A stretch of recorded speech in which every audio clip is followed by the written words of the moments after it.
from the mud like I am a loader, so हाथियों का बल कैसे सकेगा तू मुझे रोक अब देख तू कैसे मैं लड़ूं तुम लोगों से ऐसे ना डरूं तरुण मैं जिससे मैं तरुण पानी पे चलूं मैं जिससे मैं वरुण चाहे मैं जीऊं या मरूं जो करना चाहूं मैं वही तो करूं आता है तू ना करीब तू बेटी चीप जब तक कटे ना तेरी ये jeep better believe you're gonna be pick up a seat get in your team I'm the king of kings brother in arms in a battle you all gonna die if you act like a vandal bring the realms to reality from every angle this is the public service announcement from Mumbai to the rest of the world I am a Raja I am the Raja भिड़ेगा तो उठेगा जनाजा ना तू मेरी तरफ आना आ गया तो होगा फिर तनाज़ाना ये भारतीय भाषा फिर दुनिया सुनेगी ये तराना ना Cause I am the Raja Cause I am the Raja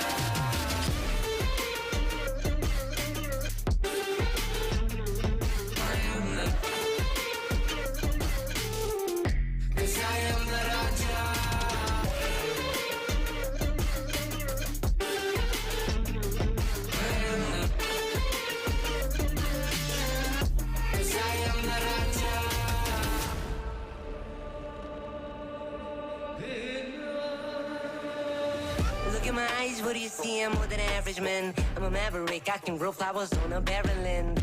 Break a mountain with my bare hands and step back and cause a literal avalanche. Should've won about us traveling. अष्टभुजाएं मेरी जैसे मैं tarantula ना है कोई तोड़ मेरा जब से पूर्वजों का ज्ञान मिला मेरे जैसा मिलेगा कोई ना तू और चाहे जो भी था सकी कबर मैंने खो दिया तुम लगाओगे बोलियां कम पड़े गोलियां चंद्रगुप्त ने मौर्य या किला तू लोरियां come to me and you just gonna die that's really a given I am invincible and you are invisible see that's really a difference get out of my way or leave the world the choice is yours I don't kill my enemies I play with them that's what the toys are for from Mumbai to the rest of the world I am the Raja भिड़ेगा तो उठेगा जनाजा ना तू मेरी तरफ आना आ गया तो होगा फिर तनाज़ाना ये भारतीय भाषा फिर दुनिया सुनेगी ये तराना ना Cause I am the Raja Cause I am the Raja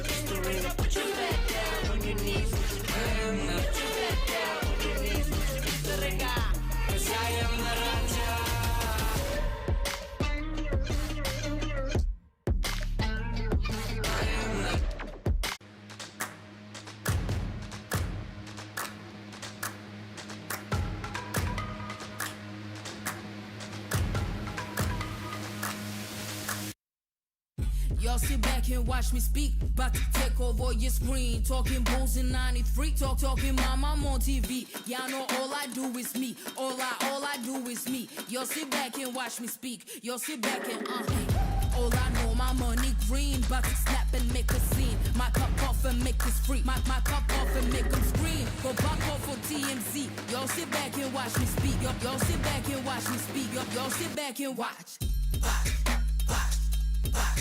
Watch me.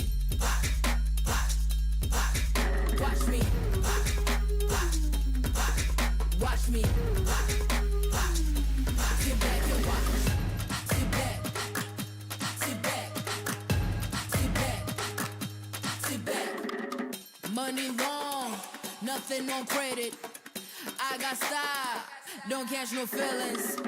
All this bread, ain't got no lettuce. I got style, don't catch no feelings. Watch me. Watch me. Sit back and watch. Sit back and watch. Sit back and watch. If it ain't got style, I ain't with it. I ain't with it. If it ain't got style, I ain't with it. Look, look. If it ain't got style, I ain't with it. I ain't with it. If it ain't got style, I ain't with it. Look, look. Look,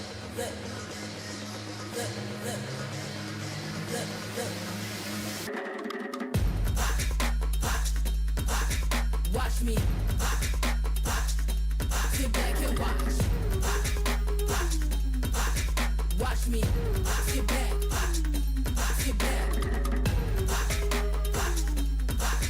Watch me sit back and watch. Sit back, sit back, sit back, sit back.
half of it. I got dreams of looking up, high as I can get. But nothing feels like how it feels to know these things I don't know yet. The weight of everything, and everything's just thread. Sometimes I'm trapped inside and I don't know what I'm gonna do. But to take on the world is the only thing that we know how to do.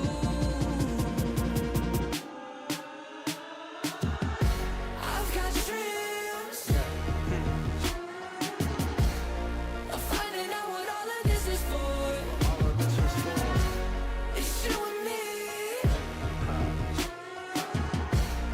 and everywhere we go it leads to an open door.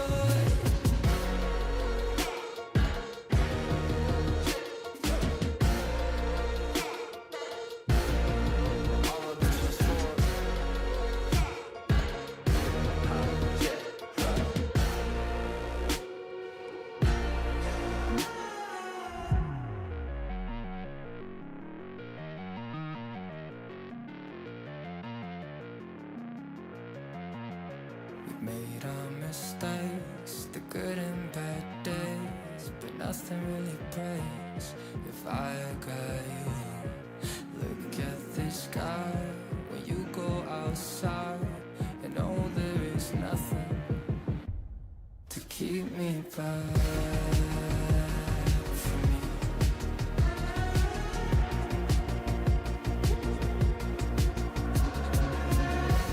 I got dreams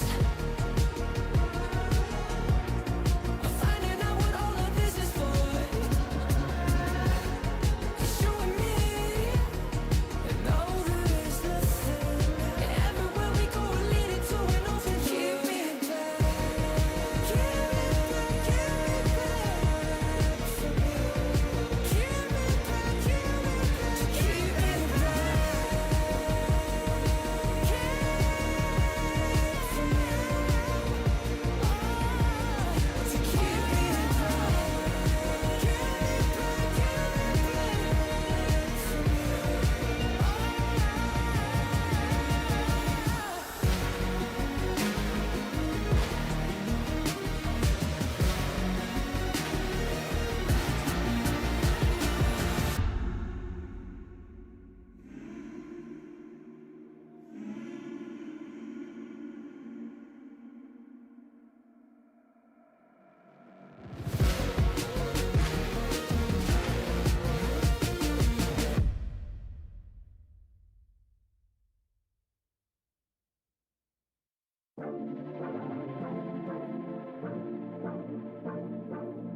Nesta casa não tem porta nem morada,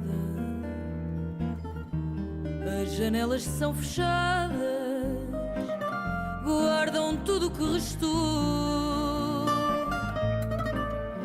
Mandei o recado à lua que agora é só tua, mas ela não chegou. Dizia que encontrei um passarinho que não queria andar sozinho neste céu que se fechou.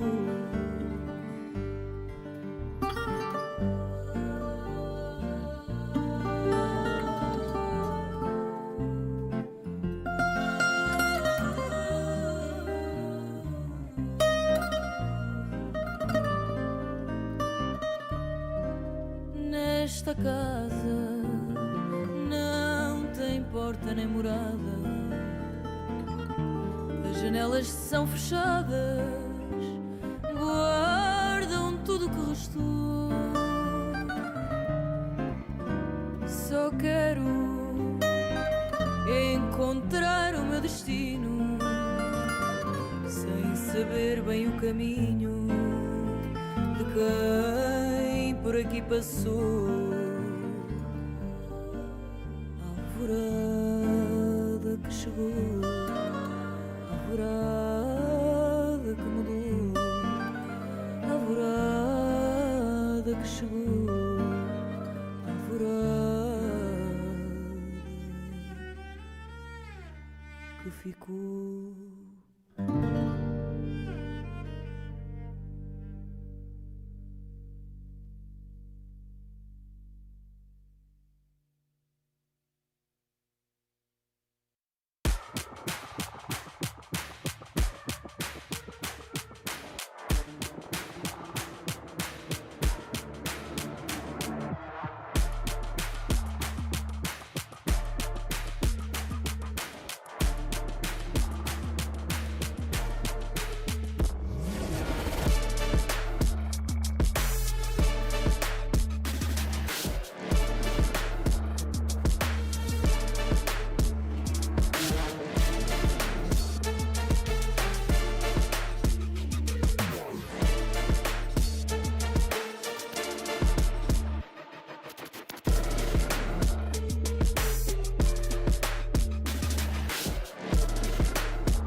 goes out. Dragon actually picks up another, and another, and another! Dragon! 나도 시동 완료! 공격 준비 완료! 이거 불거든요!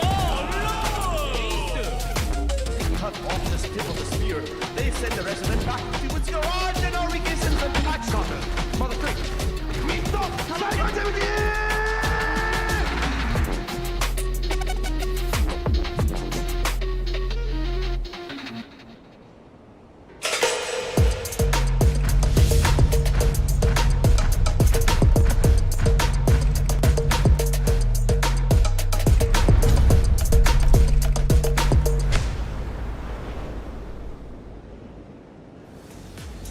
Welcome to VCT Ascension Pacific for 2023. We are here coming at you live from Bangkok, Thailand, a city rich in culture, history, and marvelous cuisine. But that's, of course, not what we are here for. We're here to celebrate Valorant. We're here to crown a champion, and we're here to take one team from here in Ascension all the way into the VCT Pacific League. And that's going to take a whole week. 10 teams all going to be battling for that title to be the champion, to make their way to the rest of the VCT Pacific.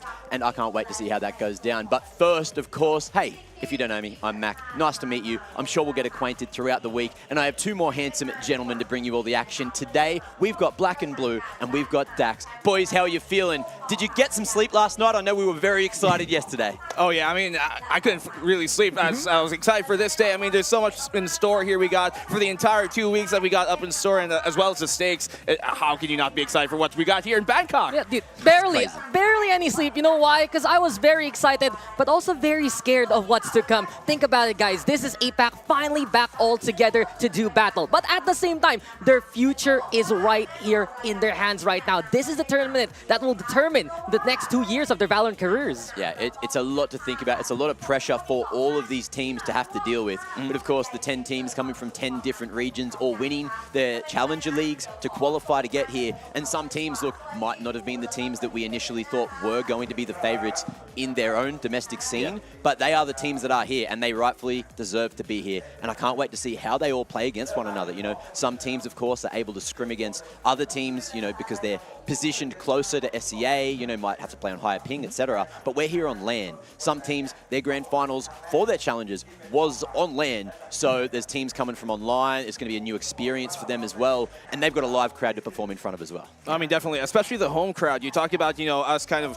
looking at some of the teams here that we might not have expected to be the qualifying team, like for Thailand, specifically the home crowd, right? Yeah. You got coming on in, and you look at Sersha, a lot of people wonder maybe it'd be full sense, maybe it'd be myth, but at least you're here now at Ascension. It's a real proving ground to see if they really do stand up to the chopping board. Yeah, they're not the only example. You look at Scars, who was so resilient in the run in the Japanese scene. Boom Esports also came very close in Split 1. They did it this time here in Split number 2. And you mentioned it, Mac. So many different conditions right now. We saw some teams actually struggle in their own LAN finals back into their Challenger circuit. I'm looking at our own home term, Naos Esports. They had a very hard time there and then, and I wonder if these conditions can either help them or hamper them. Yeah, it'll be interesting to see how it all plays out. And then, of course, you've got the likes of, you know, the Taiwan team, one team. They dominated through their domestic scene, but no one knows how they're going to operate up against the likes of, like, your Bonkers, up against your likes of your Zerxia, you know, and those teams, they are a force to be reckoned with. You know, Zerxia, I think earlier in the year only came 6th in stage 1 of their Challengers tournament. Yeah. So they've just like constantly increased in potential, and who knows where they're going to go here. Yeah, and to that point, you know, like with a team like one team, when you're winning all the time, how do you perform once you start taking those losses, once you start facing adversity? And I think that's what this tournament's all about. We're going to find out how these teams deal with the pressure of being not just on LAN, but with a completely different region and play styles matching up. Absolutely. If you're just stuck with local competition, what else is there to expect? Once you face off against other regions, other nations, and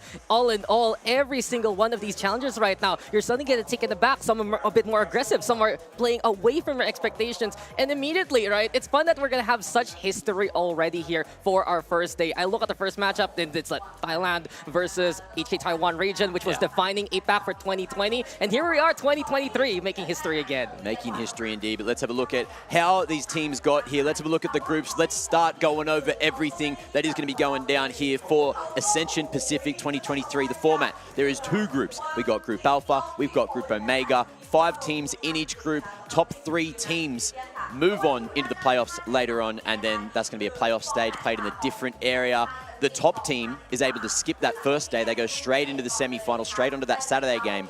And look, 2nd and 3rd, it's going to be an interesting affair to see how they all go through one another. Look, Black and Blue, talk to me quickly about Group Alpha. I feel like this is where there's a lot more heated competition. There's not a top-heavy scene. Yeah, so I mean, far. Group Alpha and Omega, you know, the beginning and the end. In this case, we're going to start with kind of like the mosh pit of all the SEA teams we got in this tournament, as in stark contrast to what we got for Omega. But I think it's a much more, I think, less clear, defined kind of favorites to make it out of this group as compared to the other group we got on the other side. I think it's crazy to think that you have Group Alpha, which is where SEA began. Before APAC, it was SEA, and it's all SEA teams there. On the other side, Omega, it's Bleed versus the world. You got East Asia, you got OCE represented right here by our incredible host. You got South Asia as well, and that's where APAC really comes on in. I do wonder, though, which of these teams can actually bring out their style. We have a few favorites right now. We've been talking about it backstage. We know we love how Bleed has been playing. We love how Deep Plus has been playing. Boom Esports impressing as well. And I really wonder right now which of these teams can actually take that top spot, because you mentioned it, Mac, making it to the semifinals immediately is such a big advantage when you're really playing for that championship. Yeah, and look, you're looking at these 10 teams as well, coming out of all their respective regions. We can go through it, but we'll go through it later once we're, of course, getting into those matchups. It's time, of course, to look at one of the many things that they are playing for here, and that is the prize pool. $100,000 US going to be split between all these 10 teams. If you come in first, not only are you going to make it into VCT Pacific League, but you'll also take home $20,000 US, and that, of course, sweetens the pot, of course, doesn't it? I mean, for sure, but at the end of the day, I think this is all kind of consolation for the real prize, which is making it into the Pacific, right? Ascending there into a higher plane of existence and, of course, competition. And at the end of the day, that's what these teams are really vying for, the pressure and the stakes are certainly higher than ever. Look, the money is sweet. Whoever wins, I'll be your new friend, maybe here in Thailand, just hang out with you. But at the end of the day, Korea awaits, right? It's exactly what these guys are playing for. This is their future at stake, and this is their one big chance to grab that destiny. Yeah, the inaugural Ascension Pacific as well. So there hasn't been a chance for teams that aren't already the franchise teams to get into those leagues. This is their first opportunity. And you've got some teams here that don't even have an organization. So there could be some Cinderella stories that we make throughout the week as well. But of course, it's time to start talking, of course, into this first matchup. We've got Zerja, we've got one team. They're going head-to-head. Zerja, of course, the homegrown team here. They're local to Thailand, and of course, one team coming out of Taiwan. So we'll see how they go up against one another. Zerja, when I was watching their VODs back, at least from the grand final, they were playing outstandingly. And look, up against the likes of one team, I just don't know how they're going to go head-to-head here. I mean, there's definitely, I think, an underdog in this situation, at least for this series. It might be a favorite, yes, especially being the home crowd favorites. But you have to look at here where Zerja are in terms of how they placed, coming in from their own stage, coming in from their own regional qualifiers. And they kind of hit the smooth spot at the right time. One might wonder, is it just perfect timing working out for them? The hottest day, man. Yeah, everybody was thinking it would be someone else. Come on. Did you see that format for that final day? A best of 3 into a best of 5. Yeah. They played the gauntlet there, and they came out ahead against 2 absolute Thai Titans, Full Sense as well as Made in Thailand. It just really goes to show for Zerja, yes, they hit it when it was absolutely appropriate, but it has been the work, the adjustments that we've seen so far. I'm looking at XC to absolutely perform. You have Sirafop as well, who has been incredible. This Zerja squad is here to prove, though, that they are the ones that will deserve that Thailand spot, that they can bring the nation we're in right now to the next level. And on the other side of things as well, one team, they have faced a lot of, well, they haven't faced a lot of challenges, but they're about to, right? And they are very much an unknown quantity. But we'll turn the conversation back to Zerja. Look, if you don't know them, here they are. Alert, XE, LBY, Rolex, and Sirafop. And please, Dax, inform me as to exactly what this team is going to be able to do here today. Yeah, Zerja Esports, we were talking about it just a while ago. They absolutely were on fire when they needed to. Some stellar anti-stratting for them to get prepared for their playoffs. And one player that I immediately look at is XZ. He has just been an incredible controller player. In week 1, he was that duelist. Suddenly, they were like, maybe I can go back to the controller role, and he would always deliver one of the sharpest shots in the Thai scene so far. And what we see from Zerja, that they love to synchronize with one another. They want to play as an absolute unit almost every freaking time. And one thing I also notice about Zerja as well is when they are struggling, they do change the pace. They can make some very incredible plays when they're committed into duos or trios, actually. Yeah, and it's very curious on how and when they decide to change things up, right? Like a few games into the regular season, you see XE come back to that control that he's kind of made himself notorious for on his previous team on NKT. Then you look at here Rolex, of course, and as well as Alert, where they've kind of swapped on roles from what they used to be, Duelist to Sentinel, and vice versa. And you look at that duo to be, I think, really the core here of why they work. And now let's talk about one team as well. We got Jiawei, we got Xiaoyu. Oh no, Xiuyu. We're getting there, we got Winner, we got Rainy and Yan Li. And these 5 individuals, as we mentioned, haven't faced too much adversity, but now might be that first hurdle they've got to get across. Well, I mean, if you look at this team here, it really is all about the give and take, about them making waves, and it has to do with that duo and the highs and lows, the valleys and peaks of Rainy and Winner, I think. They are the 2 most experienced players in the Taiwan region as a whole. We've seen them on CBT make it into APAC. We've seen them on that Griffin squad make it into APAC. And with all that history between them and then the rest of the young guns here, which are basically kind of younger prodigies they have in the scene, I think it gives them a really nice edge. And you also look at how Winner and Rainy kind of swap on roles depending on the map. They play the same roles basically, just depends on the map, and it has to do with how that duo really synergizes. We had to figure it out, right? How many sites are there on this map? Okay, you're playing Killjoy instead. But truthfully, one team is really that kind of team, which exemplifies what HK Taiwan is all about that contact, all about how set they are with the strategies, and they've proven that they have been the most incredible at it. Now talk to me about this head-to-head. We have Winner for one team, we've got XE for Zerja. Why have we picked this head-to-head today? I mean, you look at Winner, I already talked about him kind of giving a touch upon what he's been able to do on that CBD roster and what he's also been able to do on Griffin. And he is one of the most experienced players, as well as with his combination as well with him and Rainey. And what you see a lot of times is that they really lead the charge, not from in terms of being in the front line, but in terms of keeping that structure as a whole, which is something that you don't normally see from a Taiwanese squad. And I think that's a really big edge that they got here. Yeah, you're going to see Winner on the Omen also later on, so it really will be a direct front confrontation. One thing you see from both XE and Winner, though, they're both very, very consistent at getting frags. Winner, every, 0.9 KDR kind of rating, he would just be able to get these kills and get one team on the board. XE as well, he's able to play utility for the team, but when he's able to find the angle, he frags out like crazy. We mentioned already how sharp he has been so far, and he's one of the players that have really catapulted Sursia to success. Yeah, I'm looking at your Winner. I'm looking at your Jawe as well. You know, very clutch individuals, have done a lot of work already for one team, so you got to keep your eyes on them today. But now it is time to start putting our money where our mouths are. It's time to talk predictions. Boys, what have you gone with here? I mean, we kind of touched upon it right there, and I think the posters went out as well. I think I'm going with Sursia for this one. They are the home crowd favorites. It's already there. I wanted to hype it up, but truth be told, this is their home turf, and there have been so many questions for Sursia. Do you guys actually belong in this spot? They silenced everyone in that Grand Final day, though. They silenced every doubter from the Thai scene, and now they're here, and the crowd is cheering them on. They still need to prove it, though, and with a win here against, honestly, statistically, a superior team, when you look at the numbers, that will be their best foot forward, that they have really improved and impressed the whole region. I'm keen to see exactly how they go up against the likes of one team. One team, look, they looked relatively sharp, but they were just dominant, and it feels like, you know, without that adversity that they're like not faced this whole time. I just looked at Zerjia's gameplay, and structurally they looked so nice to watch. You know, every time they were executing, their spacing going into sites as well was just really good. Their trade game was immaculate, and individually, especially when they're on the defense, man, some of those plays we saw from XE, especially in the grand final, was just insane.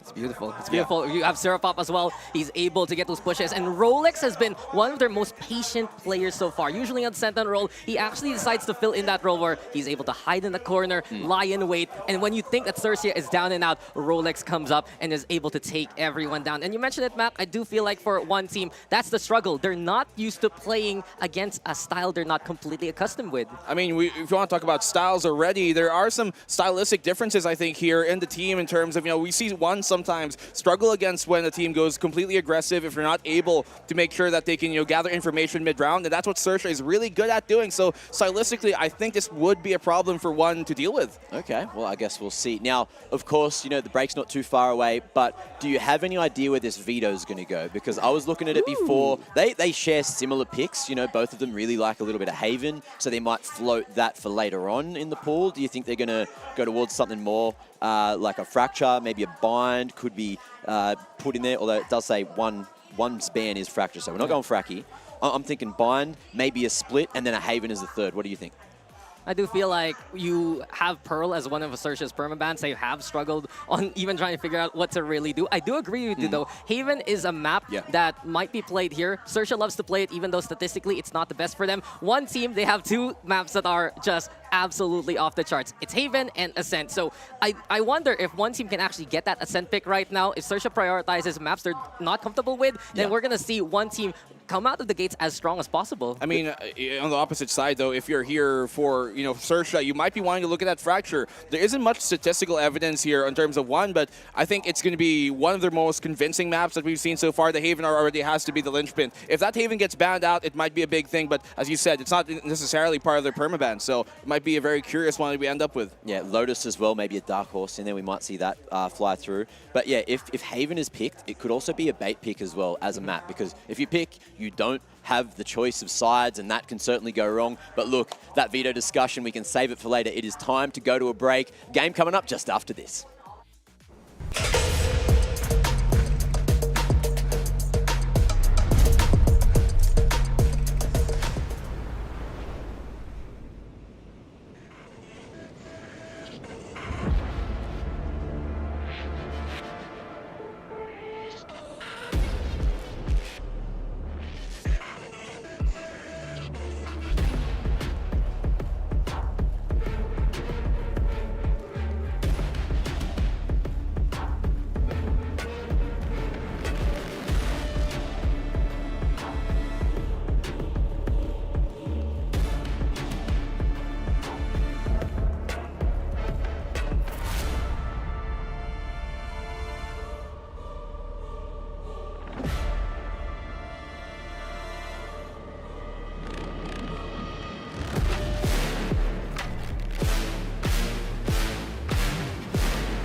Ladies and gentlemen, welcome back to VCT Ascension Pacific 2023. We are 1 second away from jumping into the first game of Ascension, and I cannot wait to see how it goes. We've got Zerja, we've got one team, and look, head-to-head, it's Thailand, it's up against Taiwan, and no one knows what's going to happen here. We have an untested and unwarranted element with one team, but Zerja, look, the crowd's starting to fill out. Of course, they're going to have that hometown advantage. They're going to have the crowd on their side, and with a LAN setup like this, you know, that can be very crucial. Yeah, especially, I mean, we like to talk about, you know, the kind of home crowd buff where it's kind of your side of the court, but I'm wondering here still, as we've talked about throughout the opening panel, how that adversity kind of changes the playstyle of a team like One who have yet to really go through that. Yeah, they haven't really seen this kind of crowd, this kind of setup, so I do wonder how they're gonna feel just being here in home turf of basically their opponent, right? And it's still just that dichotomy that we see from One Team Esports, that they have just been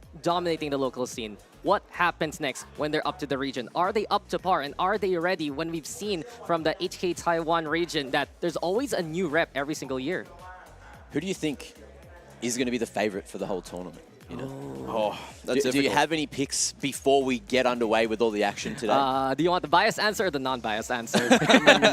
Please, non-biased, please. Non-biased. I'd love to Esports say answer. bonkers. I'd love to say bonkers. And we know you would. And honestly, I'm going to go with a region that my own region clashes often with the Indonesian side, with Boom Esports. You think Boom are going to come I out think with Boom Esports got this. They did it last time in LCQ anyway. They have looked so strong so far. Berserks has been really stepping it up. Famous God is absolutely on par right now, and we saw how they were able to just really approach how they faced off in the grand finals against Dominatus. I do feel like Indonesia itself is some of the best, has some of the best players rather coming from SEA. I mean, you're totally right on that, and I get where you're coming from. Aside from maybe Thailand, Indonesia is the next best country in terms of how many top-tier players that they've got in that squad. Let's not forget, they also qualified into LCQ in the Champions last year, some of those guys, so there definitely is that in stake, but I have to go with the super team here, Bleed. I mean, we know that these guys are definitely the ones to look on out. I think everybody's, for the most part, at least for the most part, is looking at that Bleed roster, and you just simply can't deny the amount of talent is just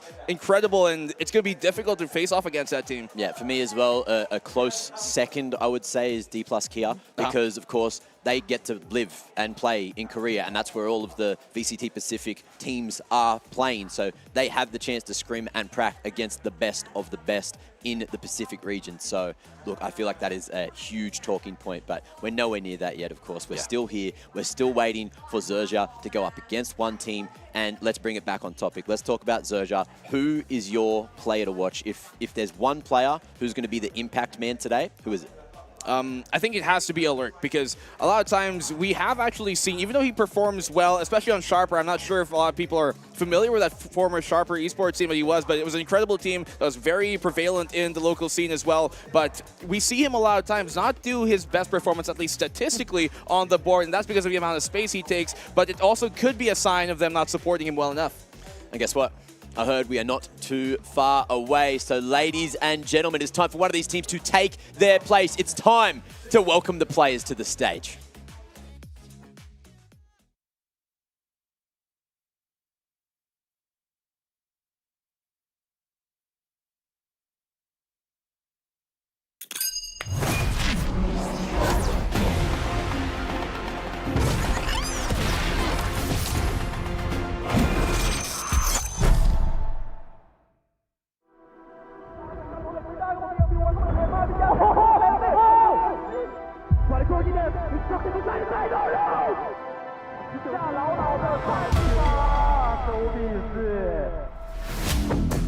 The battle in Ascension, I think it's going to be really tough.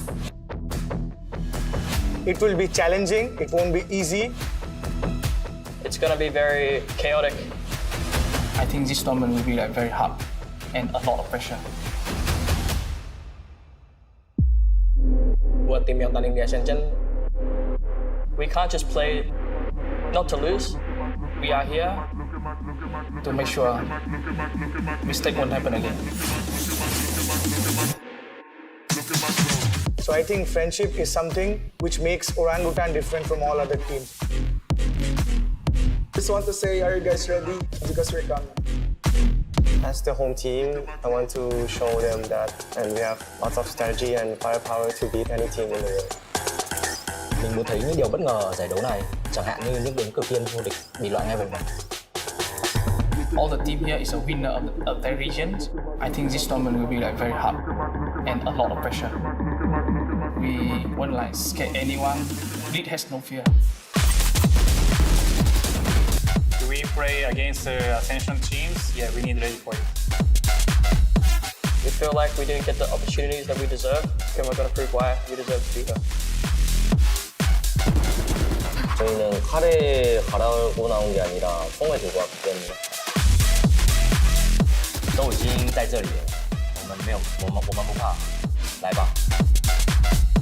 Karena kita itu boom, kita itu confidence, kita itu pengen mendominasi sini ini dan kita tuh pede banget kita bakal angkat piala ya. You better bring your A game because we're not gonna mess around.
Okay.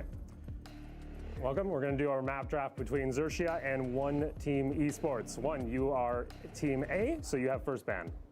Ban Fracture. Ban Fracture. Xerxia, your ban. Ban Pearl. Ban Pearl. One, your pick. Pick Ascent. Pick Ascent. Xerxia, side select. Attack side. Attack side. Xerxia, your map pick. Haven. Haven. One, your side select. Okay.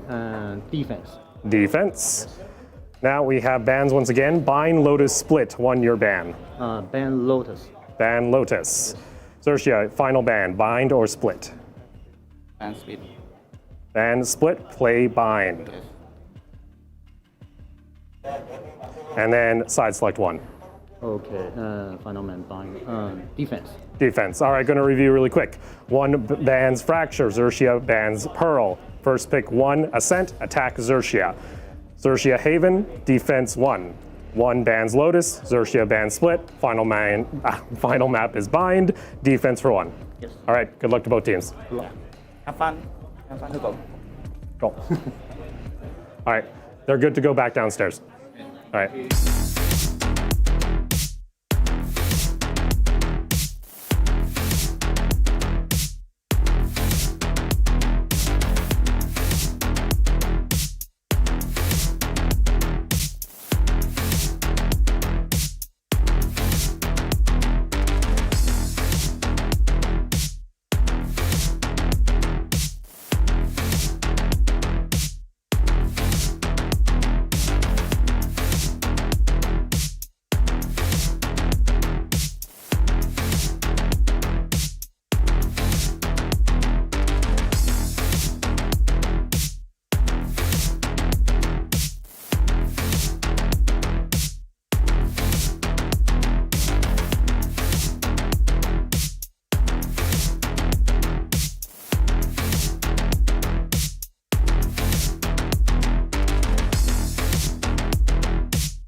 And there it is. Sportsmanship all around. Both teams looking ready as ever. Extreme confidence coming through. And also LBY bringing an extra friend out to the party as well with the penguin there. Ah. I mean, look at that, huh? That was crazy. You take any friend you can get at this point, right?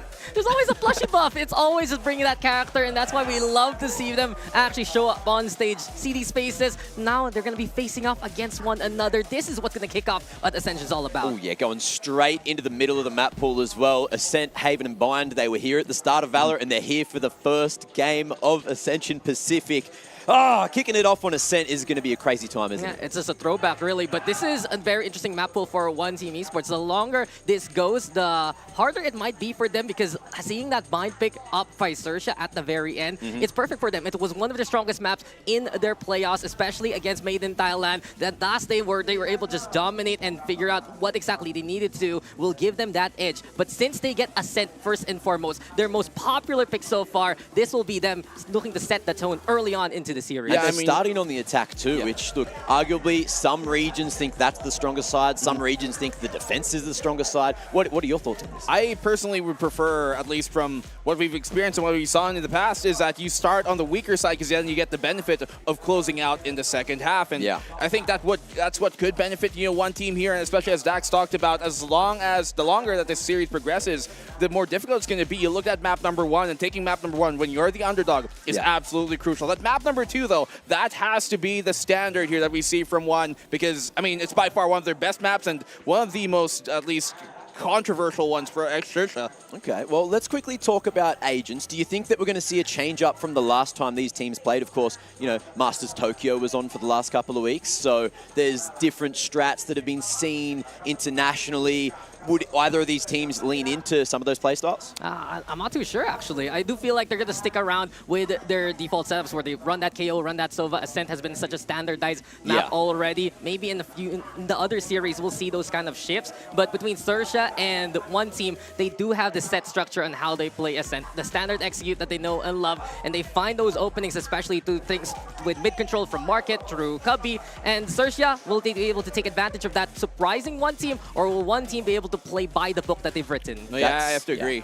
I have to agree. I mean, I'm looking at the nerfs that did come to some of the agents like Chamber, Viper, and they're not really affected by these two differences because they don't really play them that often as compared to maybe a team like Fancy. So I'm not expecting anything too different here. Okay, so you think it's going to be mirror match, same agent comp on both sides, and just whoever is playing better today is going to be taking at least map 1 of the series? I think that could be a possibility, really, yes. But we might have some changes in terms of, for example, if you look at Searcher, sometimes they like to play that Cypher on Haven, has been their standard. Maybe it'll come back a bit more to the meta and swap over to Killjoy, but that's as far as the biggest change we might see here, I think I'm expecting. I was looking at Ascent for at least a couple of the teams so far in Ascension Pacific, and I'm seeing some teams running that Sage. I'm seeing some teams internationally running a bit of Sage and just slightly shifting up the meta. Do you think that there's an opportunity for that to come through, or it's just going to be KJ Cypher? Not today. I mean, or rather, not this series. These guys have run double initiator so very confidently, and when you look at the roles that they play, you have Rolex usually playing that Killjoy, you have Winner on the other side. It's just such standards of their compositions, not just on this map, but also in other maps, that I would really be surprised to see them stray away from it. I mean, one thing that you have to look at in this type of situation is that you do not want to try new things and test out unplanned options when you haven't really practiced it that well, and when you've kind of already set your structure, found your footing, and found your pace on a composition that you are comfortable with. That's what you want to bring to this type of tournament. You can't just throw things at the wall and see what sticks. Now, I wasn't able to bump into One Team backstage, but I did manage to have a little chat with Zerja, and I was just saying, hey guys, like, how you feeling today? Are you confident? And they were, like, confidence levels absolutely through the roof. So they're going into this, they're loving the fact that there is going to be this live audience. They're loving the fact that they're going to have probably a lot more cheers on their good plays than what One Team might have. But either way, I'm going to be sitting in the audience. I'm going to be just cheering for good Valorant, for beautiful Valorant. Anything that's crazy, I'm going to be writing down. I'm going to be talking about it as soon as I come back to the desk. But Ascent, look, I think it's a great place to start. It's a map that has been in the pool since the beginning of Valorant, hasn't been shifted out, changed up, and moved back in. It's just been such a perfect playing field. So it's even, in my opinion. I don't know how this one's going to go. I really hope we get surprised by One Team. I really hope it's competitive. Look, they at least were able to pick the first map of the series. So by having that, maybe they'll start more confidently. I do feel, though, that the biggest win condition right now for this series alone is that risk-reward system. Both of these teams do like to play it safe. Surge is the one who does experiment from time to time to change that phase. But when you're facing off against one team and you play a little too passive, they will take advantage of that by just hiding, by just setting themselves up into corners. They can use utility later on. And that's one of their biggest strengths, especially on a map like Ascent. When they hold down A main and B main, you know it's going to be such a big struggle. And you need to bust through if you're Sursia. The thing is, Zax, I think here that's both their biggest weakness and their strength, as you talked about. You live by that sword, but you also die by it. And I look at this team here, one team, and sometimes they do like to kind of anchor themselves back down, but they also lack some of the mid-round kind of information gathering. And for a team here that does kind of like to play off the fake, that does like to set the defense to one side of the map and then hit the other side, it makes them a lot more prone to Surgia's playstyle. And that's what I'm worried about here for one team. Yeah. And then I look at Surgia as well. When they initially use that utility, right, between XC as well as Surfop, you know that they're going to be the ones more active around the map. Find those angles of opportunity, maybe even a lurk or two. And from that point on, that's where they can catch out One Team Esports if they're not ready. But we've seen also from One Team, they've taken advantage, or rather, they've taken precautions to try and deal with that when they're facing up against Anti-Eco Club back in the upper bracket finals, when they were getting seized in, when they're getting actually charged by the opposition. They would pull back a little bit more, find those retake opportunities instead. And look, in their grand finals, respectively, when we saw one team going up against the Anti-Eco Club, they won this last time 13-6. So that was a very dominant win, whereas Zerja only just barely edged out Full Sense in full regulation time, 13-11. So you can see that they definitely have it on attack. On their defense, they went even with Full Sense, and you know that Full Sense is a powerhouse in this region. I mean, we know them, as you guys love to say, John Olsen himself. Johnny Bloody Olsen. Johnny Bloody Olsen. He wrote that himself. A classic, a true legend, and they were able to take him down. So this we got, Agent Select. This is it, and look, I feel like we're getting no surprises. It's the same on both sides, exactly as you would expect. So we got the mirror matchup for the first game of the day. Now, of course, on the attack, Zerja, they've started there. I'm looking up against Full Sense. They managed to go 7-5 in that first half in their grand final. Do you think we're going to see something similar, or do you think that one team are going to be too strong on the defense? I'm not too sure about one team here. I did talk about them kind of being very susceptible to Surgia's playstyle, but this map, to be fair, I think is one of the more equal ones we're going to see from these two teams. And if you're ranking on one team, the one benefit that they do have here is that these guys have been together for a while, especially that duo, that core, and I'm expecting them to do good in this match otherwise. Yeah, they've been sticking around the whole stage here all throughout the year, and one matchup I'm looking forward to is between the Jets. You got Xiaoyu on one side, you got Alert on the other, and I love that Surgia starts on the attack because they want to know how hot Alert is for the day. His job is to make that space and allow the rest to actually siege on in. But if he finds those frags, if he's able to make that opening versus one team, then that's the big chance Surgia can get, and especially when one team loves to play around more of a backside kind of approach. Now, we're talking about some clutch players, right? Sirifop, insanely clutch, especially if he's playing good on the day. Hopefully, we get that from Sirifop today. But then you're looking on the other side with Jarway, and I've only heard amazing things from Jarway, being the clutch player, one of the players that is usually last alive, usually bringing it home for one team. So head-to-head here on the Sovas, both of these players have played Sova a huge amount of time, so they've not only got experience, but they've got reps. So if we're looking at them as the initiators, look, obviously Yanli is there as well, playing, that flex initiator, and you've also got LBY on the KO too. But the two that I was previously speaking about, who do you think is going to have the better performance today out of everything that's gone down so far? Oh, you can answer that right now. I've heard that game one is ready. Let's kick off Ascension. It's Zerja. It's one team. Let's get into Ascent. We are here. We are here. This is it! Ascension is upon us, ladies and gentlemen. And one team versus Surgia to kick off APAC yet again. Welcome, welcome, welcome to the game. Welcome to Ascent. And welcome to what may be the beginning of incredible matches all throughout the week. That's Black and Blue on the desk with you. And Black and Blue, come on. Yeah. Look at this historical matchup. Still feels like 2020. HK Taiwan on one side, that amazing region, versus Thailand. Just reminds me of that AHQ versus Attack all-around rivalry from way back when. Yeah, of course, man. I mean, we're starting here on the inaugural map of VALORANT of the very first game of this first Ascension Pacific. And what better team to look at here aside from, you know, the home crowd versus one coming from the HK Taiwan team. But let's get into it. Round number 1 of map number 1 here of day number 1. I'm so excited. I've been waiting for this moment for the past few days already, ever since we've set foot in Thailand. I've been wanting to cast this Thai squad as well in Sersha Esports. Many have questioned, why are they here? Why are the ones representing Thailand right now? Well, they proved themselves in their final day in the finals, beating Mid, beating Full Sense. Now, can they bring the banner of Thailand to the next level, or will one team be ready for the mission? Well, one in this case, at least they find information, and where Xerxia currently are posturing to push, and they have to be wary of the pincer potentially coming from short. But luckily, because they know that one left to pull back, it allows Xerxia all this free space early in the round. Yeah, they don't need to even use as much utility as they would need. Instead, play it slow and steady. Xerxia, such a strong team when they group up, especially as a trio. And alert, climbing's the dash right now. They're getting into the cycle one also in the way. In the meantime, though, Xiaoyu's just stuck himself into the corner. Standard stuff here from one team. They love to play these kind of battles, and well, Xiaoyu won't disappoint. That's the first takedown for them. Yeah, it's a great pick. He finds it and backs out to safety. So Spike really planted. the playstyle here of one working out in their favor in this opening round. You can see one trying to make sure nobody's coming from that mid. The retake's supposed to hit in just a sec. Yeah, Xerxia, though, sticking around on the side, LBUI, keeping an eye towards the doorway. And one team also trying to pivot from the Raptors. Xerxia, though, pushing forward towards 3, and now it's a 1-for-1 trade. One, though, wrapping around, One and enemy Xerxia remaining. absolutely cornered.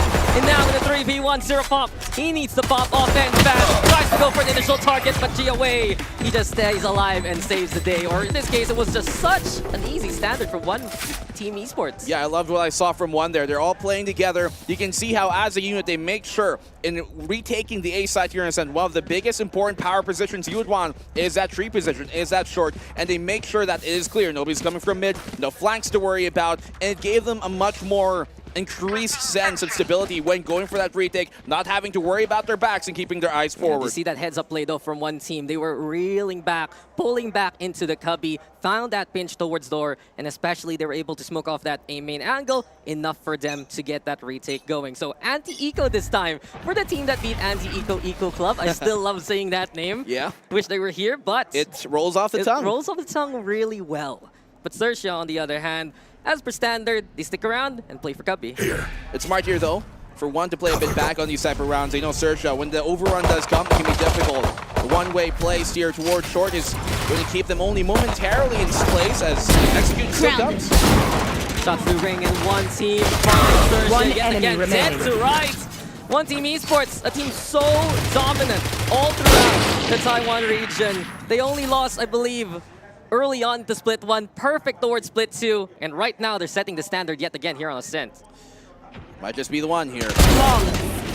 So clean. Yeah, just getting it in the end, no problem at all. And for a guy like that, who has incredible aim, how can you not let Xiaoyu just take reign of these type of fights? But bonus, okay, we got one on up with one without much of a problem, at least in terms of the weaponry they bring into this round. But what I'm curious to see is that when Xerxia, when a map like this extends further, especially in the second half, that's when Xerxia get better. They love to use these early rounds to get the read, and then they make those adjustments, which later become problems for teams. Yeah, I've noticed here for Xerxia Esports also, they have these slow starts. They usually give up initial pistol rounds, kind of try and come back coming into the second half. And it's those kind of adjustments that they make on the fly. Once they get a bit of that aggression going also, maybe we'll see one team even more tested. And as we talked about, you know, coming in on the second half when they have the benefit of closing out on the defense, that is really where I'm worried here for one team. And we know one team, we talked about having a hot start being a big thing for them. They have to take map number 1 because map number 3 I think is going to be a lot more difficult when it does go on over to that bind. But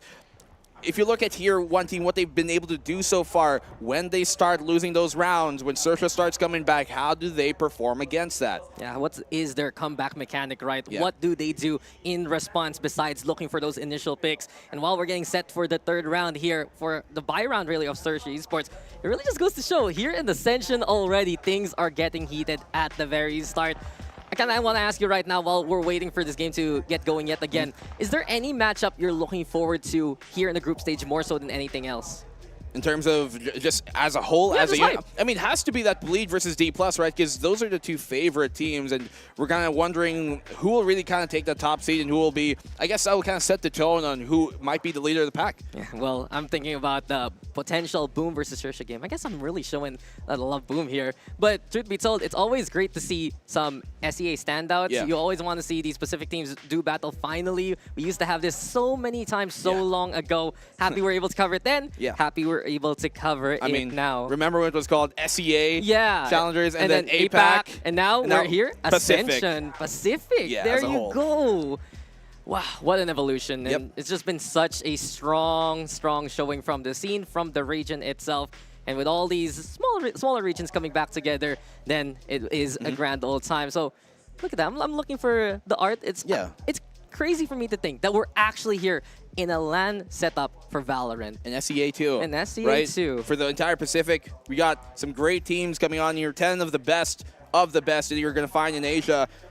And one thing that you've talked about, Dax, and we've kind of noticed, you know, throughout the years of us doing the VCT is there hasn't really been a consistent representative for that Hong Kong-Taiwan region. I said that. And the one few kind of over and over that we do see again are those two players, Winner and Rainy. So I think in terms of consistency, they're the guys who bring it the most, and they have to lead the pack in this kind of duel where they're playing with other younger, teams or other younger players rather on their team who just don't have that experience of the past Yeah, yet. those are the two pillars right now of this team. Two very experienced men who have just been incredible at finding those moments in any kind of APAC setup. I remember Rainy from way back when, back in CBT. Yeah. He was actually teammates with Kangkang. He was teammates with Kangkang, and look at where Kangkang is now, the superstar that he is, a global phenomenon. So you never know, from this Ascension tournament, you might just find your next star. Yeah, and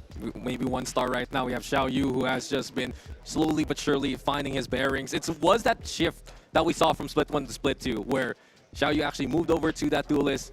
Xiao Wei decided to go for that Sofa role instead, became that captain actually, and it just fits so much better from their initial setups back in Split 1. Things are just so much more confident here for one team. Things are just a lot more, I'd say, synergized, and you realize here that once you have that comfortability for the squad, once you have that kind of setup and you have the players that allow you to, which were Rainy and Winner, who have been flexing around the HK Taiwan region for so very long, the right configuration for the best team is ready to fight for APAC supremacy. Yeah, and let's not forget that former squad, the CBT and the Griffin squad that both Rainy and Winner are on, we're not just making it into the APAC stage, we're making it into the playoffs, into the top 8, so they definitely have that winning history. But let's go into it, Searcha, into their third round, their final first gun round that we're going to see from them, and see if the opening picks here are going to be found, because one, looking to aggress early, they play back. Yeah, we've seen Searcha, though, vie for mid for the past few rounds.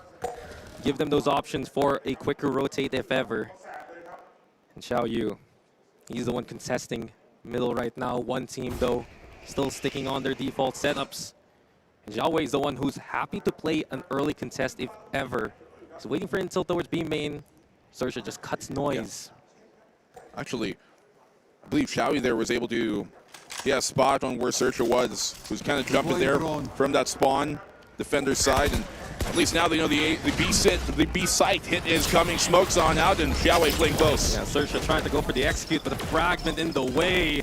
Stellar stall so far from Yan Li. Still has a few flashes to work with.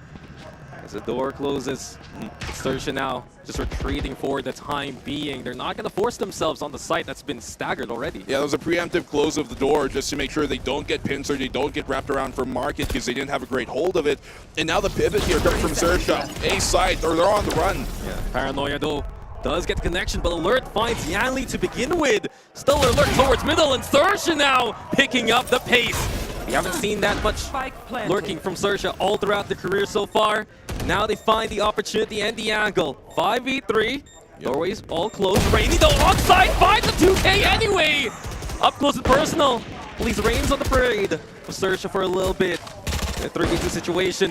It's Xiao Yu who's able to even things up. Rolex trying to find the final few targets. Alert though will fall, and the Blade Storm is out from about. One team will get another one going. Incredible stuff here from One early on in the game. We talked about the hot start that these boys have to pull out, and they certainly deliver at least 3 rounds into it. And the way that you see there, Rainy really starting that parade, really making that entire kind of avalanche go their way, hiding in hell, and he certainly brings them down with him. It's just a frosty reception at the end of the day. One team, they're stellar at just tucking themselves away into these corners, these crevices that they can actually play off with. But then again, if Sersha doesn't clear that, if Sersha isn't aware of those kind of nooks and crannies to deal with, then they're going to have a problem. But Xiao Yu, where did that come from? Flies high to get the deny, and one team is making a statement so far. Yeah, he is feeling it. This is how One have to start if they want any hope of taking down some of the most terrifying teams in Thailand and Sersha. But now we move on forward. One early start here, early lead looking good. And Sersha, we talked about these type of rounds being where they kind of feel out that defense, where they feel out the opposition. It's an opening pick for Winner. What a heads-up play, though, from Winner. Protecting Jiao Wei as much as possible. Finds that first takedown. Sersha relatively on the eco round right now as they slowly try to push towards the B sides. They are spotted out by the turret. Immediately Winner backing away towards the side. And here we go yet again. One team trying to play anchor here. Close connection from Jiao Wei, but Alert had the stinger and was at the ready. Winner though, looking primed, never mind. Alert will shut him down. Yeah, big picks from Alert. They needed that to get into the site and get themselves some bit of control, overrunning the defense, taking that space, and they gained them the plant. Yeah, good start here for Alert, gives them an opportunity, and this is where Sersha is able to recover. They know the distance that they can play off with, and if Alert can actually get in there and bridge that gap, gives them the space to work with now. Xiao Yu though, trying to find the initial spam angle. Sersha hiding themselves into the boathouse, and look at Serapop go. He's just dodging those bullets coming towards his legs. Paranoia is there. The dart though will dissuade them.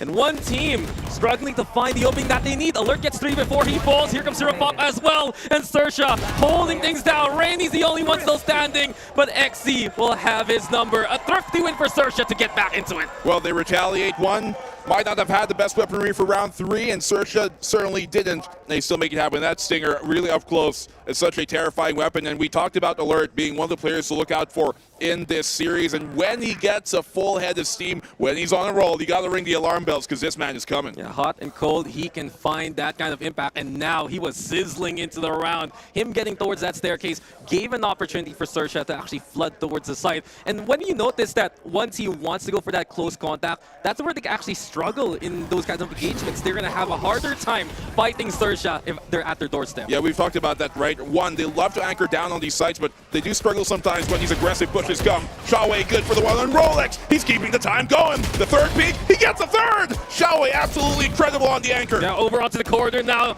tuck himself away for safety, waiting for the cloudburst to dissipate, but can't find the isolated angle. Alert instead, turning the fate of the round. And we go now into a 1v1. XZ though, evacuating now from the shadows, so effective at repositioning. That is great recovery here coming from Sersha. This is what we want to see from a team like this. When they go and get stuffed, these guys get even rougher. Yeah, XZ now on top of things and finds Yan Li, misses the shot though, and he is punished for it. One team with one man standing still, and well, that's another round for one team instead. I mean, nice effort here from Sersha, but... Heartbreaker, man. Heartbreaker at the end there. He saw the timing on it, too. He got the shoulder, but could not find the head. In that case, one. They gain another and keep Sersha on that one on the board. And Yan Li has just been one of the biggest pickups of One Team Esports all throughout their career, actually, all throughout their team's history. Coming into stage number 2, he filled in the roles that finally gave One Team that configuration. He's usually playing something like the Initiator, like the KO. I believe he plays the Breach as well. And when they run that double controller setup, he also brings it to the table. That missing piece found by One Team, and right now they're just rolling in success. Yeah, I mean, I don't think we even talked about Yan Li enough. This man was arguably the finals MVP of their, of their qualifier into this, of their grand finals in the Hong Kong, Taiwan region. So there's certainly a lot of eyes on him, and he's looking to deliver here. But Sersha put into another difficult economic state. Yeah, Sersha, sure, they won in thrifty fashion a while ago, but you can see the struggles right now when One Team is set for them. Zhao Wei also absolutely popping off in that round. He can be so explosive, and if you are a fan of the Taiwan region, you might not know that name from other different titles. You might find that might be a little bit of a CGRS storyline that can be built with this guy. But Sersha, they go for the rotations yet again. They're trying to go for that B site instead. Crawling up right now, cutting the noise. One, I think they have a good read on the situation. Yep, that scan confirms everything that they wanted to know, everything that they needed, and the Molly's here. Lots of utility for one to keep him at bay. That's huge intel also. Everyone's suppressed right now. Sersha cannot push the way that they want. It's Xiao Yu sticking around inside the smoke still. Sersha now fended off for the time being, and it's up to Winner to try and hold the line. Yeah, difficult to explode on the site when the fragments, utility dropping down on you, the scan as well confirming that they were there preemptively. And Winner, this is where this man loves to play. This is what he likes to do. Yeah, he's such a reliable anchor, but now XZ will shut that down. Huntless Fury instead is the call, and Zhao Wei will find the precise target. The nice initial spike plant. One team, though, tries to recover. Sersha will get the plant down instead. 3v3, a few rifles picked up here by Sersha. And Rolex putting himself in stellar position to get that takedown.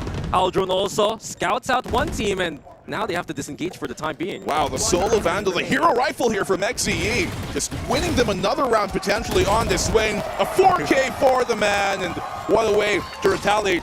Two thrifties now, Sersha have won. Yeah, it's just the lesser eco is the better option, and you could hear that crowd. I wonder if our mics picked that up, but they can see that Sersha has life in them. That's the thing though with Sersha, when they're able to assess what's going on the other side, bait out that initial utility, they're very quick on the rotate, and with such a prime pick towards Winner, it gave them a chance there in that round. Yeah, huge round here for Sersha as a whole, but of course for XCE. The way that he's able to plug in these holes, this is where he really provides the best amount of, I guess, support for this team. They let that front line create chaos, Alert do his thing, but XC's there to make sure they're kept in check. Yeah, if you're watching Alert, you have to be wary of XC as well as Seraphop along the way, because those midline fraggers will suddenly show up and take you down in an instant. Sersha still having a bit of bite into this game so far. You can see though for both sides, they love to play a slower kind of pace, so that big explosion at the very end is what one team needs to stop just to win out some of these rounds. Let's not forget at the start of the season, of the regular season, the split 2, they actually had XCE on the duelist role for just a bit. They tried him out there, and just a little bit. Yeah, he's came back into his more comfortable role, but he still certainly performs. He had duelist history before anyway, yeah, he has. And Team NKT was happy to have him in that roster there and then, but now Sersha decides to take the fight towards one team. They find the targets and they just take them down. It's such a big disparity of guns anyway. And that execute finally working out for Sersha in a clean manner. And you can see it here, one, even after winning a few rounds, immediately into an eco after losing one, because Sersha have been keeping some of these rounds close as well. Economic damage done, and if you're one right now, I think this round is a bit out of reach. So a few picks, damage your economy on Sersha. That's all you can really hope for, and maybe try and build some ult charge, because if you're talking about that, coming to the next round, Sersha have got a few big ones to throw. Yeah, and especially that lockdown, that Hunter's Fury. Once we get into the post plant, Sersha looks even scarier. And that's one thing we've seen throughout this game. One team has been denying many a time the stellar positions that Sersha loved to play towards that post plant. Now we finally get the execute that they wanted. Zhao Wei decides to try at least to make a bit of noise. But in the end, Sersha will bridge that gap. Just a bit of a love tap on the spike. It's like, hey, that's all it is. What you doing here? Just to let you guys know, and this is my intention. But we talked about those ultimates coming into this, and this is where Sersha can really turn this game around and start building up the momentum. And as we've talked about, it's about the early game reads and adjustments that Sersha love to do to come back later in the half. It's not even momentum right now. You know what's staring right in front of my face as we check out this replay? The economy is insanely in favor of Sersha. There's so much money here for XC. There's a lot of cash in reserve for Sersha as a whole, and it's because of those thrifty wins in the first place. We've seen from one team, yes, they get the round wins, but they do get picked apart bit by bit. And as of right now, they're in another situation here for one team that if they don't get this round, they're going to be on eco again. A lockdown was placed, but immediately destroyed here by the fragment through the corner. That just completely disables that lockdown from even being part of this round. So Sersha lose a big tool that they thought they otherwise would have had. Yeah, nice lineup there from Yanli. Knew exactly where to toss that fragment. In the end, though, Sersha will go back to square one. One thing they've done all throughout this game so far, go for mid control, find the opportunity towards one of the mains, and then rotate accordingly. Winner! Caught the sleep! Oh no, he wasn't ready for that one. Not looking good there for one team. That was the opening they wanted. Yeah, he had every advantage. I mean, you could even see their alert double take. Like, did I really see a guy? But the retaliation here from Xiao Yu is at least keeps them equalized. Yeah, Xiao Yu, stellar at finding those initial frags. In that case, though, the trade to make it 4v4. The dart is there, though, to dissuade yet again. That's what one team wants. As soon as Sersha comes in, they're ready for the intel. But it's just a trade of kills that lead into a 1v1. Serafop versus Xiao Yu. Plant now going down. There's the smoke onto the high ground as well. This forces Serafop to look above. Hiding still by to the generator. The updraft a little too early, but the blades are right on time. It's one team who get it again. Xiao Yu here, starting off the picks with one and ending it as well. So they keep that lead and don't concede it just yet, but you can see how great the trading game of Sersha is when they went into that site. They brought it to the 1v1 due to that, but at the end of the day, it sometimes comes down to those individual players making huge rounds happen. And I mean, if you want to talk about big players, Xiao Yu is definitely one to look out for. Xiao Yu woke up one team there in that round. That initial kill to find the opposite jet. And here, just using the updraft for intel, he wanted to find the peak wisely there from Serafop to actually stick around by the generator. But once he actually went for the swing, it was an absolute hit. So one team already impressing many so far. Yeah, updraft there really gained him the information of that right side corner being a bit more clear. Otherwise, though, Sersha still have that economy we talked about that they can still buy up even after this one. If they don't take it, quick pick in the market, then they take their picking. Oh, that hurts for one team. They went for the flash play, but instead, they lose the first one trying to hold things down. Trade, though, to make it 4v4. We hear it on Tashuri as well, and Serafop will find that kill onto Rainy too. Zhao Wei over into the corner, cleared here by Sersha. They're learning their lessons here, Black and Blue. Yeah, and you can see how they push as a unit. At the same time, when Stairs was being pushed, they push towards lane as well. Makes it more difficult as there's more points of angles that the one is going to have to deal with. Yeah, we've seen for one team the two weaknesses that they've had in their run in their own local region. The first one, hard aggression out of nowhere takes them aback. The second one, though, is when they're getting cleared here, when they're getting checked meticulously by their opponent, then that does become a problem. Sersha taking that second approach a little bit slower, a little bit more akin to what they're used to so far and how they dealt with Full Sense as well as Made in Thailand. But it works well against one team. You know, it makes me kind of wonder why one do that, because we also see their attacking side sometimes where they really like to wait early on in the round, see if an aggressive push comes, and I have to think it's a byproduct of the region that they play in, where, you know, Hong Kong, Taiwan, sometimes there are those teams that just have random spurts of aggression, and I think that's what we're really trying to expect here. But Sersha are not that type of team that just sometimes, you know, run you down. They really like to play those slow defaults and you pick apart the defense. Yeah, and Sersha also, I do feel that maybe, I'm not completely sure about this, but the consensus really has been Sersha is one of the stronger teams in the Thai region that can anti-strat the opposition. That's how they got prepared for their own finals run. That's how they got prepared for all of the playoffs games that they had in the first place. And yeah, I give big props to Tepkick as well as Natito and how they really set up the team. Sersha is such a wise squad that is willing to adjust on the fly just to help out their matchup against specific opposition. I mean, you got that coaching squad as well for them. Xiaoxi and Luke, who definitely gives them ability, at least here for one, in retaliation to what Sersha has got on their back. You talked about Natito as well.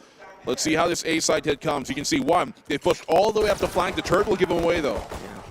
Found out immediately. Sersha Esports sticking around towards main this time around. And with the confirmation that there was one on the flank, Sersha's actually going to go for commit towards the site. Yeah, they have an alarm bot here as well, just to make sure the plant should go unbothered. Eco, of course, coming in for one. They do have the solo rifle, and they had a lockdown, but I would wager that they use it here. Yeah, Paranoia, though, being primed, and Sersha finds the first kill towards winner. It is a lesser buy, though, here for one. The hero rifle is gone, and the chances of one team fade away with it. Sersha, when they have the confidence, they will just take and claim what is theirs. This should be the game tied all up. Flawless, without a hitch, without a problem.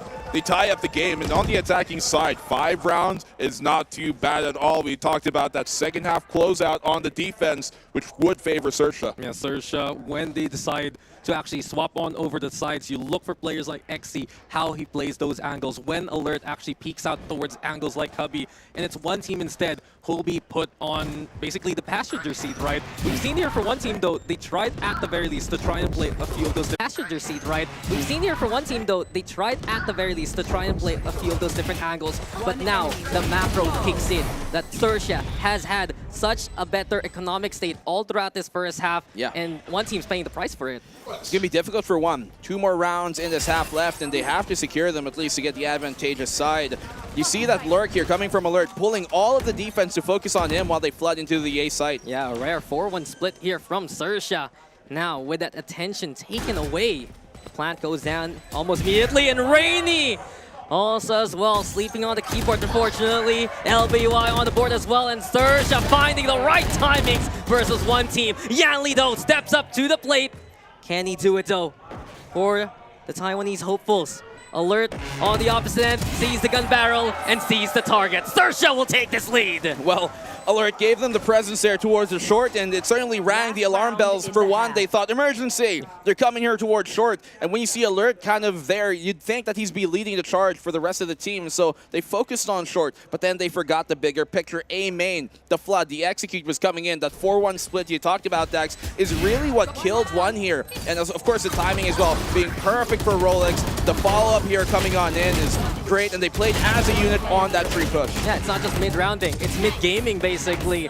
Round per round, you can see Sersha evolving versus the opposition, and that's why we said, even in the panel, the longer we go in the series, the better it is gonna be for Sersha Esports. Timeout though for one team right now. I believe they've had some stellar showings. I love what we've seen from Jiawei. I love what we've seen from Xiaoyu as well. You can see his consistency at getting those kills, but beyond that, the struggles of the veterans are actually apparent. Surprising as well on how they're having those problems, right? The young guns here, the ones delivering so far. And we talked about how a lot of times on the defense, you'll see this one team kind of be unaware of what's happening on the opposing side, much more so than you'd want to expect for a team, especially at this level of caliber of play. And it does make it a nightmare of a matchup there for a team like Sersha. We talked about in the pre-panel how sometimes because they don't have that proper information where the hit is coming, they make these erroneous choices, and we see that exactly happen here. They thought it was a short push, but because they didn't have proactivity towards a main, they didn't know the hit was coming. Yeah, it becomes a gamble when it should be more secure instead. So one team, can they recover back in this first half? Already, Rainy will be drowned out by LBY. Yanli also the same thing. One team, they challenge, but they will fail and fall one by one. Hurts to see, but for Sersha, that's absolutely key. All left to Jiawei now in a 1v5 situation. Very difficult odds here for one team. It's going to be difficult. For Xiaowei, there's only one way. It's going to be an ace clutch. It has to be. Just for them to try and equalize this half. 7-5 on the attacking side first half. That'd be great for Sersha, but another flawless pulled out by Sersha here, who just go unparalleled and unbothered. Yeah, no pan to protect him, no one to trade for him, and it's Sersha who will take this lead at the very end of the first half. 7-5.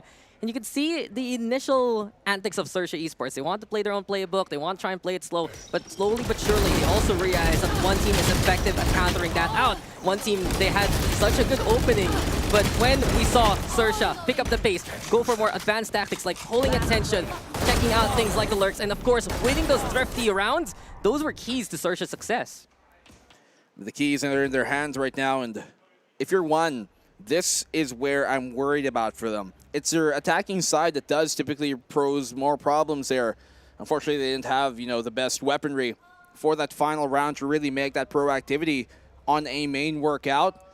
I mean, they had the right read and where it was going to come. Just utility and just the firepower wasn't there. But it's Sersha right now who, on this defense, they're on their strong side right now. And if you're one, you're going to have to try and find those early picks as they like to do, because otherwise they really struggle sometimes to push, and you see them a lot of times end up having to last-minute 30-second execute because of just the lack of control they have. Yeah, they have this little flowchart that goes on when they want to take a site. try to bait out utility first and foremost, find that initial pick to inspire confidence. But if they get none of that and Xerxia implies their presence, one team will have to eventually go in there. And that's exactly what you're mentioning, that the fact that they try to play these kind of defaults that take their time, they try to be patient and look to suss out what their opponent is doing.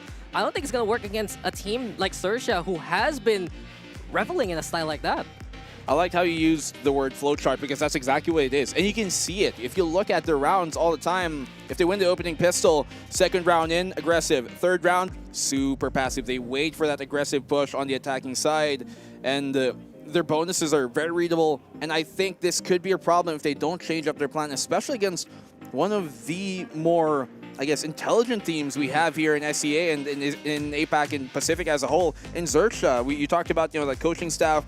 You talked about the leaders they have on this team, and those are things that I believe they do and will see. Yeah, Thailand, we expect firepower from them, but this is a level of intellect that is kind of only mirrored by a team called Xerxia Esports as well from back then, now Talon Esports, right? Yeah, it's the shades of the same color under the same org, but with different faces. And really, Xerxia, you know that there's a big fan base for this organization right now. They were the ones who put Thailand on the map for the Valorant scene as well, and right now they're trying to do so again. I do wonder though how they're gonna approach this defense, because from what I've seen so far, they have very strong retakes, especially when they're in a 5v5 scenario. But if they're picked apart one by one, trying to play anchors stubbornly, that's where their defense falls apart. What I do see for one, though, at the very least, and the counterpoint to that is their post plans. They do struggle sometimes to get themselves within the site into a good position, but when they do get into a good position on those post plans, that is where one makes their money. And if you're Xerxia, you're going to have to try and deny those plans, because the retakes here, I think, are going to be one of the most difficult things they're going to have to worry about. Just try and burn as much time, try and burn as much utility early on, so that if one gets into a post-plan situation, they won't have the ample amount of utility that they like to play off in that spot. Yo, we have a little bit of time Yep. as we're getting for the second half. I just want to ask you real quick. Yo. How are you feeling? I'm feeling good. This is such a hype setup, honestly. I'm feeling lovely. I think it's one of your first times, right, flying over decks to cast something. To cast something? Yeah, this is the first time I went abroad. Amazing. How's it feeling? I don't know, it feels the same, but also different. Yeah. We work with incredible talents as well, incredible production, and incredible crowd. I think that's a big difference right now. I'm happy to see a lot of the people that we've met online, worked with in the past online, but then now they're right here, and it's like, oh, you exist in the flesh. You're a real person? You're a real person? Wow, I thought you were just a computer screen. Yeah, but I thought you were AI. Yeah, well, we gotta look at the screens very, very soon. And I do wonder right now, what else is left here for one team? Have they evolved enough, though, between the time of the Grand Finals, here for Ascension, to actually change things up on the fly as well, to find a bit more of that aggression? And it really starts and ends with Xiao Yu as well as Xiao Wei. Those two have to be the absolute pinnacle of the spearhead, basically. Once they get that intel, once they get that entry, they just need to be a bit more confident in how they make those plays, instead of just hanging back, kind of reeling back their approach and slowing things down. I mean, you talked about Xiao Wei, and I think he's a really big player, not just in terms of status. We know there's a lot of fanfare around this man. He really brings a lot of supporters, and I bet half of the people in that crowd are a big fan of him. But also, just you can see how he brings energy to this team. You can see how he's not only a presence in the game, but there's something about him, like probably outside, maybe in the locker room kind of things, that gives his team just that bit much more. And certainly, if you ask any player what the most difficult thing about competing is, it has to be that mental state. And you have a player like Xiao Wei who's always keeping that positive vibe. I think that really gives Xerxia big hopes here. Yeah, he's very used to being on a camera, that's for sure, being on a stage. And you want one of those players to just keep you very positive along the way. He had a little bit of a foray into the pro scene back in 2021 for CBT, or it was actually KPC. KPC, right? KPC, yes. And he just came back with this one-team roster, also brought in these young guns in Xiao Yu as well as Yan Li eventually. So really, it's just one team right now still finding their foundation, their footing in the pro scene itself. Well, let's see how they find their attacking side to be. Aggressive push here from Xerxia. I think they realize this push is coming, so they want to evade the Hound, they want to evade the mob. Yeah, look at Xerxia go, though. They play aggressively towards B main. Instead, now they're going for the ring around, the wrap around here versus one team. Reinforcements, though, actually going towards the Raptors position instead. Alert A one-man army trying to dissuade this push. But then again, Xiao Wei so low already. One team trying to find their footing. Alert through the smoke, gets that takedown. The plant goes down, sure, but one team, they're stuck here. Yeah, look at the HP though here in one. They've absolutely peppered them, seasoned them for this fight.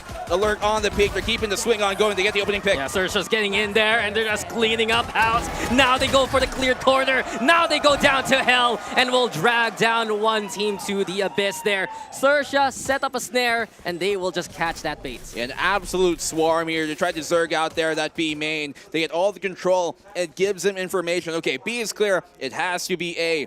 And on one's retreat as well, they were taking so much damage on their entry here towards the site. Those nano swarms melting a player like Xiao Wei down, and it's going to be difficult now that one don't take their opening the opening pistol in the second half. And we see the nature of one team immediately, the passive nature, making them want to play towards the site itself, anchoring on down instead of trying to go for that map control. If Sersha has realized that already, they can take advantage. They can keep going for those kind of pushes, especially to immediately get intel of what's going on. Yeah, it seems like here for one, sometimes their priority is safety over control. And that's what we're talking about being a stylistical matchup problem for them, especially against a team like Sersha here who love to be a bit more proactive. You can see them now though, making sure they don't overstep, exercising that discipline, knowing the attacking side could pour out anytime. Yeah, they do know a flood is coming, and its name is One Team Esports. Instead, Seraphop, he wants to go for a few of those wall banks with that Guardian if ever. Maybe find a shot or two with the shock darts.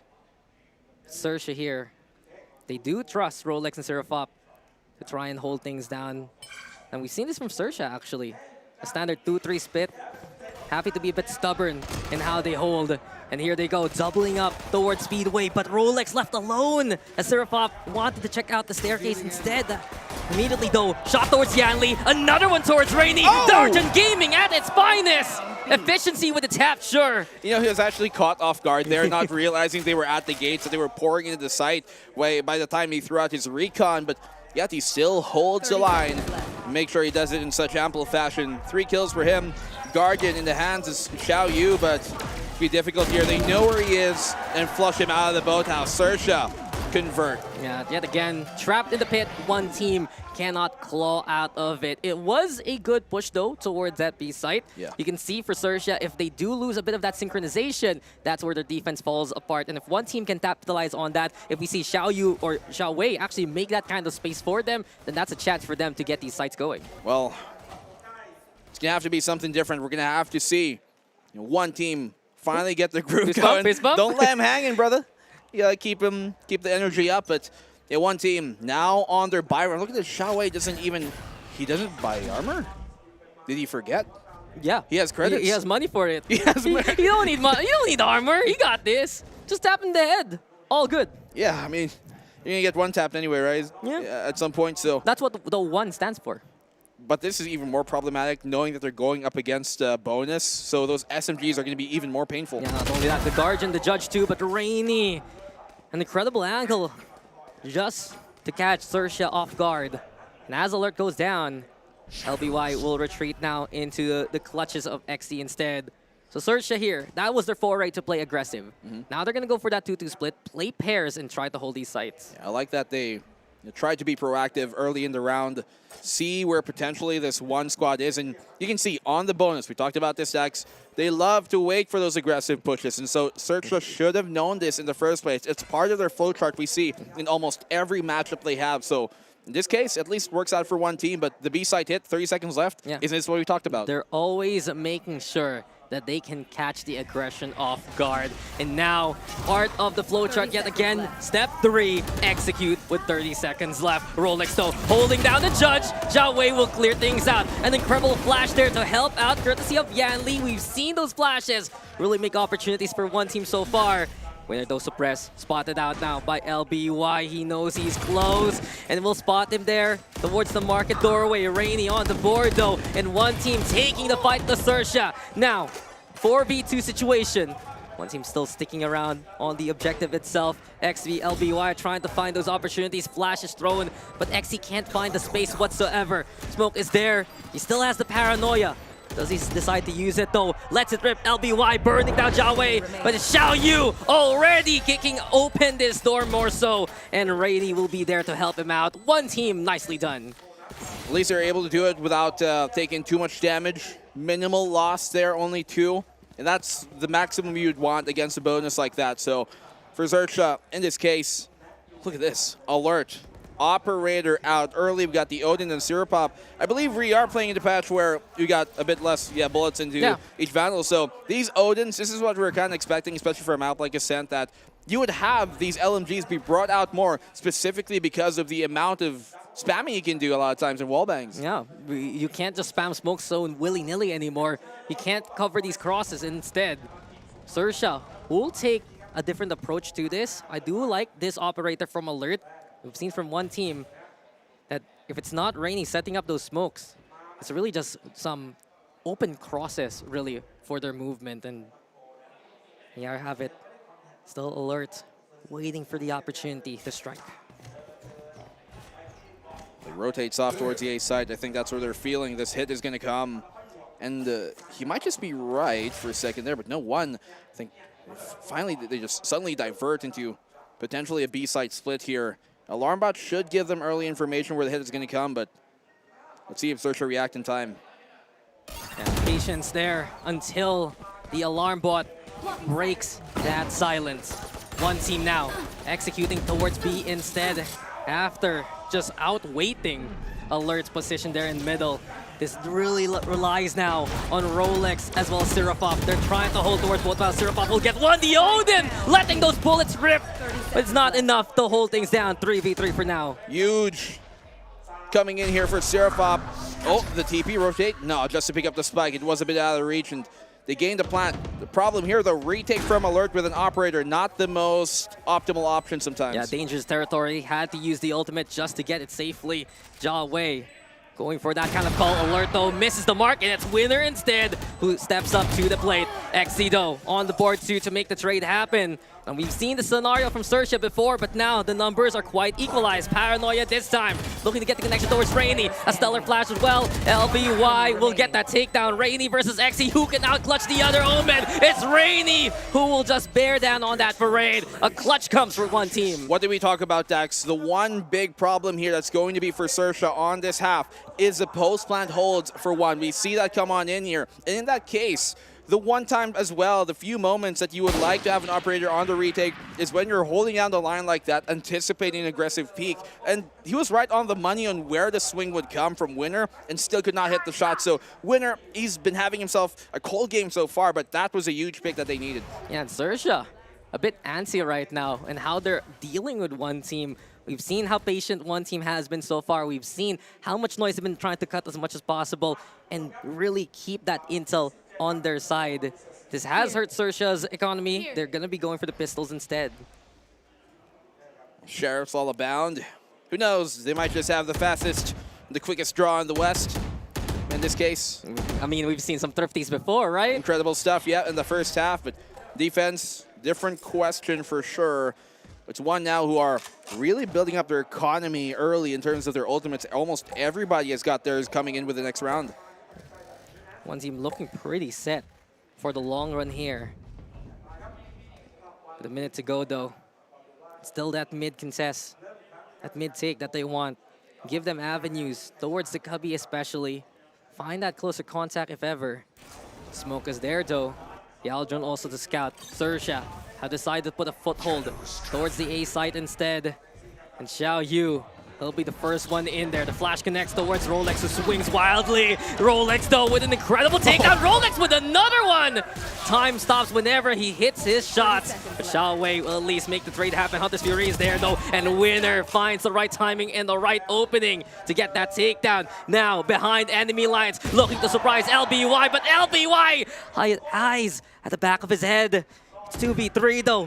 One team struggling here against the positioning of Xerxia. Jiawei sees XZ coming. Rainy holding close, but Alert! Both sides held and found. What a twist of fate for Xerxia. My goodness here, Alert. Keeping them spinning 180. Gets the pick on the Xiaowei. Turns around. Finds the follow-up. in a great fashion as well. Sersha, a lot there as well. What we saw from Rolex, he knew the hit was coming. He plays off the dice, goes around the smoke, goes into an off angle. Nobody be expecting him to play in this position, and he gets two with the Sheriff. Great stuff done by the defense here in Sersha. I can't believe we called the thrifty happening. Yeah. Yeah. Sersha's just so good at that. Dismantling positions bit by bit.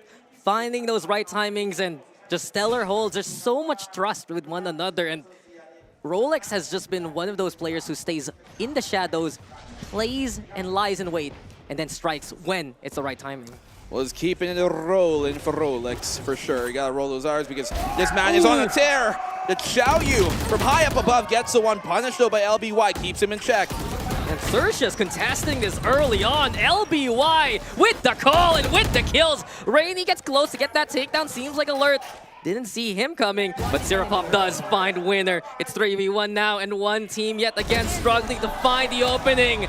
This is their best map in their pool, my friend, but Sersha is the one looking better.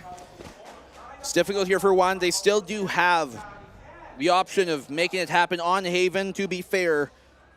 But we talked about map number one being crucial in any underdog situation. When you're down under, every punch you throw is going to be an uppercut, and you might just hit the chin, but they're missing the mark here so far. You can't say that. Our co-host isn't here. Our co-talents aren't here. Bunkers isn't here yet. What do you mean? Down under? You said down under. Oh, sorry. I took it from good old Mac over there. Yeah. No, that'll be the one and last. I'm sorry, brother. He's going to judge you for your my accent, right? My lack of me. Lack of Filipino-ness. Yeah, but in the blood. Anyway, enough of that. Sersha, Ultimates, Dex. Look. With a 4-round gap, you mentioned it. Ultimates are at the ready. Both sides have lockdowns. Both sides have null commands as well. And that can really set the tone of any side take here on Ascent. And the question is, how does the shuffle happen? Who pops what first, right? Does Sersha initiate with the lockdown and then come with their own null command on the retake, or does one start it off early here under execute? But this is akin to what we see from one.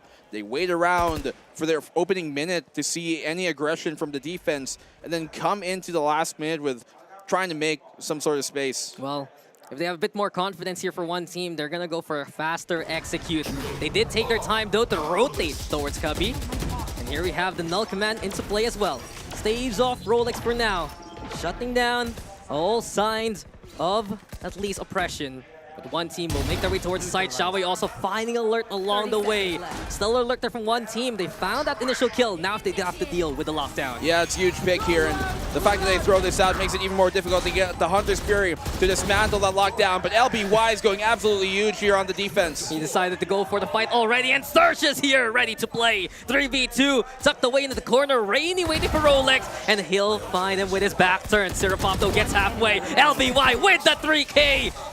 And he's just trying to protect his team right in front and right in our eyes. LBY with a 4K there to put Sersha on match point. Great stuff done here by Sersha.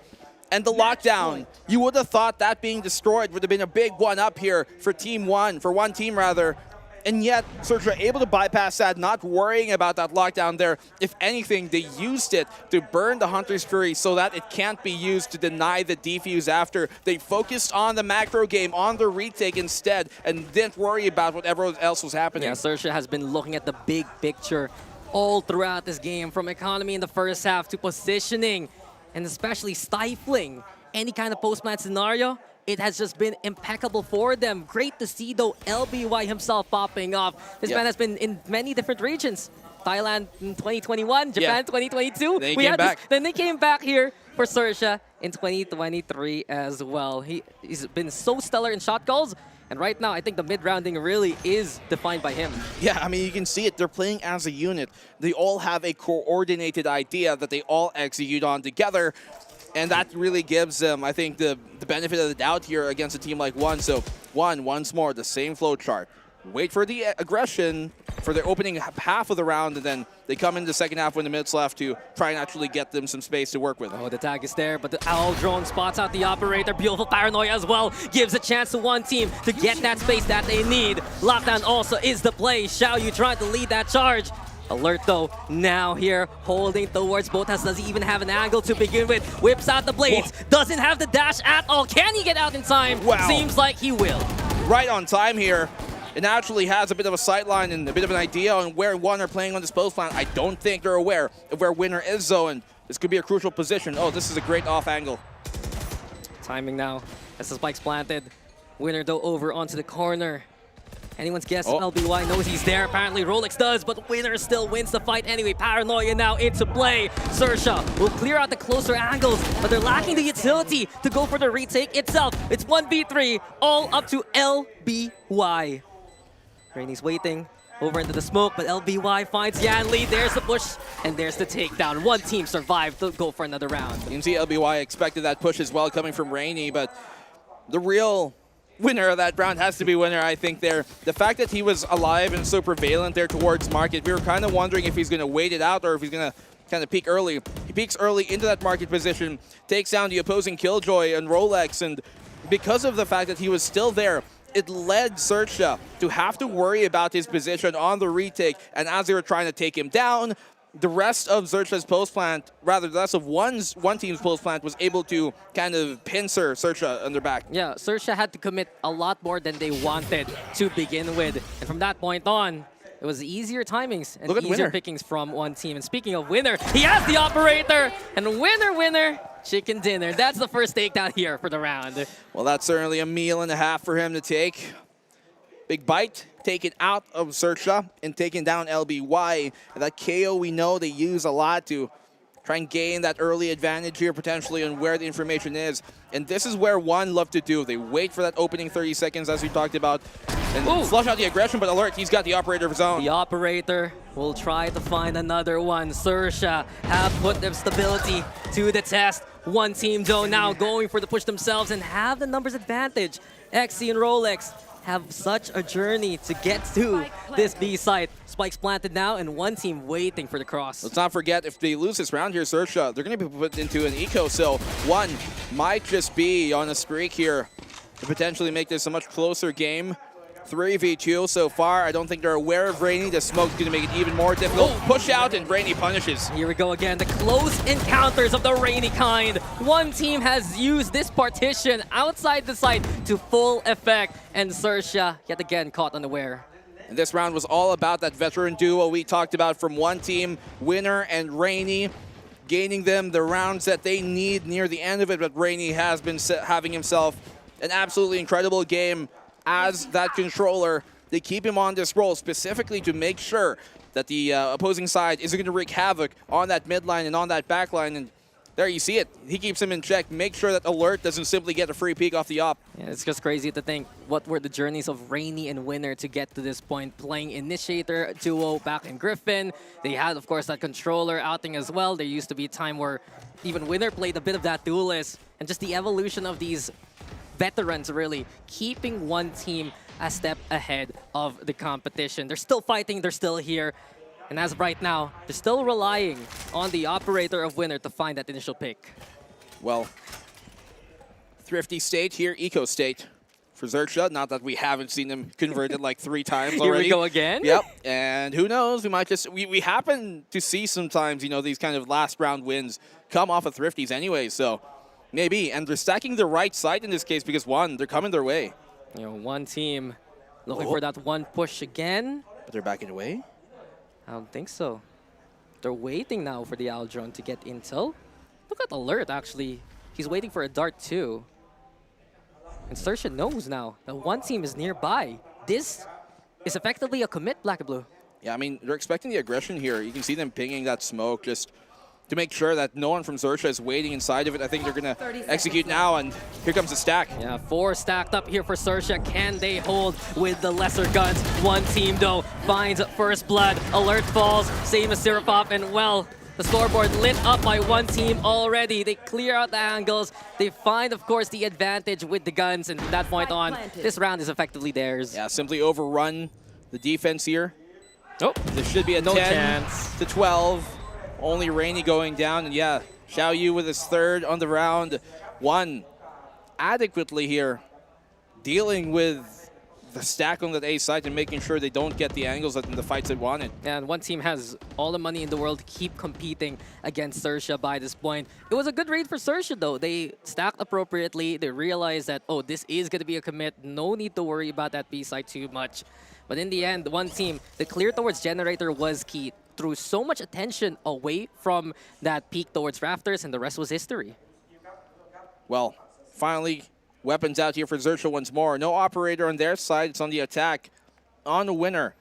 We've been really playing that catch and protect for them, making sure that he's the net off the flanks or off of aggressive peaks here from Xerxia. And with Xerxia knowing that the operator is online for one on their attacking side, I wonder how this will affect Xerxia to be proactive early in the round.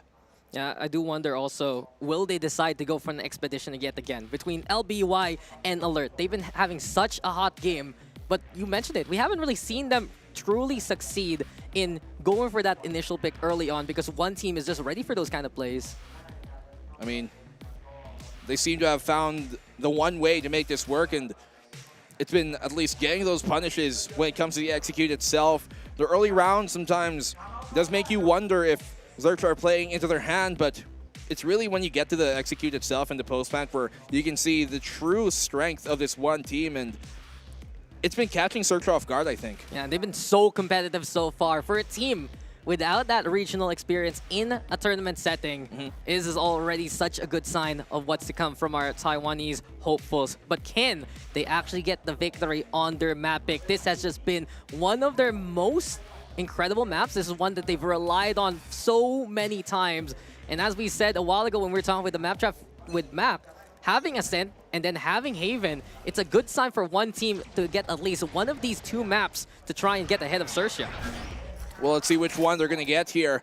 Maybe one. Yep, they need 2 rounds to close this out. Of course, match point here already for Xerxia, but it's overtime that they're trying to force for one attacking side of theirs this time around. Still waiting for those pushes that they expect from Xerxia. Yeah, one team here looking again for a pick, courtesy of winner. Well, slow play. Yeah, all it's not coming. It's just what it is, man. You want me to talk about this? They're walking. Yeah. They're moving. I mean, that's what they are, for sure. And you can see here that Xerxia, they love to place their utility on that Killjoy. A bit more for denying the plant instead of stalling the push instead. And I wonder if that is going to be something they're going to change up in the next round if it doesn't close out this way. Yeah, with 40 seconds left, though, one team will commit yet again towards the site. Sorito gets the spot. There's the Paranoia. Perfect as well. It leads now to the Hunter's Fury from Syrupop. All the way from afar. Trying to find these targets here. Rolex, though, cleared out by Xiao Yu. A chance here for one team to get the plant going. Winner also with a stellar find. That's 2 down for Xerxia. What did I say? He's that safety net there that makes sure that there aren't holes for the defense to punish. Alert, good on the swing. He gets Xiaowei down, and they're trying to flush out. Winner, but he gets another. Bells were ringing, but Winner will silence them yet again. One team on site and at the ready. LBY, though, finding Xiao Yu. They're trying to actually clear out Yan Li here towards hell, but Yan Li puts up a stellar fight. It's all up to LBY now. Nice tap onto Rainy. Can he do it for Xerxia? No. Denied by one team, and we are 1 away from going into overtime. Final round of regulation coming on in. And one team are looking in their best form so far in this map. The way that you'd want to expect, and doing it on the attacking side is not easy, Dax. Now, Xerxia, you can see that they've kind of been dissuaded from being proactive early because they know that operator, and that's what I was talking about.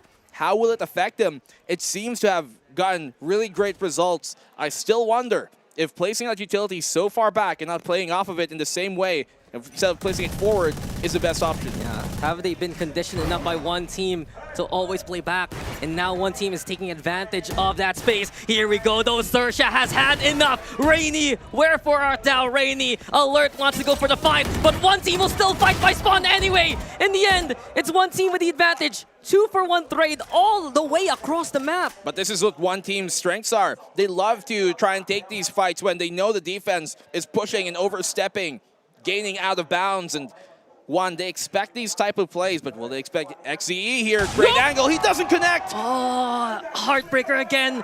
Xerxia, they knew that was their chance to equalize these odds, and instead now, All eyes point to Rolex. He had a bullet with his name on it, but still could not find the shot. Not all hope is lost just yet for Xerxia here. You have to look at Rolex and what he can do with his judge on the backside. He has the judge. He has the auto shot. He's waiting for someone to come his way. And one team, you know, by this time, this is the commit. Null command is the call, though. One team still waiting for the right opportunity. They want to go for the lockdown as well. They're playing this as secure as possible. This just dismantles here the idea that Rolex wanted to have. Such a He's good trying to call. go on the cross, but Winner's there on the catch. 15 seconds left. They have to get within the sight. Might as well throw everything but the kitchen sink. It's the last round of regulation anyway, and one team realized that at the right time. Rolex a gun. One team with a two-man advantage, and the operator struggles still for Xerxia to retake. Even worse for wear as Sirafop and his rifle falls. It's XZ who will be found, and one team have tied it up. Overtime in the first game of the very first inaugural Ascension for Pacific here. OT it is. OT it is. Let's not forget that, you know, players like Rainy and Winner, when they were on CBT, they gave us one of the biggest, most all-time classicos of overtimes. 5 overtimes on that bind map. One of the first SEA Challenger playoffs we had versus then Brent, now Team Secret. So that was a classic one. I'm going to give you a handshake for remembering that. Yes. And then I'm going to call you a boomer for actually remembering that. Hey, man, we were there. We were there. That's true. But one team is here to play. Xerxia trying to defend home territory against everyone else who have made that journey towards Thailand. But that second round, that 5-round streak, really proved that one team has conditioned Xerxia to play in a manner that one team can exploit. Well, there's 2 teams playing right now. Really? Like You're so funny. Yeah, well, there's no laughing matter here for Xerxia. They've given up a big lead here as one. They've gotten their streak, and now we're in overtime. Yeah, Cloud versus there. Alert looking for contact early on. Xerxia, do they pick up the pace to try and surprise one team? Hanley's just sticking around towards the market especially, so a flash into the peak. A possibility here for one team esports. The rest of Xerxia now mobilizing to try and go for that B-split approach. Yeah, they're waiting here for aggression on either side, but neither team is going to budge. It might seem like one here pulls back instead. They know they don't want this fight. They gather information, though, with this knife, and that should alert them. Yeah, Aldron's there. One team will cede control. Never mind, Jiawei's still fighting, but Alert will catch him in the act. 4v4 for now. Spike has been dropped temporarily, and one team tried to go for the engage instead. Rolex though shutting that down, not just once, but twice. Here comes Sirafop as well, and B is claimed by Xerxia. And Xerxia, at least, able to finally get their groove back in this round specifically. Rolex there especially making sure Rainy doesn't pour off a stormy day over Xerxia's head. He doesn't keep the clouds over there, so Xerxia up into 3v1. It's all on the winner to take this. Yeah, can he find it? Alert is so low already. He's effectively the initial contact just to bait out the opposition. And there you go. Winner has to take the L. Xerxia will be back on match point. Yeah, great dual angle hold there. As soon as he peeks at, it's effectively a high-low position, and so 2 players to deal with, can only get one. And Xerxia, they take the opening round of overtime. We questioned, you know, how one really deal with adversity, of retaliating and coming back into games and rounds and halves. And they've shown us a great showing in that second half, but overtime's a different story. So first game, already this close. Yeah, I know, right? Ascension really is such a treat to watch already from the get-go. With one team now, they need to fight back yet again. They do have at least a more of a default approach this time, trying to put presence towards these main angles, maybe a rotation in order for them later on. One of the first few times we've seen that specific smoke here from Xerxia in this map, and that shakes up one. Now they're wondering, what does that infer? What conditioning here is being set by Xerxia? Why do they smoke that off? Have they taken that wine position away? Are we going to go for this A split, they think? And seems like the answer is yes. They're implying aggression, and that's why you can see a Rainy hanging back for now. Here we go, though, and Xiaoyu is desynced with the rest of the roster. XZ will play the game of separation to the nth degree. Rolex do at the same case, and Jiawei, he's the only one still standing. 1v4, He's trying to do it all here for one team. but he's only one man, one player, and Serapov will defend the homeland. Our first series goes to Thailand. In overtime as well. Or first map, dude. First map. First map. First map. Don't get ahead of yourself. They almost did there. The comeback from one team was incredible.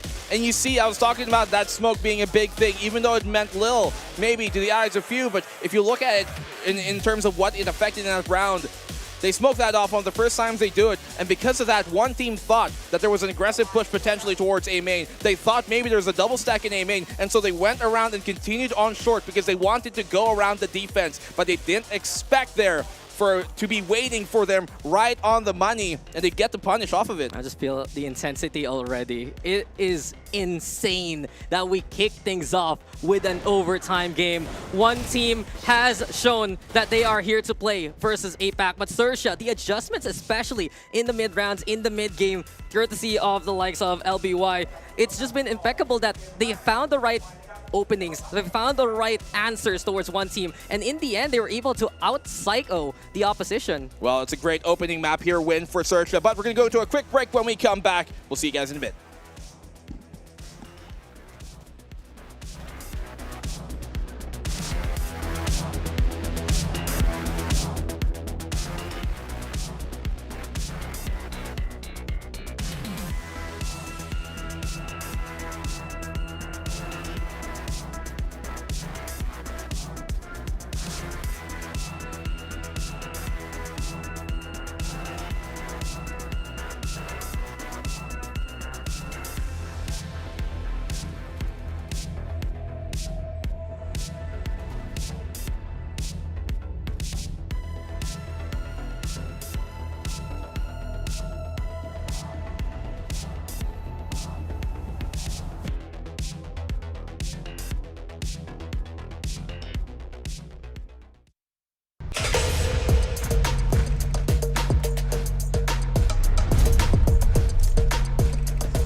What a thriller to kick off Ascension Pacific 2023. Zerja, look, they might have dropped the ball in the second half, but you need to give it to one team. Thriving under the pressure, doing everything against all odds They were on death's door, but they managed to make it happen, and in spectacular fashion. Unfortunately, after taking it to OT, things didn't go their way. I mean, it could have, right? And how close they were able to make it, and we were wondering how do they play against pressure and adversity? And I think that's a check mark. Even though they weren't able to close it out, they still did pretty well. Yeah, they were so competitive all throughout. We saw in the second half especially that they were the ones setting that pace. They were reeling Sersha in all the way to the deepest abysses of their spawn even, and the fact that they would deny that kind of outlook from Sersha, limit their playstyle, was what one team took advantage in the later rounds. And for me as well, look, first half looked almost tragic for one team. Great start, you know, coming out, winning the bonus round as well, 3-0, looking spectacular.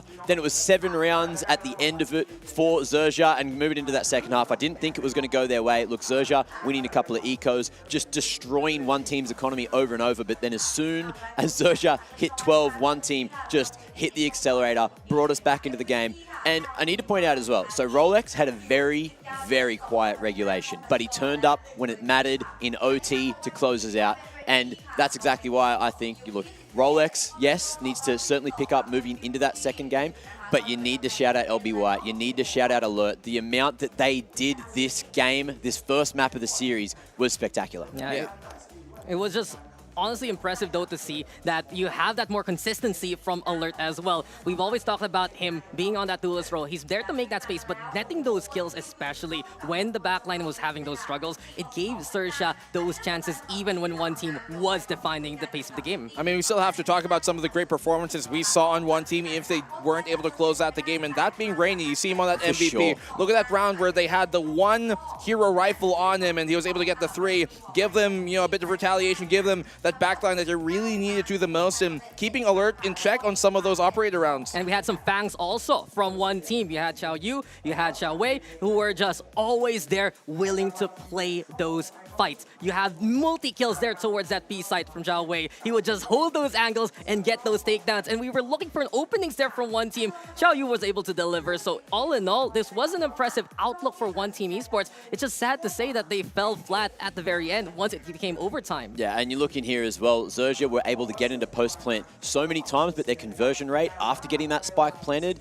was nowhere near as good as one team. One team able to win 7 out of 9 once they were able to get the spike down. Issue was their attacking side was more about, you know, finding those openings and almost winning before they needed to plant. Yeah, and that's kind of what we were talking about, right, coming into this match and series in person, especially in the second half, where it's going to be the post plant, I think, that's really going to kill Sersha here if they allow one to get in that position, because they're one of the best teams here in terms of statistically of converting those post plants into wins, and we saw that here on map number 1, as we talked about here. It has to be the defense setting a tone early for Sersha. Otherwise, if they let them in, that might be like letting the vampire into your home. It's such a struggle, right? And one team, we've seen from them, though, that their flowchart is very set. Sersha haven't found the right tools to try and dismantle that as of yet, until we saw there in that overtime. We were talking about it in that last round especially, just a single smoke to try and dissuade them. There were also times where we saw from Sersha that they were pulling attention away from one team, and I feel like if they kind of look back at the tape real quick while we're in between these games, they see those moments, they can try and exploit that more so into the second map. The other thing I noticed as well, it took Xerxia a very long time to call that timeout. They called it in round 23 after losing however many rounds in a row that was, but it feels like maybe that's something they can go back and look at, is, you know, call the timeout earlier when they've lost, you know, 3-4 rounds in a row to one team. That's when you really need to, you know, knock on the door, have a quick chat with the coach, have a quick chat with everyone, and figure out exactly how you're going to round out this game. Because what we saw a lot from Xerxia was stacked sites, going 4-1 splits, right? And hoping that they're on the right side. Sometimes they were. Most of the time they were.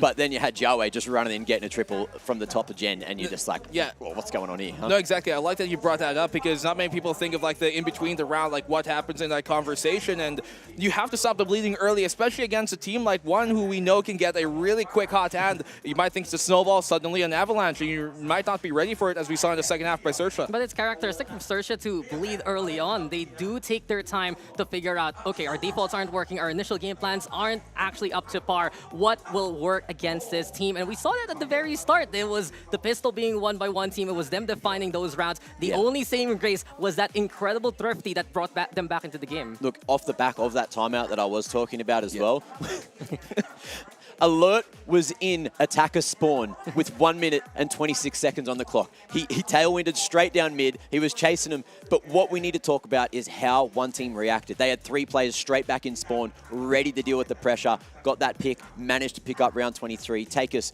one step closer to OT. And that is exactly what impressed me about one team. They were coming in completely prepared. You know, they had some counter strats ready, and that's why the game ended up being as close as possible. And we know both these teams, they love Haven. They both excel on Haven. And moving into that second map of the series, that is where things are going to be even more entertaining. Yeah, if they had their first chance for one team on Ascent, Haven is that second chance. Despite Sersha picking up that map, it's something they love to play, but it's not the best success for them. It is around 50-50 in terms of what they've done in split number 2. You look on the stats of one team, they've only lost this map once in local competition, and it's just something they're so accustomed to playing. They love to separate around those sites. They try to go for the split approaches as much as possible. And when you have a 3-site map, you already know that the defense is going to be thinner than usual. One team takes advantage of that. Not only that, but one team gets to select the side because map 2 is Zerja's map pick, so they're going to have that advantage as well. And there's going to be a difference here this time. I'm not expecting a mirror matchup because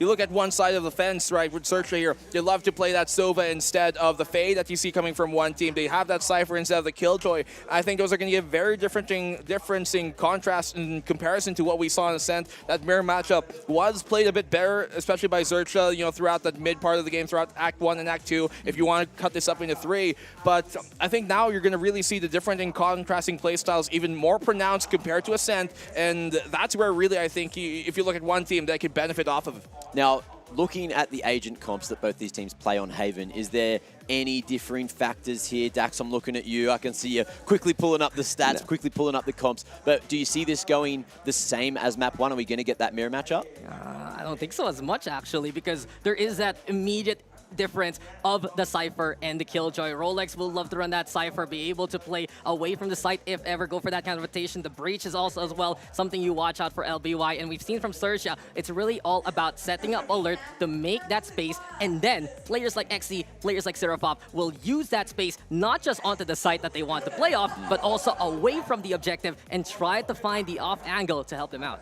Yeah, I'm loving the fact that we're going to potentially see some Breach moving into Haven. Obviously, it hasn't been locked in yet. We don't know if they've changed it up. But every time I see a team bringing Breach into Haven, you know, you can see such great aggression on that defense. You know, you're getting stuns down in the sewers, down through short. You can get your duelist straight off the back of that going in with a flash as well. And if anyone's sitting there at lobby and not ready for that aggression, then that's when things can get exciting.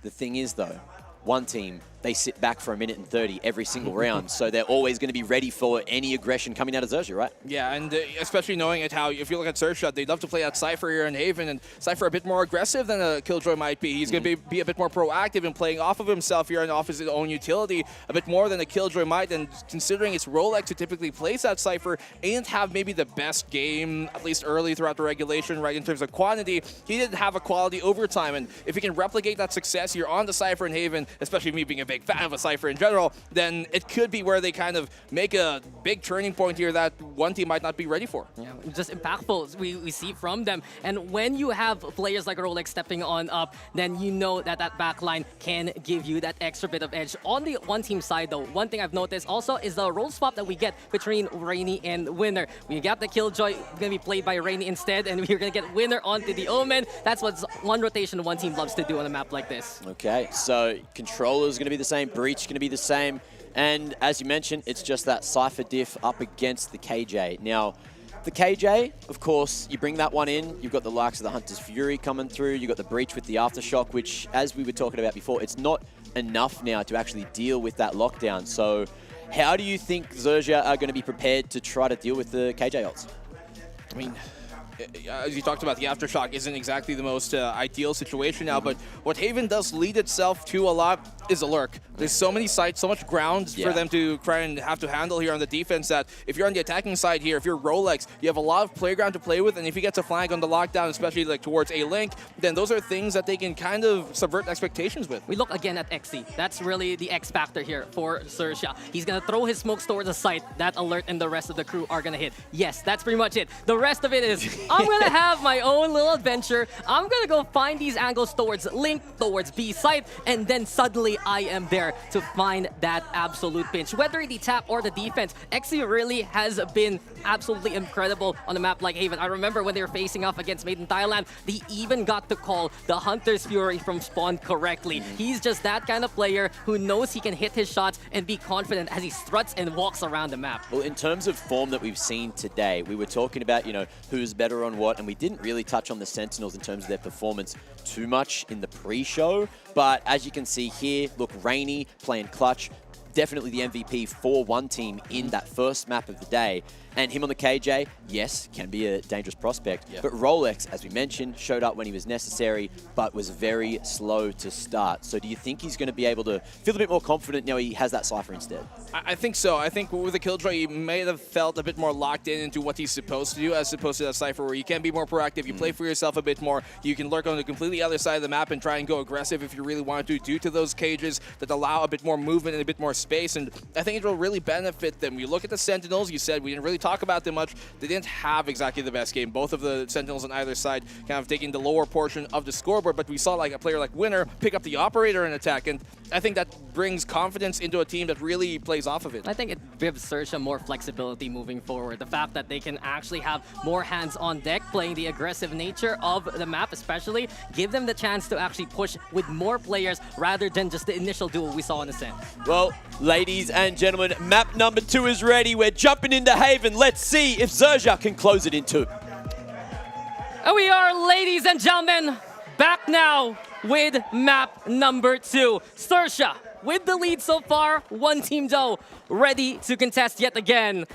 And as we've been talking about in the panel, the only stark difference here, the Sentinels on hand. Are Rolex and Rainy ready to do battle yet again? Will we see a bit more from the backline this time around? I can't wait because, well, for Sersha, this is their chance to close out an initial series on their home turf. For one team, though, that's a chance also to get on the board. I'm gonna lay it out there. I'm a big fan of the Cypher, and so I'm wondering how this will go. Sersha, they got a very interesting idea to pull up on here. Mid-control, being fought off early. You see a lot of frenzies being bought up by one, even with those nerfs. Yes, Sersha look to play for the middle so far. Alert here, leading the charge yet again. And when we see their initial pistol rounds, they want to put Alert to the test as much as possible. Dashing on in already, wants to go for Winner, but the frenzy up close enough to get that takedown. One also trying to go for the wraparound, but here comes Winner! Knife out! Still sticks it to his face! And it's Sersha now in a 2v3 scenario. Over onto the garage, they're stuck here. Surprised he didn't get that kill there up close and personal, yet it's one who come out on top with the advantage. Sends Sersha packing. LBY and XE, they're not in the best state as well in terms of HP. Yeah, the knife in the eye and still alive, man. Yeah, it's only a flesh wound, he says. All good, all good. I can operate with the other. But this time around, it's XE with the find onto Yan Lee. Over now towards A. Jia Wei searching, seeking for that target. LBY, though, holds it all by his lonesome. And with XE now caught out by Rainy, we go to 1v1. Yeah, 1v1. Rainy here. Let's see how sunny his day may be. Passing through sewers, and you can see LBY, he's expecting him, but still Rainy gets the kill. And the opening round once more, pistol here for one. Oh, LBY, what you doing here? Rainy floods through the sewers, and it's one team who will get that initial round. Here we go yet again, though. Stellar clutch, sure, by Rainy, but you can see for one team, at the very start, they dictate the pace of the game by catching out the initial entries of Sersha. Sersha as of the moment here. Nicely done. Especially by one to really stop a lot of that aggressive pushes that we saw there towards that B main. They open up with the kill, take down Alert, stop him from being a problem early on, and then the rest just falls into place. It does come down to a 1v1 though, but we've seen so far this one team start off these maps early consistently. Yeah, I'm not too sure if it's more of a one-team success or a Sersha lack. Maybe it's a little bit of both, but Sersha here yet again onto the eco state. Syrup Pop with a Marshall in hand as well.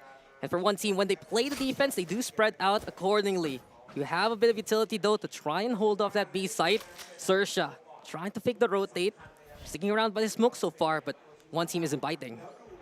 One team as of the moment, they know that on a round like this against a Thrifty, they can't really play into the hands of that attacking side who simply want to overrun, simply want to overwhelm. So they try and play back instead, which is the general style they typically like to pull out anyways. And Xerxia, they might actually attempt a re-hit here on the C site. And you see those pings. They want to go for that A site instead. And look who's waiting for them on the opposite end. Xiaoyu, Bulldog at the ready. Dart flies though, and he's going to break that. Is it enough intel to actually stop Xerxia in their tracks? They do rethink their plans though, going towards A.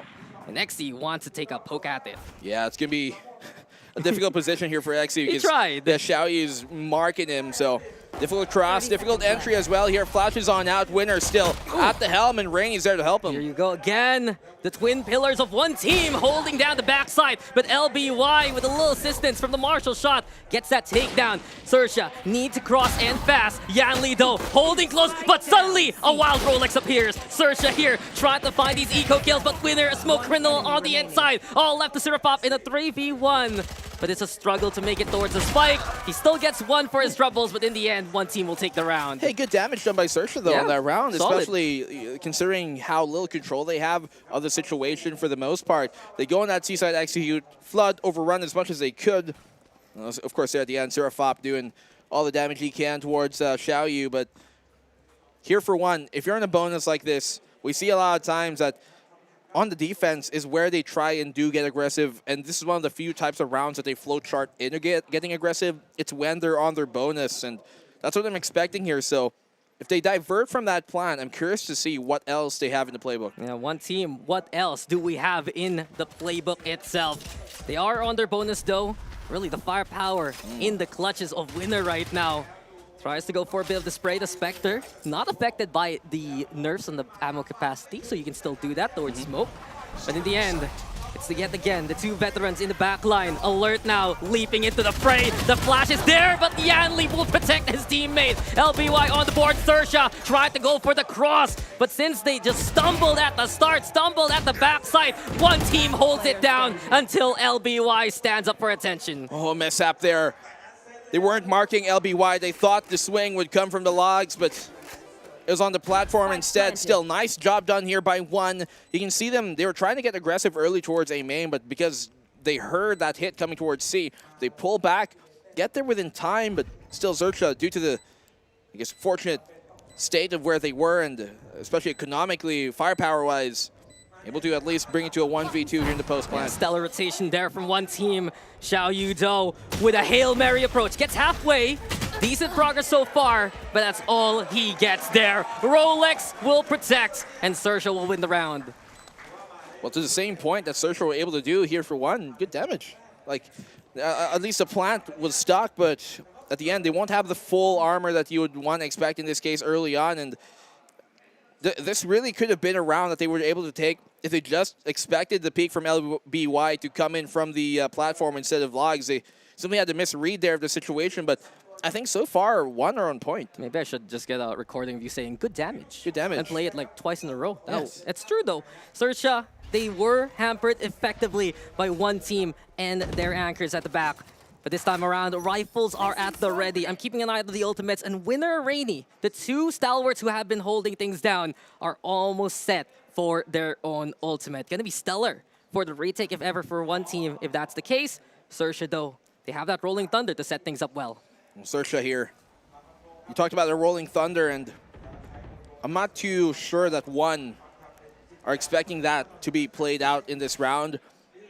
If anything, if you can infer from their positioning, this is what I was talking about, Dax. The aggressiveness that you can pull out on the Cypher does give you that flexibility. He's not tethered to his utility. He can go wherever he wants. And Xerxia now making their way towards that C site. One team duo still playing towards Link.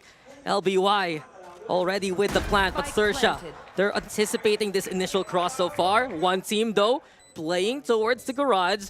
As Zhao Wei puts the dart down, broken immediately here by Xerxia. It's a 4v5 retake that one team is looking for. It's Xiaoyu also wanting to get in there, but time is ticking, and one team needs to actually go in fast. Alert on the board, and Sersha has the advantage. It's Rainy now in a 1v3. The cross is covered by Sersha, and there is no chance for one team to get on site. Yeah, nice swing here coming from XCE. You see Rolex here trying to cross and successfully does so, but Sersha off the pick here from Rolex, really coming in huge. As you said, he isn't tethered to a single spot, isn't bogged down by his utility. Instead, it enables him to really pull out every bit of personality he has in his game plan and he has in his style. It really benefits a team like Sersha to have that kind of wild card who can be at anywhere at any moment. Yeah, we had those spurts a while ago on Ascent, right? When he was able to hit those share shots towards the A side, the overtime that Mac was able to mention as well. But now we see it might be Rolex Unleashed, and also at the same time, Alert, uncaged, happy to be the predator of this round. Finds Xiaoyu to begin with. Here we go with Sersha now getting heated on up. The disengage though, at least stopped by Rainy. LBY now looking to go for the swing, and Sersha will avenge the fallen. Such a clean round from Sersha so far, despite losing one. Well, for one team here, it's all on a winner once more. This round is almost certainly done, but you can see how they are quick and swift to deal with the threat at hand. Here, Treeb's a Vandal. They're not marking him. Gets the one. Oh, could have had the second on Rolex. But at least they keep it ticking, and Sersha take the lead. I don't know if my eyes deceive me, but Rolex kind of just stared at him for a while, be like, you're there? Is that a friend? Is that a or a foe? Is that an enemy or a teammate? In the end, though, Sersha did lose around 2 players. Not too shabby, though, from one team. And now, look at one team's arsenal, my friend. 4 ultimates at the ready. Yep. You got Rainy here racking up those kills as well. But ever since Sersha moved sights away from that C site, it's Sersha who has had the better execute. Oh, look at this, though. One team looking to get aggressive here towards mid. You can see them posturing for that mid push. The pings on Garage. Sersha expect a potential aggressive push here, and they answer back with one of their own. Yeah, one team looking to be away from being one-dimensional. They take the fight to Sersha, and it's already Xiaoyu and Rainy getting those kills. They push towards the grass. Greener on the other side. Spike even left behind. And look at one team keeping tabs of the Sersha rotation. Rolex is seen and found. Winner gets to react in the nick of time. And the Yellow Drone spotting out the opposition. Sersha struggling to get the cross going. I like the proactiveness there by one this time around, going for the aggressive push towards mid. Every now and then they love to throw that out, and that's what you like to see here. Xiaoyu quick and easy on the 3. And one, simply do not let this game go away. They tie it up. Yeah, Xiaoyu saying so long there. 3-3 scoreline. And that's beautiful to see here from one team. That's what we've been expecting from them moving into Ascension. It's time for them to just evolve past the HK Taiwan standard that has just been on repeat over and over again in APAC. Take the fight to Sersha. Take the fight to everyone contending in their group. Well, the fight here right now that Sersha have to deal with is just the amount of ultimates that are on the opposing side, and that matters more for them because they're on the attack. They're the ones who might going to have to initiate that first to get within the site. And now one, aggressive push once more. Yeah, Bladestorm at the ready. Hunter's Fury is there too, and they're trying to get the tag towards Garden. But Sersha avoids it narrowly. Aftershock into play as well. It's Xiaoyu spotted on out. Sersha knew he was deep in there, and Alert now is coming on in with the blades in hand. 2 for him until Jia Wei will shut it down. Jia Wei also returns the favor. 2 for 2 trade at the end of the day. He's still trying to stick around on the side. Look at him swing, look at him go, and look at him get the angle too. Jia Wei, this is the only way for one team to get this round through sheer force of will. Great recovery here coming from one team. And Xiao Wei, we talked about this man. He has great instincts in these duels. On pace for the ace. Rolex left in a 1v3. But Xiao Wei, he's made this round quick and easy for him. Not bad for a streamer, huh? Not bad for a content creator for sure. Incredible. An entertainer. Team. Entertaining and absolutely invigorated. 4-3 standing, they take that lead back, and this is where it does get a bit wonky in terms of the map pool. Ascent, yes, map pick of one team. Their best map, but they lost it.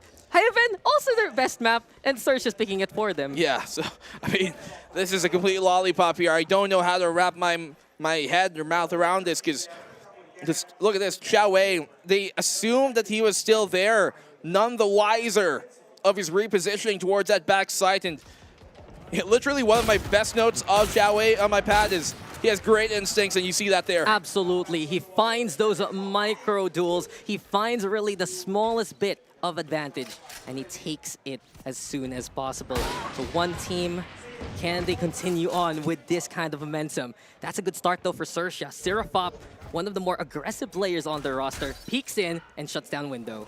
Yeah, it's the only Vandal, only real rifle they have on their side anyways on the attacking side. So, nicely done here by Xerxia to at least try and equalize the odds a bit more. Oh, XCE is able to retreat back into safety, and they're looking on to execute to A, where only Xiao Wei remains. Oh, Yan leads down, and Sershia's doing it yet again. Look at their buy, and look what they're doing so far. They're moving now towards that A site. The lurk, courtesy of Rolex also. We've noticed that Lynx have been the strongest point of contention for Sersha on the lurk. And while he's waiting, it's Sersha taking the site away. And look how Swift are able to do it due to that neural theft, giving them the information where everybody is. They have to worry about the position of Rolex here, though, because he's on that flank, and he's looking to pounce when the timing's right. Paranoia into the peak from Rolex. Nicely done here by Sersha. And look at Xiao Yu. He had to take his time to cover that instead. Can't get in position as quickly as he would like towards tower. The smoke is there too, regenerated already. And Sersha just has all the time in the world to wait out instead. Such a difficult retake for one team. Winner, though, gets to. Doable maybe, but the operator isn't worth losing. Xiao Yu a parting gift, but he can't make his way towards the site. Maybe one team can wipe them out, but in the end, it's Sersha who still gets around. Yeah, at least they make sure not able to save any weaponry into the next one, but even better done here by Sersha to get those kills, to get the opening pick off of Seraphop, the Soul Vandal, and then Rolex off that flank edge here. It's Yan Li who was pushing that flank, and this is sometimes something we see from one where it's the players on agents that you wouldn't expect for them to be doing the exact idea that they was. You don't want your breach to be the guy to push up forward to try and look for the lurk, because you need that utility to fight at the choke, and because they lost Yan Li early, they didn't have much to fight with anymore. Yeah, one team couldn't actually get the site going, sure. At least they got the frags. In the end, though, Hunter's Fury is the call, and Winner immediately slicing, dicing, and eviscerating alert there. Such a struggle for Sersha to make their way towards the site cleanly. In the end, though, low HP for Winner. He has backed on the way. It's a retake now that one team is setting up for. One team as of the moment, 5v4, Rolling Thunder here for LBY to keep him at bay. Blades out for Xiao Yu. They do have the reposition as well from the shadows, and that's the Rolling Thunder we talked about. Xiao Yu opening up with a pick. Yeah, Blades are out, and Xiao Yu with the find. One team also now in position to just go for the push. They have the garage control, keeping Sersha away towards long instead. LBY though, he's the one on site. Tried to make the impact, but it's just not gonna happen. One team yet again keeping this lead. Yeah, taking that garage control is gonna be really difficult to make effective here, especially knowing where the positioning was. Xerxia have to realize they still got everybody alive. They still got the Omen here on a Winner, and they have the Rolling Thunder, so they kind of have to fight this. They can't really just simply back on out and not be in a position to capitalize off the Rolling Thunder. One may argue the Rolling Thunder was a bit too early as well for their positioning. Yeah. One team there, they just found the right opening. They found the right timing, and you mentioned it. Just having that extra angle to work with really puts such a wrench in the plans of Sersha. Now then, Sersha again, back on an eco state. I still look at their half buys, I still look at their ecos, and I wonder what else is next here for Sersha's master plan. Yeah, I mean, where does this change, and where are the points to be awarded? Xerxia, eco state once more. We've seen Thrifties come up and be effective in the past. Yeah, we had this discussion a while ago in the first map. A while ago, Sersha was doing some great economical damage all throughout the first half, keeping one team just at arm's length and making sure that they would go on an eco when they would take the L. But look at the economy right now for one team. Look at the ultimates as well that they're trying to still bank on. They have such a big kit moving forward. Xiao Wei also with the dart so far, just implying a bit of intention, a bit of presence towards his A site. Operating out here for Xiao Yu, but it's in the complete other side of the map, and you see one, they're not exactly aware of where this is to come. A-side hit coming on here. They should have the plant, and it should go unbothered. Yeah, Paranoia into play. Sersha has effectively cleared out the site immensely. And Rolex, here we go yet again. The lurk effective towards B so far, pulling the attention of Winner away. He clears out that rat so far. LBY eventually getting the plant going, dissuaded by the Hunter's Fury. And now as time ticks, 4v4 over onto the corner. Alert, just awaiting anyone who's willing to fight him in close contact. Xiao Yu though had the Phantom in hand. Firepower at the ready, and here comes one team as well. Beautiful scan into the takedown from the smoke, from the shadows itself. It's Xiao Yu who will strike at them bit by bit. Sirapop, well, he's still alive for now. Here he comes, and Winner will just catch the kill at the end. One team now up to 6. A quick tap there. Not much of a problem. No real fuss for one who have the better weaponry. It really was only Rolex who gets himself going in that round off the pick there.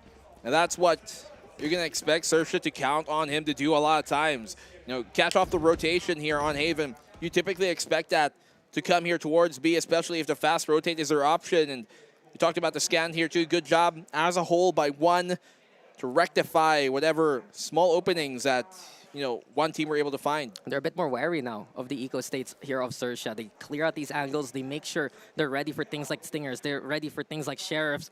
And with Xiao Yu also popping off, getting heated up just like this, it does give one team the edge in the speed in which they retake.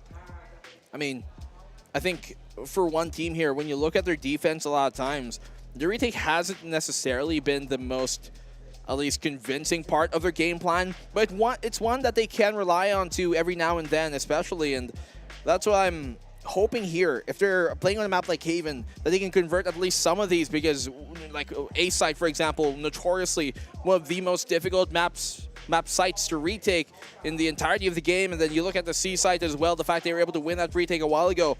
It's boding well here so far, early in the half for one team, but we've seen the same kind of strands be true a while ago when it was on Ascent, and then we saw Sersha come back into it. We saw their dominant second half as well. I'm just hoping for one team that they can, you know, continue this momentum and bring it in the second half and potentially the third map. Yeah, I do wonder if one team can actually get to the finish line in this instance. They were able to reel it back in the first map, but we've seen for Sersha, it's the adjustments. It's how they actually manipulate how one team sees them in the first place, and then maybe that's when they can actually get back into it. I do wonder though, we've been talking about Rolex so far, but not too much of the rest of Sersha here. Xe has been shut down, Alert has been found many, many times. And with one team here looking very sharp at just holding down these sites, it's Sersha who needs to find a different approach on how to take these away. Yeah, Sersha still have yet to get themselves going the past few. But that could change here. Try and hit this A site. You got Winner off of the boost, and I think some information was gained, at least by the defense here by Xiao Wei. You can see them still, though, playing close, and Sersha anticipating aggression from the defense. Yeah. Sersha's just here, waiting for one team to actually peek out in the first place. But Xiao Wei isn't gonna bite. Instead, he just jiggles around, waiting to see initial intel himself. Doesn't have the dart at the ready, finally does so this time. Their reconnaissance is there, Alert. Immediately now, getting into the site itself. Xiao Wei awaiting him, the flashes are there, but the smoke covers his eyes. And from that point on, Sersha is able to clearly see what one team has in store for them. Two already here for Sersha, but Yanli and Rady do fight back. Yanli here from hell, at least with a fighting chance. But in a 2v1 with the operator, Xiao Yu has a lot of work to do. That was a big pick there by Yanli at the end before he went down to try and make this a lot more possible for Xiao Yu to convert. Nicely supported on the execute, but now it's a 1v2, so they have to deliver. Can't give themselves isolated. Cloud burst in, and he still has the up in hand, looking for something to pick up, looking for any kind of angle here. But look at Sersha reposition. The double up is ready, and now that's Sersha getting on the board too. Well, he's able to find the rifle there, a Vandal, but a bit too late. And one still not able to come back off of that round. It's Sersha who finally retaliate after the two that were given on up. And I like how they were able to, once again, set up Alert to get that entry going. You see Alert here, Cloudburst, dash on into the site, and he waited for the flash off their breach on that back site specifically before he peaked. So it gave them a lot more of a fighting chance to win at Execute, and they found 2 picks clean and quick off of it. Yeah, Sersha, sure, they were hurried up by one team. Sure, they were spotted out early. But then again, they made do with the position they had. They found those incredible frags courtesy of Alert, and now we're seeing them ramp up truly to how they want to take these sides. So I believe a bit of a timeout going on right now, or a bit of a technical pause. One team, though, what do you think so far of their defense? It does feel like there's a lot more confidence right now compared to that first map. Oh yeah, for sure, and especially with them realizing and recognizing, hey, we don't have to completely anchor in the site. We can play that retake, and we've been successful on it. We saw that on A, we saw that on C a while ago as well, almost back-to-back. And it shows that this team really has more in store and more in the tank than what they've kind of flow-charted and gotten used to in their own local region. And I think for a team like Sersha, it wasn't the one team that they were expecting to face off against today. The one team? Yeah. The one team. And this one team is looking more and more multifaceted so far. We have seen their evolution all throughout their local stage.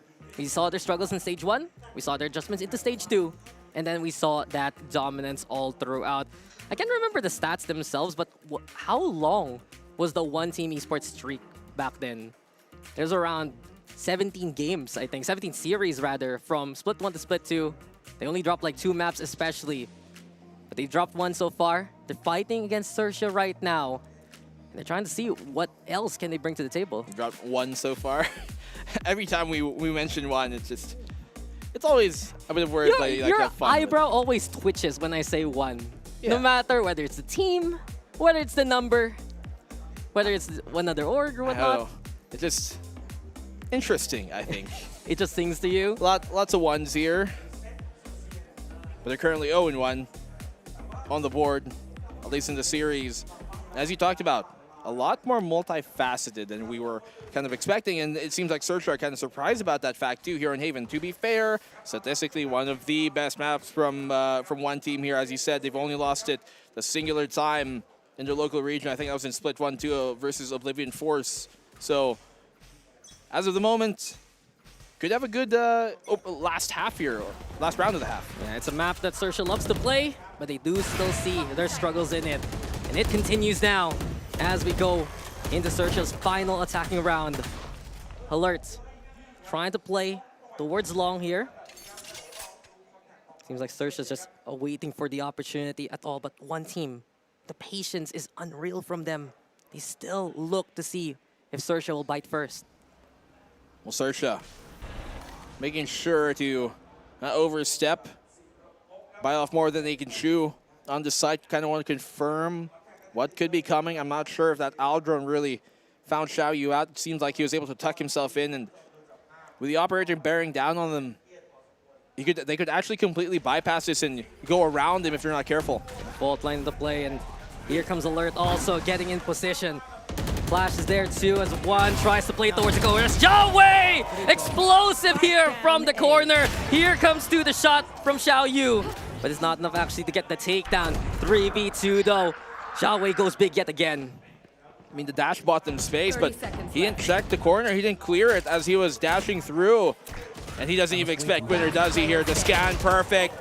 And they get the round here without Naya hit. Xian Li, the only player to go down in one successful half so far. Yeah, if you want the multi-kills, Xiaowei will deliver. 13 takedowns over the first half. 7-5 standing here in favor of one team.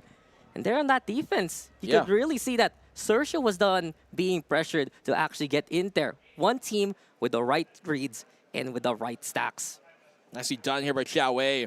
A while ago with a 4K, now with a triple to hold on to the site there.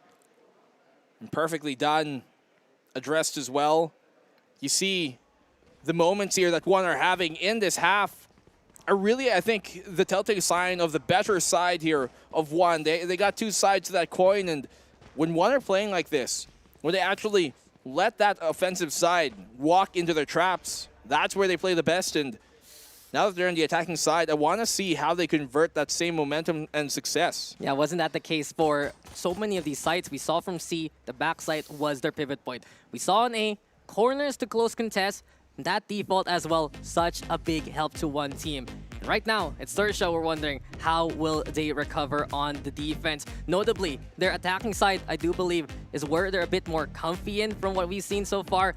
We've also noticed that while Rolex has had those notable lurks, it didn't really amount to as much as we'd expect. Well, I mean, he's currently top of the board, I think, here for their squad, but is it necessarily converting into rounds? No, that's a big thing, and I do think that at least there on the attacking side, that's where you would kind of expect it to be a bigger problem for the defense to have to deal with him, trying to, kind of open up the defense here on the opposing side. But I think it was more of just Sersha not able to play to the strengths of what they've got, the tools that they bring into this matchup.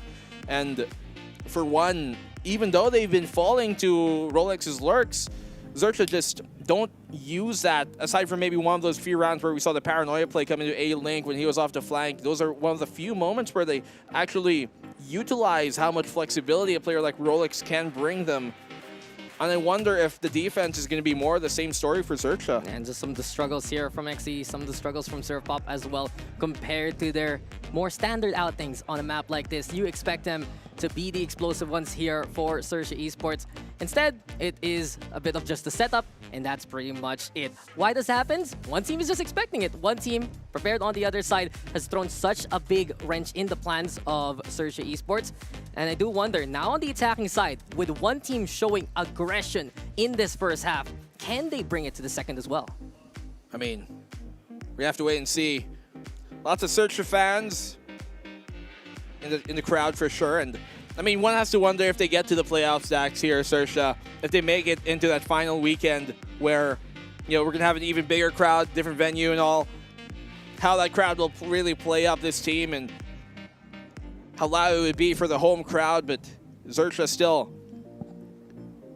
have not been able to find the lead in this map, eluding them so far. And what I really like about what one team have been doing there on that defensive side is that they allow Xerxia to feel comfortable with the space that they're taking. They allow Xerxia to feel like, okay, we have this amount of control, and therefore we should have the advantage on the execute.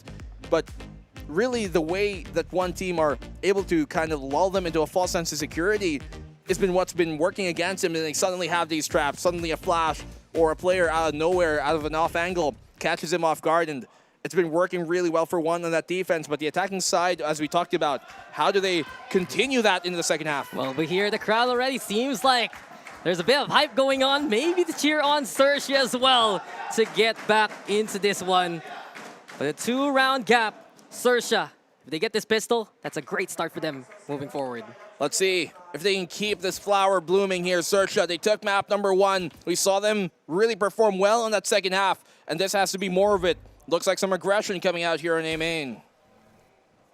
And for now, Xerxia does put XE and Alert into the front line. You can also see that the Tripwire is actually in different stations across the map. Why so? Xerxia just loves to play those stacks still. 2 here towards A-Long, 2 over Link, just to also protect LBY if ever. Yeah. And it seems like the defense has a good read so far. Isn't this what one team does almost all the time, Dax? First 30 seconds of the round, they just wait for a move, wait for the defense to get aggressive. Yo, we're reading off page 1 of the script here, man. That's how it works. That's what we saw in Ascent. Yeah, that's the flowchart. I think they know now. There you go. One team knows and one team's ready. Paranoid though gets connection. XE trying to fight on back, find that trade, and eventually he does get the takedown towards Xiaoyu, who does push a little bit deeper. 4v4 scenario though. Back on site for Xerxia to try and stabilize, but Xiaoyu's just leaping into the fray, hopping around like a bunny to get that takedown. Rolex left alone now. They did have that set up there towards, the sewer position, but Xerxia really weren't playing for it. They weren't playing to the strengths of where they were, and Winner simply just catches Rolex looking the wrong way. You gotta check both ways before crossing his straight, and in this case, hit by a truck. And one take in 8th round. Yeah, run over, and that could have been such a good play from Xerxia instead. The fact, though, that Alert was caught out first, that one team got to get the cross going and was able to honestly wait out that Paranoia, it spoke dividends there for one team to actually get that site going their way. I'm surprised one here, rather Xerxia, weren't more ready for that fight. It seems like initially they were, kind of beating down there towards A main, the Cloudburst, catching them off guard when they crossed, and Xerxia, it's the unawareness here that's been killing him. Fault line's there though. Insertion now. Trying to just get the right rate at the right time. The staff is sure, yes. But the guns are already here from one team, and the firepower overpowers Sersha's hold. Yeah, especially at that long a range. I'm not too sure how ideal it would be to peek against that. They had the stack already, so if they just cut the noise, who knows, maybe one would have just pushed into sight and they would have had just these crossfire positions, which would have worked out better, especially with a flash or some trips to aid them, a stun. Because of that, Sersha, not much really done here on their eco round. And they get the 9th here for one. Yeah, they played with fire, and they got burnt with it. One team with a clean anti-eco round there. Now they have some Bulldogs to work it. Now they have the Guardian, and this is where we do question if one team will pick up the pace in the bonus. Sersha, though, I'm still keeping an eye out on Rolex, especially his tripwire setups will define where one team cannot go, actually. Oh, I want to see some more creativity here. We know that one love to take that full side control when they actually do go for the execute. He's placing those trips now. I'm curious to see if later on he places it forward just to kind of make one team assume that he's got the basic setup and then eventually condition them into something else. Drone's there to find some intel, sure. With one team going for that B take instead. A dash immediately from Xiaoyu to try and clear out the closer angles here towards Link. And Xe on the inside! How did he find two? Both Xiaowei and Yan Li! Apparently all set up and knocked down there by Sersha. Not only that, the spike left behind while we see the lurk here from Winner trying to find the opportunity. There's no way he knows where Rolex is stationed. What a setup there by Sersha. Yeah, they lined them up there. Just, he didn't even know that was going to happen, but yet the twist of fate, and he gets a double. You can see that Rolex was placing there his tripwire on the window itself of Garage, because he knows that they might want to take that aggressive push if it ever does come towards B. Somebody might lurk in the Garage and push forward, and I'll keep him at bay. He now places it on the choke, and I want to see here on the defense, Sersha really play into the power positions where the defense would want to kind of pincer. You see that breach towards a Link, and it should have global influence on these fights. I mean, we saw that in that last round. Many of the positions Sersha took was because of Rolex utility. Now then, Sersha playing the hard aggress. But one team is all the way on the opposite side of the map. With that early aggression, a sign here for one team to go for the site itself. Smokes are out. Classic utility setup for one team to take the site. Yeah, good intuition here by one. They know Sersha were getting aggressive. Most of the bodies on Sersha's defense were towards that C site, opposite side of the map, long rotate. They double time here towards that A site to get themselves in position. You can see Rolex trying to be wary of that flank. He can TP across this as long as nobody hears him. Yeah, Rolex crossing. Alert is there though, and here we have the aftershock to just dissuade the leap of Sersha. Rolex though lands on the head, and that's why Sersha, or rather one team, will make sure he's dead. Winner fights, Xe's on the board too, and in the end it's Yan Li trying to hold LBY from above, drop downs just to die. One team yet again catching Sersha in the act. And nicely done here, coming from one, and Winner, as I talked about, he can bypass those trips if nobody's making sure, nobody's keeping him in check. If they don't hear him cross, then it's going to be a safe flank from them. Those tripwires won't do anything against Snowman, who can reposition himself anywhere. Awkward landing though. Oh, for sure. And just Sersha suddenly seeing, oh, they're right below me, they're right here, and one team, in all honesty, just predicting where Sersha's gonna go. They know how much time they bought just with their initial utility, the space that they had because of the initial aggression. And those are the stellar calls one team are able to make just to stay away from contact. Speaking of though, Rolex begins with a cash onto Xiaoyu.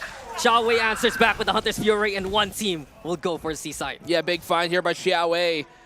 Rolex being taken on down allows them even further control of the site itself. They wanted to take him down first and foremost, and that they do. A retake potential here coming from Sersha. They could use this from the shadows to really gain information where the positioning of the post plant is. Yeah, stellar trade though, just to keep Sersha at bay.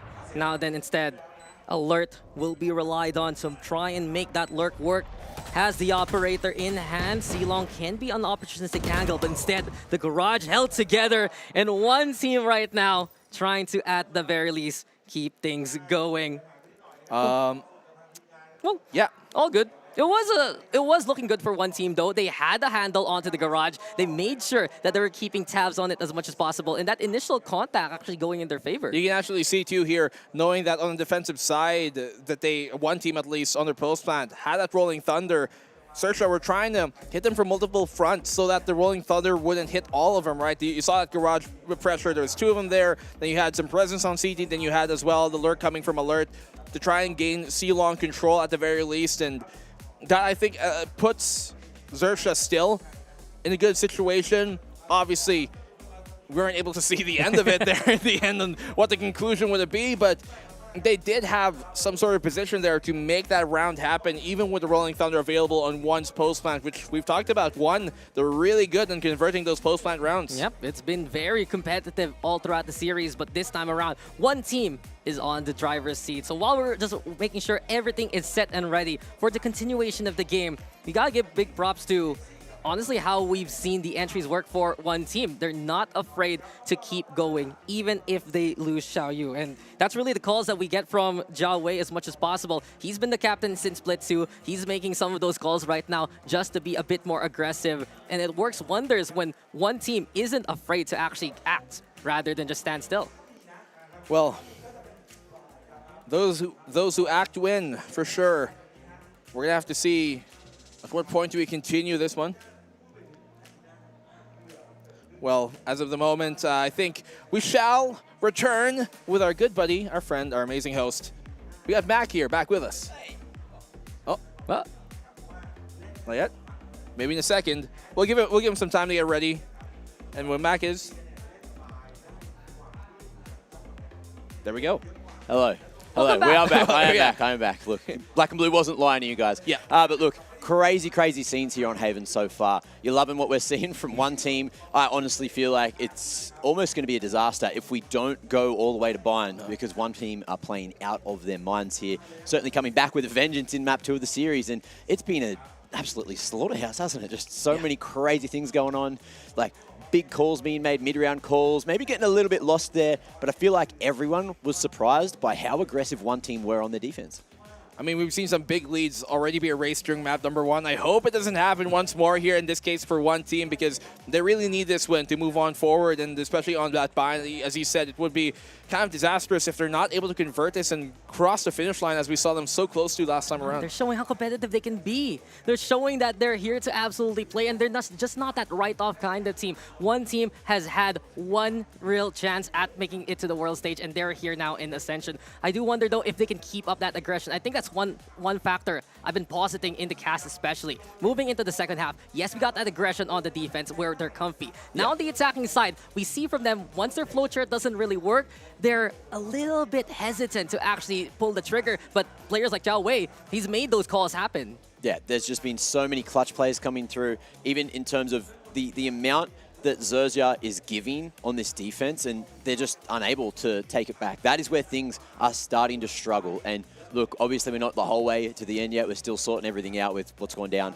Yeah. But once we do get back in, hopefully Xerxia are going to be able to build themselves back up again, sort of get some of that confidence back. They'll just need someone to pop off in one round. And we still look backstage. I'm with the other casters down in the green room. It's a bit of a, bit of a lean towards we're probably going to bind, but there are still some believers that Xerxia have this one. I mean, we thought that so as well a while ago, right? On Ascent, we thought that perhaps Xerxia were going to run away with it, but then one came back, made it an exciting game into overtime, and you can have one more of that here, especially knowing how we've talked about Xerxia as the game progresses, they get better, and as long as his map still goes on for a few, if they simply give one round, I think, or two here to Xerxia, that could start the streak for Xerxia to come back into this. Sure, but you look at one team, who have they shut down so far in this game? Alert has been shut down. We see him even in those eco states for one team. He'd get caught out trying to find a better angle, trying to go for the updraft, and he would fall flat instead. Serapop also couldn't find those multi-kills. The aggression has been hampered here by one team, by them dictating that pace. And we've seen on the attacking side especially, the executes that one team are so sublime at, it has caught Xerxia off guard, and they can't even find the right positions to retake from. Look, there's been moments as well where Alert individually has still been outstanding, still trying to carry the team, but it feels like there's just not a lot of people there with him. Look, LBY is doing an okay job, but maybe not doing as much as what we saw from him in map 1 of the series. So I feel like you know, during this pause, we're going to have to see a lift. We're going to have to see a resurgence from Xerxia if they want to close this out in 2. And look, we have to get this thing sorted, so we are going to go have a chat about it. Ladies and gentlemen, we are going to go to a short break. Game number 2 will resume just after this.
when I say I'm never like this? Do you need me the way you say you do?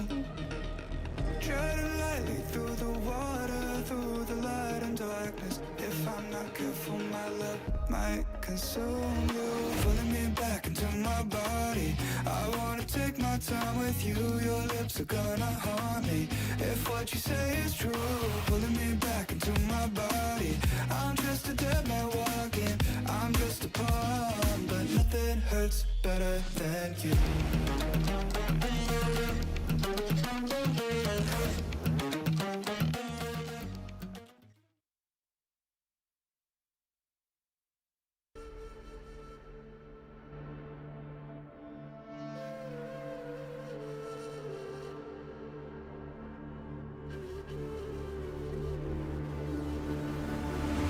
At the world from the eye of the Horus. If you Alexander the Great, then I am the Porus. Coming straight from the mud like I am a lotus. So हाथियों का बल कैसे सकेगा तू मुझे रोका? देख तू कैसे मैं लड़ूं, तुम लोगों से ऐसे मैं डरूं. करूं मैं जिससे मैं तरुण, पानी पे चलूं मैं जिससे मैं वरुण. चाहे मैं जीऊं या मरूं, जो करना चाहूं मैं वही तो करूं. आता है तू ना गरीब, तू बेटी चीप, जब भी तक कटे ना तेरी ये jeep. Better believe you're gonna bleed. Pick up a seat, get in your team. I'm the king of kings, brother in arms in a battle. You all gonna die if you act like a vandal. Bring the realms to reality from every angle. This is the public service announcement from Mumbai to the rest of the world. I am a Raja. I am the Raja. भिड़ेगा तो उठेगा जनाजा ना. तू मेरी तरफ आना. आ गया तो होगा फिर तनाज़ाना. ये भारतीय भाषा फिर दुनिया सुनेगी ये तराना ना. 'Cause I am the Raja. 'Cause I am the Raja.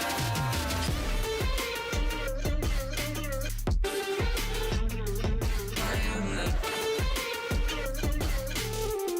'Cause I am the Raja.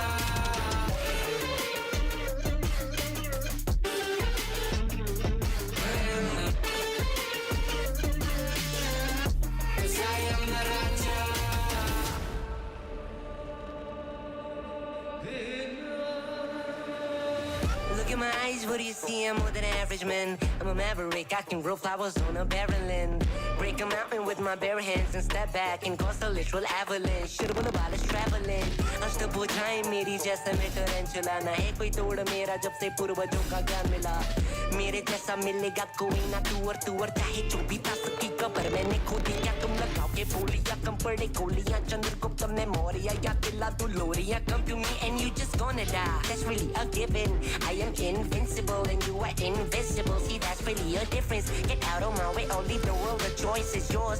I don't kill my enemies, I play with them. That's what the toys are for. From Mumbai to the rest of the world. I am the Raja.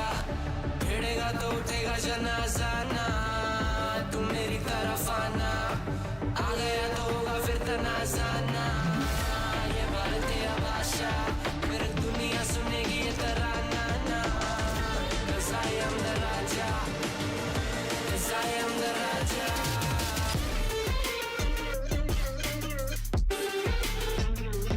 I am the. 'Cause I am the Raja. Put your back down.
uninterrupted gaming with Grab Unlimited. Free delivery every day.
Uninterrupted gaming with Grab Unlimited. Free delivery every day.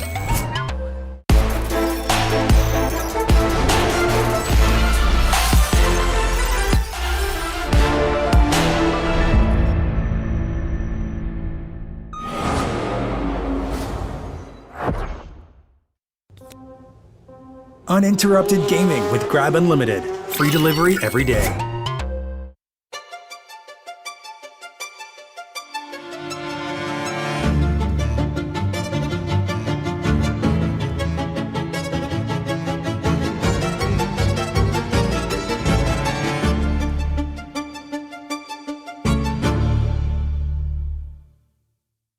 I want to talk about Japan, a region that has definitely been growing, has had explosive support for Valorant, and it would mean so much for them to have an extra team represent their region, and this time it's going to be Scars who has that shot. It's really interesting because they're one of the other teams that plays a double duelist composition, and think about how they play off of that aggression. Jemkin is one of those players who has so many first kills and incredibly high ACS. Just in that grand finals alone against Jadeite, he racked up over 100 kills. You know, while, like you mentioned, a lot of people suspected maybe it would be Jadeite, maybe even household names like Crazy Raccoon or Fennel that would represent Japan, still, I think it's maybe good news for the region that a somewhat aggressive team is now trying to evolve, you know, Valorant in Japan and have that extra representation in VCT Pacific. There's a lot of storyline here and a lot of competition going on in Challengers Japan. So if you missed it, definitely check out the grand finals to get ready for Ascension. I want to talk about a region that actually doesn't have their own representation yet in VCT Pacific. It's going to be Vietnam, represented by Fancy United Esports. And this is another region that I think, you know, clearly has been growing a lot, has a lot of fandom, and has had players that perform, but they just haven't really been able to break through into that international level just yet. The fact that they got here with no duelist on Bind is mind-blowing. I think this is gonna be really exciting. According to a lot of the other teams that they scrim with, that they're actually really tough to go up against. I think they're unusual comms. A lot of the strats that they've been trying to attempt are unusual. This team has a Yoru player and his name is Nizzy. Yeah, Nizzy. And then it's not on Bind either, right? It's not on some of the maps that we're used to. What? Exactly. As the only duelist, right? They're playing Chamber Gecko and then Yoru in that composition. Very weird, very unique. If you're comfortable in that own style, you could reach the top.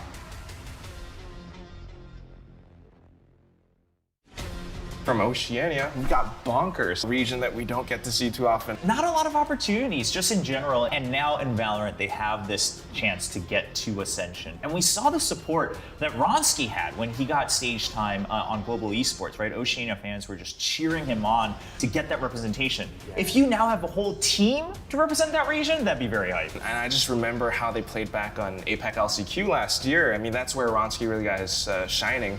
And when you look at Bonkers now, they've got so much talent, and it's really possible for them to make a deep run. Some of these players, you know, Minimize, he's been around the scene for a long time. Their playstyle is very interesting. Dragon, for example, 3 different roles. He played Raze, Gecko, and Killjoy. Yeah. Killjoy. Very different, right? Yeah, that's such a range. They're gonna be really fun to watch. We don't get to see too often. This is Hong Kong, Taiwan. We've got one team. This region, they have made surprises in the past in various different games. It's very clear that they're passionate and that they have some infrastructure. It's just that they tend to be a little bit isolated and they don't tend to have as many chances, but Ascension is going to be one of them. The way that they performed in playoffs, Zayus was one of those guys who just, you know, you talked about the stats, but he was also really aggressive, getting some first picks. And I think they had like a run back against a team that they actually knocked down into the lower finals, and then it came back against them, and they still beat them. I think it was a 3-0. That's a really big statement. Interesting to note, for one team, it's a full Taiwanese roster, and I do know the Taiwanese crowd in general, when they become fans of something, they're also extremely passionate, so it's gonna be really fun over there. Xerxia honestly wasn't the team we thought would be here at Ascension. But that just proves, I mean, that's just how deep the player pool is, that's just how big Valorant is here for this region. And let's not forget, coincidentally, it used to actually be Xerxia who always represented Thailand internationally, but they've always had international representation in VCT so far. Let's talk about some of the Xerxia guys. I think we can start with Zeci, right? Spelled out XZE. Just had some great performances, and I think, again, maybe vying for a chance to say, hey, Pacific continues to have these great controllers, because that's the role he plays as well. I mean, that's one thing that's really interesting to me because the way that this team functions, they might swap roles around depending on the map, first of all. Second of all, Zeci had one of the highest clutches in the entire Challenges Thailand group stage. I'm really looking forward to Xerxia playing on home ground. I think it's going to be insane.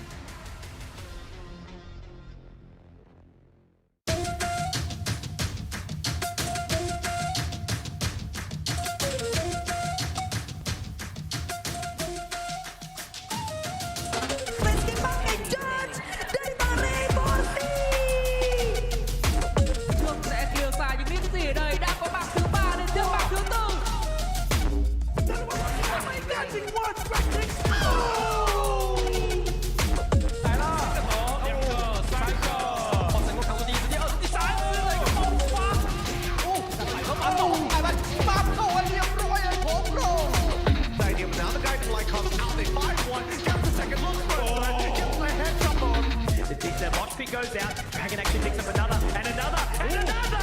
Dragon! 나도 시동 완료! 공격 준비 완료! 여기서 불거든요! Cut off the tip of the spear. They send the rest of them back to its garage, and Enrique sends them back. Sucker! Mother freak! We stop!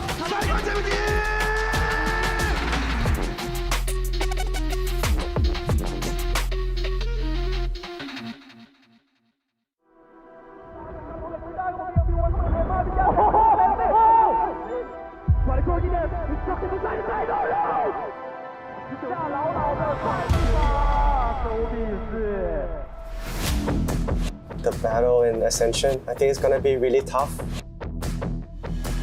It will be challenging, it won't be easy. It's gonna be very chaotic. I think this tournament will be like very hard and a lot of pressure. Buat tim yang tanding di Ascension, We can't just play not to lose. We are here to make sure mistake won't happen again. So I think friendship is something which makes Orangutan different from all other teams. Just want to say, are you guys ready? Because we're coming.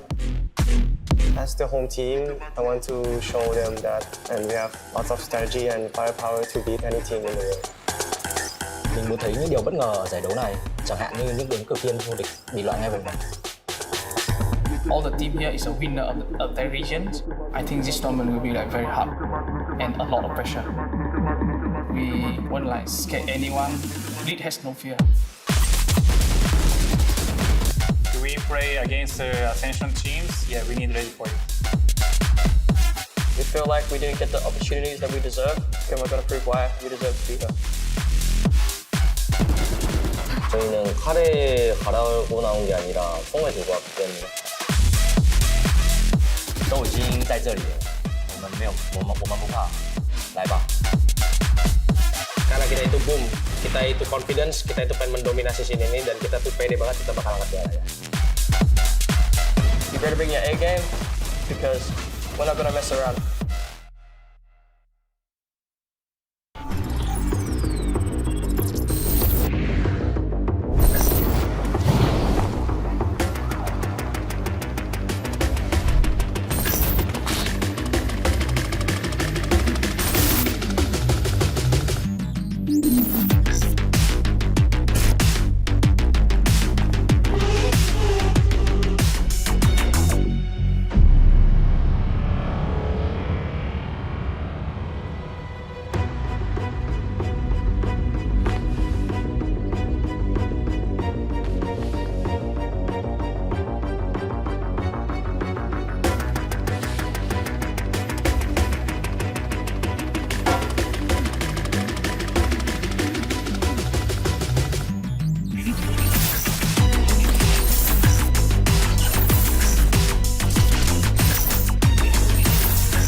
ahead of this.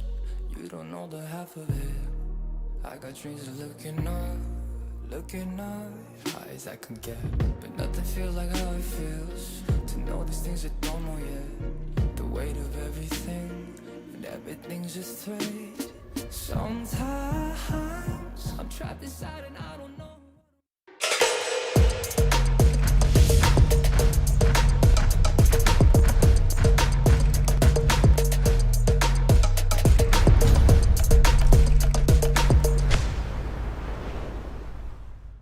Welcome back to VCT Ascension Pacific. I've got good news. We've got the game ready.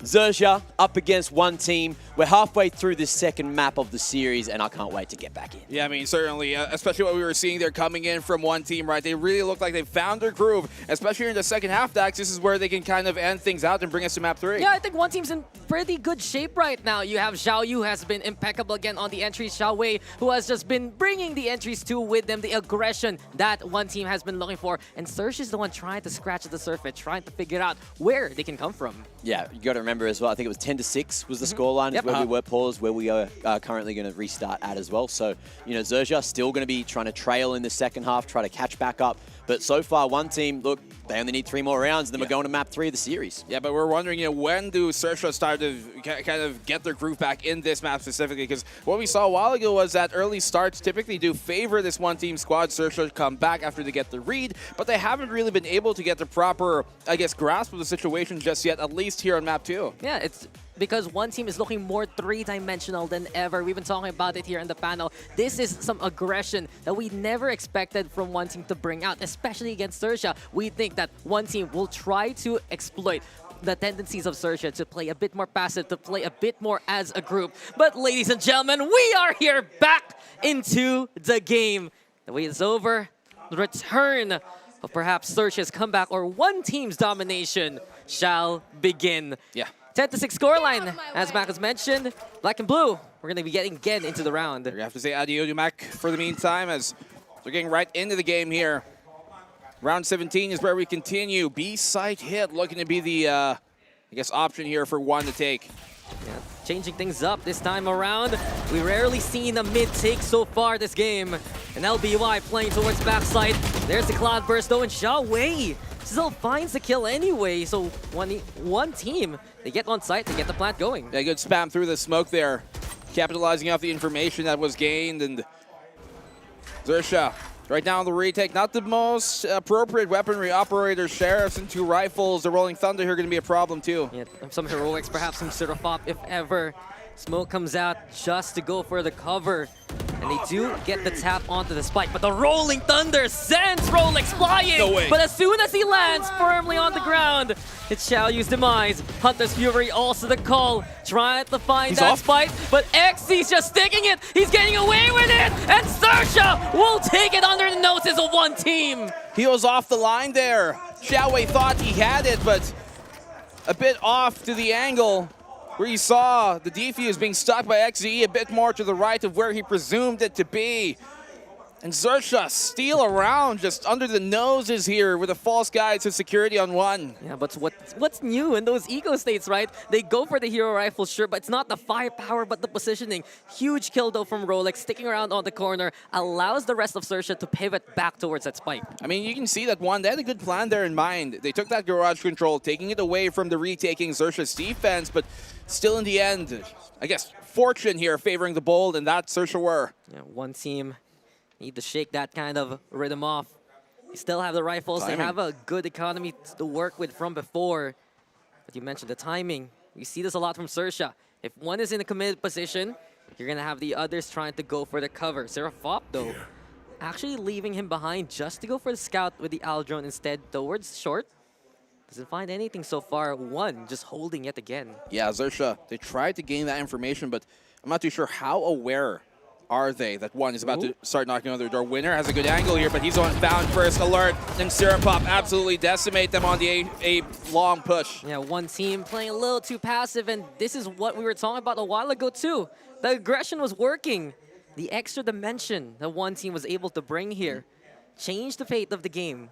But if they're just going to hang back like that, Xerxia is going to take advantage. peeking slowly in duplicate, covering each other especially. Bulldogs out here for Xerxia, but this should be more than enough. The Guardian at long range. Deadly weapon to have and deadly sight for them to take as Sirapop finds his second. Last is all on a rainy day it shall be. He gets the one, but that's it. He's done. Alert gets the 8th, and Xerxia, they're starting to come back. Yeah, Xerxia's getting the rhythm here with that spike down in A long. One team tried to just go for the circumvent. Doesn't work out in their favor. And this is now Xerxia's trade system in action. Effectively, there is always going to be cover for Alert. There's always going to be someone there working alongside him. And if it's not someone like Serafop, it's going to be XC instead. Xerxia's bread and butter play with one another. I mean, I know he's a player you wanted to talk about for like from the start. Serafop, Just a little bit. Just the amount of history he has had. We've seen him on the Duelists and other teams right in the past. We've seen him on like the Phoenix every now and then on those former rosters, and he certainly can deliver. And I think really the matchup that we were talking about between the two players on either side, Serafop and Xiaowei, those two Sovas, they are a lot better than the eye test might initially kind of seem. Yeah, they're the ones who have such good momentum swinging in their favor. We've seen the multi-kills happen from Xiaowei. We can see that Serafop has that also in the bag. And I do wonder now for Xerxia, can they continue catching out one team like this? We've also noticed that here for one team, it's not really just them relying on Rolex anymore. They're making more proactive plays instead.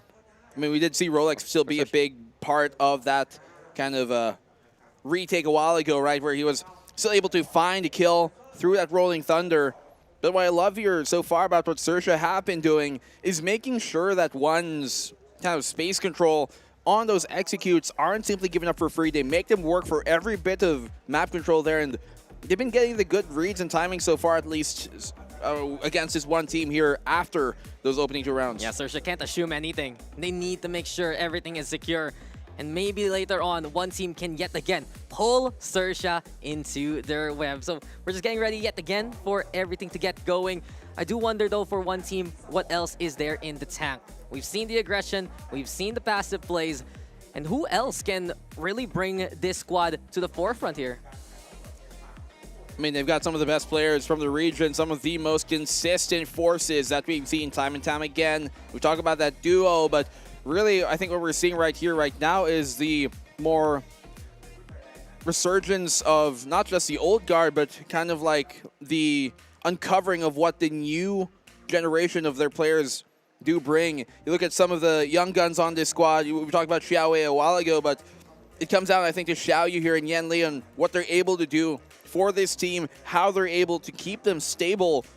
And that's what has been working for them throughout that opening half a while ago and coming into the second. But if Xerxia here are going to find their rhythm once more, if they find the flowchart, which to be fair has been more diverse for one team rather in Haven compared to it was on Ascent, then that's where we can see Xerxia, as we talked about, cerebrally use their biggest strengths to their advantage. Yeah, and we've seen Xiao Yu, he was incredible at making those entries work. He was incredible at pushing the limit of what one team was expected to do. But it's not enough if he's going to be the only one relied on. They also have to be careful. In that last round, Winner was the one who was caught out first, correct? And without him, no smokes, no paranoia, no real way to truly assist the front line that wanted to go for the catch instead. And Xerxia, that's one cerebral way that they can actually go about this game. If they find those picks early on without them getting traded, they're just going to be happy to just skitter on away, which is something that one team loves to do in response to. I mean, we saw it in the previous round, right? In this case, so one team, they were ready for it. They were trying to anticipate an aggressive push, trying to catch him out with off timing, and yet still, Xerxia came out on top with lesser weaponry as well. The Bulldogs, the Guardians. So things are boding well so far for Xerxia. Eco stayed for one, but we've seen in this series that matters nigh as well. How many Thrifties have we had at this point? I can't even count anymore. The last round, or rather the round prior to that one, that's another one of them, a bunch on the scent as well. And Xerxia proving that they are a threat with or without guns. You know what they're with though this time? Ultimates. 5 of them online, Xerxia fully kitted. Well, they've got some rifles at the very least. Year one, we've seen those Hero Vandals be a big thing. Alert has to be careful. He does get the one, drops Xiaoyu, and it keeps him at bay. Yeah, smoke setup yet again. Dissuading one team to peek out one more time. And without Xiaoyu, the pace of one team absolutely set to a crawl. Quick little teleport though from Winner. In position now to try and find at least an angle towards short. Serpop likes playing this position here, as we've seen a while ago, but I'm not too sure if it's the best idea against an eco like this where you can get swarmed and you don't want to play those one-and-dones. Luckily, LBY is here to help him out, and they got a fault line to prep too. Yeah, the swarm now has been scattered a little bit more.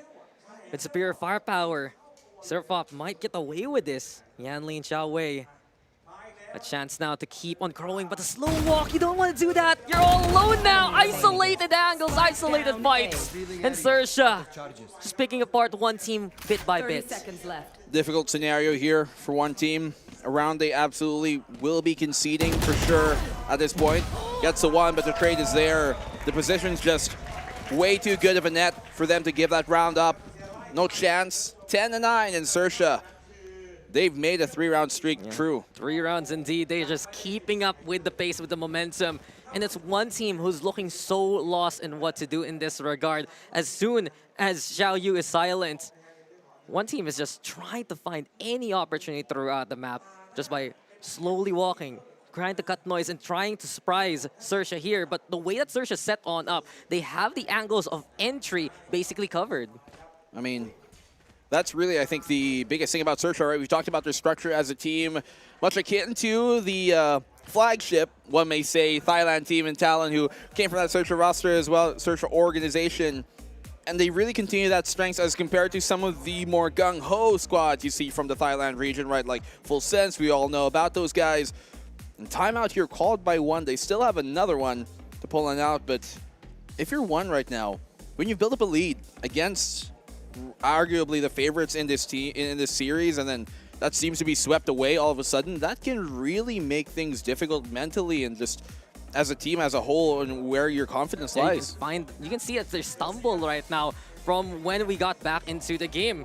One team, they're going back to their roots, they're going back to what their patterns are, and we've seen from them here in the Ascension Pacific, basically, that their biggest chances is thinking outside the box, is just playing away from what they're accustomed to, because they're not used to this kind of competition, because they're facing off against another region. What they might want to try here is something that isn't tried and tested by them. Exactly, and we were talking about their play style possibly, or likely also, being a byproduct of the region that they play in, because of they know how teams in Hong Kong and Taiwan do play some of those weird styles that might be off the page sometimes, that might just catch you off guard, weird bursts of aggression that don't necessarily seem too telegraphed. And against a team like Sersha, it's a completely new thing that they're dealing with here. They haven't faced yet, as a team, as a whole, as this one-team roster, faced a team like Sersha ever before. And that, you can see, is giving them many problems when they were so dominant in their own local region. And not only that, Sersha has adjusted. We were always waiting for that ticking time bomb to explode for Sersha. How they're going to be adjusting their playstyle in the middle of these halves, right? And we've seen from them that they're willing to just play for that objective, willing to play the pinch as much as possible. Wherever one team may try and come from, Sersha is covering that to a T. Yeah, I mean, it's a net. It's an all-encompassing net. They have a complete grid system of how Who's the fisherman? Well, I'd ask the fish. Oh. Yeah, ask you one team here. What would the fish say? Blah, blah, blah, blah. You're hilarious. Fish don't make sounds, do they?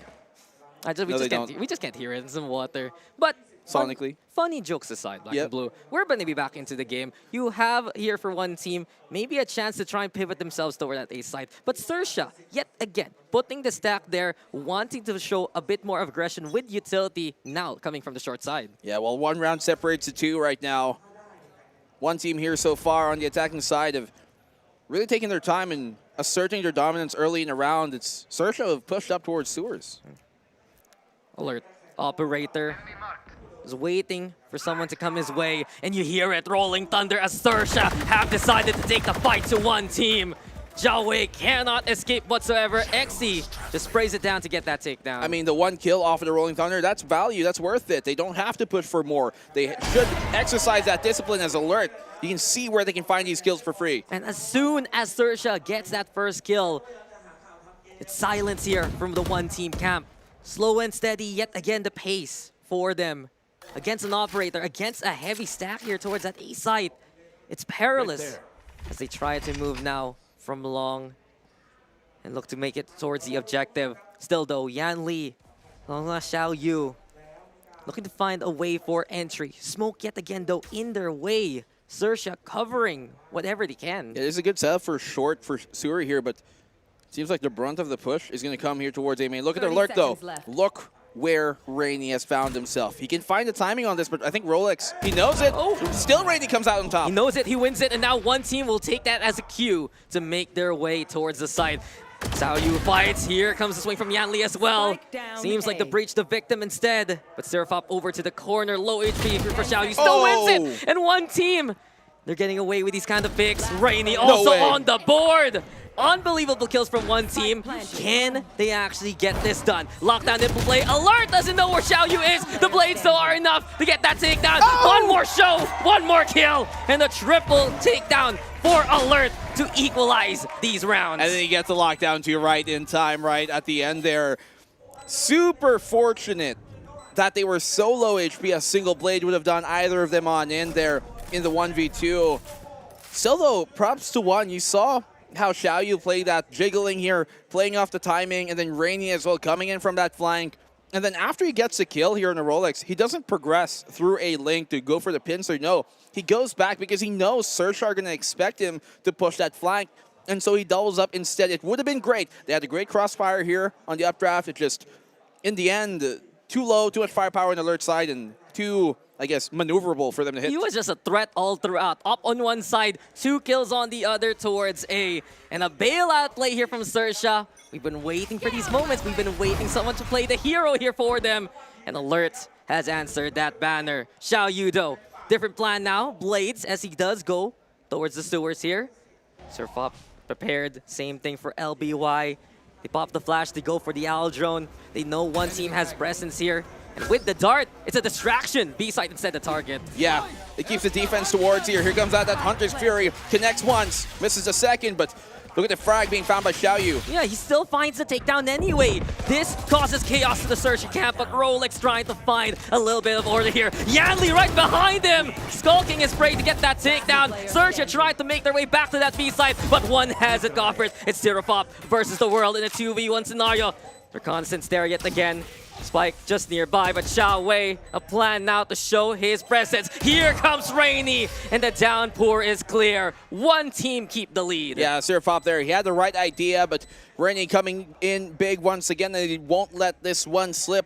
Xiaoyu getting that pick off on Alert, giving them the advantage here. They knew Alert was a problem this time, and he was dealt with swiftly. And there you have it, a different look to one team yet again. This is what we've been talking about. This is what I've been waiting for this squad. Just them pulling the attention towards that short angle, forcing the utility commit, and then finding that timing towards the B side. They also did it there in the post plant. Allows Rainy to get the backstab. Same case it was also for Yanli. One team putting themselves in a good position. Yeah, nicely done by one team to not give up the lead there and not be overtaken. It came to a tied score, but that's all it shall be for the moment. Sersha have that neural theft, but the Rolling Thunder is a big one. I want to see here from one. How do they utilize that? Do they use it on their entry, which is most likely, or if they're able to take map control and site control quickly enough, they can have that for their post plant, which we also know is one of their biggest strengths, having that post plant utility in the end. Yeah, timeout here for Sersha, though. They need to rethink some of their plans, courtesy of Coach Tepik. And you notice now that because of the conditioning here of one team, B-site now looks to be prime real estate. Sersha is going to have to be a bit more wary on how these rotations are going to go, how they're going to be committing. If they want to play through mid, get that intel early on. Yes, it can give them the attention, but that might be what one team wants from them. Exactly. One team, they want to let Sersha play into their own hands, to play into their own, I guess, ideas here. And even on the attacking side, they love to kind of set up traps where they kind of lull that defense in to try and go aggressive. And when they do, suddenly the punish is there coming from the attacking one team side. And that's what they love to try and exercise. But Sersha, in these past few rounds, aside from the previous one, have been doing a good job of mitigating that. Also, we saw the big, obviously, play from Alert to kind of bail them out in the end. But it's been really close, man, and the fact that Sersha came back up, that can really shake a team here like one, but they look steadfast after winning that round. Yeah, they're just trying to extract weakness here from one team. Now they're looking for that A hit. It's only Serafop waiting there to try and get that intel. Speed, perhaps, not going to happen so far. Xiaoyu looking to go for the A long control. from what we see here too. Smoke now in the way, preventing Sersha from knowing exactly what's going on the other side of Long now. You know, they're calling this a bluff. They call it a fake. They're still staying on there towards that garage and C site. Prioritized hold, assuming that this is going to be another fake from Xiaoyu, and the defense, I mean, rather the rest of one team are going to go the other way. So you can see them completely giving up sight and playing the retake. Yeah, shades of that overtime from Ascent as one team now are waiting out the timer, trying to keep Sersha jittery yet again. Serafop has seeded the site. It's not going to be the easiest retake here for Sersha also. They are playing the Cypher rather than the Killjoy. Neural Theft not going to be helpful in this regard, and look at one team go. This site is theirs to take. Look how careful they were too, not wanting to run into any Cypher traps, simply walking up close, even with a scan to aid them. And now the retake comes on here for Sersha. We see one be a real menace in these post-plant holds a lot of times. Yeah, the silence was a struggle, and now we see it here. One team keeping Sersha at bay. Alert trying to find Alert, trying to find the off angle towards Long, but it's all one team yet again. Sersha deafened by the silence, surprised by the presence, and it's one team now putting themselves on match points. Yeah, Sersha, not the right read there. They thought it was a fake, but pros don't bluff in this case. I mean, one team, we talked about them being one of the best post-plant teams here that we have, especially today, playing, especially in their group. And the A site being notorious here on Haven to be difficult to retake. You can see Sersha just struggles to even get themselves within a foothold of the site. Yeah, there was just no chance as soon as Alert was spotted. That could have pulled the attention away towards the link area, but to no avail. Sersha, they were already hampered by utility. One team was using stalling tactics as soon as possible, and that reposition really from Zhao Wei, keeping tabs on wherever they might find weakness. If he was a second too late, that could have been Alert actually getting in there. Yeah, I mean, who knows how the timings could have worked out there for Sersha, but not the best economic state for them. Neural Theft, and from the shadows, they're going to have to find very specific instances to actually utilize that to its fullest extent. And you got one still with a Rolling Thunder here at the end of match point, possibly.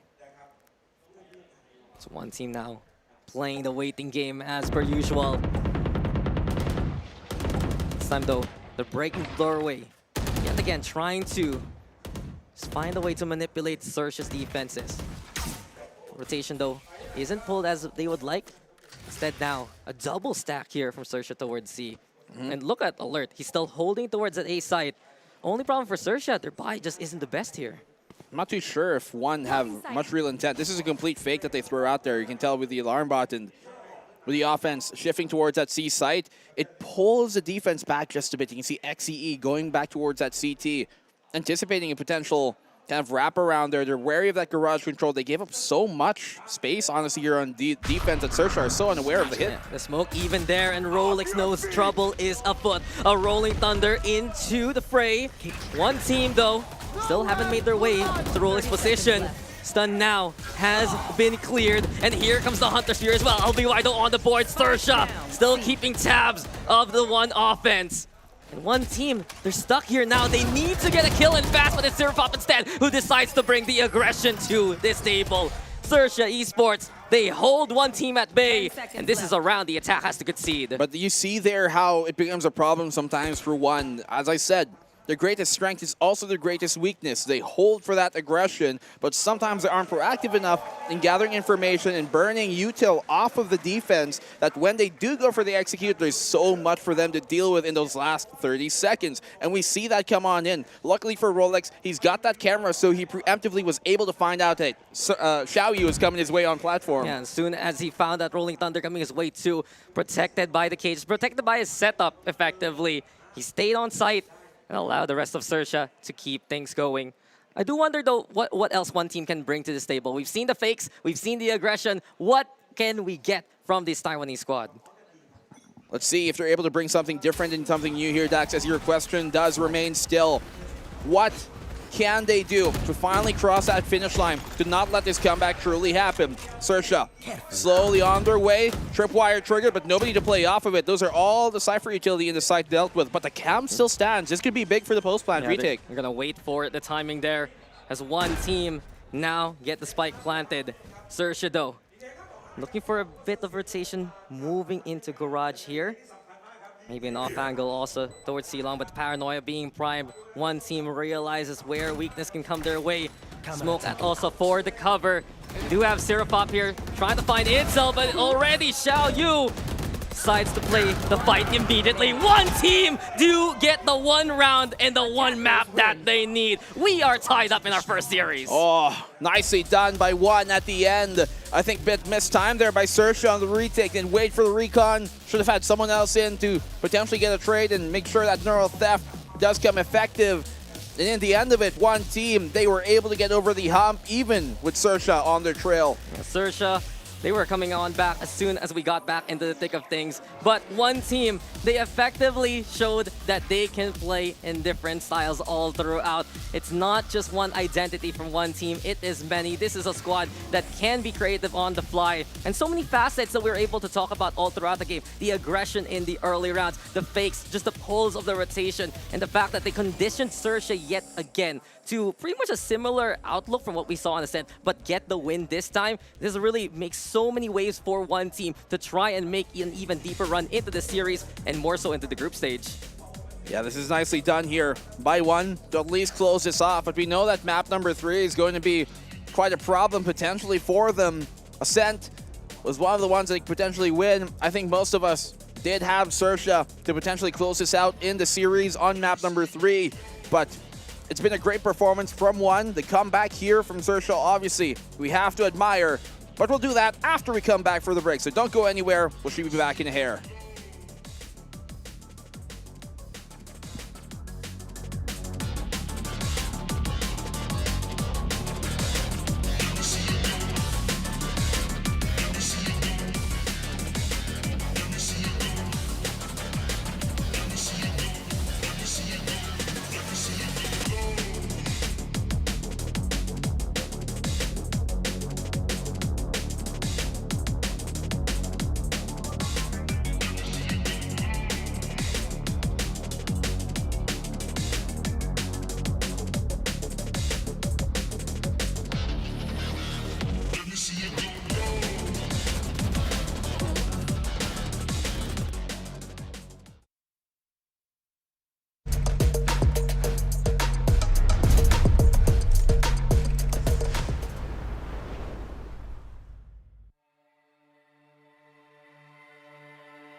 Welcome back. What a thriller we find ourselves in here. Our first series is delivering almost back-to-back OTs on map 1 and map 2. But Haven, it inevitably goes in the bag for one team, playing so well towards the end. I really loved the medal, the confidence as well. Look, that C hit on round 23 did not go well at all.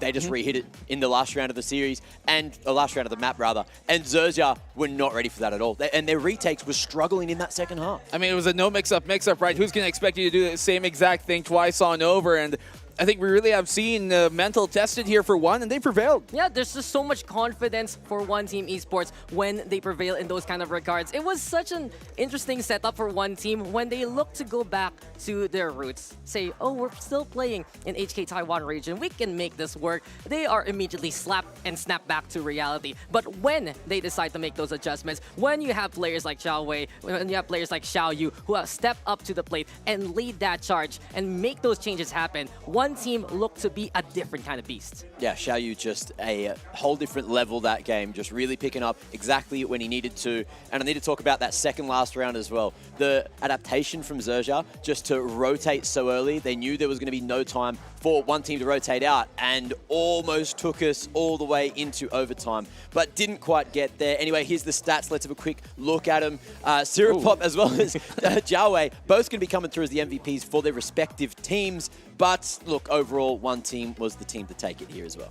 I mean, these are two of the players we kind of put together right a while ago, Xiao Wei and Siripop, for good reason. We saw Xiao Wei as well. How many multi-kills did he have in this game? There was a 3K, there was a quad kill as well on that backside lurk that he had going. And for them to have a player like him, who not only is just a locker room presence or at least a good mental player, but also delivers here and leads the way by example, that's such a big thing One have gotten going. It also took him a little bit of time to really get ramped up. And who did One Team rely on early on? It was Rainy, it was Winner. The veterans made sure everything was stable. And those were the big reasons why they started winning out a few rounds on that defense. The fact that they kept so much side control all the way at the back allowed One Team to have a pivot point versus the Sersha offensive itself. And then we saw that adjustment, we saw the aggression, and the rest was history. This was an evolution game from One Team where they slowly but surely realized all throughout the map that this is the biggest changes that they need to make to succeed. And look, that difference point we were talking about before Map 2 started was Rainy up against Rolex, right? You got the Cypher, you got the KJ,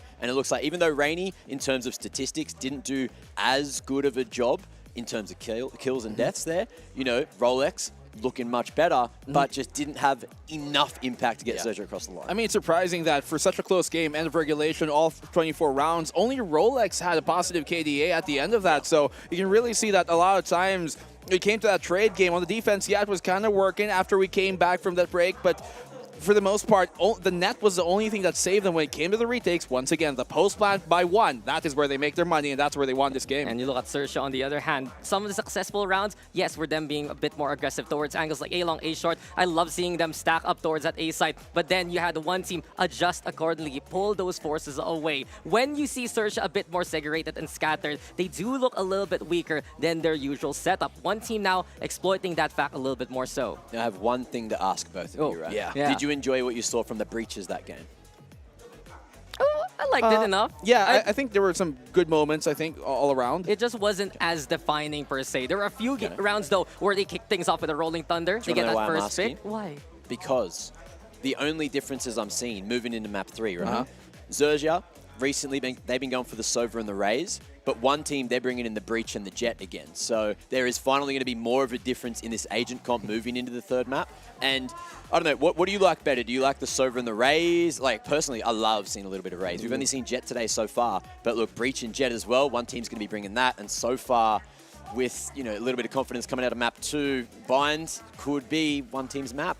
Maybe. I love the preview there, Mac, but I'm going to go honestly with the Raze Sova Sky composition that Sersha loves to bring towards Bind. It's something that they've recently made into the playoffs. Fun fact actually about it, they did ban out one of their usual picks from the regular season of Fracture just to play Bind, just to bring out this composition because they know how to be aggressive with it. They know how to actually push these kind of lanes. They have stellar control, and when they're able to win out those duels, it's going to be even more suffocating from the preview we saw a while ago in Haven. I mean, you talked about that breach being a big thing, right? And if it's going to matter in this case and how we liked it, and I think with Yanli coming over potentially to the Brimstone here, as compared to the Breach Wild, he's going to be a bit more free. Once he drops his smokes, he's free reign to do whatever he wants as long as he's got no util. And for a stellar talent like him, maybe that will kind of put him on leash and help one get over this hump. And the other thing we need to focus on as well is one team decided to start on the defense for Bind. So do you like that? I feel like Bind, it's historically been crazy on the attacking side, right? They're just more accustomed to it. If you look at some of their games, they love to play into deeper pockets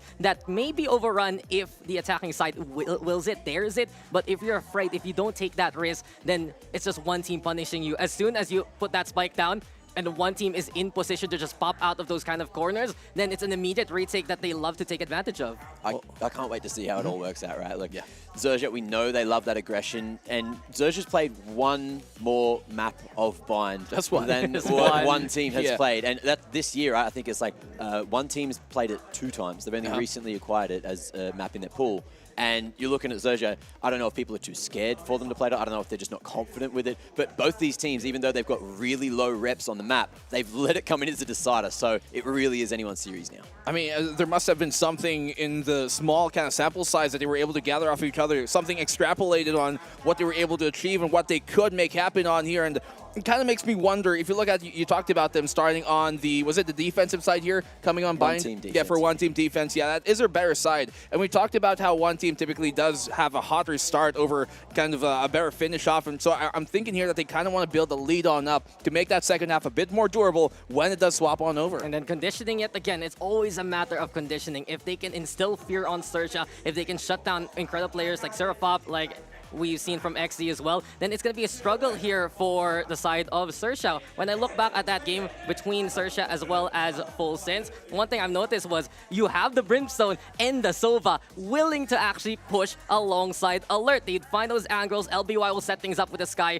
and there is just so much more confidence for Sersha on Bind in any compared to any other map in terms of contact, and that's why they want to play this. And the other thing we need to talk about as well, we've got that double initiator set up, but also double controller with one duelist coming through. So we don't have those sentinels, which is kind of fine, right? You know, you have a pseudo sentinel with bringing that many smokes into your composition. But I'm seeing Viper for both these teams, and there has been those slight nerfs to Viper. Do you think that that is going to affect how Bind plays out?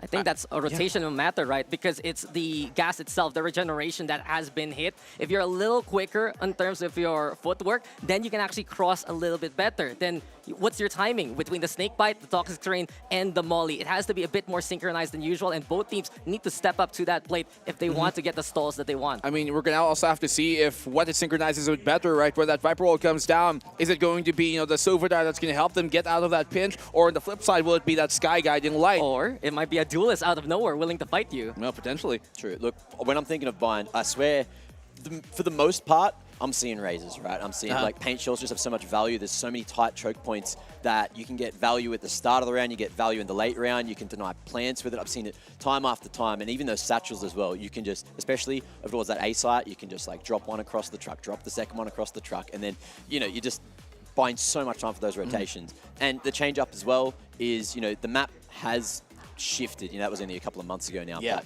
teams are still trying to adapt into Bind, and that's why Bind doesn't seem to be a common map selection for a lot of the teams, especially here in Asia Pacific. I mean, I'm actually curious the fact that they stuck with a Sova here. Not that Sova's bad, but a lot of times when you have a Raze on Bind, you'd see them maybe kind of complemented with a Breach or maybe a Fade, because those kind of synergize well, but they went with the Sky and the Sova here, which typically is something you see teams pull out more when they're playing the Jet instead of the Raze. I think it's a matter of comfort. You look at Sersha, they love to play that Sova because Serapop just wants to play that as much as possible. And since you have your shot caller instead on the Sky roll. On the other hand, Max has been talking about Razes. We're expecting a Jet instead here from Xiao Yu, even though it is Bind, because it's his comfort pick. It's something that he's more accustomed to. He's had a bit of experience on Raze, wasn't really the best success at it compared to his Jet performance. And I do wonder, again, now with this new update, now that we're on this stage, have these two teams adjusted accordingly just to make those changes, or will we still see them in their comfort picks? Well, we've already seen, look, some crazy things going on with the Jets as well. Ridiculous Blade Storm plays coming from both sides. But look, Agent Select is not too far away, so we'll see if it is going to be the same lock-ins that we saw from both these teams last time they played Bind, or if it's going to change up a little bit. Would there be any world where we'd see a chamber here because those buffs have come through? Would there? Maybe with I this don't want to team, not say so. yet. I don't think with this team. I feel like that's where we tease what can come next after this series, Yeah. right? But neither side haven't really been playing the chamber as of yet. It's just something that you need to be accustomed to, that you're able to get in there and get out with a free pick. If my money though, if it would be one team who could actually play that chamber, because we see for Xiaoyu how he plays this Jet here is he uses this dash, especially on the defensive side, very, very defensively. He gets in there, gets that kill, zips back out, and there's usually a smoke to help him just cover his tracks. I mean, yeah, I was just going to say, if for any two teams, if there's any map in this rotation that we would see kind of a deviation from their normal compositions, I think Bind would be the one. So who knows what we might get. And look, it's the time to pull out all stops, right? You know, it's the first game of Ascension Pacific. Yeah. And look, Zerja, they got the home crowd. They've got one map, but they didn't get it done on Haven. They didn't get it done 2-0. And that could come back to bite them later on in the group stage, right? Because if you're not closing these games out as cleanly as possible, there's going to be all these difference makers, those slight point differences in the standings. And that might be where you fall from, you know, missing the Friday, jumping into a semi-final, or just missing groups completely. Yeah, 2-0 definitely is a much cleaner way to get those points going, right? And you're going to... We have seen in the past some kind of awkward moments where you think you qualified, but then the points don't go your way. And so if you're Searchlight, you had every chance to close this out 2-0, especially against arguably one of the more doable, I will say, to put it lightly, oppositions that they've got in this groups. And so if they can't close this out for one of the favorites of this team, or rather this group, to make it out of here, I'm going to be kind of worried for Searchlight. Yeah, mathematically it's a struggle, but of course they went through such a gauntlet there. Ooh. It's in! You're on the money. Dude, you are on point. I was just playing silly buggers. I was just like, you know, throwing it out there, you know, is there a world? But it has been locked in, so we'll see what Winner's going to be able to do with it. Exactly. So I was trying to extrapolate that a while ago. Since they played that very defensive Jet instead of that Raze that you know and love to hold those cubbies, it felt like one team didn't have as much staying power as they would like. Well, lo and behold, the chamber is perfect for that. Just get the rendezvous going, and then you can get out easily. The thing is, synergistically, when you have a Sova, when you have anything that allows you to get that X-ray vision through the Viper wall,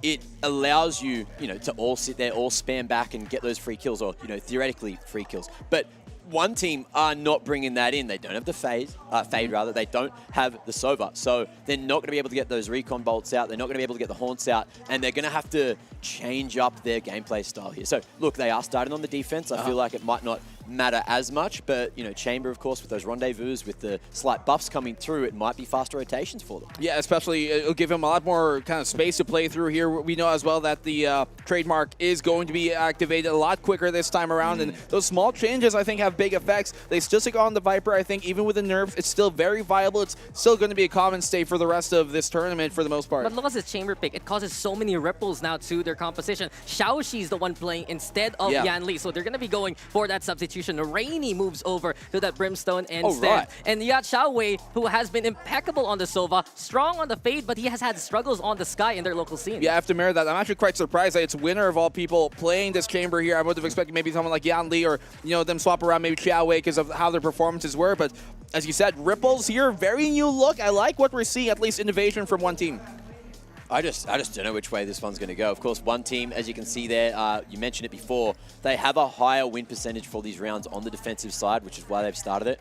But historically, I reckon, throughout the rest of the world, it just feels like Bind is such an attacker-sided map. So it's weird to see, with the dominance that they've displayed in their region, that is what they want to go for. You know, Zerja, their attack win percent isn't looking too crash hot here either. So it doesn't feel like that's going to distill a lot of confidence. Maybe, you know, the way that the Veto played out ends up not favoring Zerja here, but going into this one, I have no idea who's going to come out on top. Either way, I have been extremely impressed by what one team have brought out today. You know, that we were talking them up as like a bit of a dark horse. We didn't know what they were, what our expectations were for the team, right? Yeah. And they're taking it to Zerja. They're taking it to one of the better teams here in the Alpha group.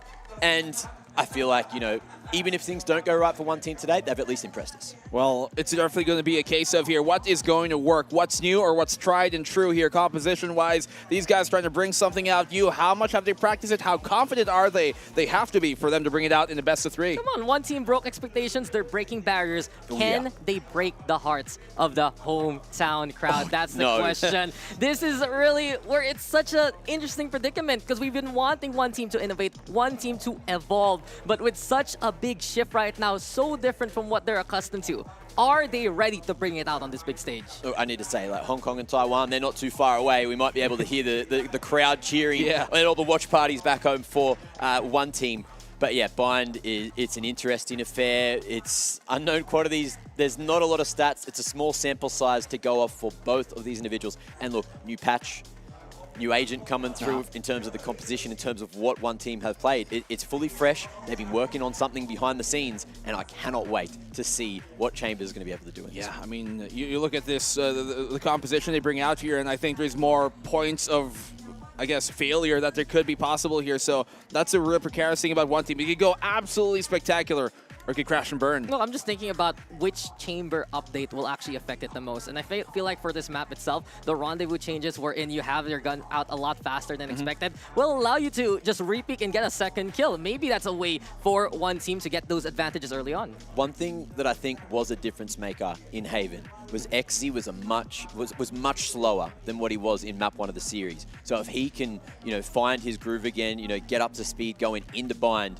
then Xerxia might look stronger. They've, of course, had a little bit of time to re-prepare themselves, to get ready for Bind. And look, it sounds like it's not too far away from beginning as well. So, on the attack, Xerxia, do you think they're going to keep up this relentless aggression, or they're going to slow it down and be a bit more methodical? It just really depends on how one team is going to project themselves early on. Sure. If they feel that early pressure, maybe they're going to slow it down. But then again, you mentioned it, XZ needs to step up because he has been their absolute star all throughout their run. One of the biggest reasons why, because he's so sharp at hitting those shots and shutting down Chambers early on, getting that first kill will truly define Xerxia's aggression from that point on. Yeah, very true. We saw that on Ascent as well, right? How they were able to deal with the operator coming out from Alert. And I think when you look at this team, there really is so much more. There certainly is so much more, but there's not a lot more for this series. One map remains. Boys, take us into Bind.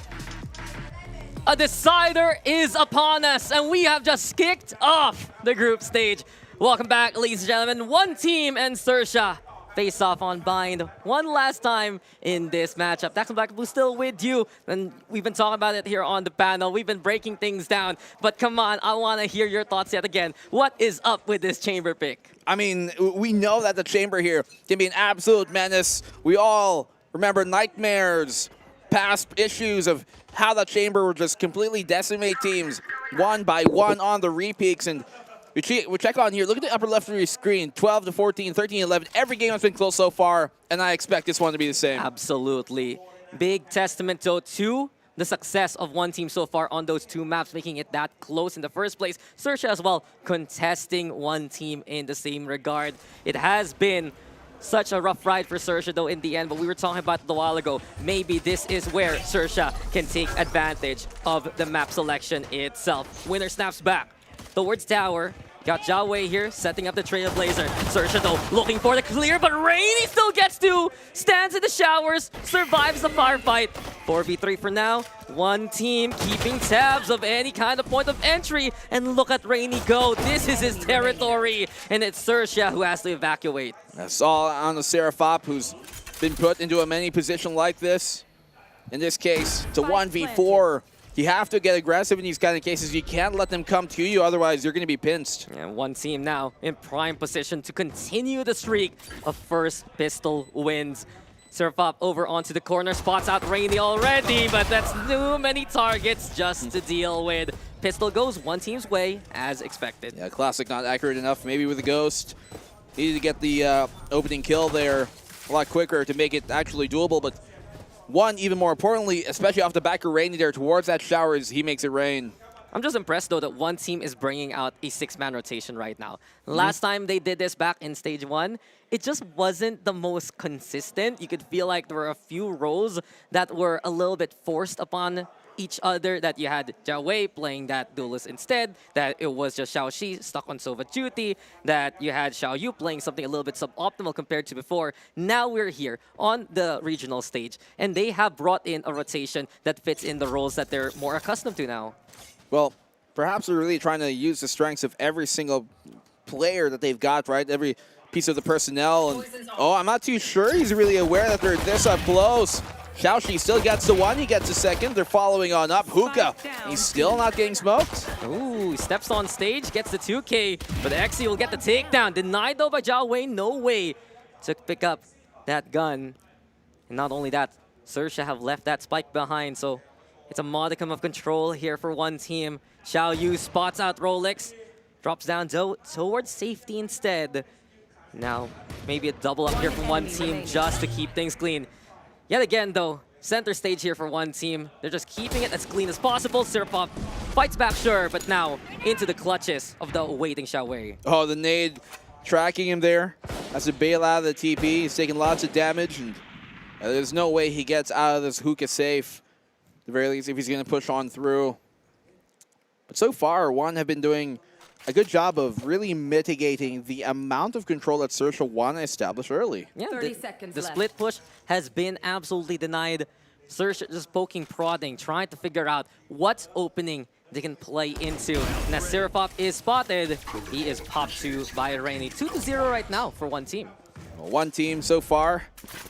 It's early leads that they've been consistently building upon, Dax. Ascent, Haven, and now Unbind, where they typically have been converting these without much of a hitch, but it comes into like the latter stages of that first half when you see Sersha finally wake on up and retaliate, and it's always just a matter of when, not if, Sersha come back. Yeah. How long will it take for Sersha to acclimate, though? With the rifle round, we're expecting a harder execute from them. You usually rely on the likes of LBY and Alert to set things up, and then maybe XC and Sirpop can find an angle elsewhere. Snap back, though, as Winner brings out the operator early. Just wants to deny rifle value this early on into the game. I mean, it's part of the reason why you pick Chamber in the first place, right? You want to have that op. You want to center a lot of your defense, especially around the threat of that operator, slowing down the attacking side, forcing him to use more utility and clearing these closer angles so that by the time they get to the execute, then they have a bit less to work with. Yeah, and we were talking about some of the updates. A second chance, a second shot may be possible if he gets in position at the right time. Trademark, though, spots out Sersha already. The slow field back in effect in such a tight corner.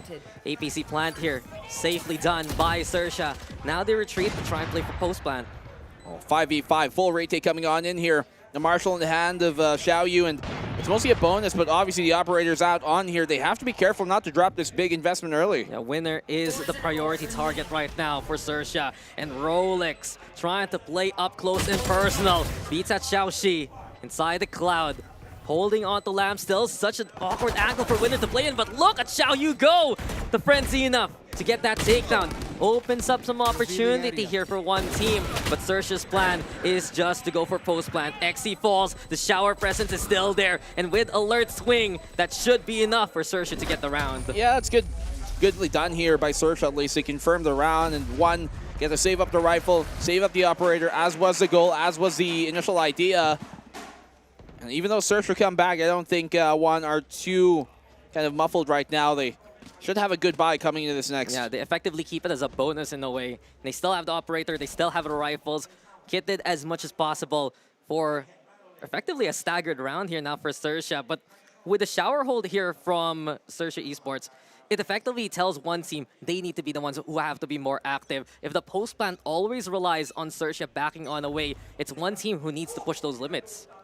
Well, one team right now, they're trying to push here forward. Aggression. Operator connects, and those early picks are exactly what they're banking on here from Winner. Welcome back to the chamber, and welcome back to Winner indeed. Start just to remove smokes from the equation. Sersha now, they're going to have to rely on such a hard hit, courtesy of the initial smokes of XZ. But they're staggered here, stalled. Xiao Wei, you know what a Sky can do for B-Long. Just a single flash enough to stop Sersha dead to rights. 3 of them, though, from Sersha. creeping closer and closer.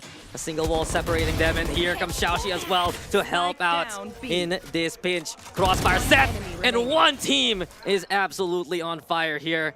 Stellar takedowns now to keep control, and they now even know where Surfop is. That was a great peel here, coming from Xiaoxi, who just pulled that attention to look towards him, and then that's when Xiao Wei kind of swung off of that contact. So nicely done here. Surfop, low HP, taken down by Xiao Wei, and one.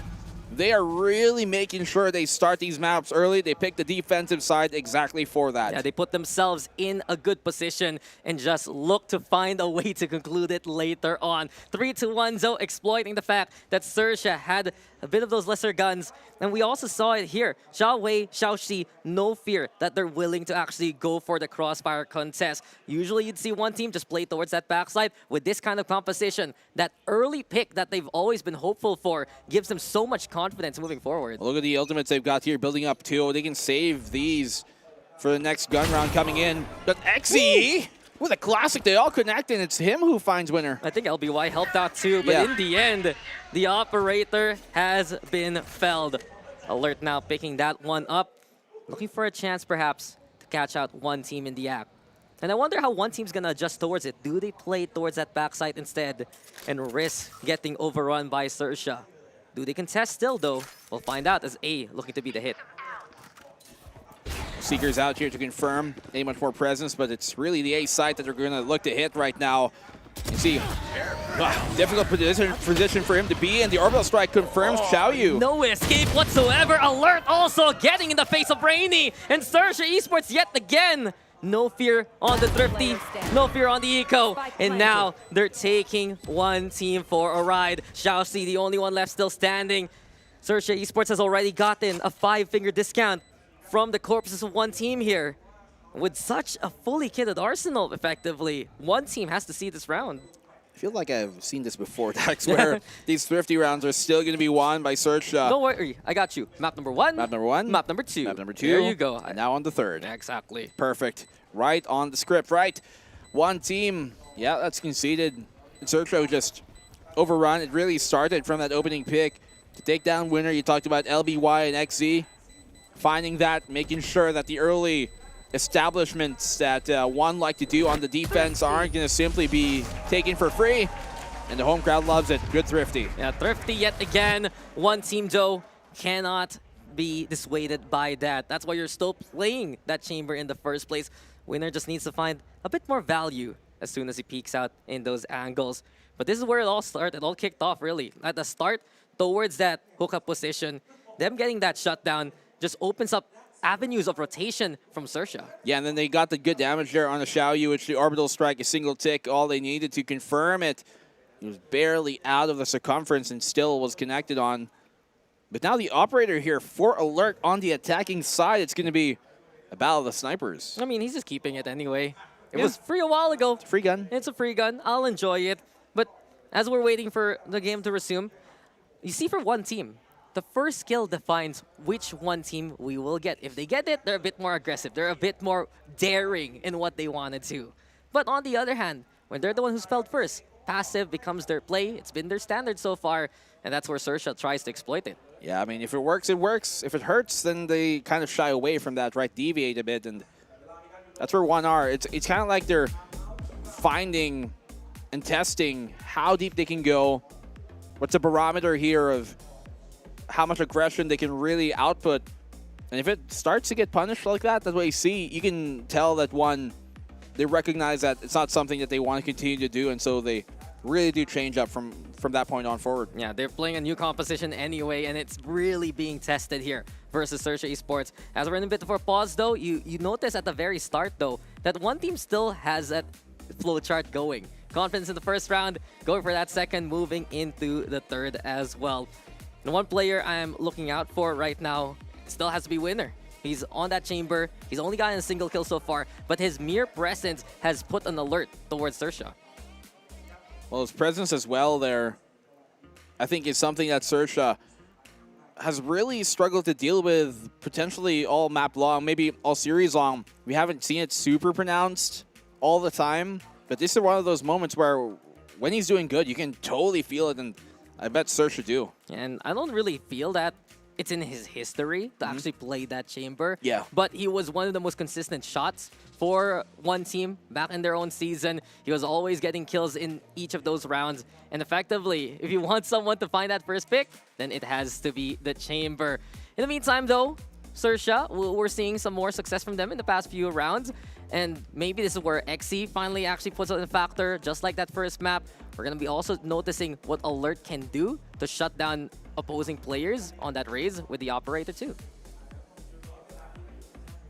Well, we got some time to work with here, Dax. Of some course. time to talk, as it has been so far, but there's also some time to think and ponder if you're Sersha. Like, obviously they can't really talk as a team. It's not a tactical pause, that's a tactical timeout, but it does give them a bit to ruminate on why this composition was picked specifically against it. Why did one team pull out that chamber, pull out this single initiator Sky comp and swap on over to the Raze? What openings were they seeing in their previous games for them to let Bind in? And why is it being effective so far right now? And I think one of the big answers there is that when you look at one team, you expect them to play kind of like this super passive style. And so when they start to get aggressive, it kind of throws you off because you don't necessarily prepare for that. It's like, is that actually what's going on? Is this what you're going to bring to the table? And really for one team also, them watching some old Sersha games, they realize that pop-off potential from individual angles. These are ways for them to effectively isolate or find those 1v1 duels. You have the speed and honestly, the utility of the Raze, very oppressive on a map like this. And now with the chamber to boot, I'm looking to see if one team will challenge Sersha all throughout for a single lane here for these rounds. We're back into it after the tech. Round 6 continues, and Sersha only trail by a single round. On the attacking side, they are a bit less favored here in terms of their statistical win rate, but it isn't as far as a disparity as it is for one team when it comes to the side switch. So Sersha still in good hands. Showers control, trying to be lurked into here by Rolex. One team's looking for that big lead, but Rolex instead leaps over his opposition. Rainy goes down, a little too ambitious early on. Smoke's also into play. Winners here over onto the corner. And while he was in a bit of committed angle, the rendezvous will bring him back out just into the loving arms of Alert. He kept tabs of heaven, and now an angel will be sent. 5v3. It's Sersha who get the plant going. Yeah, perfect swing there. Coming in from Alert. Finds the opening pick. 3v5. Every advantage in their way.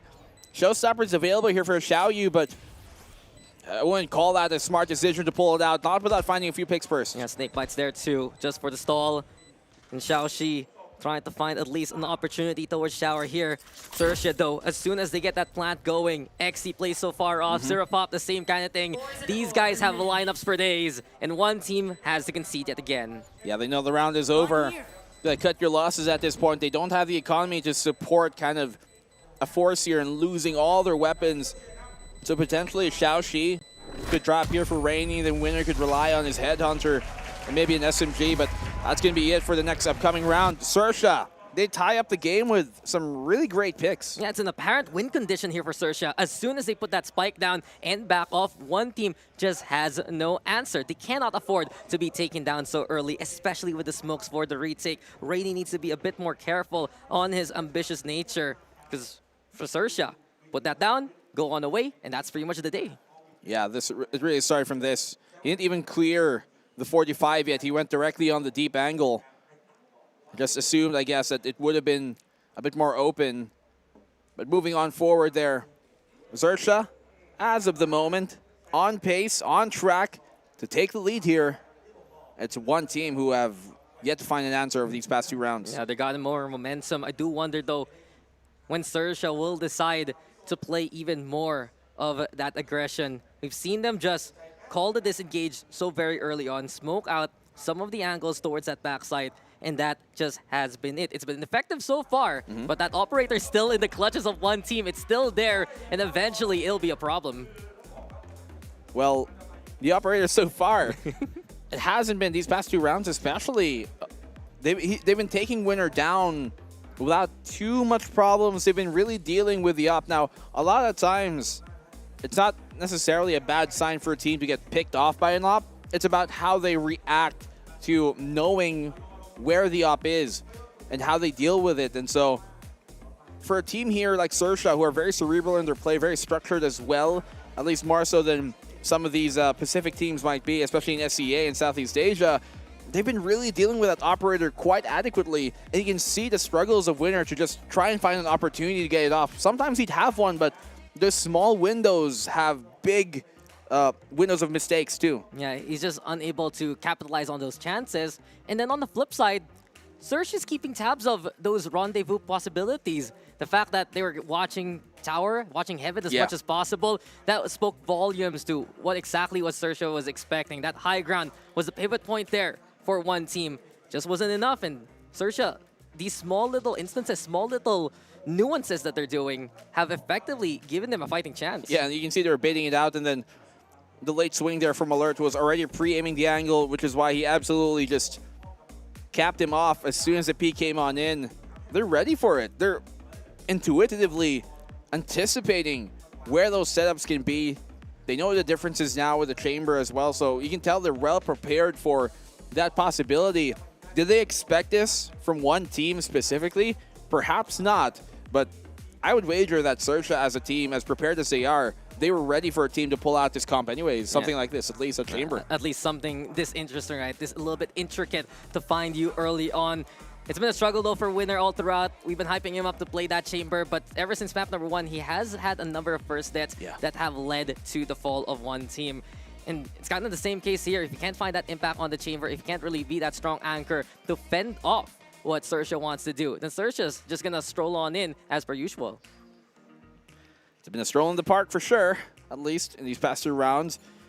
Imagine that, minimal fighting, and they still get the round. Only 2 kills in the entire round, and that's it. It's a 2v2 now. Yeah. That's it. That's it. We have reduced the players, apparently. That's all it has to be.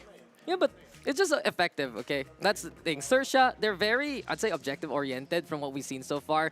They love to play a bit of that group up. They love to just try and synchronize. And when they just find those split approaches, getting back together with one another, then that is where their effectivity just increases to the maximum. They've been very effective in their ideas so far, and one wonders if these type of pauses would affect the mental of the lesser experienced team. Although one would argue which one that would be in this case. But yet, yeah, you talked about Winner, and I also mentioned coming up into this, it was quite curious that it's him who swaps on over to the chamber. He has been having the most, I guess, fraggy type of game and series so far in terms of quantity at least, but you need to quantize those type of things if you're playing something like a chamber. He's all about getting those picks off early and all about building up as many first picks as you can, and we haven't been seeing that just yet, at least so far. It's only 6 rounds in, caveat, yes, 7th. Could be different, but I think our good friend, Mac, should be joining us in a second. Sentinel gameplay, though. That's the thing. I've been trying to figure out here for Winner. Why would he be the one to actually swap on over? Since he's usually in the Killjoy anyway, and they don't want to run that KJ, it's a chance for him to try and spread out from where he's accustomed to. In the end, though, we are joined yet again by our good friend Mac. The panel is back here, ladies and gentlemen. We're back. We're still killing it. We're still going strong. We're still going strong. But look, of course, we're just getting through some tech issues again. But what a great start to Bind as well. You guys have already spoken in depth multiple times about Winner. But look, all eyes on him, right? It's the first time in a little while we've seen some chamber on Bind. And he's making it look pretty good. You know, some missed shots here and there. But of course, you see like the power of that new rendezvous. Instant weapon pull-out time, able to fight straight away. You don't have to wait that 0.7 seconds, which sounds like it's not a long time. But we can theorize that now you can maybe get a little bit more aggressive on the rendezvous. You take that shot, you fall away to a close corner, you can instantly fight again. And if you're playing with a Vandal instead of an Operator, then that can be a new sense of strategy, right? It's something that you couldn't do with Chamber before. I mean, don't get me wrong, they're actually still getting value out of this Chamber. You can see how it's changed Sersha's play on up. They're not just as gung-ho. They have to commit a bit of utility early to make sure that they're not going to get dry peeked by a Chamber with an Operator on the other side. It's only just the final point, finding the kill in the first place at the end of it, is where we haven't really seen Winner be able to deliver for these past 2 rounds. But before that, he was doing quite well. So I think it's not going to last too long. And early on, the Chamber's presence brought the side of Sersha towards one team strong side. You saw the crossfire set up there by Zhao Wei as well as Xiao Xi. They're controlling B long like that and being as aggressive as can be to set up those crossfires has dissuaded Sersha from going to that side of the site instead. Okay, and look, I believe we are going to a short break. Ladies and gentlemen, Tech Pause will be finished very shortly. Game will be resumed just after this.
It's Thailand up against Taiwan, and we still don't know exactly who's going to be taking this series just yet. But I have heard that we are almost ready to go, almost ready to jump back into Bind and continue with the series, with the third map, with the decider for the first series of VCT Ascension Pacific. Yeah, we're one series in. There's so much more to the rest of this day. Crazy. And I'm just so excited yet again to find this conclusion. One team have brought the fight towards Sersha, towards Thailand itself, and they've been so prepared for what may come next. This is it though. This is the decider, and this is going to be hype. This is the decider indeed. It's Bind. We're only like 5 or 6 rounds in. We still have got a whole bunch of Valorant to play today and in Bind. And boys, it's time to jump on back in. Take us into round 7.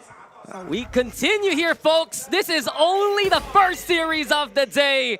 And returning now into the action. This time around, it's winner looking to find at least a chance here towards the shower area. LBY sends out the Trailblazer. Sersha gets that initial intel that there's presence nearby. Well, Sersha, as of the moment, this is what I was talking about. They know that operator is up available here for one on winner, and you can see it just changes their playstyle. They're trying to anticipate aggression. They're trying to make sure that they don't walk into the sidelines of one steadfast sniper, and it's making them really shift things up. They swap over the rifles here now. They know that they're going to need alert to be the entry and be that rock, rather that spear, that tip of it, to make their way in. Operator in hand, and Sersha now look to find the entry, courtesy of alert. Blast backs to go for the initial clear. There's the guiding light as well, but winner not blinded whatsoever. Stellar setup there from Xiao Xi, keeping sightlines absolutely clear. Now Sersha very wary of the one team setup. The rotation is already there. We get the orbital strike as well. The flushes out Sersha. Rainy now raining on their parade yet again. Rolex, though, will answer back, but one team still set on up. The spike now on the floor. Rolex, though, still survives anyway. And here comes perhaps Randy finding the opportunity. 13 seconds left, and one team have completely stopped the Sersha push. The XE just was completely out of the fight. Maybe if he was there by short, could have kept him protected, his own teammate on Rolex, but round is done. One, they take the lead back, don't concede it, only let the tied scoreline in, but you see here, nice kind of, I guess, adjustment into what was happening in recognition. They're on towards lamps. We can nade that out. We can completely decimate it with an orbital strike. And then winner here, obviously, finally getting those opening picks we were talking about. We said he was struggling to get those first picks, but as I mentioned, I don't think it'll last for long, and it didn't. That poison cloud, though, from Xiaoxi. Just unexpected there to Sersha that there was still the sightlines for one team. And from that point on, they also baited out that Viper Spit. They found that opening towards Lamps with the Orbital Strike. And one team still keeping this lead intact. We've seen this in the second map. Sersha tries to come on back. One team keeps the lead and keeps them at bay. Showstopper, though, lost the Hunter's Fury, but it's Xiao Yu on top of things yet again. Sirpop, though, will catch him in the backline. There's the Facials and Blast back. Rainy has to disengage immediately. Flash comes in, though, from Xiao Wei. LBY gets that takedown, and Sersha now with a heavy-handed approach to make their way towards the site. Yeah, utter chaos happening here on the A site, and there's a good defensive flash from Xiao Wei. He comes on in, Alert be taking on down Trailblazer to lead that charge, see where they're at. He can tell short presence is currently occupied. Shower as well in the hands of Sersha, and Rolex here could potentially play off that contact. Yeah, Sersha has the numbers, but they're a bit wary, knowing the fact that Winner's still around.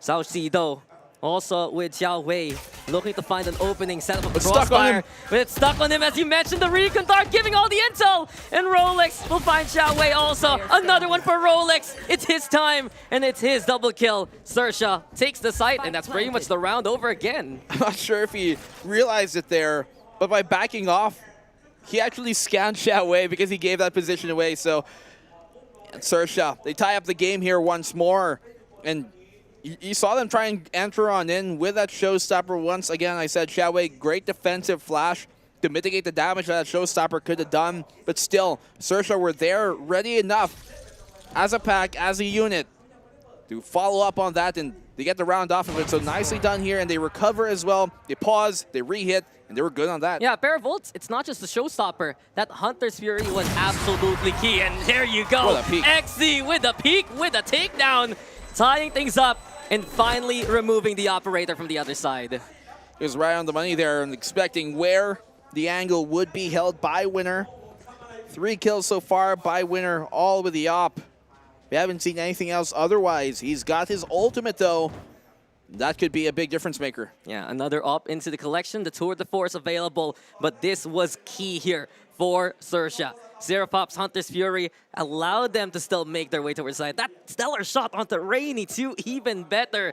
They just know exactly where one team can come from that backside area, and Sersha takes advantage of A-side yet again. Trailblazer here confirming there is a bit more towards that C-long, so they have to be wary. Alert taking some damage off the decay as well. And one, they really want to fight for this. Ooh. Alert gets the one trade out immediately. Yeah, Alert was ready for that one. One team, though, trying at least to find that frag. XE also catching Winner right now. One team just throwing caution to the wind as they do decide to go for the push. And Sersha will punish them accordingly. Confidence now for Sersha. They move towards that B site. It's an eco here for one team anyway, and Sersha's going to make it there. Yeah, they hear the TP and don't have anybody here towards Zuka, so they know that's going to be a potential threat they're going to have to deal with here. Rainy does not have his smokes left online as a Brimstone, so there's no way for them to try and cut these sidelines or isolate these fights. As Rolex gets an isolated fight, that's Xiao Yu down, and potentially Rainy to follow up. Yeah, exactly that. Rolex again, such a rock in the back line, weighing down or just keeping Sersha honestly in check as much as possible. They prevent the flanks, prevents the off angles, and he makes sure Sersha is safe from the opposite side. What a way, though. What a way for Sersha to just keep up with this pace. The fact now that they're able to exploit that eco state, get rid of that operator, it's been dissuading them from trying to play a bit more faster in these kind of rounds. And when they shut down Winner yet again, you can see the difference where Sersha can just go for the full send. I don't think he popped his tour de force that round, did he? No, he didn't. still has it. Now he does. Pulls it out here in this one. That's one bullet down, expensive. Yeah. Boombot also spotting him out. And oh, he's gonna try! No, he can't get it done! Eventually, though, it just pops anyway. He didn't want to use another shot for that. It was all right. He spent another 150 for it. These creds, man, they're just being spent easy. Yeah, thrown away, but for good reason here, Sersha. I wonder how they're gonna try and circumvent this once more with the operator. They've been doing an adequate job. And because of just the information found, you can see that Winner here is being wary of being aggressive. Sersha yet again. Slow and steady pace just to regroup towards the short angle. They have the Viper wall set. The guy in lights there to confirm too that Xiaoyu's playing on top of that truck. And here comes the flying alert, down immediately by Winner. One team looking for one more shot, but XC had that bullet with his name on it. 4v4 as Sersha gets a plant going. The perfect scan by Serapop as well, giving them the information on where it was too. Serapop going huge, and so does Rolex. And the defense decimated on the retake. As soon as one peaks, Sersha will execute. All alone now, Xiaoyu in a 1v3. That Seeker having quite an interesting time there. But in the end, XC spots him, and XC takes him. 6-4 as Sersha's building up this lead. Yeah, you saw the tip of the barrel, the Phantom, sometimes a bit longer with that extra suppressor at the end. And Sersha finally building upon their lead. That's 3 rounds straight in a row. And really here, Serapop, huge round he has. That scan, perfect in confirming the positions exactly. And that first shot on Rainy as well. Pixel angle boosted the top to box, but no problem giving him a clean haircut. Yeah, the newest additions here to that Sersha roster brought in towards stage 2. We know their pop-up potential. We get it from that round. If they continue this kind of performance, Sersha is in a good spot. One team, though, running out of creds to work with. They go back on an eco. The headhunter will be the one hunted. Sersha already finding that first kill, and Rolex has been so effective at shutting down any ambition from one team. Yeah, I mean, he's had both arms here on the clock and make sure the timing is right whenever he does go for those punishes. Sersha, so far, big leads. They're starting to try and build upon here, big advantages rather. And the entry, I don't think it's going to go unharmed. Yeah, alert again. Safer execute towards the site. Always wants to go towards that corner. But Xiaoyu will punish his solo peek there. Counter Angels, preventing Sersha from actually pushing. Gives one team still a chance to play towards Shower. But you can see LBY wants to get the flank going. Seekers now into play. LBY going for the duel, but he just delivers a gun instead towards the opposition. 3v3, Viper Spit is there. XC brings out the shorty even. It's a bit difficult here for Sersha to work with. They still have the op, and they go for B-site instead. Yeah, the plan should go unproblematic for them. No problem here. Viper's Spit obviously was left there towards that A site, and the cat from XZ is huge. Rainy, that puts Xiaoyu in a difficult spot, and I think Serapop, he's completely aware of where this should come. What a heads-up play here from Sersha. And from front to back, Sersha has it covered. They put down the pit. It's just a big smoke screen to get the hell out of there. And from that point on, the operator still finding value from XC. Serapop's aggression finally bearing fruit as well. This is what Sersha does on a map like this. They get that confidence, and they push the limits even more so. Well, you have to be confident when you're playing this well here right now, Sersha. Just dismantling time and time on over this defensive side, and they've had great reads. Like, look at that. XZ just knew the timing of when Rainy would be in that position. Has been such a big problem here. If you are a one-team fan, you know how much this series would mean to take it opening up. Oh! And finally, Winner wins one of those opening He's been looking for that. He's been looking for that. And XC falls. One team now with a one pick that they need. The stall from Xiaoxi. Effective now to keeping alert at bay. He puts a poison cloud there just to provide himself, or rather dissuade him from using the blast backs to get there to the other side. And immediately now, Sersha thinking for other opportunities, leaving both Rolex and Alert to find a pick for themselves. Yeah, now that they lose their main, smoker here, how do they make themselves a lot more proficient at taking this map, rather taking these sites, without the possibility of cutting up these sight lines? The smoke The Viper wall, Toxic Screen already committed towards that A site, so they don't have a chance here. Maybe with a Poison Cloud, but that's about it. Yeah, smoke again towards the hookah. The Poison Cloud is there too. And Sersha absolutely blinded to the fact that one team's setting up towards that side. Eventually, though, winner versus the world teleports over to the opposite end. Rolex tries to get the catch going, but the trademark is there. Bumbo, though, at the ready. Does alert, though, he's coming. Apparently, winner will still fall. Alert gets the clear. Here comes the orbital strike, but look at Sersha's position yet again. Seraph up, catching out the cross. One team trying to get back on site. They know one is towards Lamps here, so Xiaowei, difficult spot. They got that showstopper. They have to pull it out right now. They're trying to get the pick off. He's able to dodge it. Rolex, look at his positioning here. Good for the one, but it's a 1v1. He just let it rip, and now LBY trying to stay towards the spike. Xiao Yu, though, moving towards Lamps itself, clearing things out. The wraparound yet again. The boxes providing cover here for Sersha.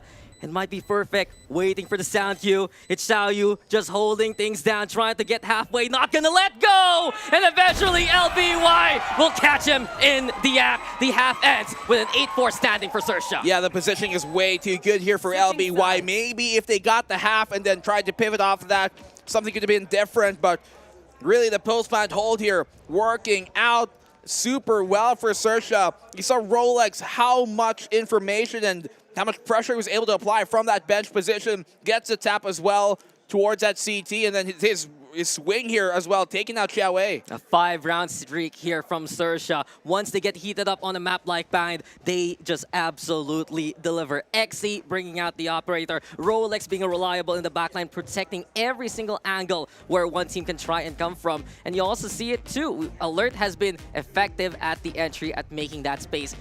All Sersha wants is a part of the site, and that's all they need. Yeah, a modicum of control that turns to an even bigger facet that they can utilize. I mean, it's all about the quality of the amount of space that they have, not the quantity of it. If they get positions here that they know is going to be more than enough for them to anchor with, something they can make do with, they don't need the entire site control. They don't need the back site. They know front site is where it's at. They're keeping their eye and not confusing the forest for the trees. Well, Sersha, can they continue on though with this kind of momentum? Or will one team provide a better half into the second? This was our biggest concern. One team, they've been playing a very strict style for many of these maps in their own region, in their own local challenger scene. But now that they brought out something completely different against such a new opponent, are they ready for this kind of setup? We were enjoying how they've adjusted with their familiar territories, with their familiar compositions, with a different mindset. But it's a whole different playing field when you decide to bring out a chamber out of nowhere. I mean, we were able to see Kev Winner start to gain his confidence back, right, in winning some of those opening duels like we saw there towards Showers, but then still Sersha, the way that they're able to recuperate and recover from those moments really speaks to the amount of preparation that they've had for this. They know what to do. They lost their main smoker. No fret, never. When it's Sersha here, they know that there's something that they can do better. I was impressed though by how Xiao Xi has been helping out his team immensely. Hasn't gotten the most kills, sure, but look at those assists especially. Protecting the team with his Poison Cloud setup, covering fire for Xiaowei, giving them at least a few rounds on the board. That kind of teamwork, that kind of utility usage is going to be very effective here for one team for the second half. Yeah, I agree. It's just unfortunate here for one team that it hasn't been translating into map wins here, or at least round wins more importantly. We're going to have to see, one, this opening pistol of the second half. It matters so much for them to take this. Yeah, they need this for momentum. They are a bit on their weaker side. Sersha, on the other hand, happy to go for the initial hold towards Showers. Tuck screen up, covering their approach towards the lamps especially. And with the cross here for one team, they're just trying to go for the circumvent. Instead, the matchup to watch out for might be what Xiaowei does from that angle. Never mind, he rotates with the rest of the team here. Yeah, how aware are they that Lamps has been taken, right? Swings out on here. They know that Alert is towards his triple. Are they aware of Rolex as well in his position? Yeah, Xiaowei though, throwing out the flashes, trying to find any targets here from Sersha. Sersha in cover. Alert, Rolex still lying in wait. Seraph the same kind of case, but the timing with the bow and arrow out. One team can't evacuate in time towards the B side though. Patience, the virtue. Winner trying to open things up, but it's Xe who shuts down Xiaowei already. On the opposite end though, Xiao Yu fights back. Now one team regroups towards that B side. A roller coaster of a round already here, and we're still in a 4v4 on the post-plant retake. One, this is where they make their money. This is where they do a good job, but Sersha, I think they found their modem of really control here as Winner gets the opening pick. Yeah, Winner with find. There you go with Xiaoyu as well. And one team set up themselves for success. They went towards that B side. They covered their tracks too. And with Syrupop all alone now in the 1v4, all of one team looking to bear down on him. Pistol goes one team's favor. What did I say? It's a post plant that One are so good at. When they do finally get that control of the site, they know how to utilize it to the best of their ability. Play off the trades, play off the information gathered, and make sure they play as a cohesive unit. It's never just going to be one single guy taking the fight to you. And when they do take the fight, they're very proficient at winning them. And you saw how Winner just creeped into that site, just silently getting in position, giving one team that confidence to actually go for the rotation instead. And that's one thing one team loves to do with this kind of double controller setup. They're able to blockade vision, just silently walk towards an area. If Sersha makes assumptions, they have to be careful of what lies on the other side. You have to be careful what you might perceive. You might think it's one thing, but completely the opposite other. Now with that wall being up, you can see here that they're not entirely sure where Rolex could be. They're anticipating, though, an aggressive push, and you can see them try and clear this out calmly. They find out now the cross, and they still connect through the smoke. Nice Trailblazer also, just marking, basically, for Winner. A takedown there to cut off the initial smokes of Rolex. Xiao C also lying in wait. And we do get again here for one team. The way that they're able to play it slow and steady, decide to go for a rotation towards that B side instead. Even on the anti-eco, they like to play it relatively safe. Well, slow means steady and steady means fast. That's the thing that One would like to do here. It's going to be a lot quicker than making mistakes and losing players on the way, so they want to be thorough, and that's, I think, the biggest point of how One like to play. Push on here towards his B site, and Sersha just not prepared. Yeah, the flash is there too, forcing Sersha to play even deeper into the elbow. One team now, putting the spike down.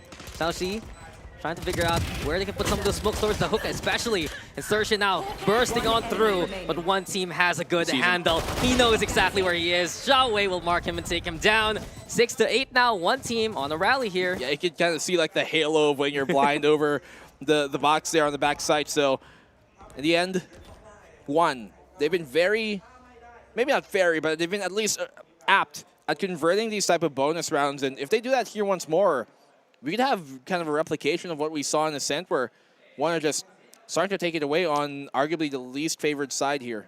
Yeah, this attacking side, it's going to be defined again by the usual story we've seen all throughout these three maps. That first kill. It can come from Winner. It can come from Xiao Yu. It can come from Xiao Wei especially.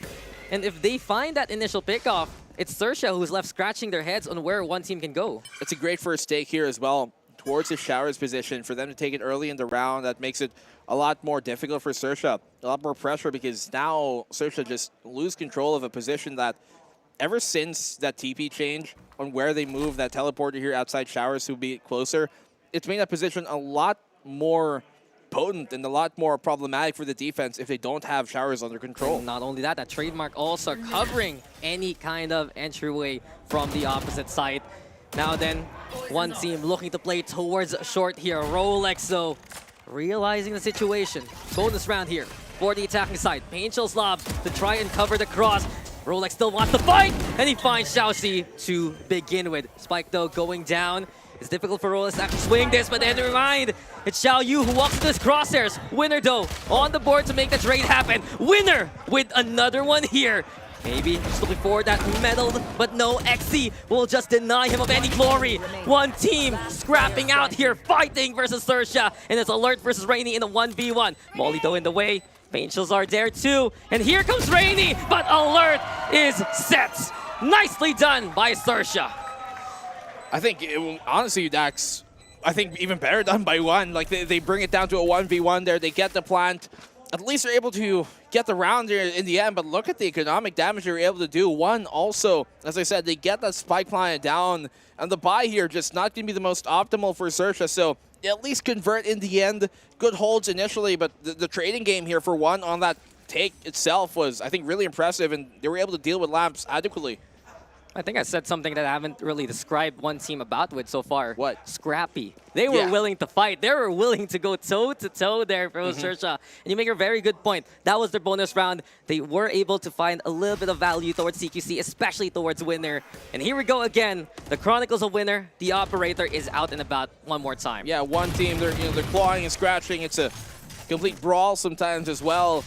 They love to play those fights where there's no real lines defined and set in place, and they can play off of that chaos that I don't think Sersha were expecting from a team like this. So as of the moment, they still have the lead. Yeah, 9-6 in their favor. Winner's got the op, and he's trying to make sure no aggression comes Shower's way. I don't think it's just Sersha. I don't think anyone really expected one team to be like this unless you were part of the region's faithful. Trailblazer, though, being set. Hexy here. Gonna be setting up a bit of a trap crossfire alongside LBY.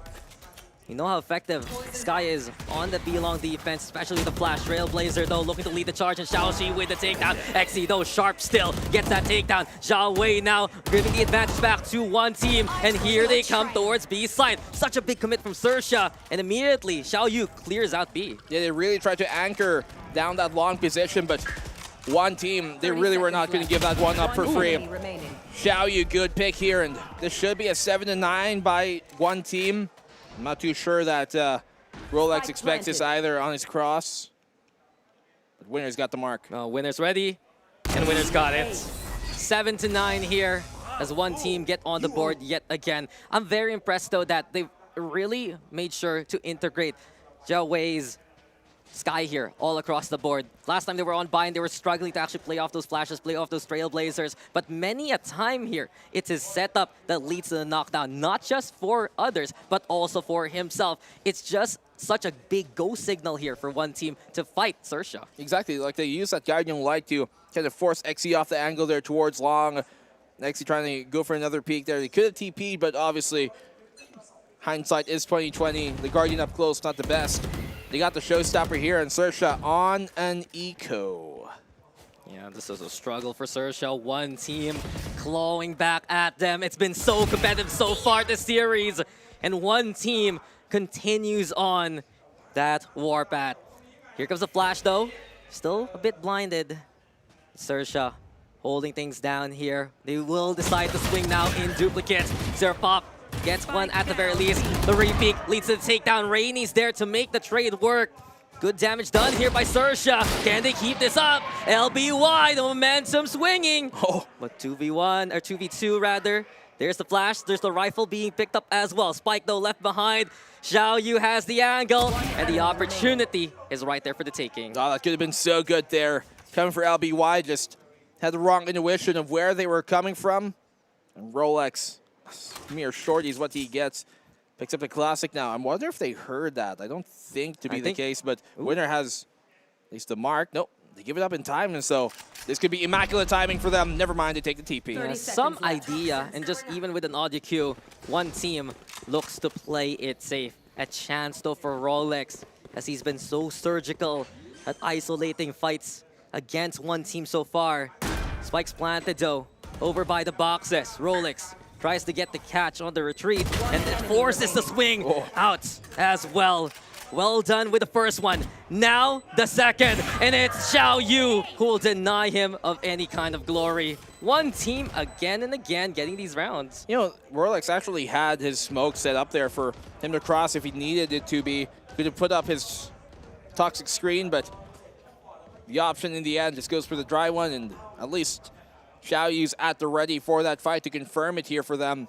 But look at this Thrifty round and what economic damage they're able to do, bring it down to a 1v1 again. They're keeping tabs. They're making sure that one team has to work for it. But the trades have been relatively set.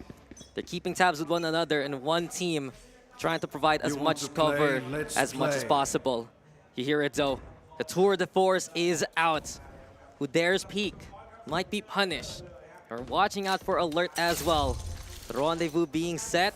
He's trying to creep on closer and closer. Alert, though, has to retreat already. And so far, this is one team trying to imply more of a presence towards that A site here. The defense, though, is coming here towards B. They stopped the Swova out, just to find information, not have the double inning on both sites. Tour de Force rings out.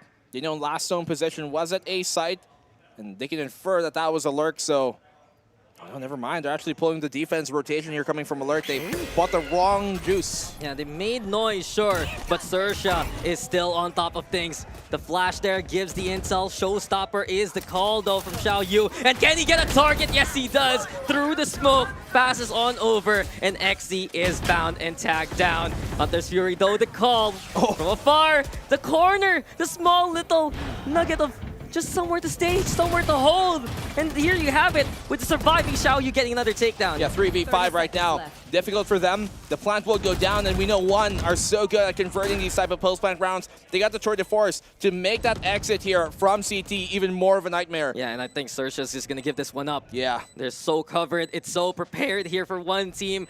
And yet again, Xiao Yu's entry has been sublime. Him getting all the way deep into the site and putting on that pressure. No one could stop him with a showstopper out, and Sersha is just hurting because of it. I mean, he also got LBY down to 1 HP, so just a centimeter, a sneeze closer. Would have been a double kill for him as well.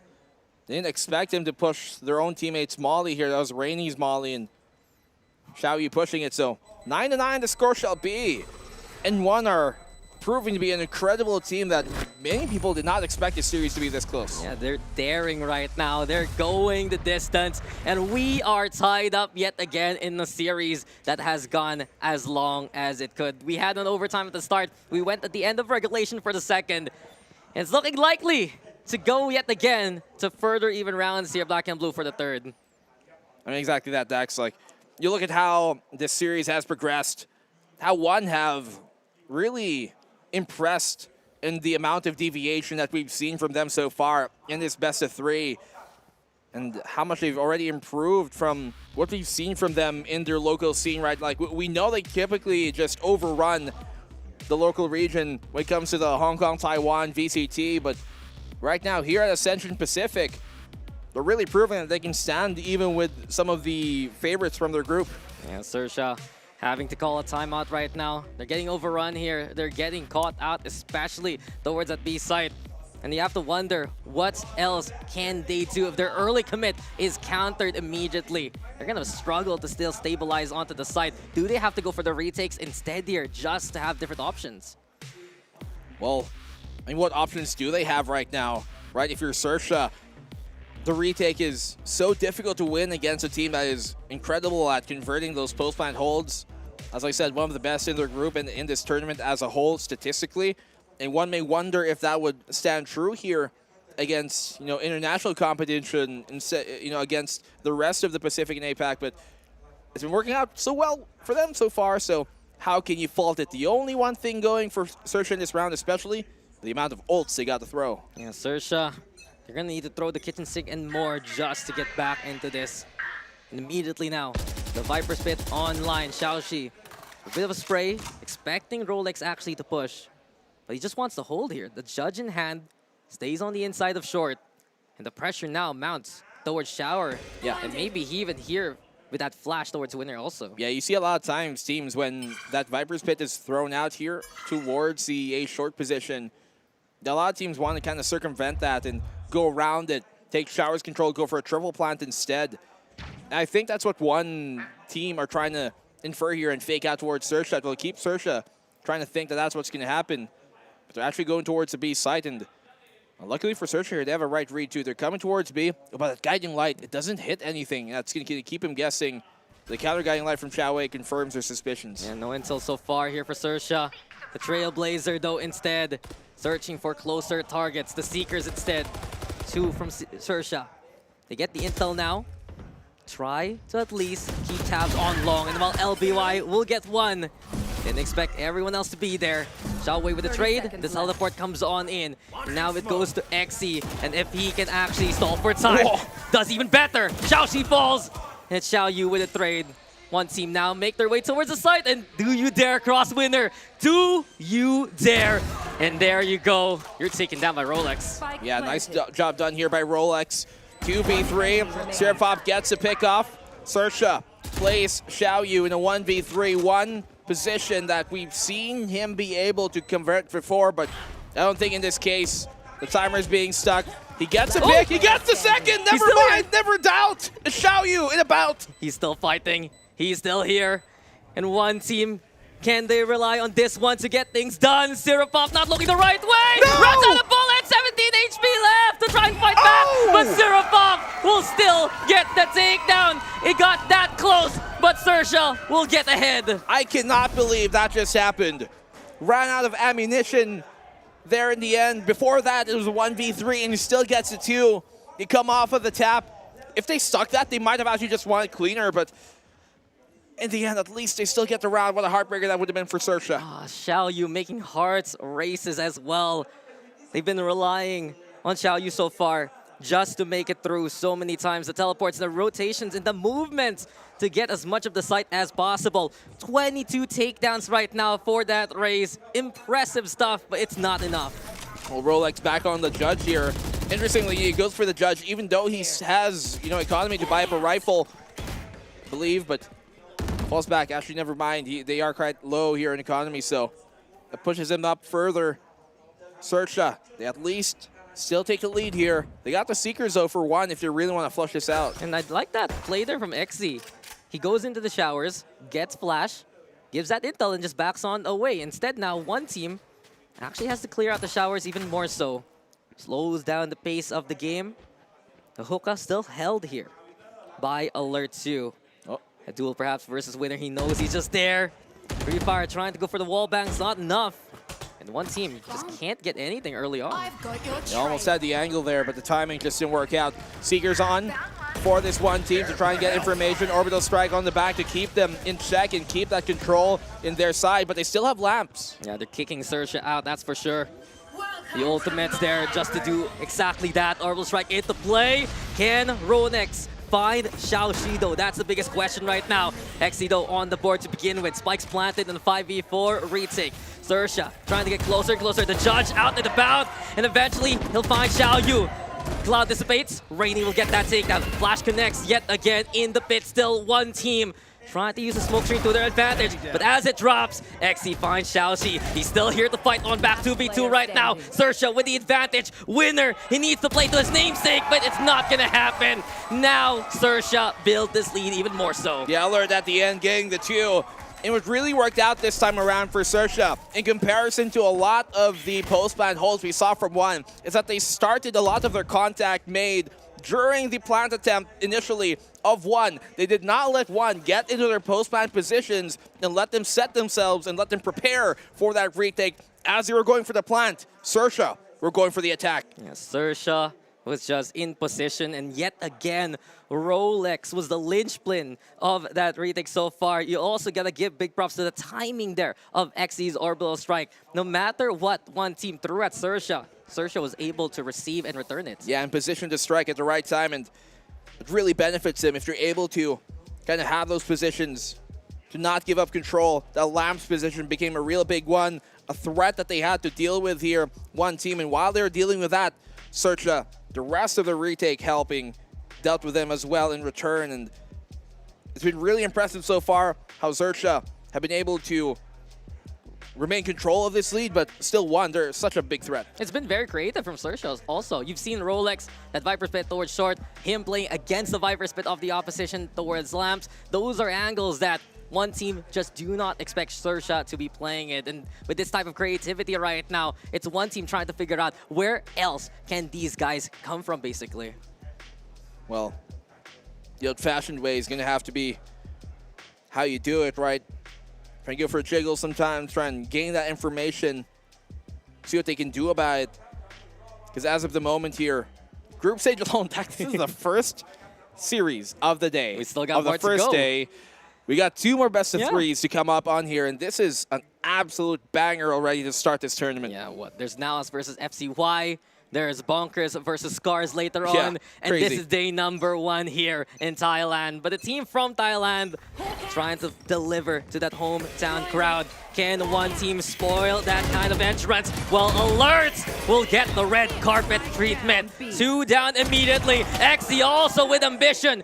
At least Xiao Wei covered here by Xiao Xi, but the damage has been done by Sersha already. Yeah, you can't regrowth on yourself there, bud. So that's going to stay. That's going to stick for the remainder of the round. It could have been a free kill for XE as well. Fortunate here for one that it wasn't a trade. Instead, it was more of a protect than anything. Spike is there towards that fountain a bit, but it's not in the hands of Sersha. Little do they know. And we've also seen here Winner being able to crawl himself up directly inside the A site. Yeah, that's one thing one team has done with this chamber. Winner now getting in position, maybe get the catch onto the cross. But Rolex, yet again, is a man to be wary of. He's just had such a good heads up so far of these positions one team can take. Doesn't trust the site itself as of yet. And you see it here now. Lurk from Xiaoxi makes that noise. That's actually good. One team will actually go for A instead here. Yeah, it keeps the defense there on the B side, but Winner has to be careful not to overstep his bounds. Rolex here is aware that they've given up the site control. He knows the plant is coming, and he's ready for the fight here towards Winner. Yeah, the timing on the jiggle though, in cover instead when he went for the shot. And Sersha, they know now that one team is here on site as a duo. Rendezvous out though, back towards the lamps. Keeping safe so far here from one team. Xiao Wei too low already. The Guiding Light doesn't get much, gets stuck there, but Alert with a 3K already. 2 more targets left in his crosshairs. Alert with the quad. And here comes Alert. Wants to get the ace, will take it, and will put Sersha not just on match point, but series point. This is a man that I talked about we have to look out for as well. Alert, ring the alarm bells. Sersha at match point, and he is looking sharper than ever. Hey, that's funny. Yeah. Good job. Yeah. I like that one. Thank you. Well, the prodigy from Sharper, now here in Sersha. 3-round gap separates one team from effectively a potential overtime, but this has been defined by Sersha Ultrat. You saw that blast back. I saw him blast back his teammate away, like, get back to safety, buddy. No, it's my kill. Don't worry about it. And there you have it. He can just pop up at the right time. We've seen this from Sersha, though, in this map alone, especially when they get the rhythm of bind, they just understand exactly where to come from. Yeah, you're going to see that on the highlights, but Xiao Yu talking about Raze here. Got the showstopper to try and initiate the fight on the best weapons here for one. I'm curious to see how this opening duel goes. Winner! That's a big pick. They needed that. They absolutely did. Necessity there as he went for the swing and the peak. It's not the best buy whatsoever here for one team. But then again, it's been a struggle all throughout the half. In the meantime, though, one team here trying to find opportunity towards B. That's already Sersha rotating early on just to cover their losses. Well, you have to try and minimize the amount of impact that will have in this round. Sersha, that leaves a lot more ground for them to cover with less manpower to do so. And now one. I think they're prepped here for this B-side hit. It's only going to be XE to hold them off. Yeah, XE's in position. It's him versus the world, and immediately now, as the molly is lobbed, the showstopper is in his face. Rainy too gets that takedown. Pain shells now to prevent the cross from Sersha whatsoever. They're all stuck with CT as one gets the plan. Yeah, and this is where one becomes so difficult when they're able to set themselves, when they're able to post up and position themselves in these post plants. Now, Sersha, if they don't get an early pick here, it wouldn't be a bad call to just concede it and play for the next round. Anything that lets them be defensive, one team will prosper. LBY though with the spams, he knows there's a bit of presence just hugging that wall. But with the molly out, that's the disengage and the save. One team survived to fight for another round again. Yeah, they know at this point, round 22, you're entering into the final stages of this series. You have to play the safe game. You cannot let this get into overtime once more, because I don't wager that if that happens, one, they're going to let it slip a second time around. So 10-12. As I said, this map is going to have to be close because every single map in the series it's looking to deliver once again. The series has gone the distance. And one team in Sersha, their endurance has been tested. 2 rounds to go, though. And one team yet again just finding reliability in their front line. Xiao Yu there, 22 takedowns already. Winner, though, with such a crucial kill. And we've said it before, once one team has that one-man advantage, that's just them willing to go for it.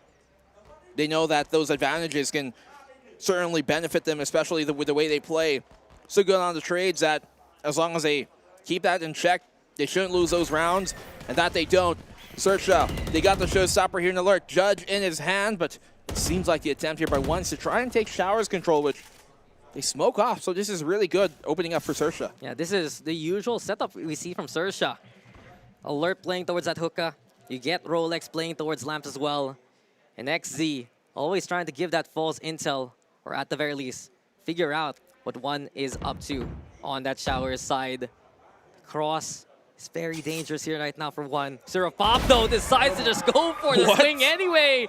And the dry peak will get the takedown. Not only that though, Alert with the Judge too. Sersha dismantling one team already. Wow, just the absolute call by Pop. Confidence to peek that long, dryly like that, and getting the pick. Also kind of put pressure on Xiaoxi to try and find a pick here for one team. And that's why he tried to get something done towards that hookah. But now 3v5, no options left. They have to take this site, and Rolex starts things off. You know, Rolex indeed fights, but Chao Wei, a breath of life. Exito ready to execute. And for Sersha, this is home turf, and this is their first win. The crowd goes wild as the hometown heroes get it done. Impeccable from Sersha, but what a series provided by one team also. Yeah, nicely done here, coming from Sersha to finally close off the series. We were talking about this potentially being a 2-0 that never came from that map number 1. The more experienced team prevails, but I think it's the newer guys on the block here, one team, who have impressed. Now, one team, they're on the radar right now.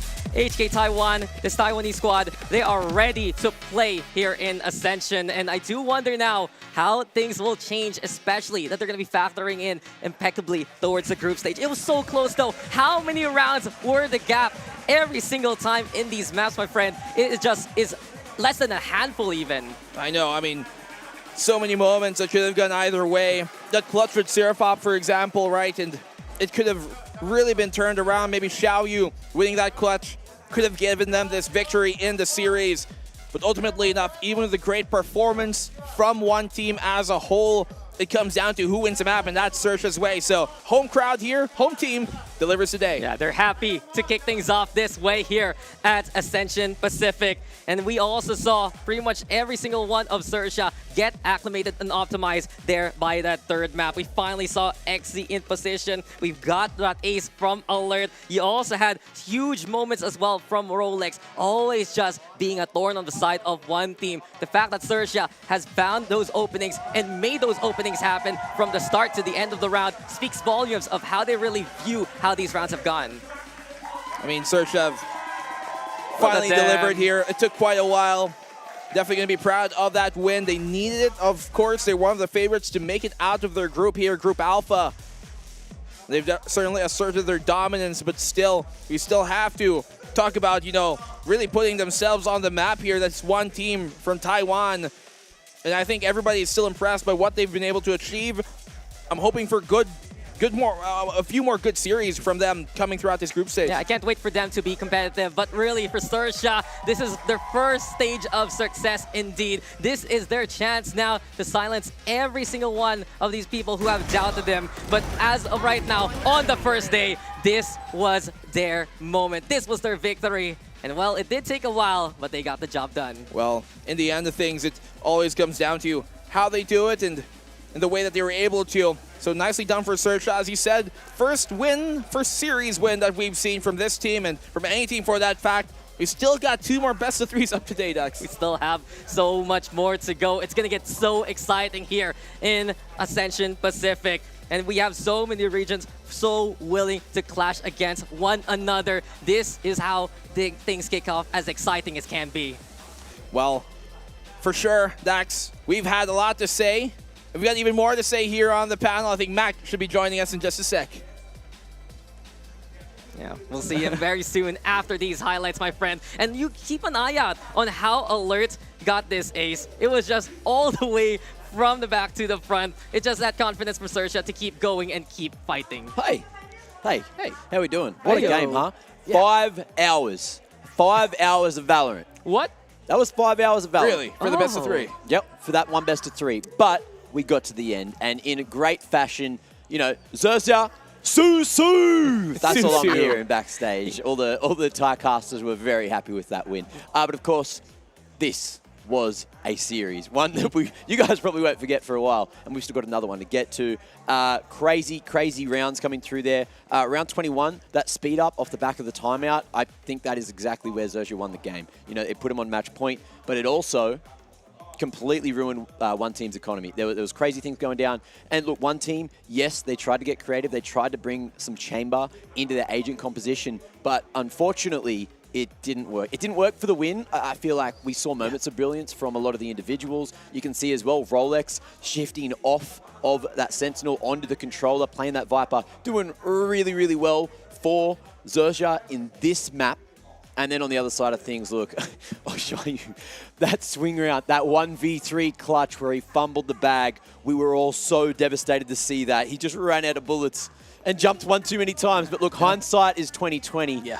It's crazy game. Yeah, I feel bad for a player here like Xiaoxi who only came in for the map number 3. And while his numbers might not suggest it, he was actually playing a lot better than I would have expected. And he was really helping the team in a lot more ways than the scoreboard might suggest. So, I mean, maybe the chamber didn't work. I'm not going to say it's winner's fault necessarily, but when it wasn't working, you can see it did become a bit of a liability. And it was more of Xerxia just doing the right things at the right times. Xe also competing with the operators so very early on. That first half was just defined by that op versus op battle, and eventually he got that exit frag to shut that down from the side of one team. And just to echo really the statements, Rolex there, he's usually in that Sentinel role. He does go for that Viper, and he's the MVP for good reason with those tendencies in that defensive side. Absolutely crazy series from him overall, and that's exactly why he's going to be the MVP. So you got to keep your eyes on Rolex. Yes, we mentioned in that first game that he was a bit of a slow starter, but had the impact that was necessary. Going into the third game, able just to dominate, able to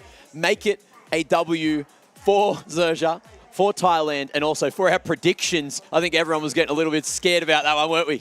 We were all going to be either all right or all wrong, and Rolex made sure we were just all right there. It's just, I really want to bring out the fact that in those 2 rounds back-to-back, with that his Viper spit and then how he counterplayed the opposing Viper spit, it just speaks volumes of how smart this player really is, given more of that defensive anchor situation, given more of that responsibility to play on those sites. Yeah, it's just been a crazy series. Probably the longest series of Valorant I've ever seen as well. So for a best of 3, glad we got to the end of it, right? And look, in terms of the best of 3, this was just one game today. Yeah. We're going to have 2 games. We're going to potentially have 3 games. It's just going to be a long day at the office for all of this Valorant. And who knows what we're going to be able to see. You know, next game up is going to be pretty interesting, but we're not quite there yet. Of course, we've got that winners interview coming up shortly. Going to be able to speak with the winners, hear from it as well. Hopefully hear a su-su from the crowd, of course, just to get everyone excited.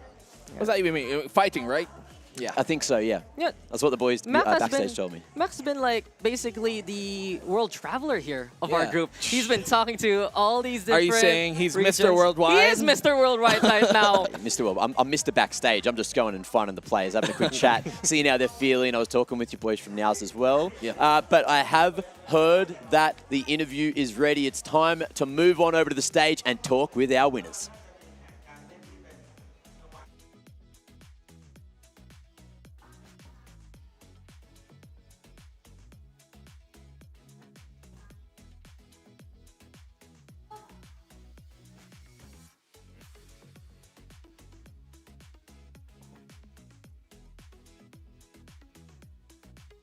Alright สวัสดีครับทุกคน โอ้โห เสียงสุดยอดมากนะขอบคุณสำหรับคำเชียร์นะครับ ก็เป็นไงเกมแรกสนุกกันเนาะสำหรับ Ascension สนุกไหมครับ นะฮะก็สวัสดีผู้ชมทางบ้านด้วยทุกท่านนะครับผม So yeah, hello everybody.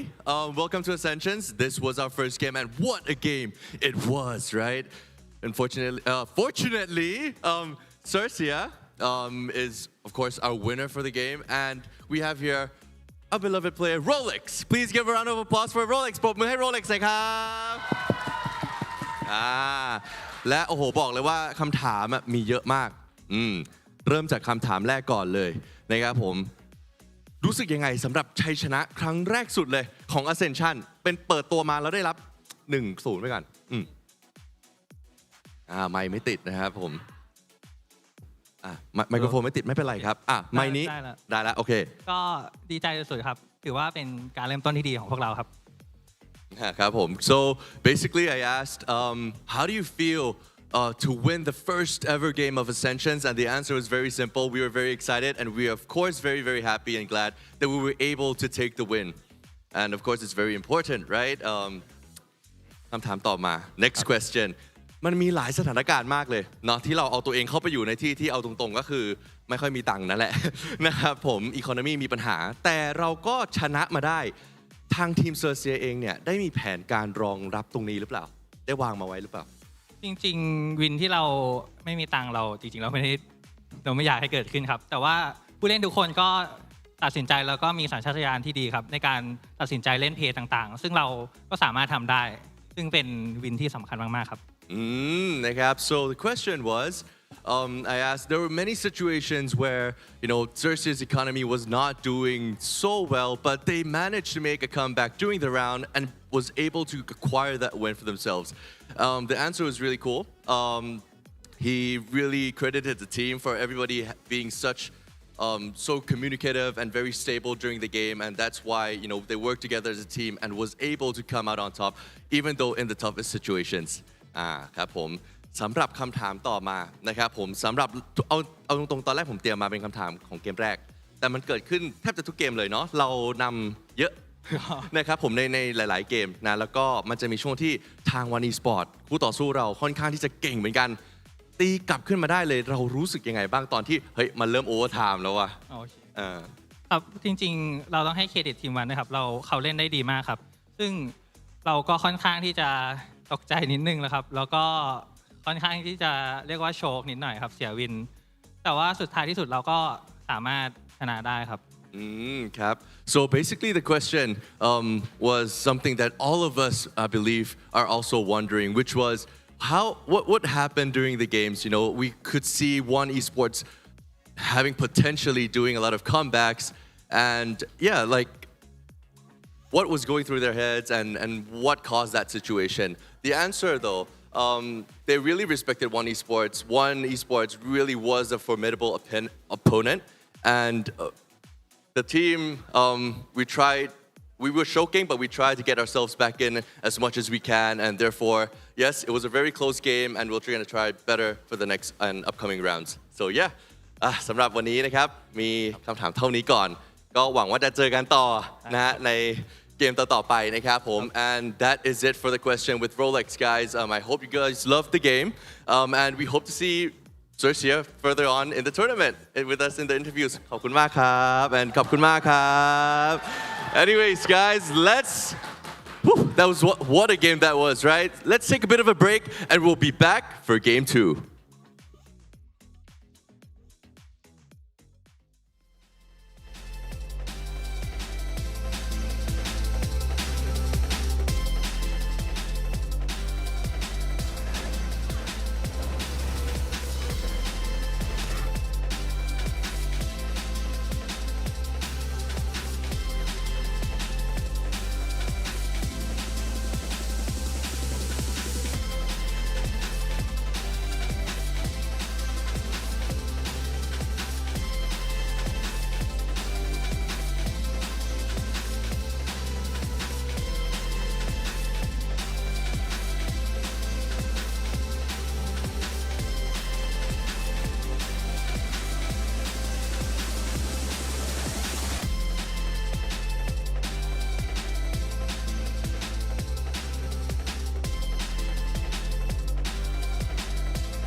Uninterrupted gaming with Grab Unlimited. Free delivery every day.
Welcome back to VCT Ascension Pacific 2023. We're still here in day one and we're through the first series, which means it's time for the second. We got Nows, we got Fancy, and these teams head to head.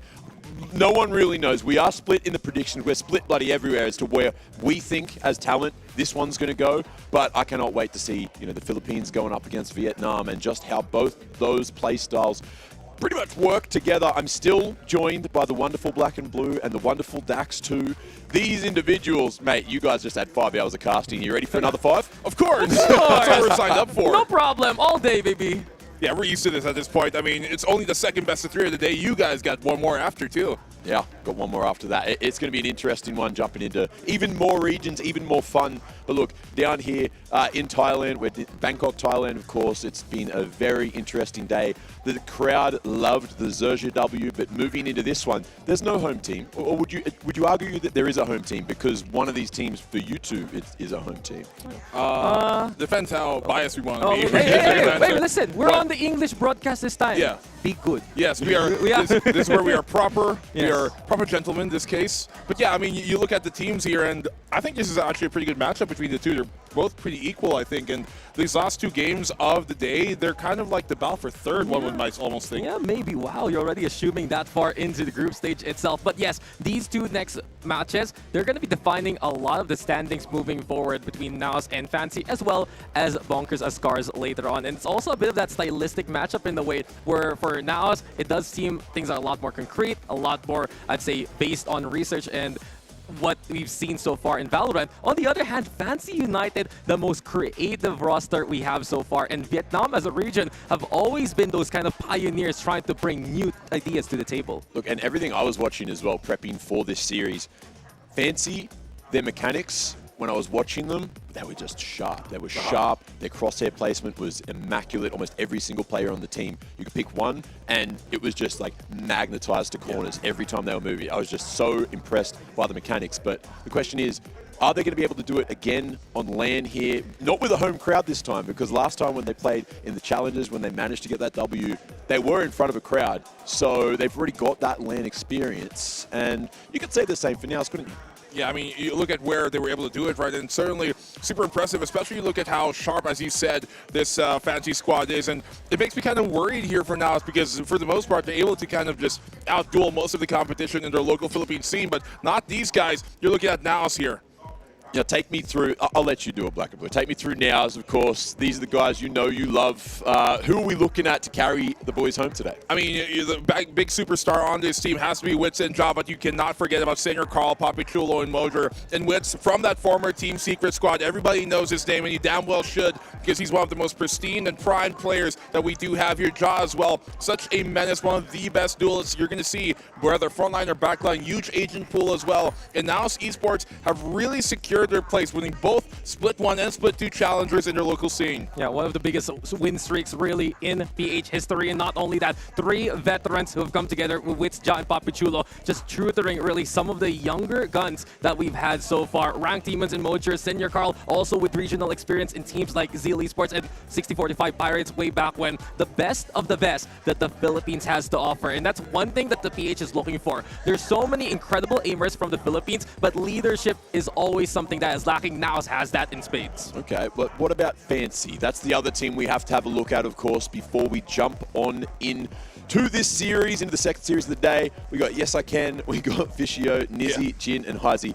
And look, Nizzy is where my eyes are, right? He has been carrying, he has been the heavy hitter for Fancy United. And Dax, you need to tell me exactly why. There's so many prodigies on this roster. Fancy United, you mentioned a while ago, just their contact play is already incredible. Their compositions are quite creative, but when you have players like Nizzy, when you have prodigies like Fisher that they've been truly trying to grow under the Fancy United banner, and the sharpest shots like Jin, you know you're in for a treat when you're facing off against them. Their plans are pretty simple. They have this utility that can just create that chaos that you never expect on a certain map. But when it actually doesn't really go to plan, they'll slow it down, they'll find that contact, and they'll still win it out anyway. And you know what I love about this team, guys, is that these guys have actually played together before. On Division X, we did have Yes I Can, Heisey, Nizzy, and Jin, and then Jin and then Nizzy went away. They came back together after a year playing in other teams, and then they finally figured out this is where we're best playing, this is our best configuration, let's make it happen. And look, head-to-head, we're looking at Jin, we're looking at Jar. These two individuals, very crucial. They are, of course, the duelist players for the lineups, the Jet players as well, as you can see here. And it looks like Jar is certainly edging out Jin in terms of the reps on Jet as of late.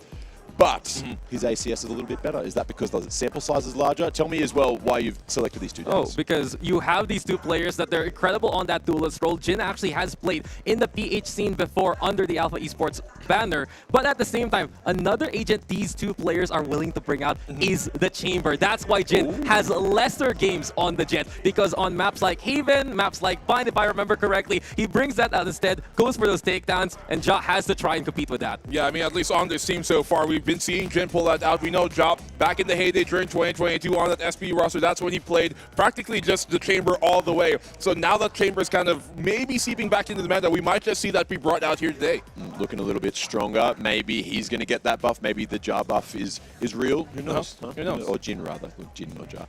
But look, you said that they have creative decision-making in terms of their agent selection. Yeah. But are they staying creative in terms of the map pool as well? Do you see, in terms of the map pool, these teams having a similar one? Do you have an idea of where we're going to be going for this series? Well, Naos is going to get rid of Haven 100%. Yeah, okay.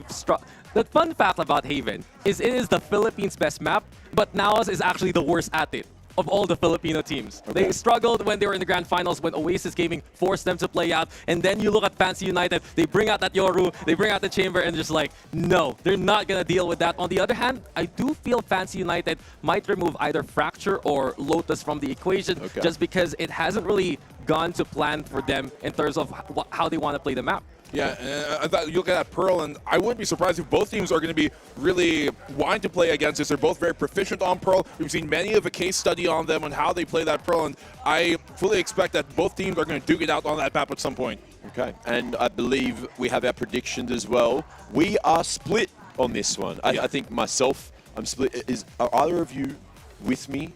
Going for Fancy? No, I'm sorry. I'm sorry, man. We cannot be traitors to our own cause here. We would love to see Naos Esports win, and we do feel like that they have that right mix of maturity as well as talent to get things done. One player I'm watching out for here for Naos, when the going gets tough, Papi Chulo gets even tougher. And I know that's a familiar name to you guys as well from older scenes. You know what he's capable of, especially in the clutch. Mr. Chulo, Papi. He has, you know what he's capable of. You know he's just got the mechanics to make it happen. But I honestly, I'm happy if Fancy United lose, because that'll mean Nows will be playing a chaotic and aggressive game, and you know that we love an aggressive game of Valorant. It's entertainment, right? And that's what we're here for. We're here to be entertained. These guys are here to win. They're looking to go to VCT Pacific League. But in the meantime, where do you think the first map's going to be going? I mean, definitely Haven, not, right, as you talked about.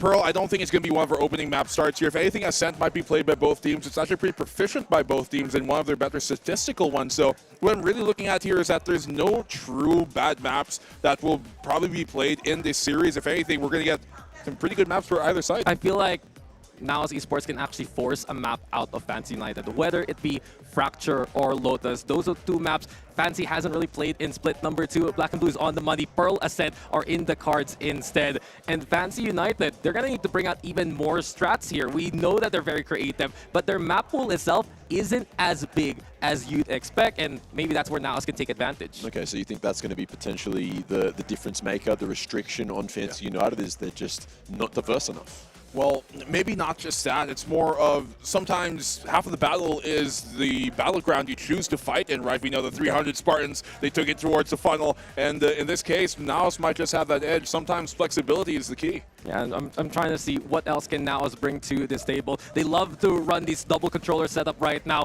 and maps like Pearl are exactly where it stands. I'd remember still to this day the calls at our LAN where there was a wall in the way and Naos was just diffusing in front of the opposition. Those kind of antics, they know how to set up a battleground so well and actually prevent themselves from having to deal with direct contact, which Fancy United does so in a pinch. Okay, well, look, that moves our conversation back towards, the agent pool. If we are going to be seeing, maybe a little bit of Lotus sliding in, maybe an Ascent sliding in there, are we going to see these teams go to the tried and true, or Fancy United, they love a little bit of fun. They love to stay creative. Are we going to see them lean onto that and maybe surprise Neos? I would actually expect Fancy to be the team that would pull that out more, especially looking at how, if you look at all the teams that we got here, they are one of the most Viper-centric teams we have in the entire tournament. And looking at how Fisio, the man, Grand Finals, he played literally only Viper. It's come to a point where that's pretty much the only agent he picks nowadays for the most part, 90% of the time.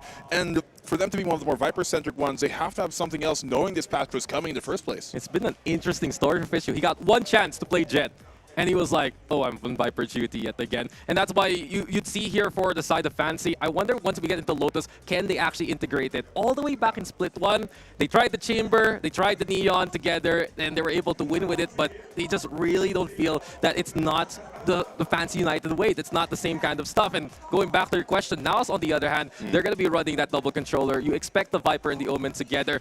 I always watch Wits run towards the sky because he's so much better on the initiator role when he's on the shot call, but still have the potential to frag out when need be. Well, on that topic, are we going to see any Sentinels coming through here, other than the Chamber, of course? Are we going to see some KJ? Is there a chance we see some Sage sliding through? I haven't seen any Sage just yet. I do feel that Mao's Esports is the one who's going to bring that more so compared to Fancy United. When we had Split 1, it was Mojer on the Duelist and it was Ja on the Sentinel because they still wanted to run the Chamber from time to time. They had that role swap. We've only seen Mojer play back into the Duelist all the way in Bind itself. But when in doubt, he goes over for that Killjoy role instead. That's a good question though, Mac, because if Ja decides to meet Jin in Chamber duels, right? Okay. If he decides to play the Chamber, does that mean that you get a new frontline for Nao's Esports? It's a very interesting question because now that I think about it, this might be one of the least Sentinel played series that we're going to have here because both of these teams don't really kind of rely on that Sentinel. Maybe Lotus a bit here when it comes to Fancy, but for the most part, you see a lot of their compositions just kind of divert away from that. And Fancy has played a lot more Cypher all throughout the year rather than the Killjoy. They played it on Haven before, and I believe they played it on Ascent as well. So there is that possibility for it to come back if they're not going to be running something like the Gecko Yoru that they have tried and tested. But right now, the Chamber is the priority. And if we see Nao's actually match that, they're going to need to really try and put themselves to the test against such an experienced Chamber composition team already. Look, I'm a Nizzy believer. All right. I'm a Yoru believer. I think it's going to happen. I think we're going to get a map where it's allowed to slide in, and we're going to see some very creative Valorant in our midst, which not only will be entertaining, but it will be... What? Creeping up. The best game of Valorant today because Fancy United, they're going to take the dub. They're going to take the upset. Look, everyone's saying they're the dark horse, but from what I saw, be the favorites. I'm just feeling respect that. I'm sensing a lot of bias. I'm sensing No, a lot of bias. I respect not that. right now. It's more of from the rest of the talent team. I see. Thank you for protecting us there.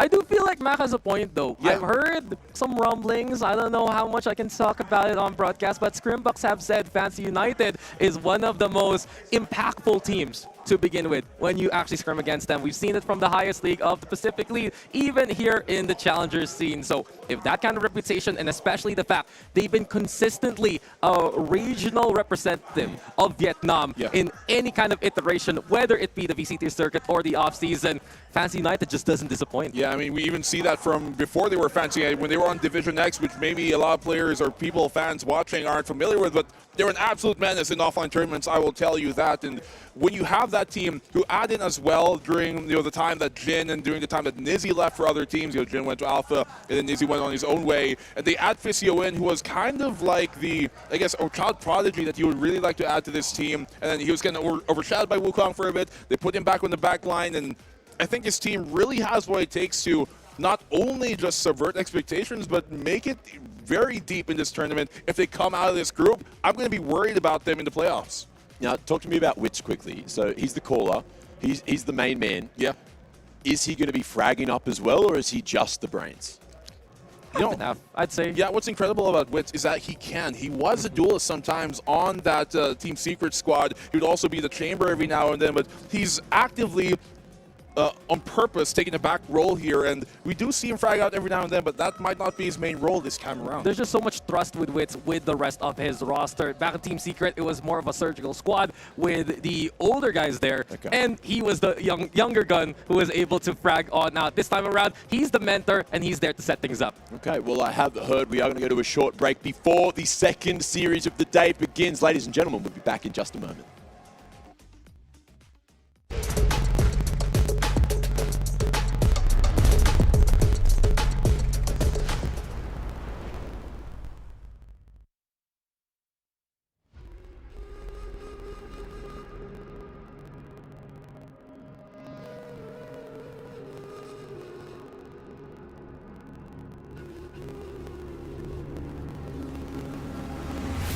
The world from the eye of the horse. If you Alexander the Great, then I am the Boris. Coming straight from the mud like I am a lotus. So हाथियों का बल कैसे सकेगा तू मुझे रोका?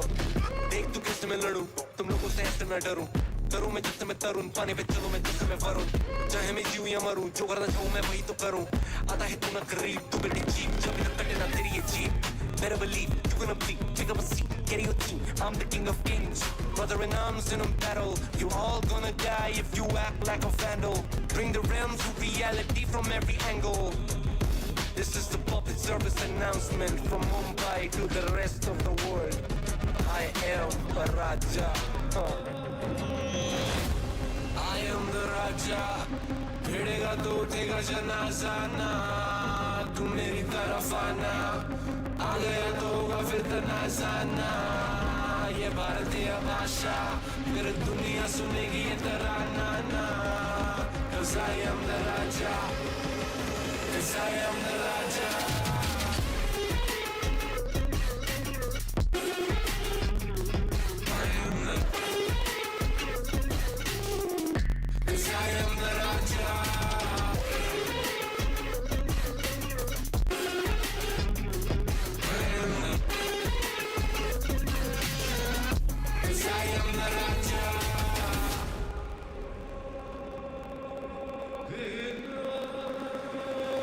Look at my eyes, what do you see? I'm more than average, man. I'm a maverick, I can grow flowers on a barren land.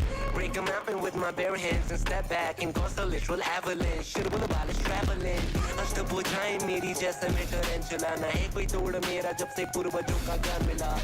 मेरे जैसा मिलेगा कोई ना तू और चाहे जो भी था सबकी कबर मैंने खोदी. क्या तुम लगाओगे बोलियां कम पड़े गोलियां चंद्रगुप्त ने मौर्य या किला तू लोरिया. Come to me and you just gonna die. That's really a given. I am invincible and you are invisible. See, that's really a difference. Get out of my way, I'll leave the world. The choice is yours. I don't kill my enemies, I play with them. That's what the toys are for. From Mumbai to the rest of the world, I am the Raja. भिड़ेगा तो उठेगा जनाजा ना. तू मेरी तरफ आना. आ गया तो होगा फिर तनाजा ना.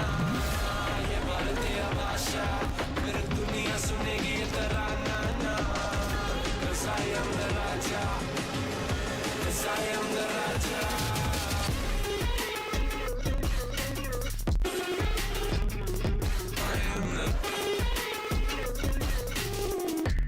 I am the Raja. Put your back down on your knees. Put your pistol in. Put your back down on your knees.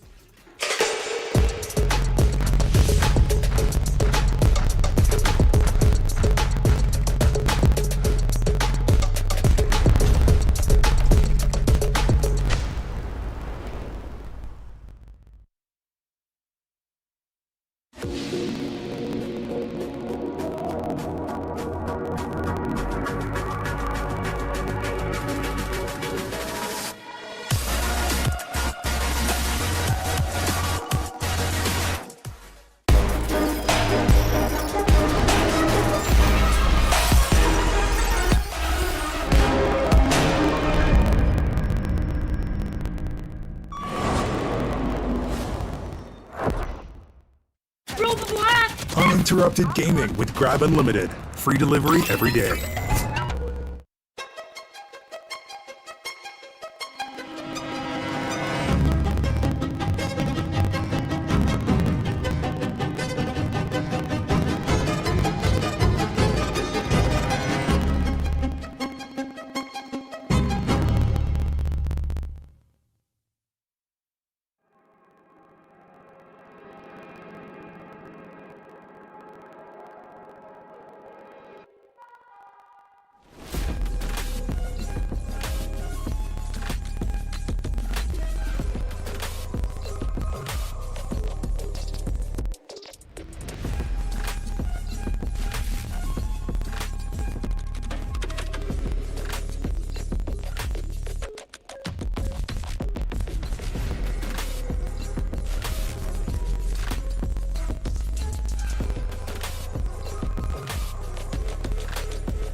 What looks more fancy? Like collar up or collar down? Up, collar up. You think collar up? I just want everyone to know that I'm predicting for fancy. I'm on the fancy side of things here, but look, we got fancy going up against Nows here. And you guys, look, all right, we had a little break there. You guys got in my ear. You told me exactly why Nows are going to win. And I agree. But you haven't changed my prediction. You haven't changed my prediction at all, guys. As much as you want to. I don't expect to at this point, and that, I think, gives a good contrast here because I do agree because in the first place, our kind of motif for these last two series of the day is that battle for third potentially because these are the two teams that we are kind of wondering to fight really for the slot to make it into playoffs. I think it's a pretty equal matchup, honestly. And sometimes the prediction is what the heart wants, not what the head wants. But in the end, it will go down to how much can Naos control Fancy United once it does become that contact. Because sure, it's quite blusterous, it's quite a noise made by Fancy United with their incredible setups. But when it gets down to it, you look at Nizzy, you look at Jin, and you know they're going to kill you at any time. Who do you think's going to warm up faster? Because I did manage to sneak into the player room, had a quick chat with the Nows guys, and I was like, look, have you guys been able to prac? Have you guys been ready with all of the issues that we had earlier? You know, they just had to sit there. They just had to watch. So they weren't able to stay warm. They weren't, all they could do was, you know, theory, was prep, was make sure everyone's in a good headspace, right? Going into this series. So do you think that that's enough? And do you think, you know, one team probably has a little bit of a stronger mental than the other team? You know, it's all about those things outside of the server and getting yourselves ready for a game like this. Well, I mean, not just the mental. Even if they were able to warm up in this case, I still do think starting out of the gate, it's Fancy has the advantage. They have incredibly hot hands, and Jin is such a great talent. Jin and that Jin Sandy combo when he was on Alpha, and we see him from Division X, now coming into Fancy, and he has always been such an incredible player. And then we talk about Nizzy, who has always and ever will be a menace here. I think they're going to be a big problem for Naos to deal with as a whole. I'm going to agree with you. It's true. Fancy United, they're going to come out of the gates strong. And also, you look at Fisio on that Viper, controlling whatever Naos can see. We've watched them personally in our own LAN. Naos does have some struggles when the setup isn't the way that they want. They do take some time just to get accustomed to being on the stage itself. All I'm saying is I went and had a look at the desks. I had a look at the chairs. It's all spectacular up there. You know, you're able to set these up any height, any way you want. So comfortability, never going to be an issue here. Dude, I've been so cozy all throughout. We've been here for how long already? We've been casting that first best of 3 for so long, and we still feel like that this is such a comfy place to be in. But I know it's gonna get intense. I will be at the edge of my seat, probably standing later on once we get into the action between Naos and Fancy. I like these chairs. They're good for my back. You know, I get a good stretch while waiting for all these best of 3s all the way. Get a good crack in maybe potentially as well. So yeah, and it's really got me at least excited for this next upcoming game because as you talked about, Mac, this is, and surprisingly to say with how close that first game was, potentially the most equal matchup we have, I think, of the day, at least looking at it from the start of it. Yeah, and it's weird because, like, if you want to start talking about that third series of the day, there's an argument, you know, some people are still going for Scars, some people are still going for Bonkers, and in my head, that could be the closer matchup of the day, but then let's look at game number 1 of the day, series number 1 of the day. Could that have been any closer? We were almost on the road to go into OT in every single one of those games. Yeah. We didn't go in the second, we didn't go in the third, but one team certainly impressed the hell out of everyone. And look, I think that might shift up some of the predictions that we're making going into the later days here in the group stage. Oh, yeah. I mean, totally. Your first real kind of outing here is really going to be, I guess, a big testing, proving point. And one has to wonder, you know, how do some of the younger guns on both of these squads perform? Like Fisio, for example, on Fancy, and players like Mojer, for example, there are now. So I think the young guns have a lot to prove here. And then also how, of course, that mental is going to be kept by their IGLs. You have Wits on one side, you have Yes I Can on the other. And I love saying Yes I Can. It's just such a can-do thing. You guys want to do this? We will do this indeed. Because Fancy United, when they commit, they just go for it. And it's really just some of how they mid-round from time to time. There is always that confidence that they can get away with what they do. The thing I noticed as well from Fancy United, yes, they might not be as chaotic or as aggressive, but we were talking about the mechanics. They go for a lot of contact plays. You know, sometimes they'll have, you know, a decent amount of initiators there, but you'll see people happy just to dry swing. And the thing about dry swinging, especially when you're playing LAN, is you can catch people off. You can get that advantage. And we saw it in the first series of the day. There was a lot of players who were holding angles that just weren't able to react to the players peeking them because on LAN is a completely different world to online. Yeah, it's just so quick to react, right? And for Naos, how they're going to counteract with that is just what they've experienced so far in the PH scene.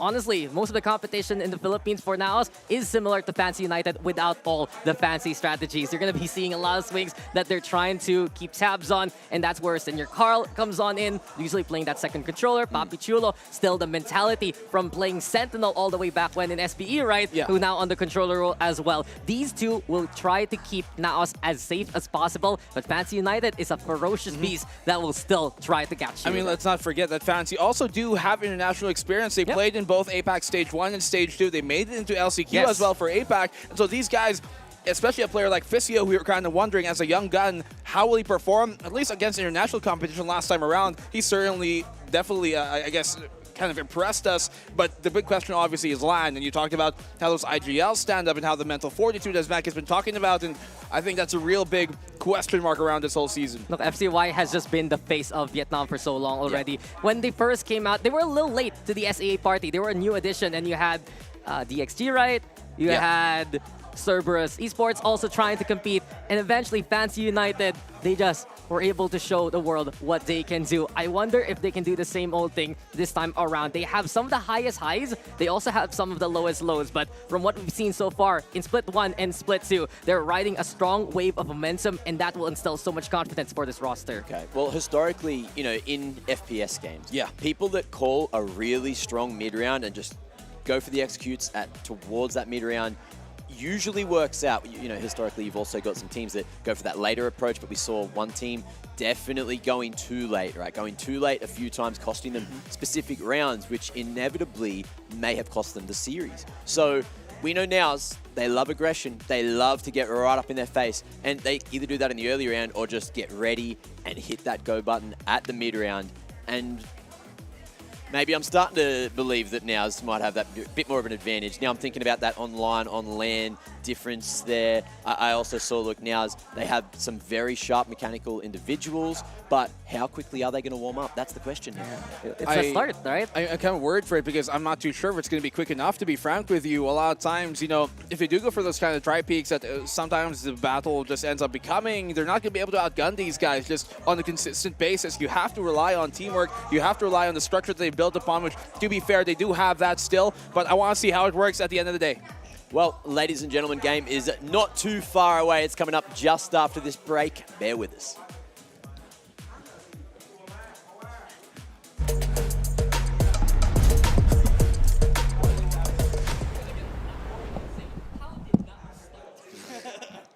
I'm just looking, and I'm not seeing the players move at all. I'm like,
Is it going to be Nows?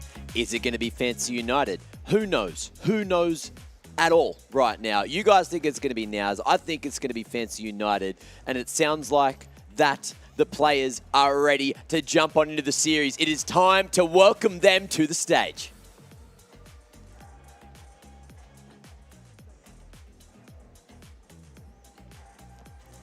It's time to look at the maps. Hey, let's jump into the maps, huh? Yep. Beautiful. All right, well, the maps aren't too far away. We've already discussed that one for days, but you've had more chances to go back and look at the stats as well. Do you think there's any ones in particular that we're going to be looking at? I've noticed that Fancy United actually prioritizes banning Lotus first before Fracture. So that's something that if Naos is willing to actually bring that out immediately towards the second map, towards their map pick instead, that can be such a decider map, honestly, that Naos can take advantage of. I mean, if you look at kind of the way the Veto has gone here, typically for them, these two teams share a lot of the same strengths on maps. The only difference really being that Haven, but it has to be the opening ban for now, so I'm not expecting that. If they let this Haven through, that just makes me wonder what they've got in plan. Okay, well, we have the Vetos ready to have a look at, so let's go see what web we're going to play this series on. 3, 2, 1, go. So we have map draft for our second game of the day. It's going to be Nos versus Fancy. Nos, you have first ban. Our first ban is Haven. Haven ban. Fancy, your ban. Lotus. Ban Lotus. Nos, you have first pick. Our first pick is Fracture. First pick is Fracture. Fancy, side select. Defense. Defense. Fancy, you have map select. Pearl. Pick Pearl. Nos, side select.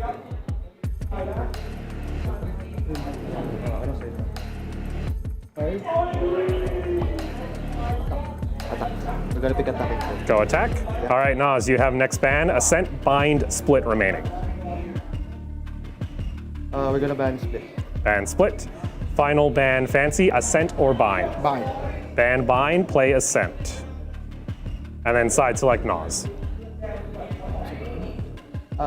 Ascent last map, right? Yep. I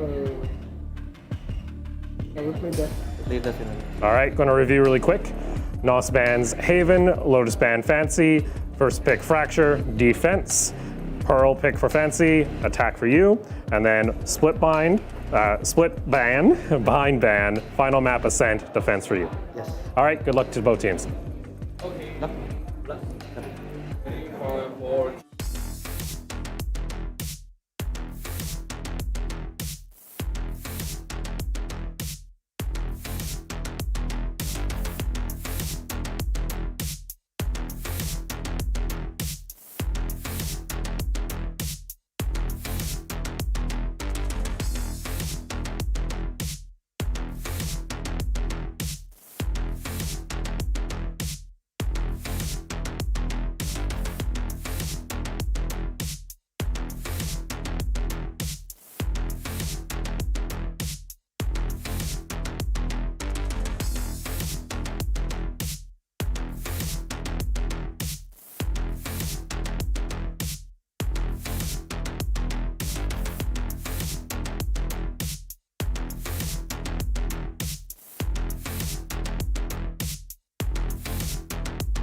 And there you have it. Everyone's out on stage. Everyone's ready to go. And we got those Vetos in there too. So we will, of course, be kicking this series off on Fracture of all places. Now, I saw Nows playing a little bit of Fracture in that grand final, and they looked stellar on it. So I have a feeling it should be them probably taking this map. But what do you think Fancy's going to be able to do to stop this relentless aggression that Nows bring into this series. You have to go back to old history here for Fancy United. All the way back in Stage 1, Week 1, they were running a triple initiator composition just to get by in it. But it just didn't feel as comfortable as you see from Naos Esports. It became a ban instead. Naos took advantage of it since they wanted to prioritize Lotus. And you notice when Naos Esports does play Fracture, they love to pull rotations by implying presence all across the map. So it's both sides of B, both sides of A being hampered, and they try to go for the pinch. Yeah, I'm looking at this map, Veto Dax. We're starting here in Fracture, Pearl up next, and if we ever get to it, Ascent on that third. And I think the longer the series goes, the better a chance Fancy have. I think Ascent is where they could make it happen. If we go to map number 3, Fancy United have been absolutely decimating every single competitor they've come across in their local region when it comes to Ascent. But that Pearl especially, I think, is going to be difficult. You talked about, the Fracture, but they've beaten some of the best teams here on Pearl, at least for Naos Esports, in their local region, coming up against teams like SR Nakage and Oasis Gaming, and the way that they're able to do that very decisively as well. So if somehow Fancy United here are able to take one map away, that is really what they need to, because they have to make this get to Ascent. Now, talk to me about this comp as well. They're historically using this double controller. They're bringing in the KJ, they're bringing in the Sky, and also leaning on that Jet. Do you think it's going to be similar on both sides of the field, or do you think Fancy United are going to bring in something a bit more creative? Fancy United has an open book right now. We haven't seen it in months. They can bring out whatever the hell they like, maybe go for the Neon even. But on the side of Naos Esports, Rem running Sky is still that comfort. You want Wits to be in the fray. They felt like when they were playing that breach-based composition against Oasis Gaming in the upper finals, it was just a little too slow to act against contact-heavy teams. And Fancy United, well, one of the biggest examples of being a contact-heavy team. I'm wondering, what comp will they have? As he talked about, they haven't pulled it out since Stage 1, week number 1. So there's definitely a lot of history here that is on Naos, that isn't on Fancy. So you look at it, you're talked about it. Hello. Look at that, Neon. What? The Gecko? The Harbor? We got a whole world of new agent picks coming through here for Naos. Wait, for Naos? Hang on. Yeah. Wait, they're going with that? Yep. They're going. What? I thought that'd be a fancy comp. This is completely different to what they last played. So they've been cooking something up in the kitchen here. Fancy United, though, they will have Nizzy in the front line instead, going for that Phoenix. He's always trying to play something a little bit unorthodox in these kind of regards. And Jin actually gonna go for a more stable Killjoy. So Fancy United, control is the way with Astro Viper. But I know Mac is freaking out seeing what Naos has brought here. Sova, Gecko with Neon, what is up with that? We got double walls for Fancy. They got the Phoenix, as you mentioned. We're off meta, up against off meta. I don't know. No one knows how this game's going to go, but look, we wanted entertainment, we wanted a good series. And here on Fracture, this is just going to be a damn fun time. Of course, look, we have seen Neo historically be a decent pick on this map. Everyone's sort of shied away from it for a little while there, but look, these walls that I'm seeing Fancy bring in, you know that they can be so strong. That double controller just has a lot of presence on the map. And if they are starting here on the defense, which it looks like they are, they should be able to control the tides of the game because they have a Sentinel as well. Yeah, I'm actually surprised that they went with that Neon and not the Raze, where we have typically seen Mojer, when he would play Duelist, they typically be on that Raze specifically for that reason, but they put him on here now in very stark contrast to what we've come accustomed to for both teams, really, and it's going to give us, I think, one hell of an entertaining game. Well, one hell of an entertaining game is what I want, so I'm going to kick my feet up. I'm going to run down to the green room. This game is about to begin. It's now, it's Fancy, and it is the second series of Ascension Pacific. Boys, take us into this one. We are back here, ladies and gentlemen. You got creativity on one side, you got reliability on the other, but apparently it's Naos Esports who decides to change up what is already written. Dax and Black and Blue still with you here, and in our second series, it's the Philippines versus Vietnam. But what do you think about this composition? Look at it. Mojer's back into the front line. Ja is playing Gecko. What is going on here? What do I think? Where do I start? I mean, there's so much on either side. We're going to have to just see for ourselves. But I'm surprised it's Ja to be put into his Gecko spot. He's going to be in a very precarious position, I think, when it actually does come out to the executes. But this round doesn't count. Interesting. So Fancy United, let's talk about their composition in a little bit. Looking back at their usual tendencies, they always run that Viper. They want to run the Astra right now with the double controller, and now it's here. There's the mosh pit. They're stuck over into the corner, and, well, Fancy, they're trying to aggress here just a little bit. Yes, I can. Decides to go for the frag, but Ja is there to get that takedown. Now is actually fighting back here. Is this an actual round? I can't even tell. I would assume so, considering how they are kind of playing it out, but they're having some fun with this game here. Nizzy taking some damage. It's a 2v2 as it stands. Well, Shock Darts came Naos' way, but they still delivered to make it 2v2. Papi Chulo, though, on an old school Cypher. It's been a while to see him play that Sentinel role, especially in a single controller on Senior Carl also. This is such a different look for Naos. Here we go with Jin trying to get that takedown, but Senior Carl still wins it anyway. And all alone now, Fishu in a 1v2 situation. Is this an actual round we're playing I'm right just assuming so. We're pushing forward. And speaking of, Fisher doing the same thing. 1v1 for now. Papi Chulo trying to play towards main. What is he doing? He's doing some turns. And in the end, Fancy United will take the round in a very strange fashion for Naos Esports. Very strange. Very strange round for Naos. It's almost like they were signaling to maybe call a ref in or something, but we're going to have to confirm that. For now, we're just going to continue on as it stands. So if it is a round to be played on out, unless we see the timer stop anytime soon. But what to extrapolate from that round? Nothing much, but maybe we can talk about the composition on a bit. And it's interesting that they put Nizzy on the Phoenix here, which while it isn't necessarily uncalled for, it's not something we've come accustomed to. Yeah, you can expect someone like Jin to actually run that too, but perhaps he still wants to play that front line. I'm very intrigued, though, that Fancy hasn't gone for the chamber. You know Jin is good for it. They have that chance to run it on something like Fracture, where you can just snap back and get back in position, especially. But Naos is still here, sticking around towards spawn. You get the pinch, though, trying to be created, crafted by Senor Carl, and Mojer sliding on in. Nizzy goes for the contact. Fancy United taking the fight to an awkward position from Naos. And look at Yes I Can clean on up. Senor Carl. Oh, he didn't even see him. Free kill on his way. Yes, I can. Yes, he shall. Naos, though, they were just caught there, and it does seem like play will resume from this point on. Jin and Fishio already anticipating the initial cross.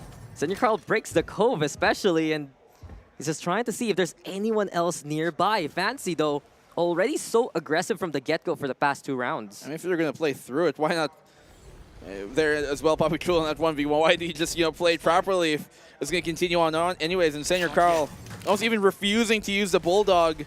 There has to be some... Are Naos really just doing this without any real reason, just to kind of put their hopes, get good, I guess, kind of emotions in the game, or they're just having fun with this? Yeah, just maybe psych out what Fancy's doing, and Senor Carl delivers himself into his own demise.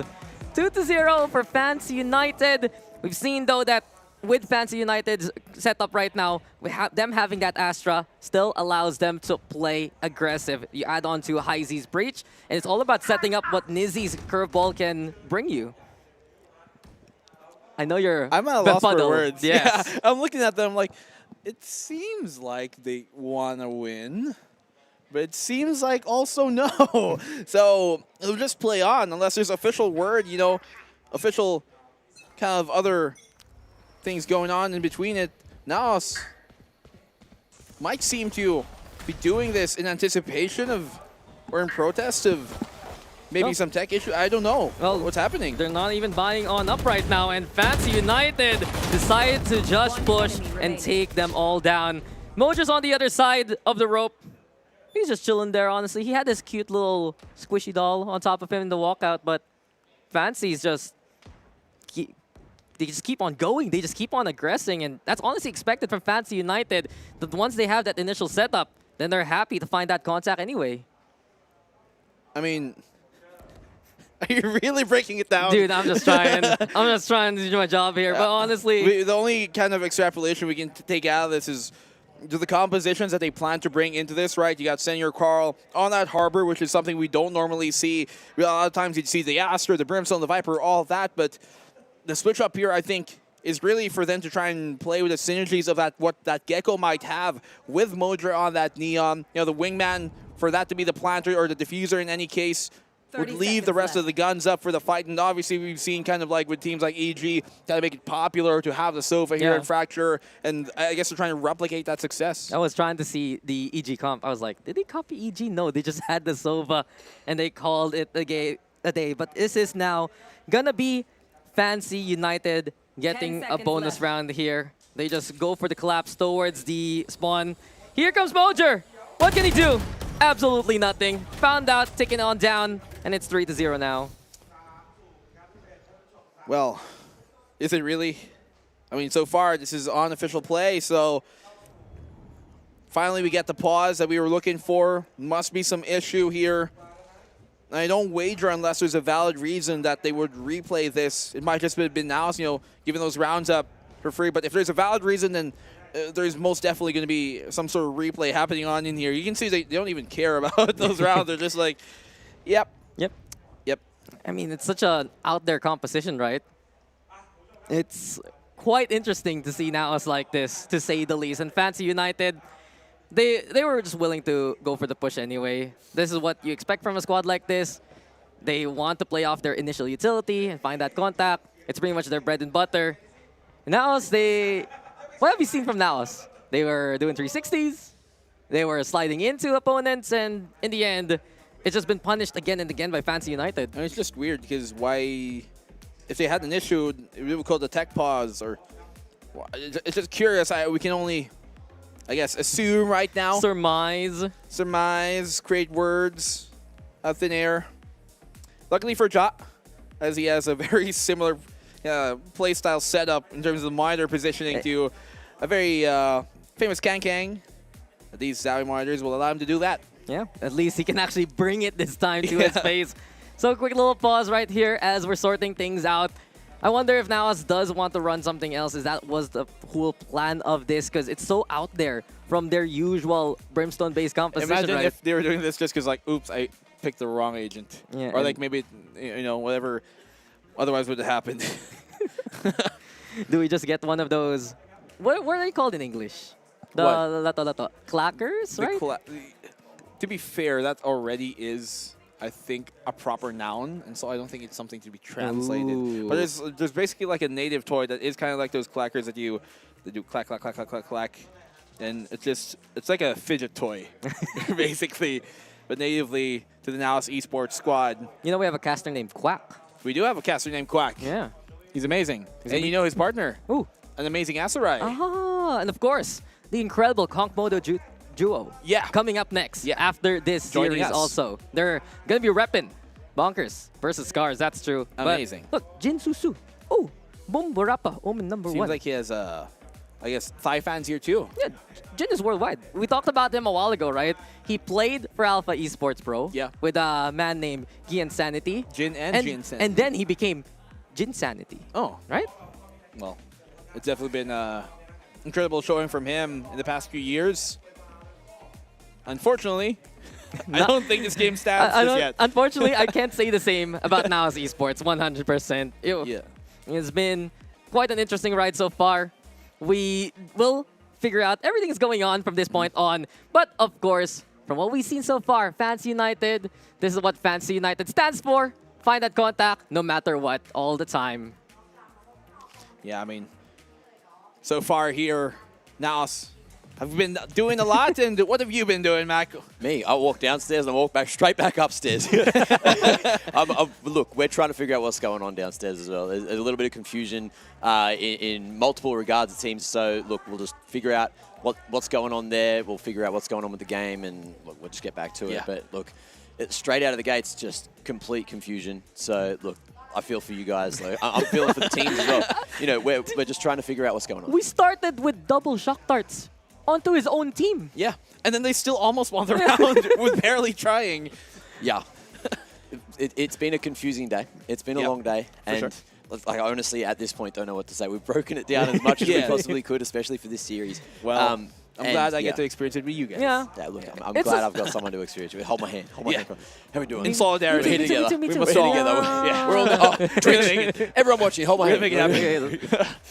We're making it happen. We're getting there. We're getting there. But look, once we know, of course, we'll let you guys at home know. I'll let you two know. You'll know. Thank you. We know. I'll grab. Look, once we're off camera, I'll grab you some waters. I'll grab you some coffees. Appreciate that. I know you need a little bit of extra kick to get through this one. I feel like there are just question marks over my head right now with everything that's gone on so far. And it looked to me that Naos was thinking about it, especially in that second round. They were trying to go for the split, and then suddenly, oh yeah, this is weird. This is whack. What's going on? Yeah, there's definitely something in the midst. Yeah, and then So- and then round 3, no one was moving. So what was your favorite part so far, Mac? I blinked. Yeah. I missed the action. I got downstairs and everyone else was like, "Do you know what's happening?" And I was just like, "The game's live." Yeah. I think so. My favorite part, Dax, probably has to be the confusion in Twitch chat that I can feel emanating from you right now. 100%. Yeah, I can feel it. I don't have to read it. I can tell. Man, it's not just Twitch chat. It's every single broadcast from the English broadcast to all the rebroadcasts.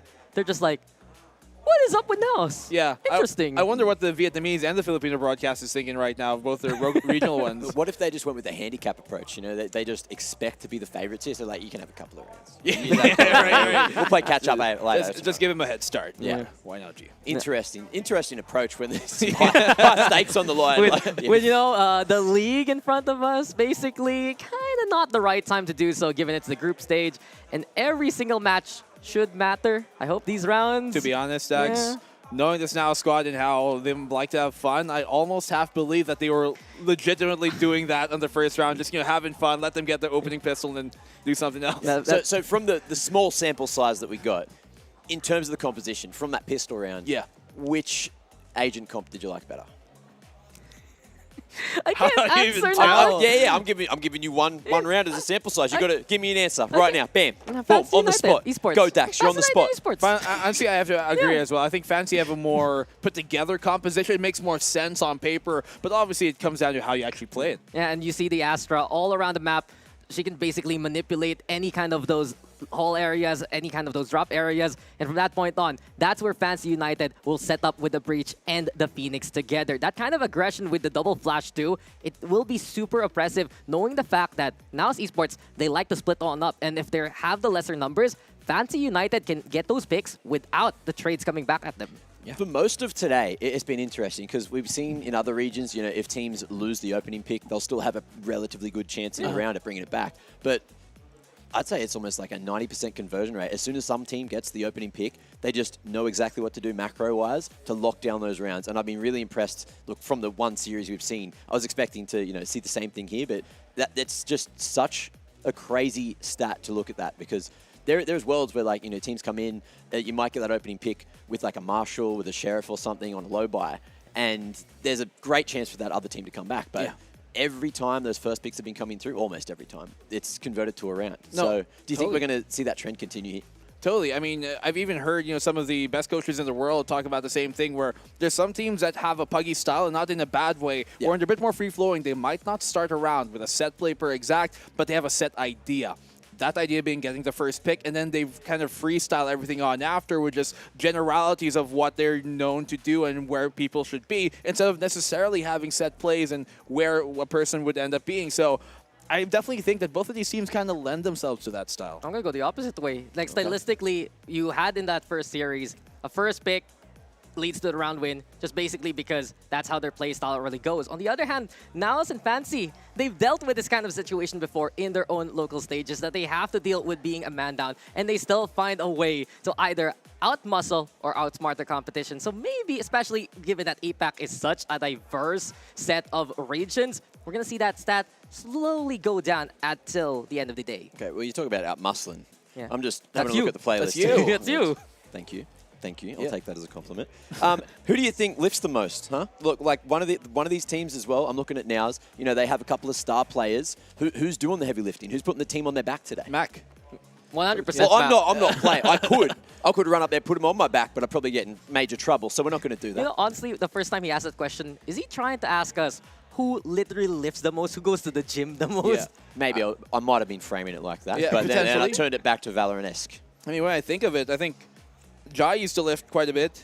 Are you using the pictures just to figure out who has the best tone? Yeah, basically.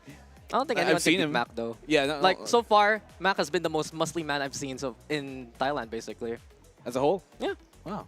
It works I'll out. take that. I'll take that. I'll take that. It's a mustache power. To be fair, we haven't been too far around Thailand yet. Once Conky gets onto the desk, he's the man that's been taking the grabs everywhere, going exploring. So I'm sure he'll have a little bit more to say. Have you guys gone too far yet? Not at all. Down the street. Down the street, yeah. Round the corner. We went once with Conky. It was quite an interesting time. And then we were like, we have a broadcast to do, my friend. What about the food? The food? The food has been amazing. Delicious. Actually, I'm so hungry right now. I'm going to go grab a bite to eat. Sorry, guys. We're going to another break. Game coming up just after this.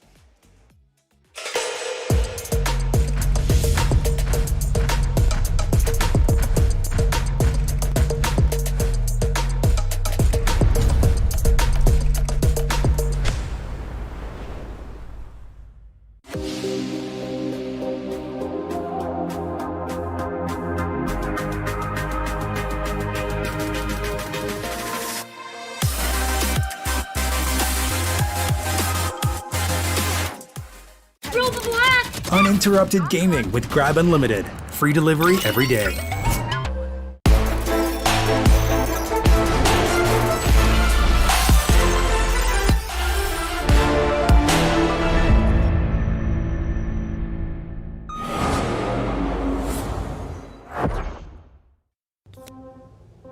Uninterrupted gaming with Grab Unlimited. Free delivery every day.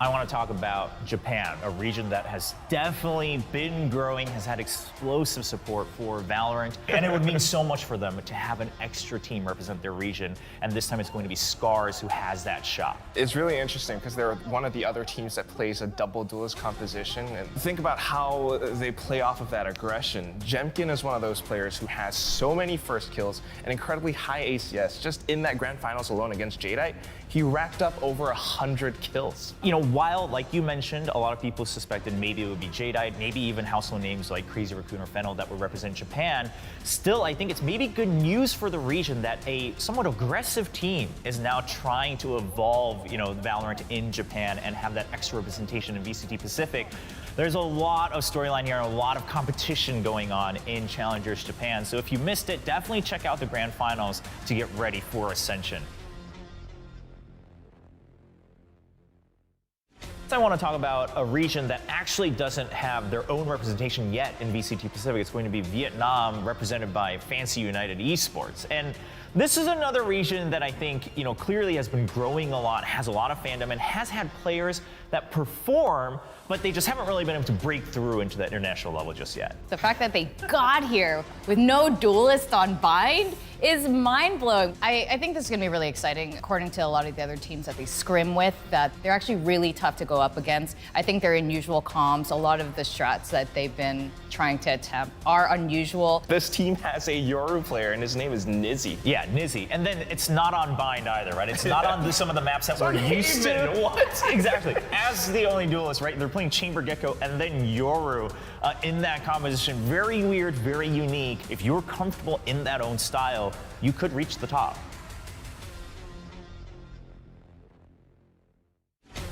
From Oceania, we got Bonkers, a region that we don't get to see too often. Not a lot of opportunities, just in general, and now in Valorant, they have this chance to get to Ascension. And we saw the support that Ronsky had when he got stage time on Global Esports, right? Oceania fans were just cheering him on to get that representation. If you now have a whole team to represent that region, that'd be very hype. And I just remember how they played back on APAC LCQ last year. I mean, that's where Ronsky really got his shining. And when you look at Bonkers now, they've got so much talent, and it's really possible for them to make a deep run. Some of these players, you know, Minimize, he's been around the scene for a long time. Their playstyle is very interesting. Dragon, for example, 3 different roles. He played Raze, Gecko, and Killjoy. Yeah. Killjoy. Very different, right? Yeah, that's like such a range. They're gonna be really fun to watch. we don't get to see too often. This is Hong Kong, Taiwan. We've got one team. This region, they have made surprises in the past in various different games. It's very clear that they're passionate and that they have some infrastructure. It's just that they tend to be a little bit isolated and they don't tend to have as many chances, but Ascension is going to be one of them. The way that they performed in playoffs, Zayus was one of those guys who just, you talked about the stats, but he was also really aggressive, getting some first picks. And I think they had like a run back against a team that they actually knocked down into the lower finals, and then it came back against them, and they still beat them. I think it was a 3-0. That's a really big statement. Interesting to note, for one team, it's a full Taiwanese roster, and I do know the Taiwanese crowd in general, when they become fans of something, they're also extremely passionate, so it's gonna be really fun over there. Xerxia honestly wasn't the team we thought would be here at Ascension. But that just proves, that's just how deep the player pool is. That's just how big VALORANT is here for this region. And let's not forget, coincidentally, it used to actually be Xerxia who always represented Thailand internationally, but they've always had international representation in VCT so far. Let's talk about some of the Xerxia guys. I think we can start with Zeci, right? Spelled out XZE. Just had some great performances, and I think, again, maybe vying for a chance to say, hey, Pacific continues to have these great controllers, because that's the role he plays as well. That's one thing that's really interesting to me, because the way that this team functions, they might swap roles around depending on the map, first of all. Second of all, Zeci had one of the highest clutches in the entire Challenges Thailand group stage. I'm really looking forward to Xerxia playing on home ground. I think it's going to be insane.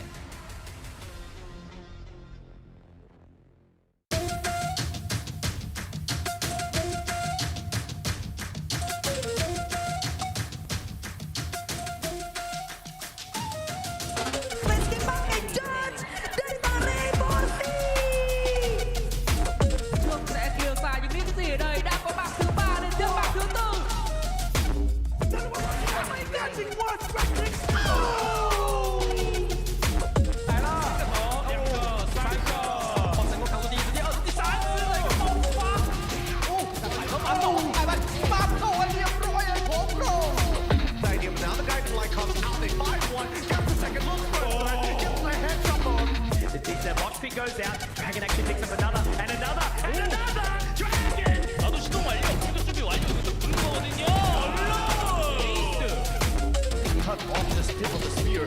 They send the rest of them back to its garage, and Enrique sends them back. Sucker! Mother freak! We stop!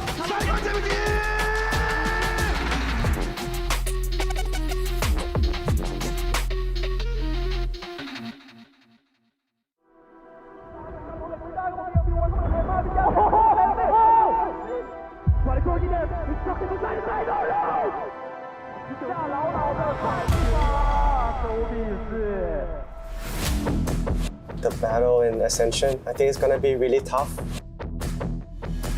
It will be challenging, it won't be easy. It's gonna be very chaotic. I think this tournament will be very hard and a lot of pressure.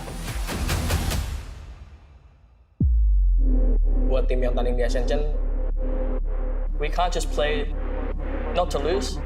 We are here to make sure mistake won't happen again. So I think friendship is something which makes Orangutan different from all other teams. Just want to say, are you guys ready? Because we're coming. As the home team, I want to show them that, and we have lots of strategy and firepower to beat any team in the world.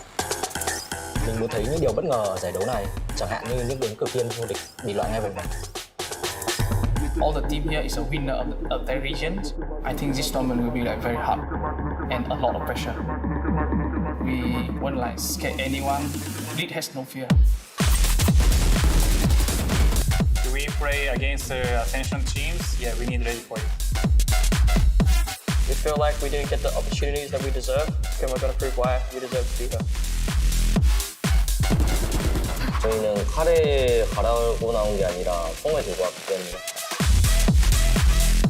都已经在这里了，我们不怕，来吧。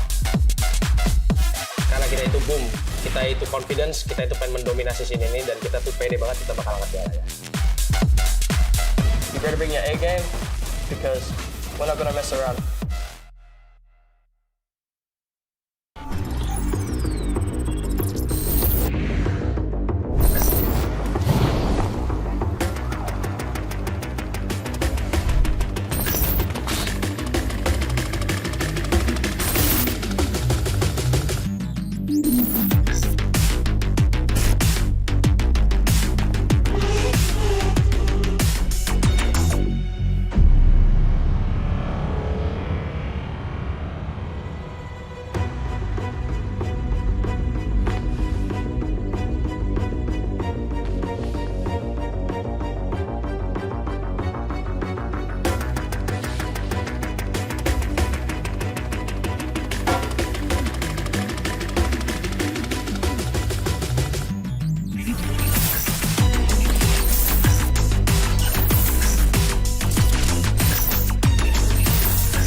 Y'all sit back and watch me speak. About to take over your screen. Talking Bulls in 93. Talking mom, I'm on TV. Y'all know all I do is me. All I do is me. Y'all sit back and watch me speak. Y'all sit back and all I know, my money green. About to snap and make a scene. My cup off and make this free. My cup off and make them scream. Go back off for TMZ. Y'all sit back and watch me speak. Y'all sit back and watch me speak. Y'all sit back and watch. Watch me. Watch me. Watch me. Sit back and watch. Sit back. Sit back. Sit back.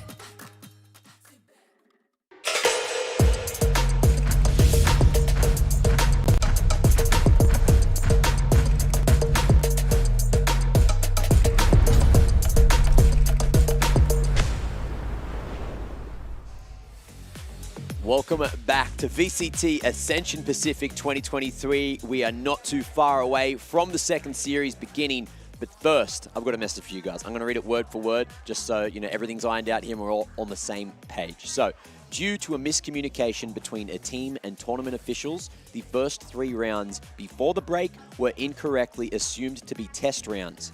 The map will be remade with new picks, new agent picks, and restarted from round 1. So we are just going to be running it all the way back, and that may also explain why the agent selection was a little bit crazy earlier on. It was a very wacky composition from Naos Esports to begin with, something we haven't seen, especially from certain players, and it kind of tipped my hand as soon as we saw some of those shock darts fly in that game, but at least we're now going to get back on track, right? I mean, imagine when Mac asked us like which composition we prefer, and we said now also without knowing that case. But I mean, you could kind of tell it was a bit too just, it didn't make sense at all for them to be pulling that out in that case. So we are going to be restarting things around, as Mac has already said, and we're going to expect a different composition to come out from Naos this time around. Yeah, probably something more towards what we were expecting, what we were seeing them playing not too long ago, of course, in those grand finals. So it'll get back to normal, get back to what we're expecting.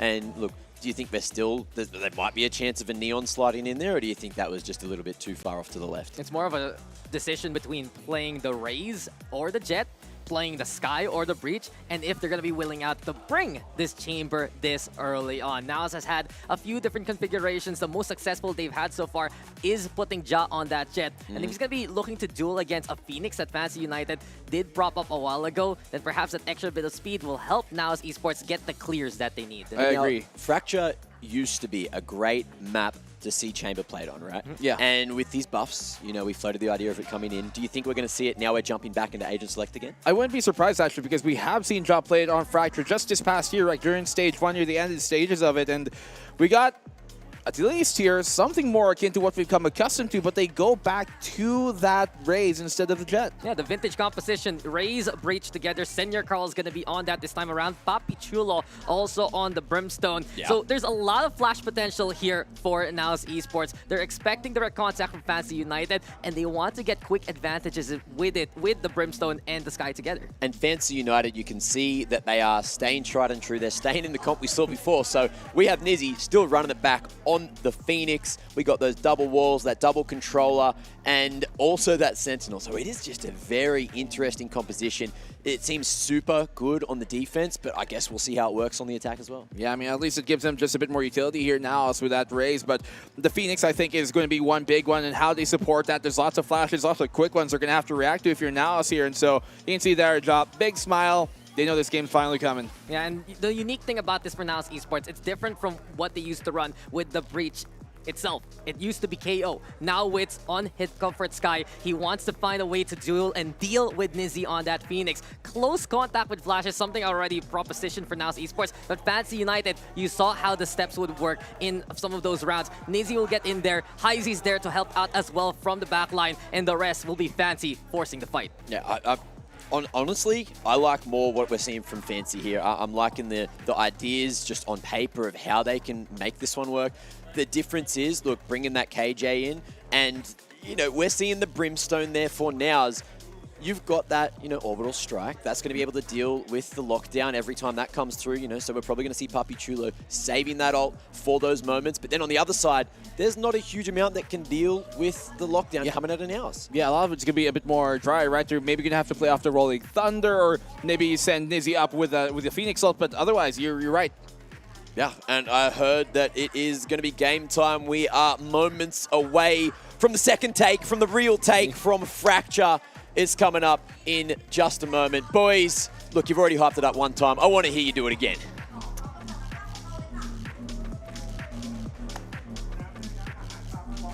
Here we are, ladies and gentlemen. Lights, camera, action. Take number 2 and map number 1 is upon us. We are back here on Fracture. We're with the composition that Naos Esports knows how to play, and then pretty much the right agents and the right roles at the right time. You get that Sky though here from Wits. It's such an interesting hybrid composition from Naos Esports so far from what they've run in the PH scene. And truly, that's going to be such a big make or break factor here for Naos. How much value can Wits get with the Sky here? Yeah, typically when they pull out the Rays, they play the KO, and typically when they play the Sky, then they're playing the Jet.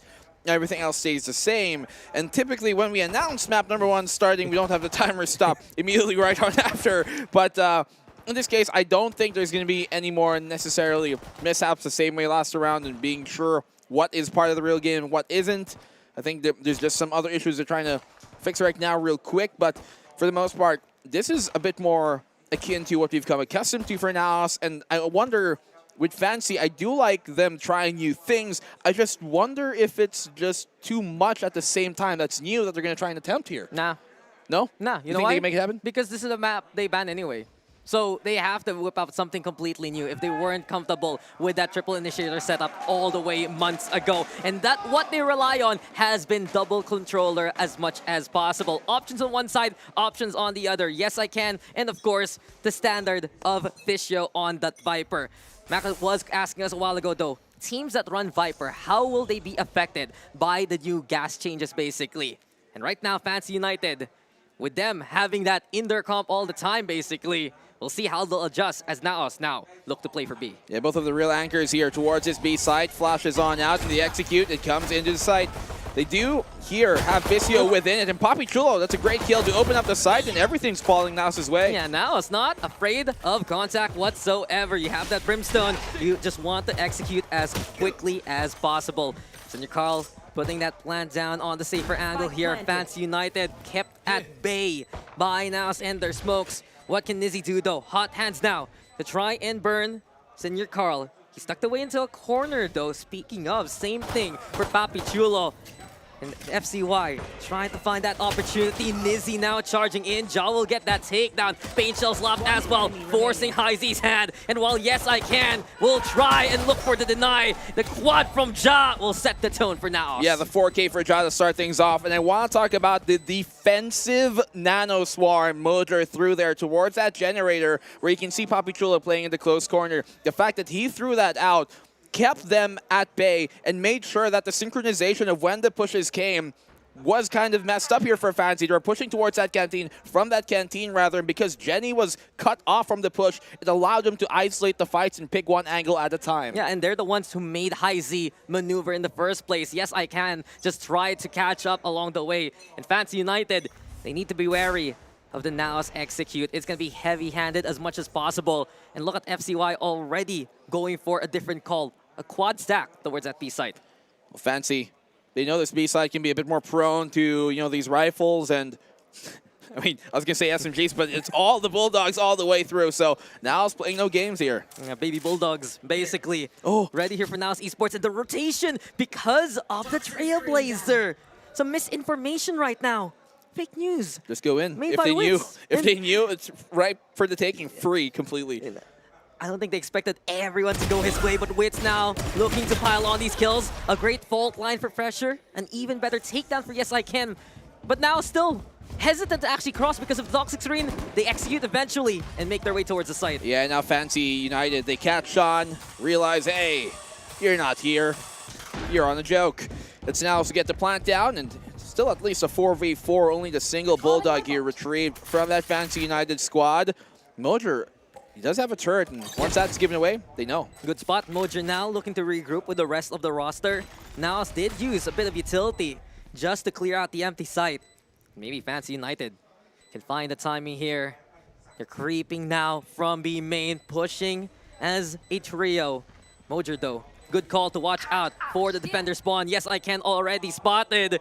And now it's Esports crawling towards that area. Fault line connects onto Papi Chulo. They just want to clear out. Yes, I can. Heizy though finds Senior Carl at the very least. Jin is there too. And Fancy United making this costly for Naos. Only one survives for the attacking side. FCY make them work for it. Yeah, it was smart by Naos to push CT because they could tell that the flank was coming on in. That's where the brunt of the push was. But a great stun from Heizy really helped enable Fancy on the retake to really get some free kills. Yeah, Heizy has been on point with these stuns. He's the reason. It's the reason why he's been brought back to this roster, right? He's just so dependable, so reliable. Fancy United do work well in tandem to whatever utility he throws on out, and the catch onto it's just to pressure him. And then Fancy United being very active around the map as well. Now they have to be careful of their backs if ever.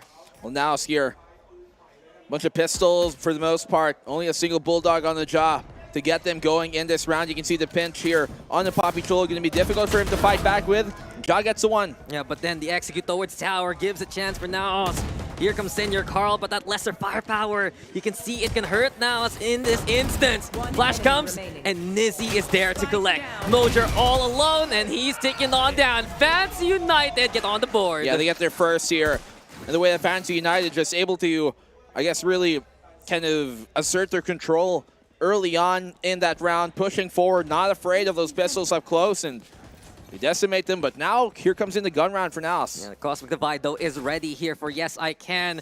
A big help, especially just to cut up Naos as much as possible. Once Naos starts splitting on up, that Astra will be absolutely crucial for FCY to defend their sites. Yeah, 2-1 as Naos Esports right now. Showstopper available for Ja. The A site looking for them to try and split it here. You get the Guiding Light confirming presence on A main. Yeah, classic Naos approach. Expecting Ja to just let those blastbacks rip from the drop area.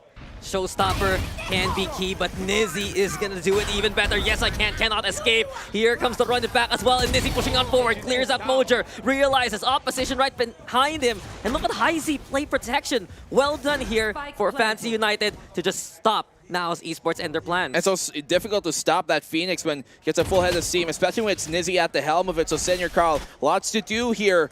And the only single kill from Ja is the only one they've been able to find. 2v4, and the backline's got to do some work. Yeah, Fancy United helping hands abound. Papi Chulo goes through the doorway, duels against Nizzy, and gets the wallbang to get that takedown. Send your card, and then they line up for him. They all drop to the man. And Naos Esports will take the round still. Incredible recovery here from Naos into 2v4. And they drop them to the floor. How do they do it once more? Senior Carl. Mr. Carl, what are you doing here, good sir? From above, just slays them as soon as they drop down. It's Papi Chulo and Senior Carl to make it happen in the end. Look, I know the Philippines has those Spanish roots, but this is just ridiculous. Yeah. Come on. Papi and Senor, we're speaking a different language here, but Naos, the only language they understood there was victory. And that was already such a good round for Fancy United. Yeah. They stopped whatever kind of pinch they wanted to do. Now Fisho stops Ja as well. They're able to isolate the fight here too as well. Do not let the rest of the Naos squad follow up. Look at this push, the pinch coming on in, Rolling Thunder. I told you, contact here for Fancy United. They want to fight back, but Naos is ready for this. Senior Carl on the board. No chance here with the B main push. And at the very end, Jin is left all by his lonesome. He's familiar with some of the names he's facing off against right now. But in a 1v4, it's such a struggle. And Naos yet again, they're willing to just clash for it. Naos, great early start here, and especially on that push, when Ja got shut down, the rest of Naos really came on big and made sure that backline was absolutely protected. The Rolling Thunder from Senior Carl once more. He has gained them such a huge momentum boost here early in the half. Yeah, and Naos Esports, they're showing their experience really from their own local scene. Many Philippine squads, Oasis Gaming, Zol Esports and whatnot, they love to play this hard contact anyway. And with Naos prepared for what Fancy United brings to this table, it's really for FCY that they have to go back to the strengths of their composition instead. They have double control, they have this Phoenix, and look at Nizzy go, another first kill. Yeah, Eco's here. The single rifle is going to be a problem. Job melting on down. He has to peek. He gets a one. The second falls his way as well, but there's lots of presence now. It's Papi Chulo. He's going big. It's a 3v2. Up close. Yes, I can. Yes, he will. Ja still stands tall though with 13 HP. Realizes Jin is there, looking to find that takedown. And can he actually get a bullet towards Ja? There's the takedown, but no transfer whatsoever. Not gonna happen for FCY. Naos again on the board. Yeah, not this time around, but at least they make it expensive, right, for Naos. And I don't know if it's just me, but they're saying they're screaming every single round win. And from the previous series where they were just completely stoic and quiet, this is in stark contrast. Yeah, the Naos boys are so hype right now. And it's unfortunate for FCY. We were talking about a stat a while ago. Once you get the first kill, you get the win from that first series. It's not the same case here. Naos, they're able to recover so well despite what Nizzy's able to do, despite the setup from Fisho. And Naos has found the answers versus Fancy United so far. I mean, there's lots of brawn here on the side of Fancy, but it's a bit more on Naos' brains have been working out. Oh, look at this, though. The flash. It could completely decimate them if they time this right. Ja around the corner. He gets the one. It goes behind him, though. And the two opening picks go Naos' way. Naos taking a step too far. That allows them to actually dodge Nizzy's curveball from that full flash. FCY now getting spotted. You can see that this is a reason why this is not a map pick for Fancy United. They're struggling here to go for their holds. They make some stellar plays courtesy of Nizzy, but it's just not enough with Naos prepared for it. Yeah, but they're kind of forced into it, right, with the bans and how it comes on in. Obviously, Naos took out their one difficult point in Haven, and from that point onward, it was just, as you talked about, they can force some maps out of here just due to the wider variety of better maps Naos has. Yeah, pick or poison. You either play Lotus against Naos, or you either play Fracture, and it's just unfortunate. I really wanted to see that Yoru pick from Fancy United, but you know that Naos is going to ban that. It's not going to happen for them. And speaking of Naos, this has just been absolutely commanding. Them going over to the Sky has helped out immensely just because they're a lot more advanced than Fancy United expects them to be. If you're Naos right now, I don't think, I'm trying off the top of my head, I don't think there's a single reason not to ban Haven right now in terms of all the maps that are available in the pool. Oh, I'm going to be real with it. What? They're just bad at it. Yeah, exactly. There's no reason for them not to ban it, right? So, because they know it's a weak point, funnily enough, and yet Fancy here, one of their better maps, it's their strongest point, so the matchup stylistically, nightmare-wise too. Yeah, and that's why we were saying a while ago in the map draft, Pearl is winnable for Fancy United, but it's going to be difficult. Once we get into Ascent, Fancy United going to have a better time moving forward. But here on Fracture, some of the struggles here for FCY. You can see the attempt from Nizzy. I love the fact that you still have that classic Fisho wall just to allow that aggression to happen. And maybe this time, if Fancy United can catch out the weaker side here of Naos, especially find those lesser numbers, it can give them the advantage in these rounds. And Naos here, they got that showstopper orbital strike. Lots of big ultimates here that can completely decimate Fancy if you're not used to it. Flashes out and out and Jaws in. Yeah, showstopper here to try and clear. Fisho trying to dodge that fault line. And well, looks like they bring each other to hell with one another. Papi Chulo pushes though, and Naos Esports now a chance to go for that site control. Plant coming on in. Look at the flank though. It's both Nizzy as well as Yes I Can. Trying to find the angle. Heisy's one away from the Rolling Thunder. He can set things up well, and FCY, look at this. They're trying to creep in, trying to get a small advantage.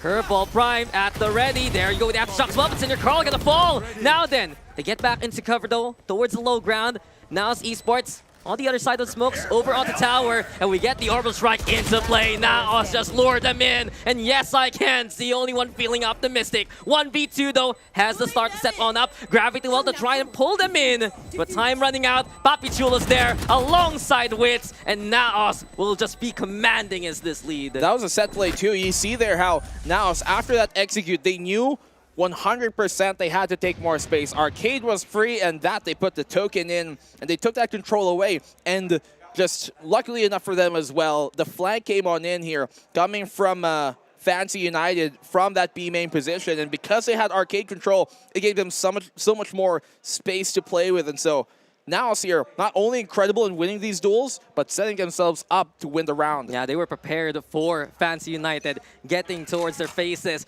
But look at Fancy United now, 5 ultimates. And truth be told, having that Phoenix ult kind of in reserve, You know, it's been a struggle for FCY to play make. Rolling Thunder, though, the call. Now we get the run it back also from Nizzy. Wants to go for the clear. This is where Fancy United looks so strong, and they get in their faces. Senor Carl fights on back, but all alone now. It's Mojer versus the rest of the world. Look at the amount of ultimates they had to throw here, though. 1v4. To be fair, they only used the 2 out of the 5 that they had, so not too shabby just yet, and they've got more to continue this streak further, potentially. But Mojer, we've seen incredible stuff, incredible clutches from him. But I think this one's too out of his park. Yeah, it's a good call, though, from Fancy United. We were talking about it a while ago. Fancy needed to get that good start just to keep Naos at bay. Instead, Naos was hot off the gates. And we've seen here for Fancy, they're willing to go for that contest, willing to go for that contact yet again. And this time around, they out-muscle what Naos had. Yeah, but this time around, the ultimates that they have are more for control instead of initiating. They don't have that, you know, the Rolling Thunder anymore. They don't have the run it back. Nothing for aggression, more just for the defensive side of things with that Cosmic Divide, with the Viper's Pit as well, and especially that lockdown. But this gives a very contrasting point to Naos to have that Rolling Thunder now in their help. Isn't that the case right now to be made? The other side of the coin, Fancy United needs to prove themselves, but already Ja asking for spare change. 2 here for Naos immediately. Sands, though, held together by Heisey. He's been strong with utility, but he can't be strong against that many. Lockdown into play just to try and keep Naos away. But they're not done. They want to continue. They break the lockdown too. Yeah, did you see how Ja just sideswiped him there on that entry? Yes, I can. Not standing a chance. Fisio, though, that's a big kill. They needed that. Yeah, the prodigy here of FCY. Homegrown talent. Trying at least to go for the fight. Jindo spotted. Papi Chulo just tucking himself away. And now with this lockdown, it's even more difficult here for Fancy United. Now's esports, they always want to make sure that they can win these rounds as securely as possible. Molly plus the fault line, it's already such a big detriment here to the defense. You can see now it's just full confidence in their play. Not even dissuaded by that round. They knew, yeah, you guys might have taken the last one, but look at how much you had to throw just to replicate a speck of their performance. 8-2. This is not the scoreline we were expecting from Naos to get this game started. Absolutely. We saw from Fancy United that they had their fangs. They were so prepared, but it just is honestly the inexperience of the map for them. Yeah. This is a map that doesn't get played too much in the Vietnamese region effectively. I watched some of their map drafts. I looked at some of the stats. The fact that they can still actually ban it in the second phase kind of speaks volumes that there is just not inexperience for this map. And on the other hand, Naos, they love to play Fracture. Yeah. I mean, you talked about it as a region as a whole. It's not a map that you see commonly played. If maybe, you know, in Naos' sake for the Philippines, a lot of teams love to play that Haven, a lot of teams love to play that Fracture. The opposite is true for Fancy, where Fracture isn't one to be picked up too much anymore. And we go on to Pearl, which is another, you know, incredible map that we have seen for Naos throughout the regular season in Stage 2. One could argue it was their best map too as well. And it's just not painting a good picture just yet for Fancy, even though they've got a better chance, I believe, on Pearl than they do here so far based on this early performance.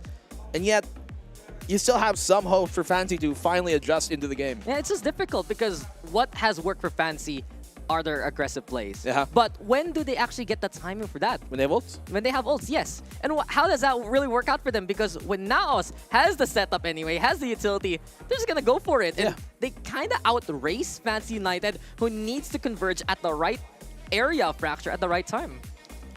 It doesn't come down to having, you know, the better abilities or the better ultimates here for Naos. It's just the better structure in general and how they're able to clear. And talked about, you know, just aim dueling this opposition won't be easy for Naos. And that's not what they're doing here too far, even though they're winning all of the fights. But it's really how you see them triple peek each other. It's supported by utility, never too dry. And that's really what's been working out for the squad because they're playing as a squad. Yeah, they picked up the pace, especially with the Sky adjustment. We talked about Wits a while ago, not just your IGL, but always there to lend a helping hand. And as of right now, doesn't have the most amount of kills, but you can see how his positions are. He's there to help out Ja. He's there to help out Papi Chulo. And the rest is the Naos success. Oh, Naos is certainly the time.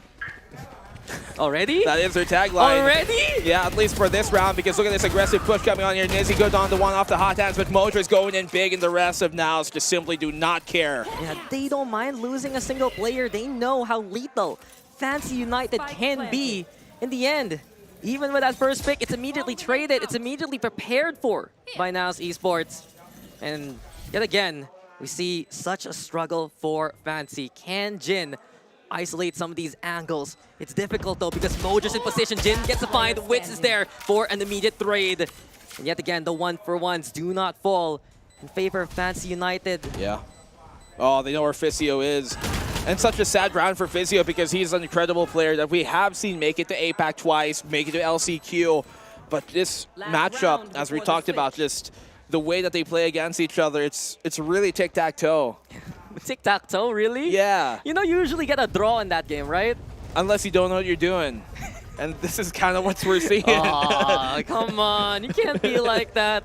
It's a heartbreaker, though, for Fancy United. But there are still shining moments from them. I'm loving the fact that we get from Heisey stellar utility just to help on out. And you can see always in that first pick, it's not just Nizzy doing the kill, basically. He's always assisted by his team. He's always assisted as much as possible by either of the controllers plus that breach. Look at this. But that's all Fancy United has right now. And as it stands, Nanoswarm here. They realize Mojo has been playing all by his lonesome. And finally, Fancy United go after the weaker side. Yeah, it's a great bridge pinch here to push there towards that spawn. They do have control of the A site, and the post plant has to be remained in question. How will that work? Nizzy's got his ult. Yeah, only Thunder utilized already. The Seekers exposing the drop position, but look at Papi Chulo go. Aggressive immediately here from Naos. Plant is down, and it's up to Senior Carl to try and hold things over. Nizzy though, run it back, first life broken. Here comes Wits, not afraid of the flames whatsoever. It's 1v2 though. The setup finally for Fancy United. The Viper Spit is online. They're able to cross on through towards the site, and they will take this round. 9-3, Fancy fight back. Yeah, good push by Naos towards that CT, but Fancy just coming in from behind them from that drop position and overrunning really the defense, the post plant hold rather, that was still within the site for that fight. And Fancy United, this is more of what we want to see. Have those multiple points of contact, and they convert the thrifty round of anything. Yeah, and you can see it here. Nizzy again, still such a big problem.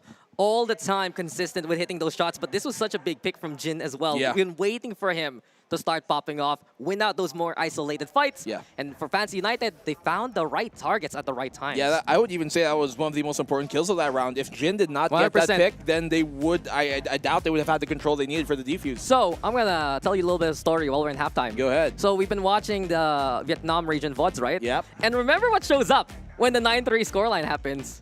A curse? Yeah, you don't remember? Oh, the sky! Yeah, they have the sky spray. The drawing, and then it just pops out. Just 9-3. 9-3. I would like to see that. Potentially.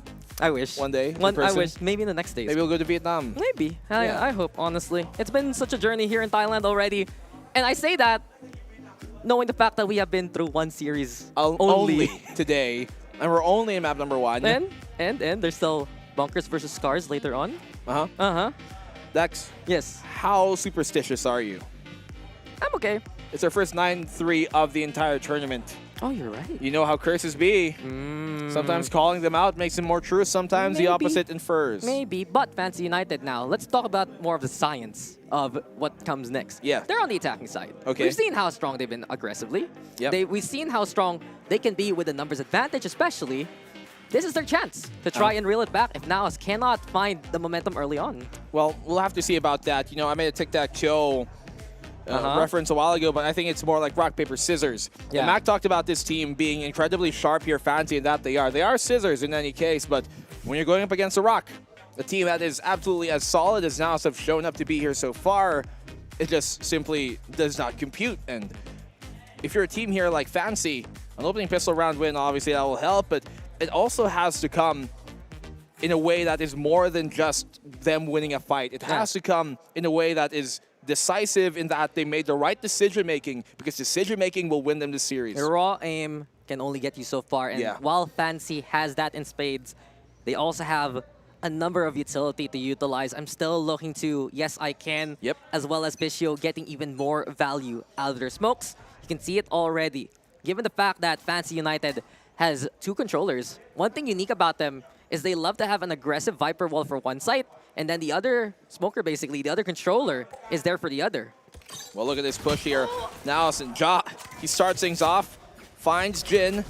They come back towards the A side for Fancy are also aggressing. Yeah, now us immediately picking up the pace to begin this second half. They set the tone with that frag.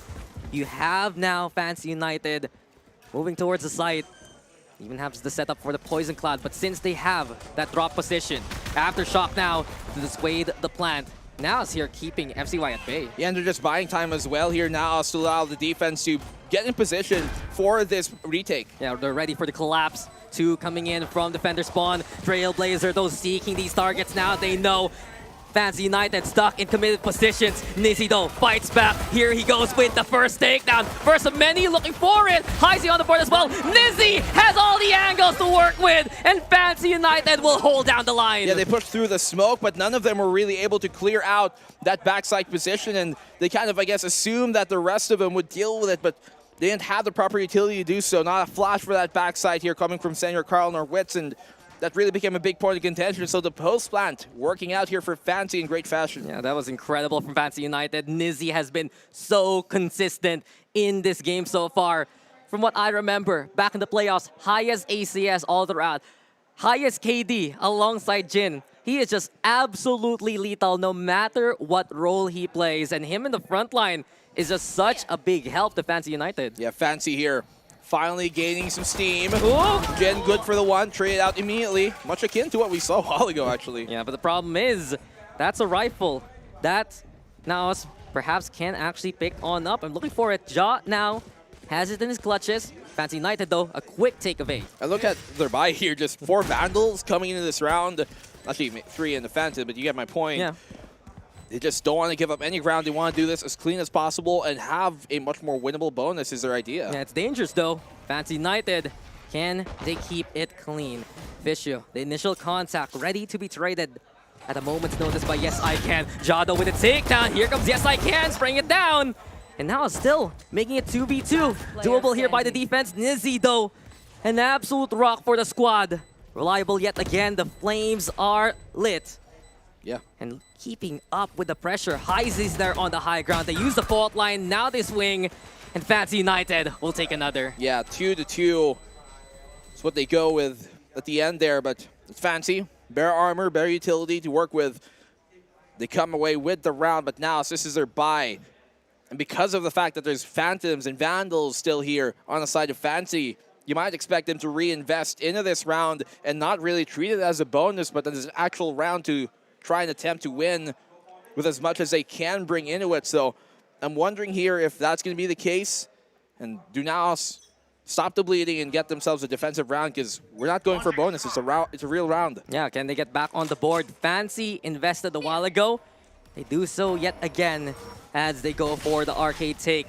A Blaze Wall here to cover the approach. They want to try and just contest tower. Curveball, can he actually get the timing here? Nizzy looking to go for the charge, but Nojer back now towards the side. Spotted all that, and Mojer just clips them anyway. 2 down for Mojer. Jin has his back. Wits is there, though, to find at least the back line of Heisey. And now in the 3v2, FCY stuck here. They actually have good timing on this. The Trailblazer confirms all of that positioning, but Jin good for the 4th! He could get the ace, but Senior Carl's ready. 1v1. Silence immediately by Senior Carl. Fisho looking to fight back from the arcade instead.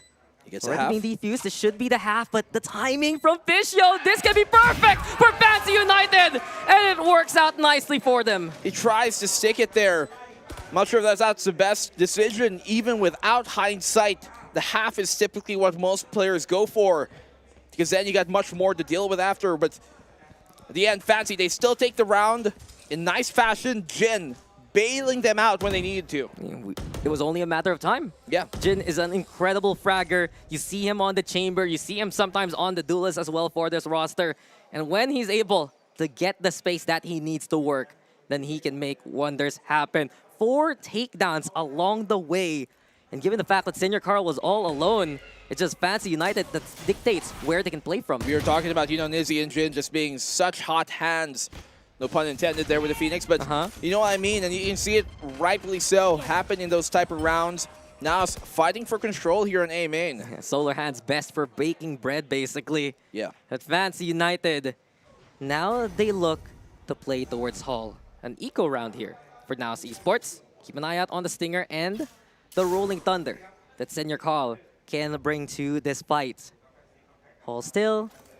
Now as Fancy slowly navigate towards A. Wits is there though, over onto the corner. The flash connects and Nizzy gets two to begin with. Oh, unfortunate there for Wits. He could have had the timing, but Nizzy good on the double. There's no way in hell that Naos make it out of this round. They do have that Rolling Thunder, but it wouldn't be the best decision to throw it out right now. Yeah, a bit too ambitious here for Naos if ever. Fancy United looking to secure things, but Papi Chulo has different plans. Mojer also now trying to play aggressive. Yes, I can. Checks out. The other side still covered by Fisio anyway. Now they look for the double up, but Mojer wasn't covered from the boxes anyway. Now then, Fisio with a cleanup, has the mop, just swipes them away, and Nizzy is there to call it a day. 7-9 now. Yeah, some damage done, and Fancy making this a closer game. Let's not forget that this is an attacker-sided map, but the 9-3, man, it could creep up on you, and now so far, this is becoming a lot closer than that first half kind of insinuated. I posited this position a while ago. Fancy United, they will do better on the attacking side. It's been their trend. It's really their play style. And as of right now, they are just catching Naos again and again. It really boils down to the clutch factors and the clutch potential of Fancy United. Their raw mechanical skill, accompanied by the utility so helpful. Jado is immediately grounded by Yes I Can. And Fancy United, another instance that Naos pushes, and another instance that they are silent. Shut down immediately. You can tell there, Ja was trying to get up on top of those boxes, but I guess he missed his jump because he didn't seem ready for that fight as he otherwise would have thought.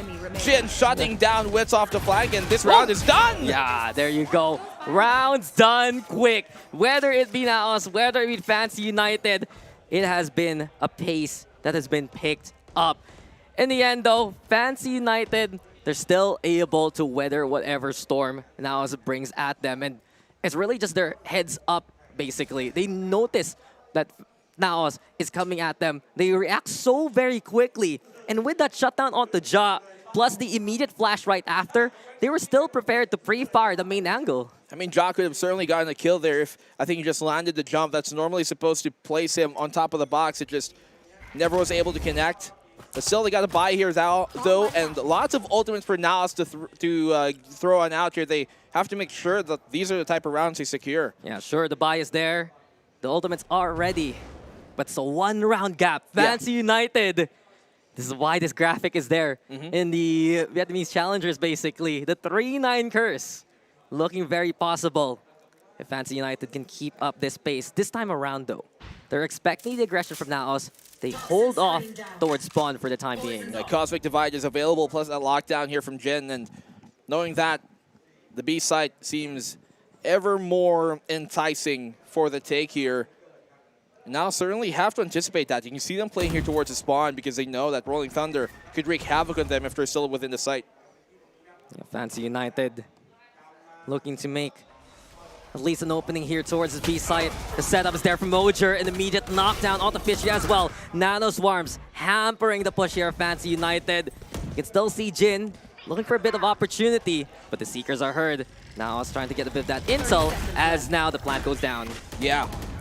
I mean, this position here being played by Heisey is going to be big, but especially here, this lockdown should buy them some time. They have that orbital strike to deal with it, though. Oh, the showstopper instead for the detour, but Yes I Can was ready for it. Lockdown response here from Naos. Yes I Can reloading, but still survives. Covered by Nizzy. 4v2 though. Fancy needs to respect this. Nizzy trying to still hold towards tower. Mojer getting close towards the side. And where is Papi Chulo? Done and dusted already. Mojer now versus the rest. And Nizzy will make sure that Fancy is on board yet again. Now we're all tied up. That was nicely done here coming from Fancy. The way they were able to shut that down and get the punish off of Naos, who seemingly had the better time. But Ja, they're using that showstopper to deal with a lockdown when they had the orbital strike anyways to utilize. They could have used that and then used the showstopper to hit the site itself. And so really what's happening here is that Fancy, they're capitalizing on a lot of the mistakes being made by Naos and using those windows of opportunity to gain them these rounds. Yeah, sure. We have Naos playing in a hasty manner. But what can this fast play actually attain if they're shut down so instantaneously? And I love what Jin was able to do in that round as well. Sticking around towards Arcade, watching the flank. Then he put that lockdown towards Underpass, and still Fancy United was prepared for whatever Naos could bring at them. Yes, Saiken's position all throughout was so strong, and with that extra bit of distraction, he caught 2 off guard. Yeah, now they call the timeout. And one wonders if this should have come earlier in the half when the rounds were starting to be cut up top, when it started to hit that 9-6 scoreline and things like that. But now they let it happen when the opposition has already caught on up. And if you're Fancy right now, you have to be feeling good. One has to question really where the mental state right now of Naos, who had just such a huge lead a while ago, and it was erased. Yeah, what a shift right of fortunes here. Naos Esports, what else can they do in terms of dealing with Fancy United? Can they actually play a bit more defensive this time around? They have posited their composition to be a bit more aggressive, to try and force Fancy United in tight spots. But we've seen the bailout. If it's not Jin, it's Nizzy. If it's not either of them, it's Yes I Can. And there's just so many options that Fancy United has here. Yeah, and Yes I Can was so great a while ago at keeping Naos in check, right? Getting those 2 picks off towards B main. And when he wasn't ready for the next fight, when Witch was coming around the corner, Nizzy was there for the help. So Fancy playing off of each other nicely so far. Yeah, Nizzy, I'd say to describe him in this game, right place, right time, incredible aim. 23 takedowns. The running back is available as well. And as Naos only has the Hero Spectre on their eco, they love the paint shells, but look at Fancy United swing at them. Nizzy also, that was such a split-second reaction. Pop that running back to try and stay alive. Now still fighting on back. Senior Carl looking to mow them down, but Fancy United still do stand. 2v1 though, a single bullet enough to catch out Mojer. Fancy will disengage and go for the site instead. Yeah, it comes down to the 1v2 here. Mojer will be able to retrieve the rifle, can wrap back around here through the ropes and potentially hit them from A main, so not sure if Fancy expect this. They need to make sure that they're covering that angle, that's for sure. 15 HP. 1 shot from either the Vandal and the Phantom, and Mojer trying to creep. Will meet Fancy United, but look at High Z go. They had always a backup plan. They were ready together. Well, in the end there, Fancy still gained the round, which is the important thing, but they came pretty close, and they can't let those type of eco rounds work out for Naos when those bridge pinches come. Now, great reaction here, I think, by Nizzy to pop that ult, right? Just give him the timing there. And he kept him alive, but yet still, the damage done, I think that's still great value for Naos. As soon as he got hit by that initial damage from the paint shells, yeah, pops that ult, pushes on forward. Fancy United fighting on back. Oh, I see a smile over there on your face. But Fancy United, they're the ones smiling here instead. They have been on a roll here in the second half, taking that lead as well. Well, right now, 10-9, the score shall stand as Naos have given up their 7-round lead. It's a huge round, rather 6-round lead that they built upon in the first half. Especially Rolling Thunder, big ultimate here for Fancy to throw out, and you can see that they're trying to anticipate some aggression from Naos. Yeah, they're expecting the Nord invasion yet again towards the bridge area. But Naos instead playing a bit more passive, wanting to anchor on down and keep an eye out here for Wits and his initial angle. He's very wary of that drop position. Also the doorway one to watch out for. Naos though, they don't have the read so far here. Well, at least they confirm A main is clear for the most part, so you can see them starting to put some attention here towards his drop position. Wits caught out in the open. He's very lucky to get away. Yeah, the Cosmic Divide was set. And apparently, Yes I Can, saving the bacon of his opposition. In the end, though, it's there for a more safe plan. Silencing, muffling the intentions here of Fancy United. And look at them go back towards drop again. Yeah, because they anticipate the Rolling Thunder to come on in here this side. If they confirm this is clear, I think they're going to throw it towards drop anyways. And not only that, the Viper Spit from above. Fisho just keeping that afloat.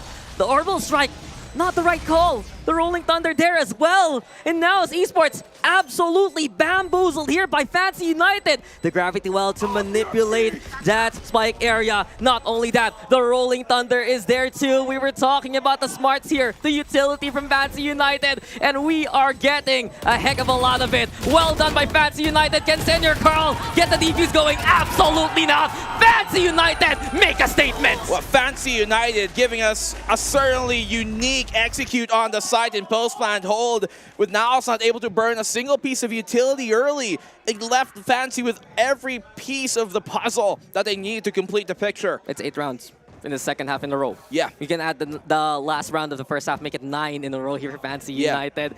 This was a 2-9 scoreline at one point. Now it is 11-9 instead.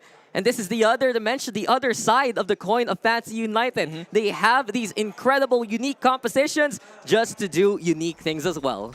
Well, now it's just simply we're completely unaware of what was happening there. No timeout called by Niles just yet. They continue to play on. And once more, Fancy early in the round, they love to kind of anticipate aggression based on what Niles were doing a while ago. And because Niles weren't successful in it, you can see them try and shy away from getting proactive early. Yeah, they have no answers at all towards Fancy United. And this time around, stack up to try and play towards the south side of A yet again. Hall control, so very important here for Fancy United. You have Mojer anchored down on the site. And you can keep an eye out on Jin. He's covering the rear, sure, puts on the alarm bot, but maybe he can actually play towards tower and Sands instead. Nizzy, though, leading the charge, looking for the first one to frag onto. Nizzy gets the takedown onto Mojer. Witsto standing tall and proud. Fights back to make it at least 3v3. Fancy United taking casualties. Yeah, Heisey very low HP, though. No ultimates on either side to really throw out for this round, but the retake coming on here. Ja with the blast back gets Heisey down. Just sticks it towards him, and Ja flies now to make it towards the site. It's now trying to force Fancy's hand. They pop the gravity well already. Jin is there though to get to. And Jin, those are the kills that Fancy needs. Do we get it from Yes I Can? Not gonna happen. 1v1 though. Now the Swarm is there for the stall. Paint Shells getting ready from Ja as well. And as they have Jin rotating here back onto the halls. The turret will keep an eye out. And Jin's sanity will reign supreme there. Jin played it so well on that retake. Getting those 2 kills. Now has had to get that secured, but in the 2v1s, Jin still makes that duel work on out. Now simply slipping when it matters the most. I just want to point out that we're near the Vietnamese fan base here. Yeah. They are so hyped. They are so loud. And it is just quite the interesting things that they put on the board there too. But 3 rounds now is the gap. And 1 round is what Fancy United needs to honestly get such a big map upset here. Well, luckily here, coming on in for this Fancy United squad, they have definitely found their footing in this game. And the defensive side proving to be an absolute nightmare for Niles. They call this timeout, I believe. But not a single defensive round they have been able to gain. That's 9 rounds straight now on the second half. 10 if you count the last of the opener. And just, if you're Niles right now, if anything, I know they've been dissuaded from getting aggressive early, but the best rounds that we've seen from them on the defense has been when they get aggressive, especially on those ecos. Yeah, toe-to-toe, right? It's been quite a back and forth in effectively a heavyweight matchup. In the end, though, Fancy United have finally gotten rid of the training wheels, have not pulled their punches anymore. And what we've seen so far from the attacking side is the fact that they're so confident on how their initial executes work. They know, of course, that Niles has lesser members towards the side. They take advantage of that by just being heavy-handed as soon as they clear out the other side of the map. And that's why they use a lot of the rope, right, to rappel to the other side and regroup. Well, they've been really making sure that they can keep Niles guessing, and with Niles not wanting to be proactive, not wanting to be aggressive early in the rounds, they don't really have a good picture on what is to come, and you can see them questioning. Yeah. What was that a while ago? No Sovas, no Geckos. Yep. We get Sky and Breach, but it's still Fancy in a lead that I'd say they're very familiar with. Will this be it? Or will Niles recover? Fancy United playing from arcade. They do leave Fischio on the lurk just to open up that toxic screen instead. And right now, they catch out Nizzy here for now as Jindo with an immediate trade. Fancy United trying to pick up that spike, gets the takedown even more so, and a chance now to go for the push. Seekers are there, but Heisey clears. Wits the collateral! Yes, I can, and Heisey both fall to his hand. Leads now to a 2v2. Yeah, big ground there for Wits. The double kept them in check, otherwise was looking disastrous already here from Niles, who are just trying to keep that fight going. Mojer right now, he's sole on that A site. He's got utility to help him, but it really is his B site where the rest of them are going. Yeah, it's up to Wits here to find an opportunity, especially Mojo 2 away from that lockdown. It's not going to factor in for the round, though, as the toxic screen is up yet again. Trying to fake out the intentions of Fancy. They crawl towards the site, and a chance now to put that spike down. Yeah, if they do go for this tap of the spike here, then they should be aware about Wits. I don't think he knows necessarily where they're coming from. He has to be careful in his positioning right now. Timing working out here for Fancy. So many times we've seen Fisho outmaneuver anyone on that B site, whether through tower, whether through arcade itself. It's all up to Mojer yet again. Fancy United, though, in prime position, has the angle already. Jin puts that spike down. A countdown to destruction here for Naos. Towards the tower still, Mojer keeping an eye out. The turret, though, gets the angle, and FCY gets the peak even. What a recovery! Now shut down in that second half as Fancy take the win. 10 rounds straight they were able to take in that second half. 11 in total. We have never seen anything like it. And what a comeback here from Fancy. And imagine the mental state Naos must be in after losing a map like that. Impeccable from Fancy United.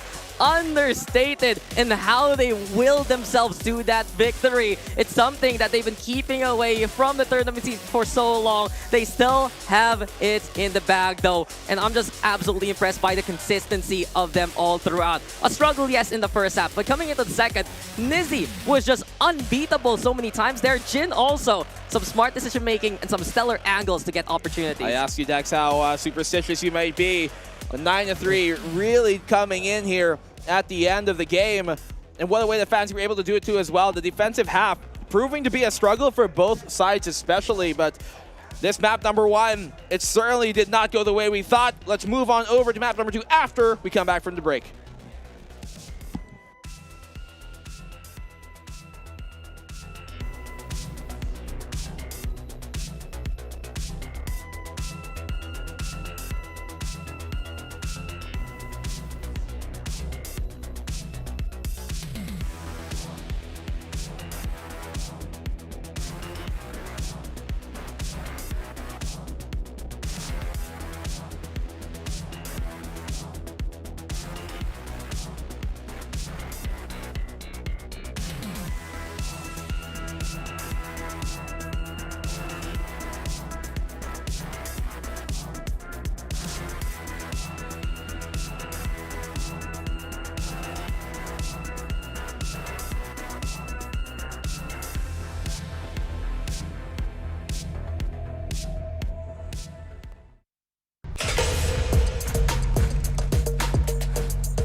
Nesta casa não tem porta nem morada,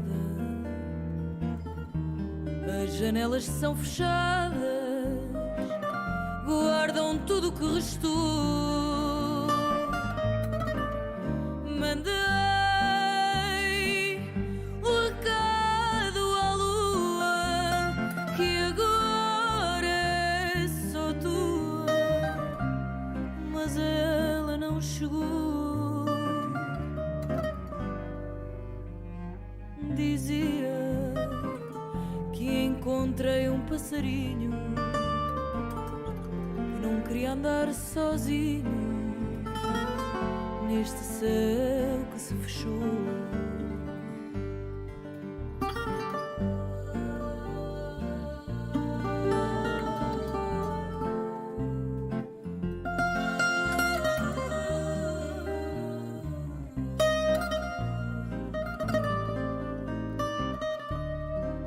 Nesta casa não tem porta nem morada, as janelas são fechadas, guardam tudo o que restou. Só quero encontrar o meu destino, sem saber bem o caminho de quem por aqui passou. alvorada que chegou, alvorada que mudou, alvorada que chegou, alvorada que ficou.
It's VCT Ascension Pacific 2023, and we are here to break down what just went down on Fracture. It was a flawless attacking side coming through from Fancy United.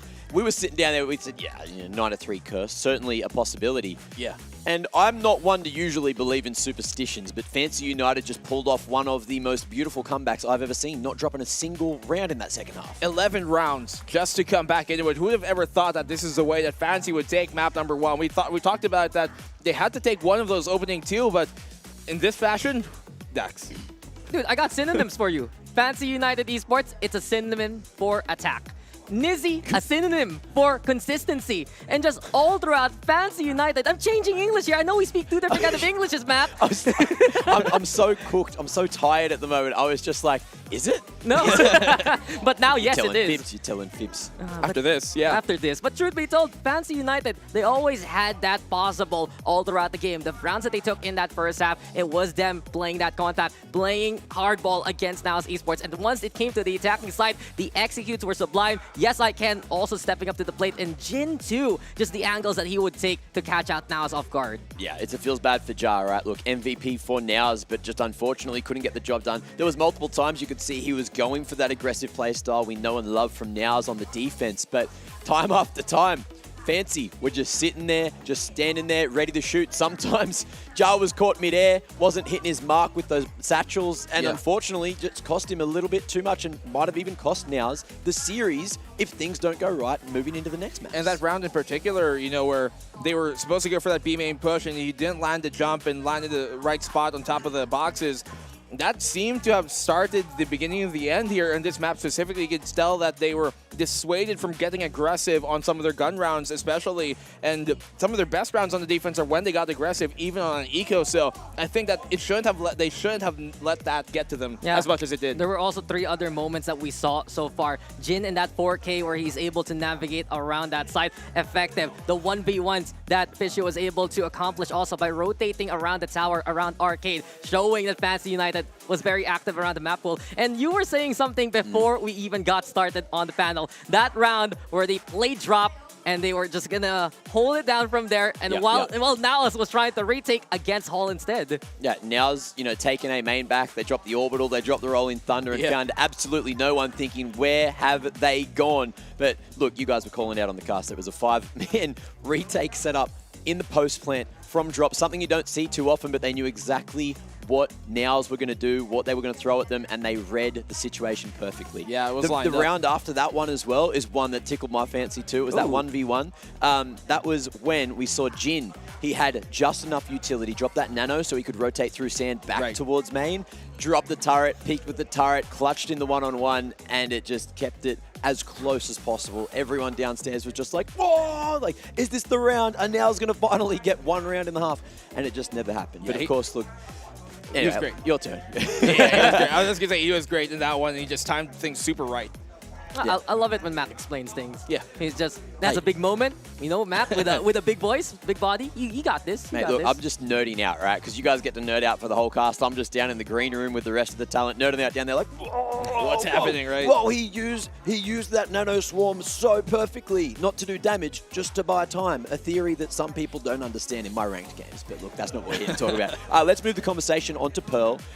So now's, of course, losing their map pick. They get to select the side. I had a quick look. I'm not too sure what side they're starting on, but they are very strong on the attack here in Pearl. So you guys have seen them play it a few times now. Do you like their attack on Pearl? Yeah. And they have been experimenting just a little bit on which controller to play. They have decided to go for that Harbor for a while. Didn't really work out as planned because when they play the Astra instead, they have so many modicums of control all around the map. We've seen from Naos especially, they love to try and pinch towards the middle with the Astra in tow, then the Gravity Well, the Cosmic Divide especially. Those are things that Naos loves to utilize in crucial rounds just to keep the opposition at bay. Okay, so are they going for like a single wall comp? They're going for the double wall comp? What's their go-to? Nah, it's probably going to be the Astra Viper here, but I think I'm more interested and excited for the composition coming out of Fancy into this one because they've been playing the Chamber as of recent, and even before what we've seen on the patches, they really love to use that and amplify the strengths of what they've got as a roster as a whole. And when you look at Fancy, they are just so difficult to beat when they do get a full head of steam, and that's what they love to apply in a map like Pearl. Yeah, it's crazy as well. Like I felt like for a long time, Pearl has looked relatively attacker-sided, but the stats that they've potentially lied to us a few times today, I've looked and I've said, oh, look, this is attacker-sided, this is defender-sided, and we've just seen these games getting as close as possible. That one in particular, look, a little bit more towards Fancy. There was heavy momentum to Nows in the first half, but then they just couldn't find any inch, any centimeter to get back into the game. But now they're the guys that get to set the tones, probably starting on the attack here on Pearl. And not only that, I look at Fancy United and what they play here. This is actually a no-duels composition. Yes, they're going to play the Chamber, but from what we've seen so far, this is where the Fancy creativity does shine. Gecko, KO, Astra, and Viper all together. It's what they've been running in their playoffs. It's been absolutely effective, only losing out, really, in the Grand Finals versus Lazy. But this is such a confident map pick for Fancy United because they can still get those picks, play the aggression, and we've seen them utilize Dizzy a lot to the full degree. Well, I mean, isn't that what we've kind of come accustomed to in the past 2-3 years that we've seen Vietnam play in the VCT Apex stages, right? And now in Pacific, it's creativity at its fanciest. Remember the time they played no duelist, Innocent, and Omen was the duelist. Yeah. I remember in those like days. 2021. He's got a flash. Yeah. He's got a teleport. He's got movement. Fast. Yeah. Can't fault him. Can't fault in 2021, of all things. But yeah, I mean, just that creativity is something that has kind of been a brand of theirs, and the way that they execute it, it's not just about the gimmick for them, it's a real idea that they're able to make work out in the first place. Yeah, well, that's the thing as well. If you bring that Gecko in, you have that pseudo sixth man that can plant the spike, defuse the spike as well, cause those sound cues, and definitely throw a little bit of extra chaos in the mix. So we'll see if that pick does come through. Looks like Agent Select is not too far away. Whoa, Leaks, don't look at the screen. Don't look at the screen. I closed my eyes for you. I closed your eyes for you. Right, but you're right there, Matt, because the sixth man is in charge of the spike. Yeah. The other five guys, they're going to push. They're going to look to go for these kills. And just the fact that Fancy United doesn't actually need to prioritize that objective in terms of their own positioning, it allows them to take even more extra angles. And look, I'm happy.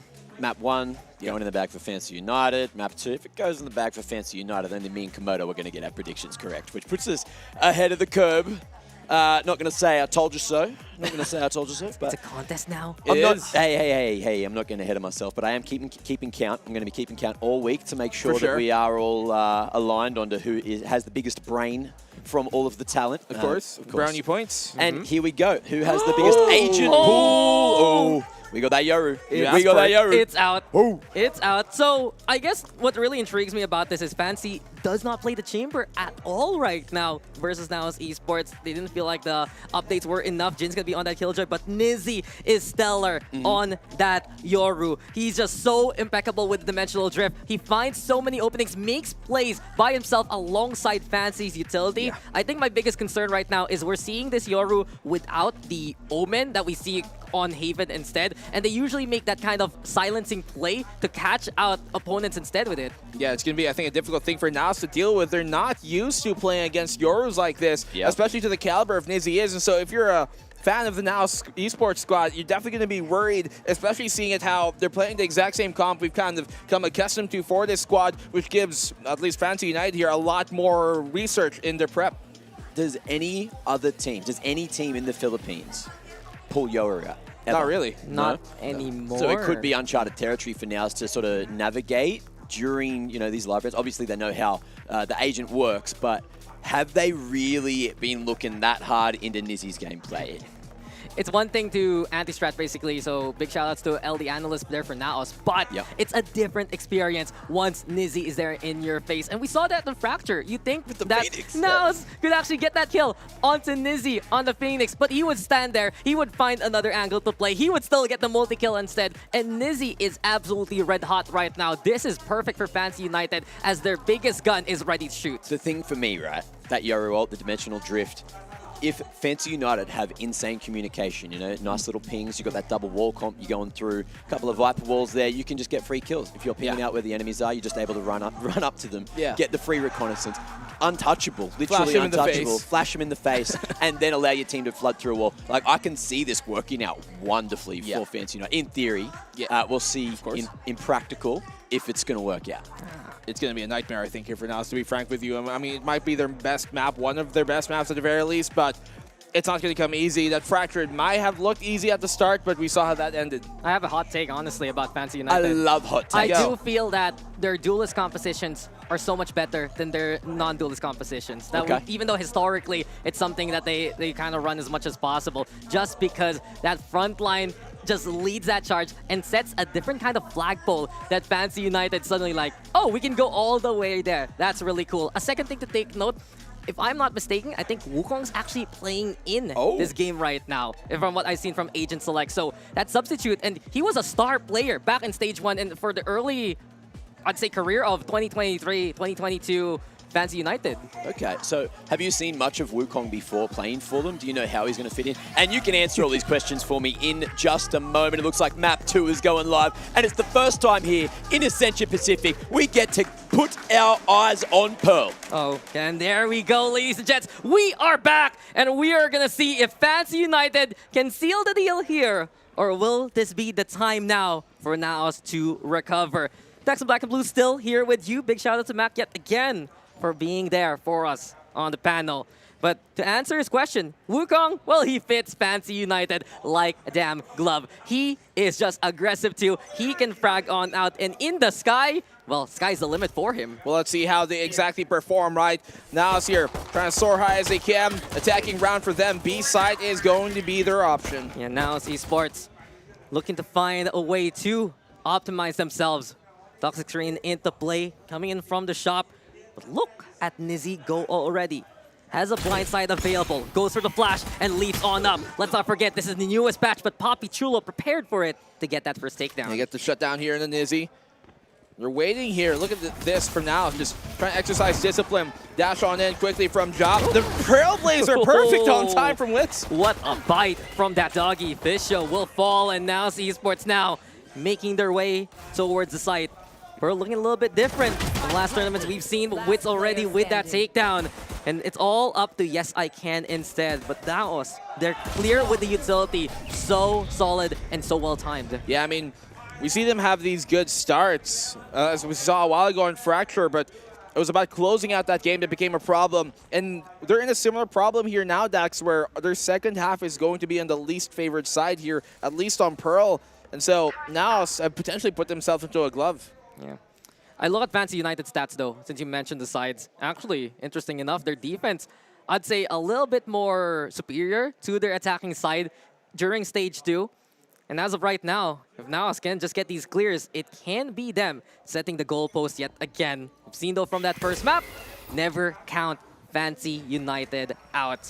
It's a gun buy, though, here for Naos. It's an anti-eco with the Bulldogs into play. You know, Fancy have actually typically been closing out their Pearl games on the defensive side. They typically start in the attack. So how are they comfortable in this position right now where they're in? At least they have a map up in the series, especially in such a way that they were able to do it. And now imagine if they lose this series 2-1, that would be such a heartbreaker of a way to take it. Yeah, they catch the link and now they push towards the site. dugout still held here by Jin, and Ja turns around, it's like, hey, you're here! Finds him out, gets that takedown. Now Naos wants to push the envelope just a little bit more. Spikes down though, they spot already. Fancy United playing towards that spawn. The flash is there though, and it's a struggle here for FCY to make any kind of maneuvers. Wukong surprisingly, shorty towards the side. 3v2, damage done towards Naos. Can Fancy United get even more out of this one? The cloud is there though, and Ja, at the very least, or rather, yes I can, looking for that opportunity. Dugout again for cover. Papi Chulo's holding so far, and now it's just waiting this timer out. Thought he's gonna try and jump up and right click there, but it's way too open out, and there's not much of a chance here, especially for Yes I Can to pull this one away. Gravity Well simply secures a round for them. They run away just to make sure they don't get tagged by it, and well, it's 2 rounds now for Naos. Yeah, some okay damage done by Fancy United. Yeah. But I like that Naos now have gone to a more, I'd say, stable composition. They can go for something post-plant related. They can use that Astra to stall even more so. And that's one thing that was lacking a while ago on that second half of Fracture. They were struggling. As soon as Fancy United put that spike down, it was them forced to go for that contact. If anything, I think that Ja is better on the Jet over anything, aside from like a Chamber. If you're going to put him on a Duelist, that's where he does the best, because it gives him that second option as opposed to a Raze sometimes, which is just a full commit.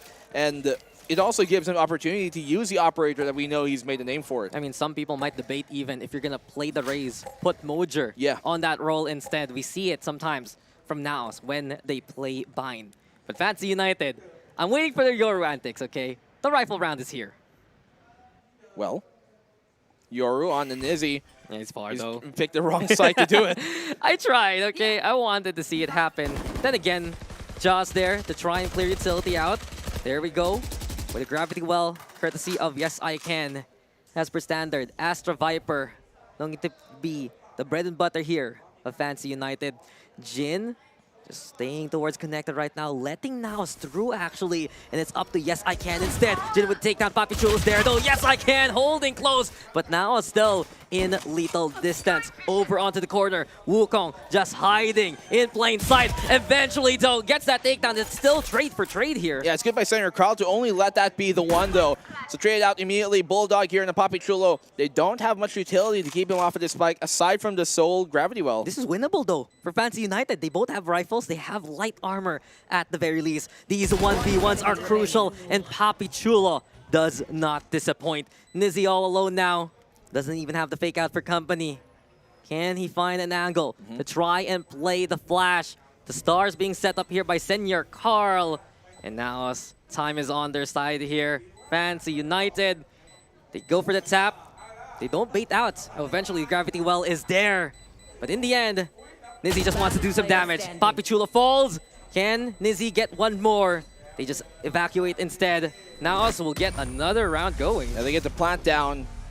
The spike off as well on the bonus, but one could kind of infer that this might be a better map just in general for Naos' playstyle. They like to have these maps where they can default out, kind of slowly break down the defense instead of just all-in hits and aggression that, you know, a map like Fracture lends itself to, which benefits a team like Fancy. Yeah, Fancy United, their aggression was rewarded a while ago in that second half. This time around, though, Fancy United getting caught, even though that they're trying to go for the pinches. Also, Naos getting in breathing distance yet again. That's something we've seen from Naos. On a lesser buy, on a bonus even, they love to play as close as possible to find that opportunity to get those kills. Yeah, when you have the lesser weapons, you need to fight in the proper, you know, range of engagement, and this is actually still on freeze time, right before the round starts, I think. Yeah, clutch pause real quick. Clutch pause. Maybe a timeout here called. But now it's Esports in command yet again. We've seen, though, in this game alone, in this series alone, no lead is safe when Fancy United is on board. But we haven't really seen the true power of Fancy's composition, though. We've seen, what, the Astra get value. We've seen Jin from time to time pop on by. But there has to be a reason why they're playing Yoru now here on Pearl. Well, this map is certainly an interesting one to play the Yoru out. You know, funnily enough, when Pearl first came out in the first iteration of it, a few teams were playing Yoru on Pearl, right? They're using it for that long hauls control on the B side, execute, taking the back side on the A. but we just don't see that be much of a thing anymore. Teams have kind of shied away from that, and it's Fancy who have really trying to, I guess, bring it back retro style and see what they can make with it. Come on. Fancy United, Vietnamese region, innovation is key. They always try to go for these kind of wacky comps. It's crazy to think that they're able to construct this truly on the fly or in their scrims especially. But of course, the execution is where it truly matters. You're expecting the Yoru to find a few more of those off angles. We haven't really seen too much contact courtesy of Nizzy. And now it's Esports. They're controlling the tempo so very well with this double controller for good reason. I mean, there was that moment too where Nizzy kind of had his setup there towards Belong on the opening pistol round, but it seems like he didn't throw the flash right. Also putting himself in a bad spot. And I mean, for the moment here, Naos, I think they're about ready to get going. As you can see, the gate crash already being thrown out. And yeah, we continue here. So Guiding Light confirms that Naos are poised towards A. Yeah, Fancy aggress towards B especially. And just because of that, Naos now effectively looking to commit towards his A main position. Fancy prepared for it. They have so much utility on that side of the map. The Viper Wall's there alongside the Stars. The Killjoy's there too. Naos might be walking into a death trap here. Yeah, this has to be, they have to be very careful about what they're trying to do on here. Let this B-Link push come on in first. Pull the defense a bit to focus on B-Link, and then that's when the A-side hit might come. At the very least, though, that's the Gravity Duel gone for the time being. And Wukong looking to still go for the hold. Toxic Screen is there. The flash confirms that Naos is nearby. And the Seekers instead will catapult into the push here, courtesy of Wits. Ja getting towards the side, backside now being brought together, but Jin still finds the takedown on the Mojo anyway. The rest of Naos though following on suit. It's immediately the veterans on the board here, and this side is theirs to take with the Viper Spit also. Yeah, still winnable though. They do have the 3v2 here in their favor, but Nizzy's still up online. He's got those two flashes to try and take a fight with. Yeah, can he find any targets though on the inside? Now staying in their sea of green. Fisho looking for any opportunity, bumps into Ja, and then close quarters gets that takedown. 2 versus 2 now, though. Keep an eye out on where Papi Chulo is positioned, trying to stay away as much as possible. Instead, it's Wits already confirming a bit of contact here. Nizzy trying to go for the clear. Wits will fall, and Fancy United given a chance. Do we see Papi Chulo outmaneuver? This smoke will dissipate, but Nizzy is such a sharp shot. There he goes yet again, and Fancy gets on the board. Because they did not have a snake bite left on Papi Chulo, he wasn't able to secure that round. So that small piece of utility here working out in the end in favor, as I talked about. Winnable by Fancy, 2v3. And those kind of risks that they took there now, so I'm not too sure if they were worth it in the end. Man, what did we call Nizzy before we got into this game? Unbeatable. Look at him go, navigate through that Viper Spit, find every single one of them as much as possible. Big help there from Fishio as well. But the fact that Nizzy was just so willing to check these crevices, check out the outside as well, anticipating that this would be the pit dropping on down. Fancy United, these are the kind of plays that brought them the victory last time. It was such a good execute from Naos, but it's a post-plant hold here that Fancy are able to convert at the end of it. Gun round for Naos, going to be their last one if they don't take this, as their economy isn't there to support much. Yeah, Trailblazers there though, and Naos now looking to play towards Art yet again. We've seen how effective their A-side takes have been. They've also been very oppressive towards backside with the Astra in tow. Guiding Light. That confirms again their suspicions. So Fancy have been doing a good job of staying on top of where they assume Naos would be. And it's going to be a difficult execute for them here unless they plan for backside, because A main is firmly in Fancy's hands. Yeah, and especially if Wukong gets his takedown, now a signal for Fancy United to bust on through from main if ever. Seekers though, the play here. Nizzy throwing out that fake out. Now is already staggered so far. They can't find a way to make it towards the site itself. Wits though, a different plan inside the smoke, as Naos decide to actually get towards the backside and commit there. Yeah, they have backside control, and that's what they're going to be playing for here. The Cosmic Divide from Senior Carl could be big. Where does he place it? That's a big question. He cuts the site in half is what they attempt with. Wukong though, 3 seconds away from the flash. Do they wait for it? No, Papi Chulo instead takes advantage of the dry peak. What a push from Naos overall, and it's now 4v3. Naos though, getting 3 courtesy of Papi. Is it going to be enough for Naos to win out another round? The Cosmic Divide just silencing yet again the intentions of Naos. You can see how separated FCY is because of this. Time ticking. Fischio, yes I can. Looking to find a coordinated swing. Yes I can. Fights back. But Papi Chulo just does it better. 4 for Papi Chulo and 4 for Naos. A great transfer there for Yes I Can. Should have been a free kill for both of them, but he's such a sharp shooter. And Papi Chulo, being one of the most consistent players on this roster, certainly helping them gain what they need. A bit of a quieter game here for Modra so far. Seems like the Young Guns are just... Look at that lucky shot too at the end. The Young Guns here just struggling to find their footing. Yeah, Fancy United, just difficulty truly in those split-second scenarios. Naos pushing, finding that right timing. Papi Chulo, always clutch in any desperate scenario. And the 4-1 standing right now. Naos Esports have set the tone and the tempo well. They move towards B. It's empty actually here as FCY tried to go for the mid take on a hero buy for 2. Yeah, not the best buy here coming from Fancy, and that has to remain to be seen how they can convert here, or at least what damage they can do. This time the Bulldog from Physio is not going to connect, not in the way that they wanted. Witz does get the opening pick. Yeah, someone else needs to pick that gun up. Nizzy might be there just to do that. Watching out for Yes I Can though, he's the one with firepower. Nizzy now ready to play entry on this retake.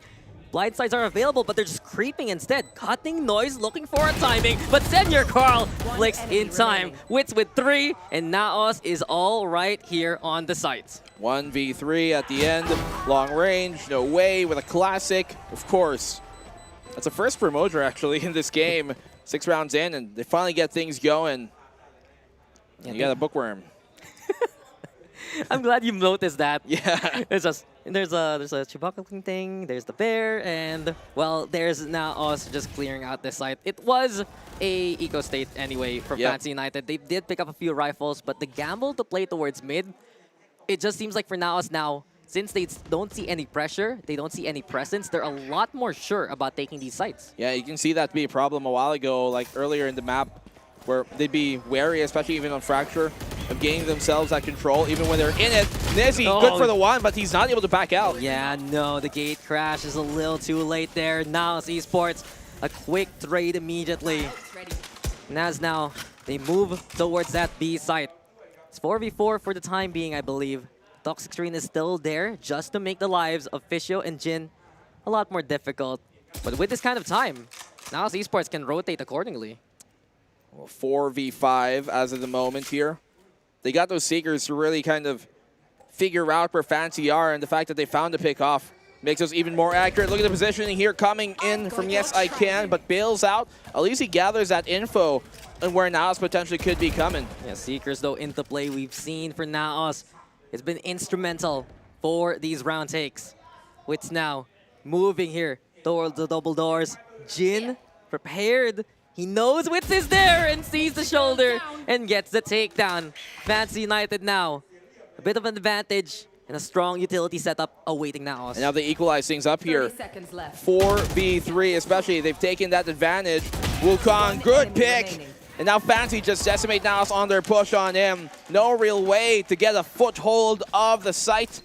That's Fancy with a second. It's so suffocating to go towards A especially. You have the double control setup. You still have the sky available as well. And Fancy United, if they can find these picks bit by bit, force the side of Naos to actually move towards their utility instead, you can see how oppressive they can be. And that's why you want to have some of these plays courtesy of the Yoru, courtesy of the Killjoy, because they're very confident they can isolate some of these duels. Well, in this case here, you can tell Naos just are struggling to sometimes get themselves into the door. It's not about opening, but just finding where that is sometimes for this squad, especially against Fancy, who have been keeping it shut. And Naos is here, though, yet again, with a Trailblazer into the execute. From main now towards the side. Ja and Wukong do get one apiece, but FCY willing to still make those trades happen. Nice opening though made by Mojer. An opportunity now for another angle to utilize here for now. Trailblazer though broken. Wits waiting for any kind of lurk presence. And the double up is here. It's gonna be a trade instead. 2v2. And Fancy United preventing Naos from planting so far. Senior Carl's over into the corner though, waiting, goes for the shot, maybe second, not gonna happen. The trigger discipline isn't gonna be enough there. 1v1 right now. Wits versus Wukong as Wukong repositions. Yeah, he knows he's dropped the spike here. And maybe a bit of trigger discipline, as you said, would have benefited Senior Carl there, but the younger gun, not maybe having the experience or the composure to take that option. Wits just trying to find where Wukong is, who's being so pesky in positioning. Yeah, you just didn't even wait at all. And this time around, Fancy United, they have still tabs towards that A side. Time running out. And now they're forced to play towards A here. Can Wits get this done though? He goes for the guiding light, throws it towards main. 10 seconds And in left. the end, it's Link here for Wukong. He's been subbed in, trying to get the opportunity now. Sees him, goes for the contact, and Wukong will still be there to be king of the round. 3 now for Fancy. Wukong coming in big. First time playing in quite a while for this guy, and he's certainly giving them value of his play time. And now it's just, they don't look as cohesive as what we saw from their opening Fracture attacking side. They do like to play slow here on Pearl a bit more as compared to Fracture, but yet just they aren't doing a good job, I think, here of burning out the Fancy utility. You see a lot of times when Ja tries to entry onto the site, the rest of the team just gets kept back behind because of the nano swarms, because of the gravity well, because of just the utility that Fancy have already in store. I think the cohesion is affected instead by Fancy and their immediate trades. They're just so quick at getting those refrags, making sure that Naos has even no time at all to actually reset themselves and try to sync on up. Fancy United, so stellar at finding those fights, but now still in the lead, and they do have the blades available. Well, Nizzy's got the operator here, and that's going to be a problem considering Naos are looking to go towards this B site. He's got that gate crash to try and exit as soon as it comes on in. Blades available for Ja. He's going to try and exercise that option. But 5 ultimates to throw for Fancy's a terrifying thought. Yeah, now, oh, the timing there, Nizzy! Didn't flinch whatsoever. You'd think he's go for another blindside, but no fear. Gets that initial takedown. The jump peaks here, just to confirm more of Naos coming his way. He has the gate crash available here. He wants to go for the shot. Papi Chulo though, spotted on out. The swing comes from Senior Carl, too late to evacuate. At least Naos able to trade it. They don't even smoke it just yet. Wall on up, Cosmic Divide as well. And you're going to play this long position. They cannot play the long, I think, honestly, because of the fact that there's still 2 smokes here for Fancy. Yeah, but the lockdown is there. And Naos will be forced to get the hell out. Wits tries to go for the deny, but no chance. Fancy United keeping tabs of every single angle. Jin playing protection here. 2v1, and Senior Carl is detained. Fancy United looking for him, spots him out towards the long angle, in cover. Senior Carl gets his gun back in time. Yes, I can. And Jin just gets the double up advantage there at the end. And we're seeing shades of the first map here, black and blue. Fancy United a round away from tying things up. Yeah, coming back into it. And Naos stunned at their lead being erased once more. Quick opening starts, but it's about keeping that heat and retaining it throughout, the mid-game. That's been a real big problem here for Naos, and Fancy, the single lockdown just threw a wrench in every single plan that Naos had. And we're seeing in these maps the adjustment of the amount of aggression. What Fancy United can get away with and what they will force Naos Esports to go upon to. You were talking about how it would be very difficult for Naos because of the controllers that Fancy United had. But you could see, just with a single lockdown, Wits denied of the push. The flank also very much covered. That's what Fancy United is all about, making sure everything is set for anything else that they want to do. And that's what they have been doing so far in their careers, maximizing the utility, maximizing the compositions that they have. Well, they're certainly maximizing everything to their advantage here right now. Fancy United, a 2-0 finish would be one hell of a way to start off this group stage for them. It's now so far of just look completely lost, completely put into a frenzy sometimes when these difficult situations come. And it's Fancy who have been so comfortable in the chaos here. Their attacking side on Naos was looking pretty good early on, but that's what we said as well for Fracture.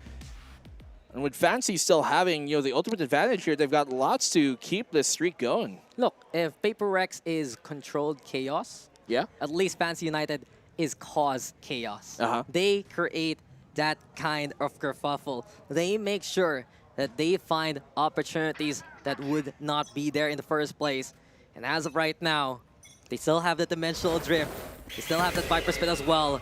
Flashes now to Clash. Wukong not going to push the issue though. And Fancy United feels that their ace site hold is still reliable. You got the lockdown here for Mojer to try and force their way into this site. Nano Swarms and that Gravity Well is prepped though, so those could be a problem if Naos just simply try and take this site.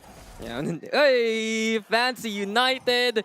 Can they draw things over, or rather, at least try and equalize?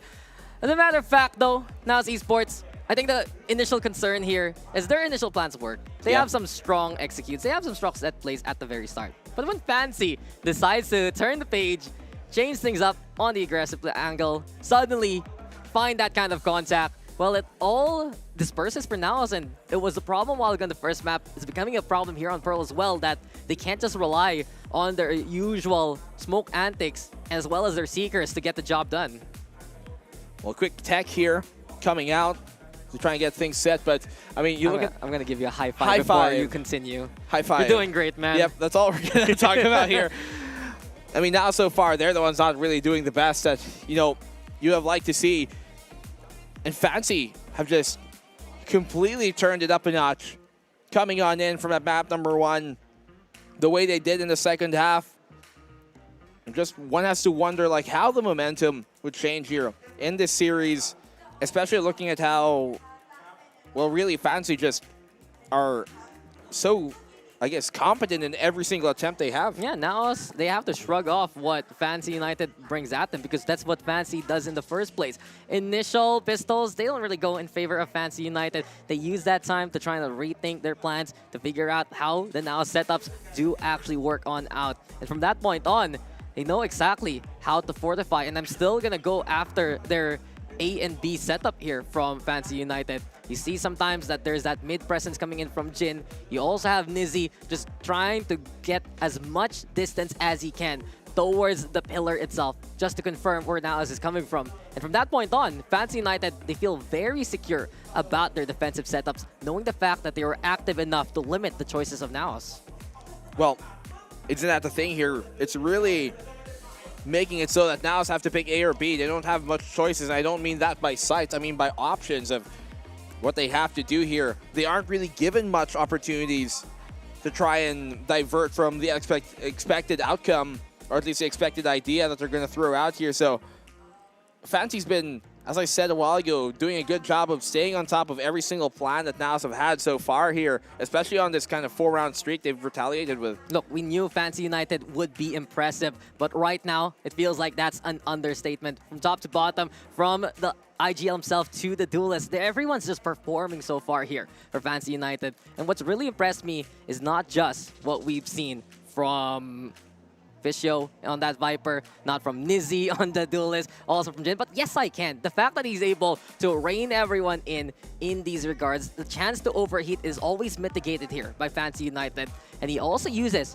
his own utility to keep his members safe. It's just crazy to think that there's that leadership here for Fancy United to keep what could be an immediate implosion at bay. You can see everybody keeping their hands warm, holding the pad. But I mean, the way that Fancy have been playing too has just seemed to overwhelm Naos in a lot of these rounds where they think, okay, execute time comes on in, and they just haven't given at least much thought into burning that utility off of the defense. They choose to try and execute against, the utility that was already in place. They don't burn out those Nano Swarms, those Gravity Wells, and it's really just allowing Naos to play into their own hands, and that's what Fancy have been so great at converting with. And Fancy, we haven't even seen too much from the Yoru itself. We've seen a lot, though, from Nizzy, no matter what. Whipping out the operator, holding out some of those angles. Well, I do believe, though, we're going to be going back to our panel. We're going to be joined by Mac as well. Hey, howdy. Welcome back. How are we? back again. I'm back again. But great game so far. Look, it was a little bit rocky for Fancy United at the start, but as I was saying on the desk, I still think Pearl is a little bit attacker-sided. Now's getting off to a great start. I'm sure you two were very impressed by that one. But what I'm noticing as the game is getting deeper and deeper is Fancy's fundamentals in terms of team play just looks a little bit better. As long as they're able to get that numbers advantage.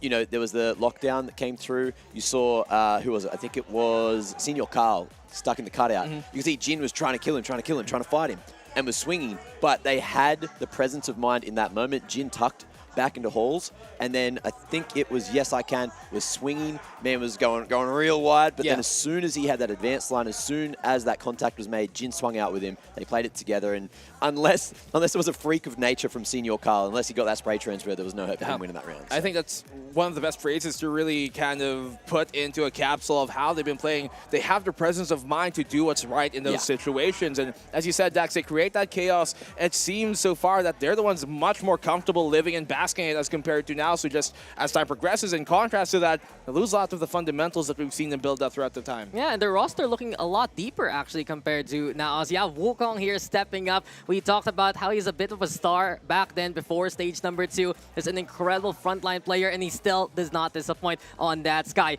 Him timing those flashes correctly, having some right opportunities with the Trailblazer, and he's such a pivotal point of the anchor towards that A side. The controllers are there to set things up, but it's Wukong who knocks things down. Yeah, and in terms of what we're seeing as well, look, Fancy United, even though there is some rounds where things aren't going right for them, the theory on Pearl, they're able to hold really good map control, set up for the retakes. There was one round where they managed to get the pick, but they ended up losing the 4v5 because Nails came in through Library, I think, or through Art, sorry. Came in through Art, took that site, managed to lock it down in the 4v5 just with some great utility usage. So it's good to see Nails starting to fire up right now. Like, honestly, with how the day's gone, I'm really hoping for a bit of a Fancy United 2-0 here. I'm sure a couple of people downstairs are as well. But I'm sure everyone back in the Philippines is really hoping Naos can pull this back. I mean, I wouldn't blame you, especially look at how Naos just haven't been able to really get their footing for especially that, fracture map. But the one few good rounds that we did see was when they played, for example, as Mac talked about, that backside control where they planned for the back. They used the Cosmic Divide off of Senior Carl to really have a modicum of control here. And those type of things, those deviations from what Fancy expect are what they have to throw out more, because right now Fancy just are reading them like an open book. Yeah, and Papichulo stepping up very early on, set the tempo for the A-side takes of Naos Esports, which also getting some early seekers have been absolutely helpful at making sure that they have the advantage when they go for that contact instead. And why do Naos end up relying on those kind of backline players instead? Because Ja has been honestly shut down. Ever since we moved from map 1 to map number 2, Ja has been trying to make that space. He's being caught out there by Fancy United, and that's where FCY decide to collapse onto wherever Ja falls. Now, talk to me quickly about what we're seeing from Nizzy. So far, I think he has the Dimensional Drift online for the first time. He's got it in the back pocket. Did he use it during that round, or was it still there? I don't remember, actually. I don't even That's the thing. There's a lot going on. It hasn't been the best game for the Yoru in a nutshell. It hasn't honestly been the best game for Nizzy as well, but he's made an impact. Him pushing all the way to the other side towards Club from B side itself, it immediately gives Fancy United all the intel to work with. He's able to also provide pressure with the operator. Yes, his gate trash have been shut down by the likes of Senior Carl and the rest of Naos, but the fact that he's still a threat, the fact that honestly we've seen Naos Esports avoid Nizzy from time to time, it speaks volumes of the impact that he has even with his agent. And the other thing that we did forget to mention in the pre-match, because it just went over our head, we were talking about everything going on, all the crazy agents getting selected. The Pearl update, it's here as well. You got those boxes behind screens. I feel like we haven't really seen it affect how this particular game has gone yet, but keep your eye on it. We could see a couple of different strats, a couple of different positioning and setups over towards screens, over towards A-Long, really change how the way that Pearl is played. And I hope we get to see it. I hope we get to see it as this map continues. But there were a few examples, if I remember correctly.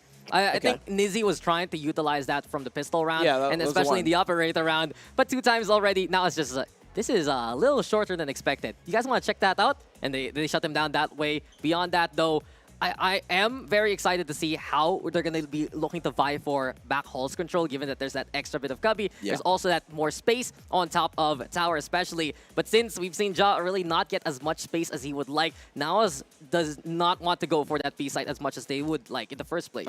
Okay. Well, ladies and gentlemen, we are going to go to a short break before the gameplay resumes. We'll see you just after this.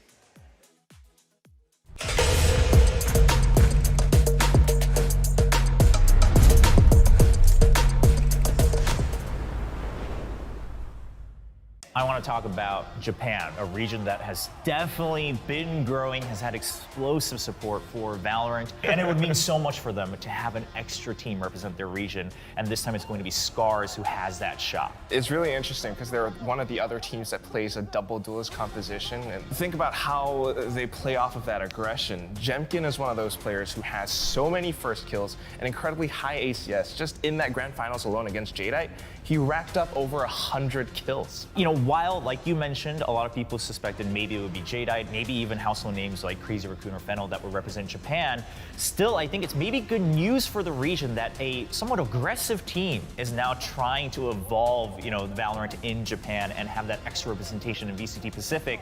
There's a lot of storyline here and a lot of competition going on in Challengers Japan. So if you missed it, definitely check out the grand finals to get ready for Ascension.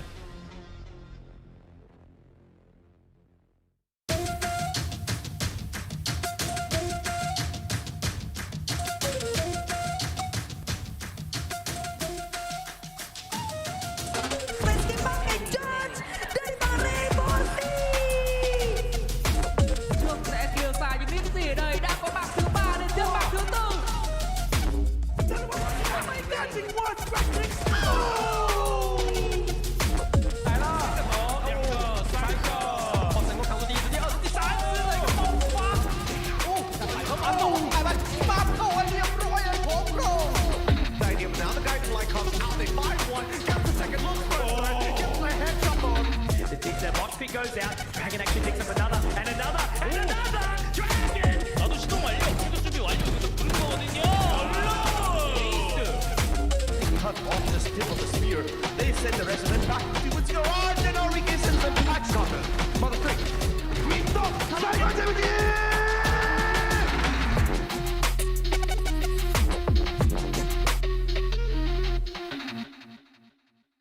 Xerxia honestly wasn't the team we thought would be here at Ascension. But that just proves, I mean, that's just how deep the player pool is, that's just how big Valorant is here for this region. And let's not forget, coincidentally, it used to actually be Xerxia who always represented Thailand internationally, but they've always had international representation in VCT so far. Let's talk about some of the Xerxia guys. I think we can start with ZC, right, spelled out XZE. Just had some great performances, and I think, again, maybe vying for a chance to say, hey, Pacific continues to have these great controllers, because that's the role he plays as well. I mean, that's one thing that's really interesting to me because the way that this team functions, they might swap roles around depending on the map, first of all. Second of all, ZC had one of the highest clutches in the entire Challengers Thailand group stage. I'm really looking forward to Xerxia playing on home ground. I think it's going to be insane.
talk about a region that actually doesn't have their own representation yet in VCT Pacific. It's going to be Vietnam, represented by Fancy United Esports. And this is another region that I think, clearly has been growing a lot, has a lot of fandom, and has had players that perform, but they just haven't really been able to break through into that international level just yet. The fact that they got here with no duelist on bind is mind-blowing. I think this is going to be really exciting. According to a lot of the other teams that they scrim with, that they're actually really tough to go up against. I think they're unusual comms. A lot of the strats that they've been trying to attempt are unusual. This team has a Yoru player, and his name is Nizzy. Yeah, Nizzy. And then it's not on bind either, right? It's not on some of the maps that we're used to. What? Exactly. As the only duelist, right? They're playing Chamber Gecko and then Yoru in that composition. Very weird, very unique. If you're comfortable in that own style, you could reach the top.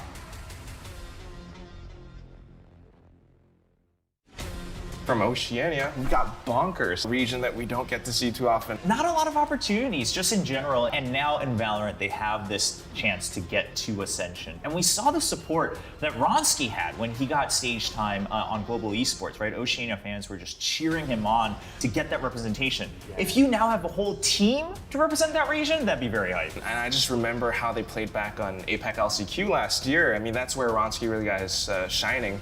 And when you look at Bonkers now, they've got so much talent, and it's really possible for them to make a deep run. Some of these players, Minimize, he's been around the scene for a long time. Their playstyle is very interesting. Dragon, for example, 3 different roles.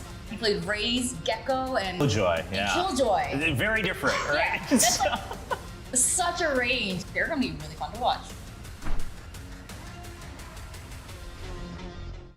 We don't get to see too often. This is Hong Kong, Taiwan. We've got one team. This region, they have made surprises in the past in various different games. It's very clear that they're passionate and that they have some infrastructure. It's just that they tend to be a little bit isolated and they don't tend to have as many chances, but Ascension is going to be one of them. The way that they performed in playoffs, Zayus was one of those guys who just, you talked about the stats, but he was also really aggressive, getting some first picks. And I think they had like a run back against a team that they actually knocked down into the lower finals, and then it came back against them, and they still beat them. I think it was a 3-0. That's a really big statement. Interesting to note, for one team, it's a full Taiwanese roster, and I do know the Taiwanese crowd in general, when they become fans of something, they're also extremely passionate, so it's gonna be really fun over there.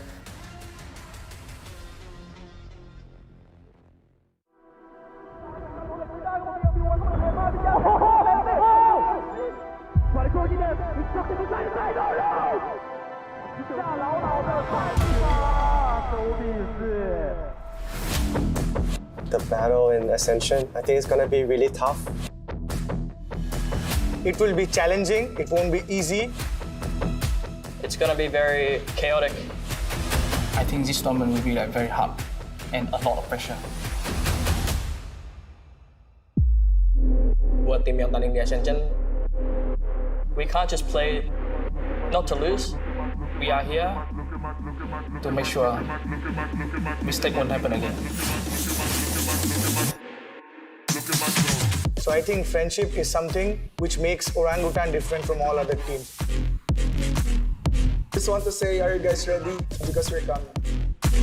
As the home team, I want to show them that and we have lots of strategy and firepower to beat any team in the world. Mình muốn thấy những điều bất ngờ ở giải đấu này, chẳng hạn như những ứng cử viên vô địch bị loại ngay vòng bảng. All the team here is a winner of their regions. I think this tournament will be very hard and a lot of pressure. We won't scare anyone. Bleed has no fear. Do we play against the Ascension teams? Yeah, we need ready for it. We feel like we didn't get the opportunities that we deserve, and we're going to prove why we deserve to be here. 저희는 칼에 갈아고 나온 게 아니라 총을 들고 왔기 때문에 都已经在这里了，我们不怕，来吧。 Karena kita itu boom, kita itu confidence, kita itu pengen mendominasi sini ini dan kita tuh pede banget kita bakal angkat piala ya. You better bring your A game because we're not gonna mess around.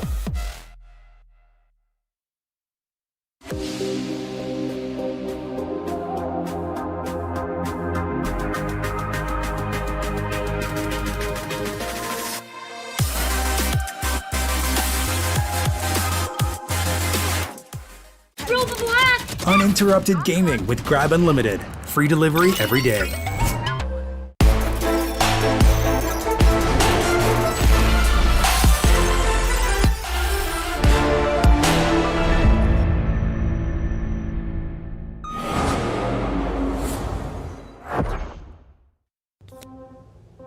Uninterrupted gaming with Grab Unlimited. Free delivery every day.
Goes out, Dragon actually picks up another, and another, and another! Dragon! 나도 시동 완료! 공격 준비 완료! 이것도 불거거든요!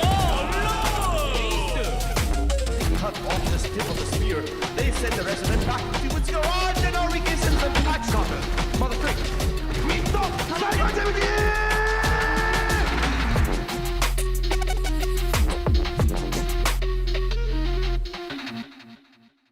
Xerxia honestly wasn't the team we thought would be here at Ascension. But that just proves, I mean, that's just how deep the player pool is. That's just how big Valorant is here for this region. And let's not forget, coincidentally, it used to actually be Xerxia who always represented Thailand internationally, but they've always had international representation in VCT so far. Let's talk about some of the Xerxia guys. I think we can start with ZC, right? Spelled out XZE. Just had some great performances, and I think, again, maybe vying for a chance to say, hey, Pacific continues to have these great controllers, because that's the role he plays as well.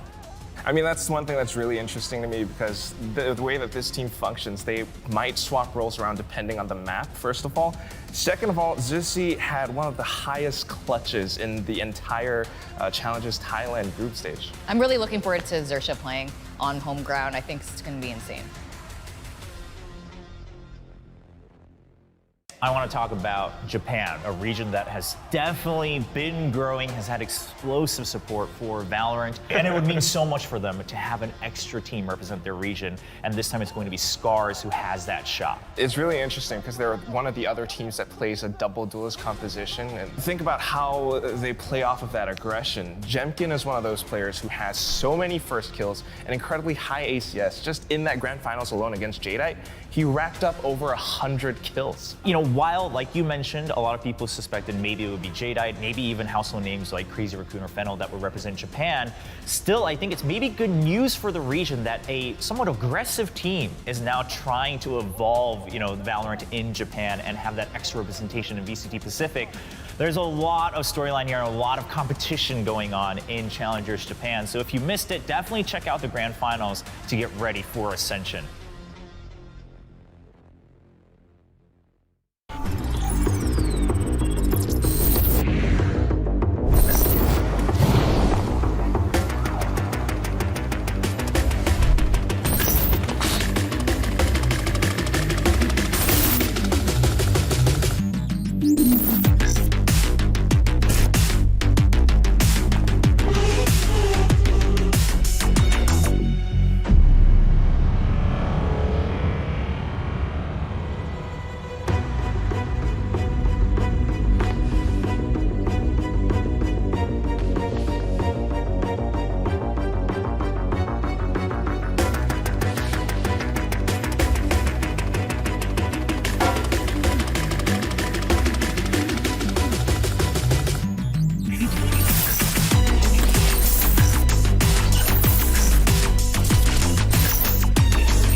time to get back into the action. Welcome back to VCT Ascension Pacific for 2023. We're currently underway with map 2. We're on Pearl. We're only a few rounds deep between Nows, between Fancy United. Fancy United still up one map over the top of Nows, and it's their map pick here in Pearl as well. So who knows what's going to be going down. Yeah, it's a one-round gap. It's getting closer and closer, courtesy of Fancy United. I'm going to miss those wave sounds, though, while we've been waiting. It's been so relaxing, but we know it's going to get even more intense from here, because now they need to make sure that they don't get that scoreline tied on up by Fancy United yet again, or else all their hard work is going to fall apart, just like what happened to Fracture a while ago. Yeah, well, look, you know, those waters are going to get a little bit more rough over here in the Pacific, but that's what we want. We want entertainment. We want barrels. I want to be sitting in a couple of those barrels. I'm going to be sitting in the audience, watching those barrels form, watching the waves go crazy, and watching exactly what we get formed out of this game between Nows and Fancy United. Well, over here, we kind of prefer those muddy waters. We like those lines a bit blurred, and where and who should be the favorites in these type of situations to prevail. And I've liked what Fancy have brought us on here. I know a lot of you guys, especially you, Mac, have kind of predicted Fancy, and the way that they're playing so far, it's turning many, I think, into a believer. Yeah, I mean, there's always that uniqueness that is a factor, but also the aggression. Their mechanics have been absolutely to the next level, and it's why they made it through the Ascension stage in the first place. And I've got good news. I've got a game for you guys, and it's called VALORANT. It's called Fancy. It's called Nows. Let's see where this one ends up. And we are back in game. Thank you there to Mac yet again. We go back to the start of round number 10. And you keep an eye out. Papichulo, of course, ready with that Viper Spit. There's still so much utility available for Fancy United on the other side here, Black and Blue. That dimensional drift, it's something we've been keeping an eye out for so long. Yeah, I want to see that come out here for Fancy and how to use that. Do they use it to initiate an aggressive play on the defense, or is it more of a retake type thing here? So now, so far, really loving to play this slow default on the round, see if they find the pick. Wukong confirms their presence the old-fashioned way. And now Fancy, they should be ready for this take. Yeah, spots out immediately the presence here of Nows. On the other hand, though, the setup is still looking strong here. The Viper wall into play. Fancy United keeping an eye out towards the RLZ as well. But this time around, this can be a strong opening here from Nows. They are just waiting for the flash here from Wits. The dash on in instead happens courtesy of Ja. Wukong, though, finds a small angle to work with. The Trailblazer gets the bite, and Nows will punish him playing on site. Yeah, they just forced their way on through. It settles as in a 5v4 here, coming on in. And now, so far, they at least have that player count in their handle. Lockdown being placed on here from the Naos side, and so does the Viper's Pit to gain them even more control. Yeah, Naos just heavily fortifying themselves and making sure that they have a bit more time to work with so far. No one detained, though. It's still safe haven here, created by Papichulo. As we do see, FCY having that operator in hand. Nizzy sending that to fake out to lead the charge. Yes, I can. Also pushing forward from Secret. Gets that take on Cindercar with the trade, but FCY, Fancy United fighting on back. Time ticking though. It doesn't seem like the defense can stand a chance anymore. They have to evacuate, look to try and save that operator for the next round. And so now it's at least come back with a round here. Put a stop to the bleeding, and Nizzy and Fisio still go down. They're caught. That's the operator gone, and a big investment that Fancy United has used to try and dissuade any kind of push towards that B side. It's now out of the equation. I mean, it worked out for Naos, but I don't think it was a convincing round for them at all. They just waited till the last 45 seconds, executed into a face full of utility, nanoswarms, everything smokes, and just happened to get the opening pick, but that's not going to be the most consistent way, I think, for them to hear. I would like to see them spread themselves throughout the map, not thin, but give multiple points of presence to keep Fancy guessing. Yeah, they're just grouping up by this point, and it could have gone wrong if Wukong wasn't found by the Trailblazer. Great heads up, though, courtesy of Wits, keeping a team alive. And towards the middle right now, they do have to deal with the presence of Jin towards Link yet again. Trailblazer one more time, providing cover here for Ja. The gravity well also to keep him centered. Well done by Naos to get that initial catch. Yeah, nice combo here to enable Ja to get that opening pick. Fisio in a precarious spot, gets the one, but Wits isn't ready for the trade. He gets it eventually, but now it's a 3v2 with Wits low. Yeah, and look at Wukong go over towards A main, preventing Naos rotating that way. This now pulls Naos towards that B side where Nizzy awaits. Sets up Gate Crash yet again, trying to, at the very least, find an opportunity to reset themselves. And that's what he's going to do. Wait for reinforcements before they strike. Yeah, he's got the gate crash. Cosmic Divide as well on either side for the post plant. Here comes in now. This is Cosmic Divide, courtesy of Senior Carl, to try and go for that long plant. They have to be careful about playing long, though, because that, let's talk about the dimensional drift can be a problem. Yeah, the smoke setup is there. Senior Carl looking for the plant, and he actually gets the takedown onto Nizzy instead. Yes, I can, though. Trying to use those newer angles to his own safety. 3v2, do Naos cross? That's the question. Now the wall's down, and immediately the frags come Naos' way. There you have Wits with a 3K. Yeah, big round from Wits to go around. I think Fancy just kind of assumed that the entirety of the brunt of the push from Naos would be coming in from B main, but that they were wrong in.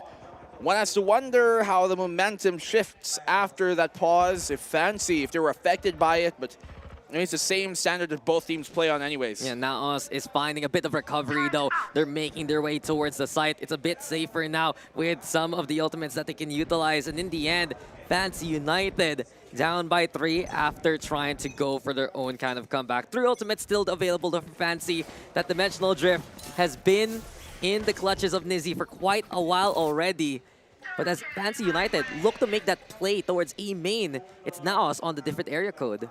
Where's the mental right now of either side, right?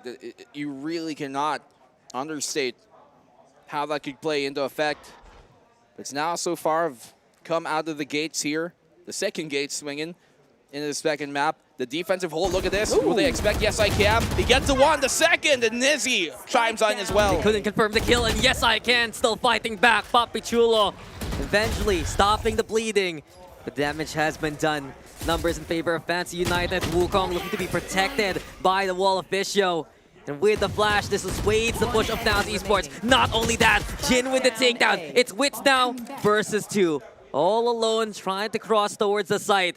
But look at where Fisio's stationed. Isolates the angle. There's a swing, but Jin can't get the confirmed kill. Seeker now to search for that final target as Wits rotates. Yeah, goes the opposite way. He's very lucky that Jin wasn't able to get timing on that, but he's low HP right now, and Jin has the timing on this rotation for Wits as he took the long route. Wits here moving towards B site instead. Jin thinking about perhaps him doubling back, going towards that A site. Here's no audio cues as of yet. Wits now gets the plant, and this will confirm that B is where they have to go to. Yeah, now Swarm pops now, and oh, this is actually smart from Wits.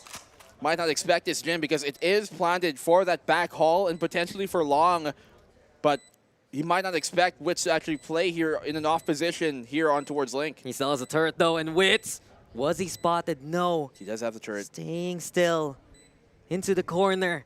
Now it's Esports looking to build up an even bigger lead. Turret now stationed, and Wits peaks at the right time. Timing is everything, and that goes to Naos now. I mean, you heard it, right? Timing beats power and precision beats speed. And that's what Wits delivers here with Naos. We've seen them gain advantageous halves early on in the map, but let that slip away as well when they go over to the least favored side. And that is true here for Pearl. They're now on the less statistically favored side. Fancy, much akin to what we saw in Fracture, does have that benefit, and we know just in general, Fancy just plays better in the attack. Once on the attack, that's where they do ignite themselves. But then again, I go back to some of their older stats. It's a different composition. Perhaps maybe those are where the changes will be. But it's usually the defense where Fancy United has been more comfortable when they ran that Gecko. Now with the Yoru, will it get more value? From what we've seen so far though, while Fancy United has been a bit more creative, sure, trying to show a different hand here on Pearl, it hasn't been the most effective compared to their other maps where they play the Agent. Well, I think on the attacking side is really where they're banking on this Yoru to be a problem right in the first place. They want to use that gate crash plus a blind side to get themselves in. Of course, anytime you're on the attacking side as well, you're going to have to second guess yourself anytime you see a Yoru walking on up because it might just be a fake out. And then everything on else just really benefits that attacking side when you have a Yoru. So I would wager that this attacking second half is a lot of what they bank on here to make work out in the first place. It might be 4-8, but you've seen bigger lopsided races. Yeah, what? 3-9 a while ago, yep. 2-9 even, suddenly turning into a no score line whatsoever from Naos from that point on. Do Fancy United, do they recover? Can they get back into it? We're going to be finding out as we get now into the second half. And My eye, again, is on what Wukong can do in these regards while Fancy's just dancing along with one another. His setup with the Sky Utility will make him that second one in. And from that point on, is it going to be enough of a dynamic duo between him and Nizzy to open up these sites? You can see the players warming up their hands. It's actually rather chilly here, Dex. Yeah, it's getting cold, honestly. It's actually pretty cold. It's getting late, that's for sure. Yep.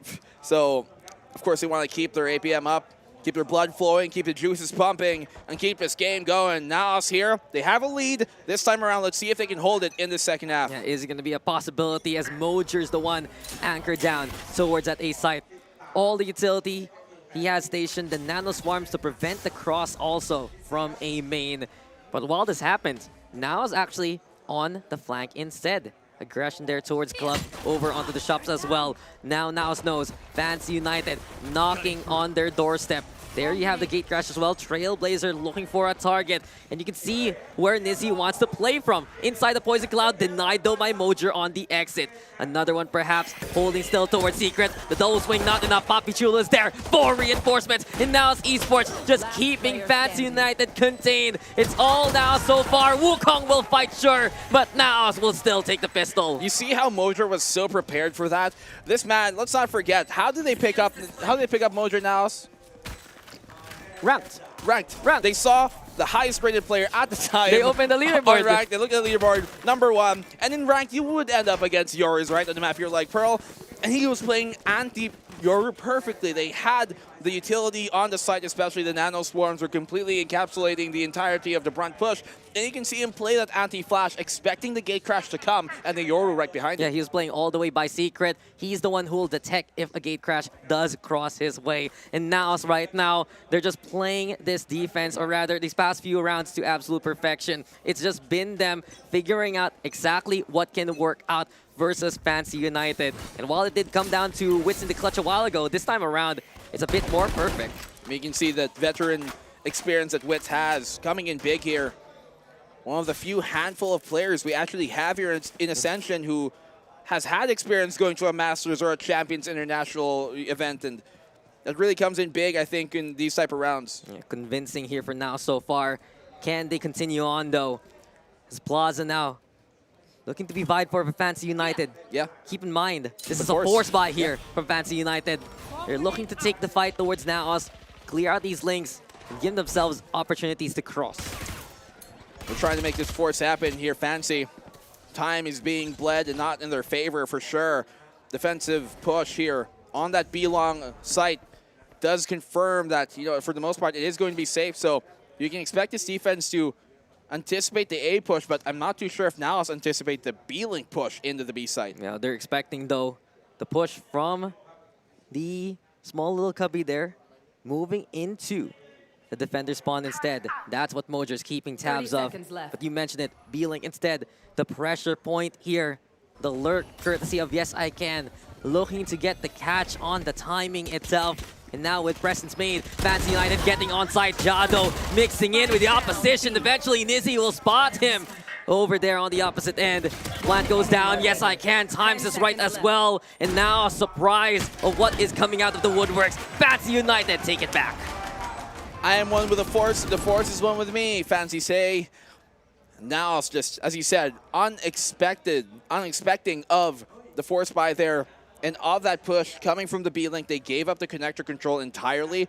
And they should have been aware of that more. I mean, you can see Ja marking that position, but it didn't seem like they were none the wiser of anything else happening. Yeah, they felt that it was going to be a factor. They felt like it was going to be happen eventually, but they just could not find the timing when FCY decided to bust through from Blink instead. Well done, though, for Fancy United, causing such a stellar distraction. We get a big contest, though, here from Naos. They're on the pistols here. Senior Carl with the first takedown, courtesy of the Sheriff. And that's good enough for Naos. They're going to actually back away. Yeah, you get the one, you back off, you have that man advantage now, and there's certainly a better chance that they still keep their numbers up alive. Ja, he can dip in because he still had that dash, but they need to commit to it, and rightfully so, he knows. Jin here off the lurk gets a kill. Yeah, great timing there from Jin. Isolates Ja along the way. And now, the push from Naos, mitigated by Fancy United. They have the gun advantage here so far. Bulldogs at the ready after making their force buy work. But in the end, they can go for the re-engage. They found that opening towards Art. It has pulled Naos to try and re-fortify that instead. Yeah, this time is definitely going to favor Yes I Can. You can see Senior Carl timing there, catching him off guard. And once again, another connector B-Link push for Fancy. And Naos as well continuing that on forward. This time around, I don't think they're going to be ready, even though they have more intuition, but they just don't have the weapons to do so. Yeah, they used B-Link a while ago. Can they get it done yet again? Now, Trio moving towards the site. You have Fisho here leading the charge. Flash comes in to try and clear out back halls, but instead it's Jin who finds Mojer out there in the open. This is looking tough here for Naos. They don't even have the guns to begin with. Fancy United making their rally heard. Yeah, 6-9. Nicely done. Nicely done. Should be for sure. And Wits, all you can save here is a Spectre in this case. That's about it. So just looking to do some damage economically, which could play in later into the half, but for the meantime, won't really affect just much. Fancy have been really making work of this connector position. They've been doing and putting emphasis on it as Yes I Can takes the last kill of the round, but I wonder if Naos are going to start to put more emphasis on holding connector and fighting for it. They've had some smart rotations here, realizing that they can pull Naos away as much as possible towards these sites itself, towards different kind of angles. And from that point on, these links will be the gateways to either B or towards A if Fancy United chooses to do so. But rifles are out here for Naos. Now they have the firepower. Can they actually stand toe-to-toe with Fancy? They still don't have the economy to force up the operator here from Ja, which is something we see a lot of the Naos defense kind of pivots itself on. So how they play now that they don't have that tool, A site, at least a main hit here, taken early. Fancy United over onto main. Alarm bot is set though. Papi Chulo getting in position, and the lockdown is there as well. Fancy United trying to create a safe haven for them as they want to move towards the site.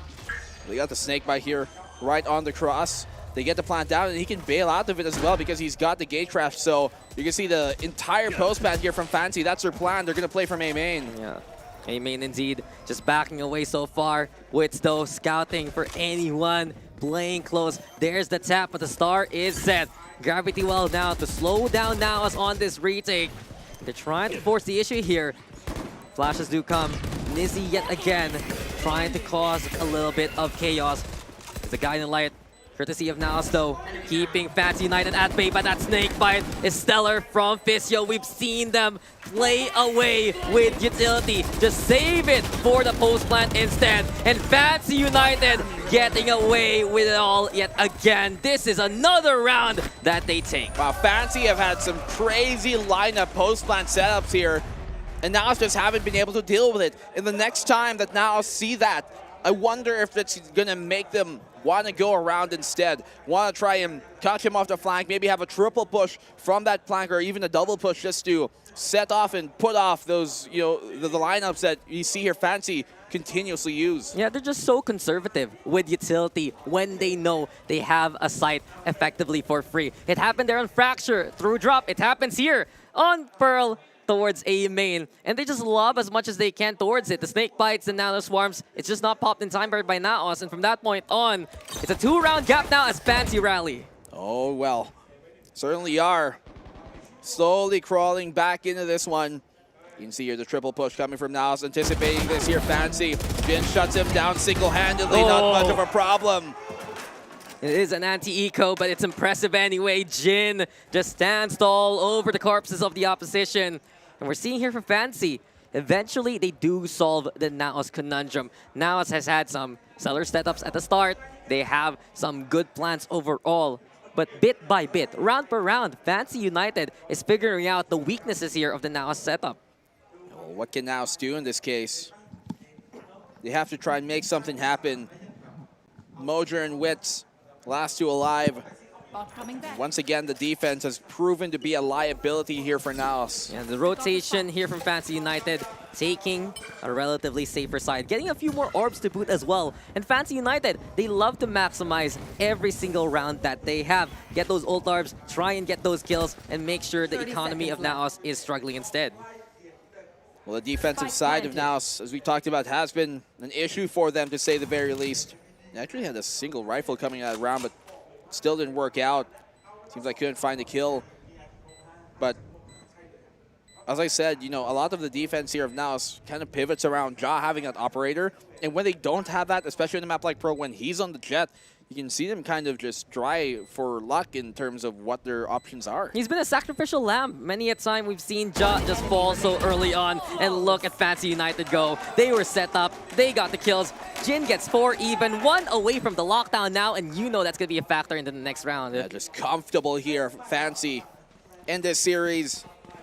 Naos, will they give up and concede this lead once more? Finally, the operator out for Ja. If this doesn't work here right now, I don't know what will. Yeah, the attacking side looking to be absolutely amazing here for Fancy United. I'm just trying to think of an even better word for that, but truth be told, it's just been stellar from Fancy United. Once they get on the attack, their executes are sublime, their post plans are absolutely exquisite, and not only that, they know how much utility they can keep in reserve and how many members they can actually keep away from the main force. Yeah, they have to be careful here of really lending themselves to what Fancy do. And it doesn't seem ever much, even though Naos were having a lead a while ago, they never really felt like they were in control of the situation. They'd win the rounds, but then they never seemed like they were in the driver's seat. And you can see here that Fancy, win or lose the round, they're generally on top of the situation. They generally know what Naos are doing. Maybe it's just because Naos haven't done anything too unorthodox aside from like that one round in the first half where they had that cosmic divide for the backside. It's been more reactive here from Naos, while Fancy United has been the ones to set that pace and set the tempo of each of these rounds. 8-9 though, it's getting close yet again, Black and Blue. And we see here for our PH hopefuls, all their hard work at the start of these maps have gone to the wayside. Does Fancy United just snuff out that Naos dream yet again? Or can we go for a decider towards Ascent? The contest now towards main with the flashes. Naos actually not deciding to go for the push. Instead, they're waiting out the smoke. They go for the Trailblazer. Do they dare peek? The operator can't hit the shot. Actually gets a tag on a Physio, but that's about it. They get him healed back on up, and here comes into lockdown for Fancy once more. Yeah, the gate crash though coming the way towards A. Here we go with the Yoru looking to go for the plant himself. Gate crash in, gate crash out. No one none the wiser. And Ja can't find the timing whatsoever. Here we go now with the star being set on up. Fancy United, a bit of deja vu as they go for the post plant here. Which denied of any kind of push. Senior Carl tried to work that flank work, but yes, I can. Yes, he will. 2 down already here for Naos Esports. They're struggling to even make it towards the spike, and they concede they can't find a way to solve this puzzle. 9-9. And they're keeping it in place. Naos have to put more effort in making sure that A main hold isn't going to be the way that it is. You see here that time and time on over, Fancy know they can win the round just by holding it in.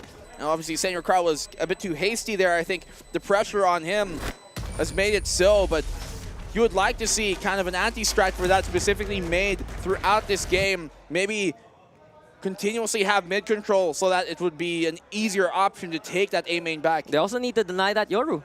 Yeah. Lizzie just goes in, teleports in, teleports out. All good, everything is fine because he's kept safe by the initial lob of Fancy United and the lockdown to boot. The fact that they get this A main control gives them the most powerful position to just cover up that A site. And from that point on, Fancy United, they get free real estate. If you notice too, they've been going for that plant before the lockdown goes down, which means there's a choice here, an option for somebody to actually play in Graffiti and wait it out and try and deny him off the plant. Yeah, well, now Esports isn't taking that risk. And now they're getting hampered as Fancy United have tied up the scoreline. Can Ja find one of these kills early on? Looks for the pixel angle, but yes, I can is ready for it. They know exactly how to play around these smokes.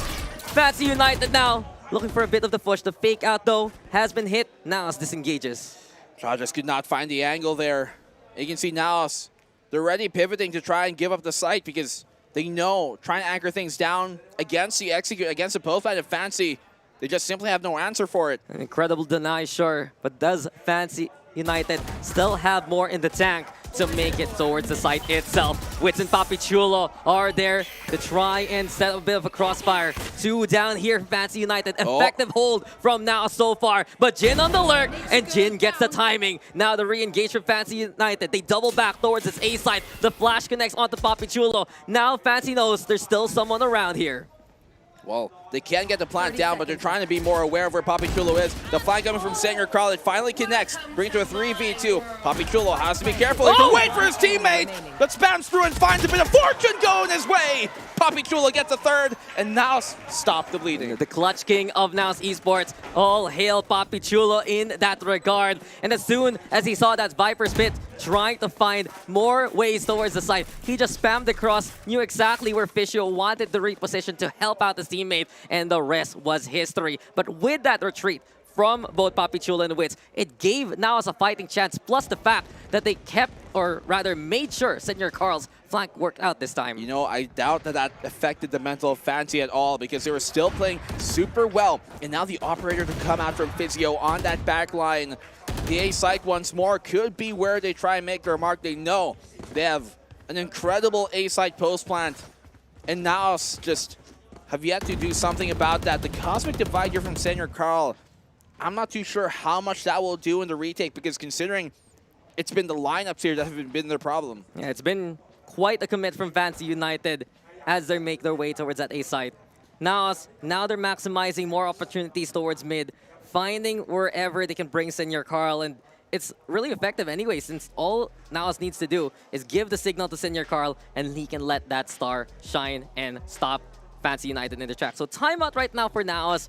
They have the lead, albeit barely here. I mean, 10-9, they tied the game up, but that's still not enough here for Naos to feel comfortable. I'm sure Fancy are still elated that they've made another comeback possible in this case.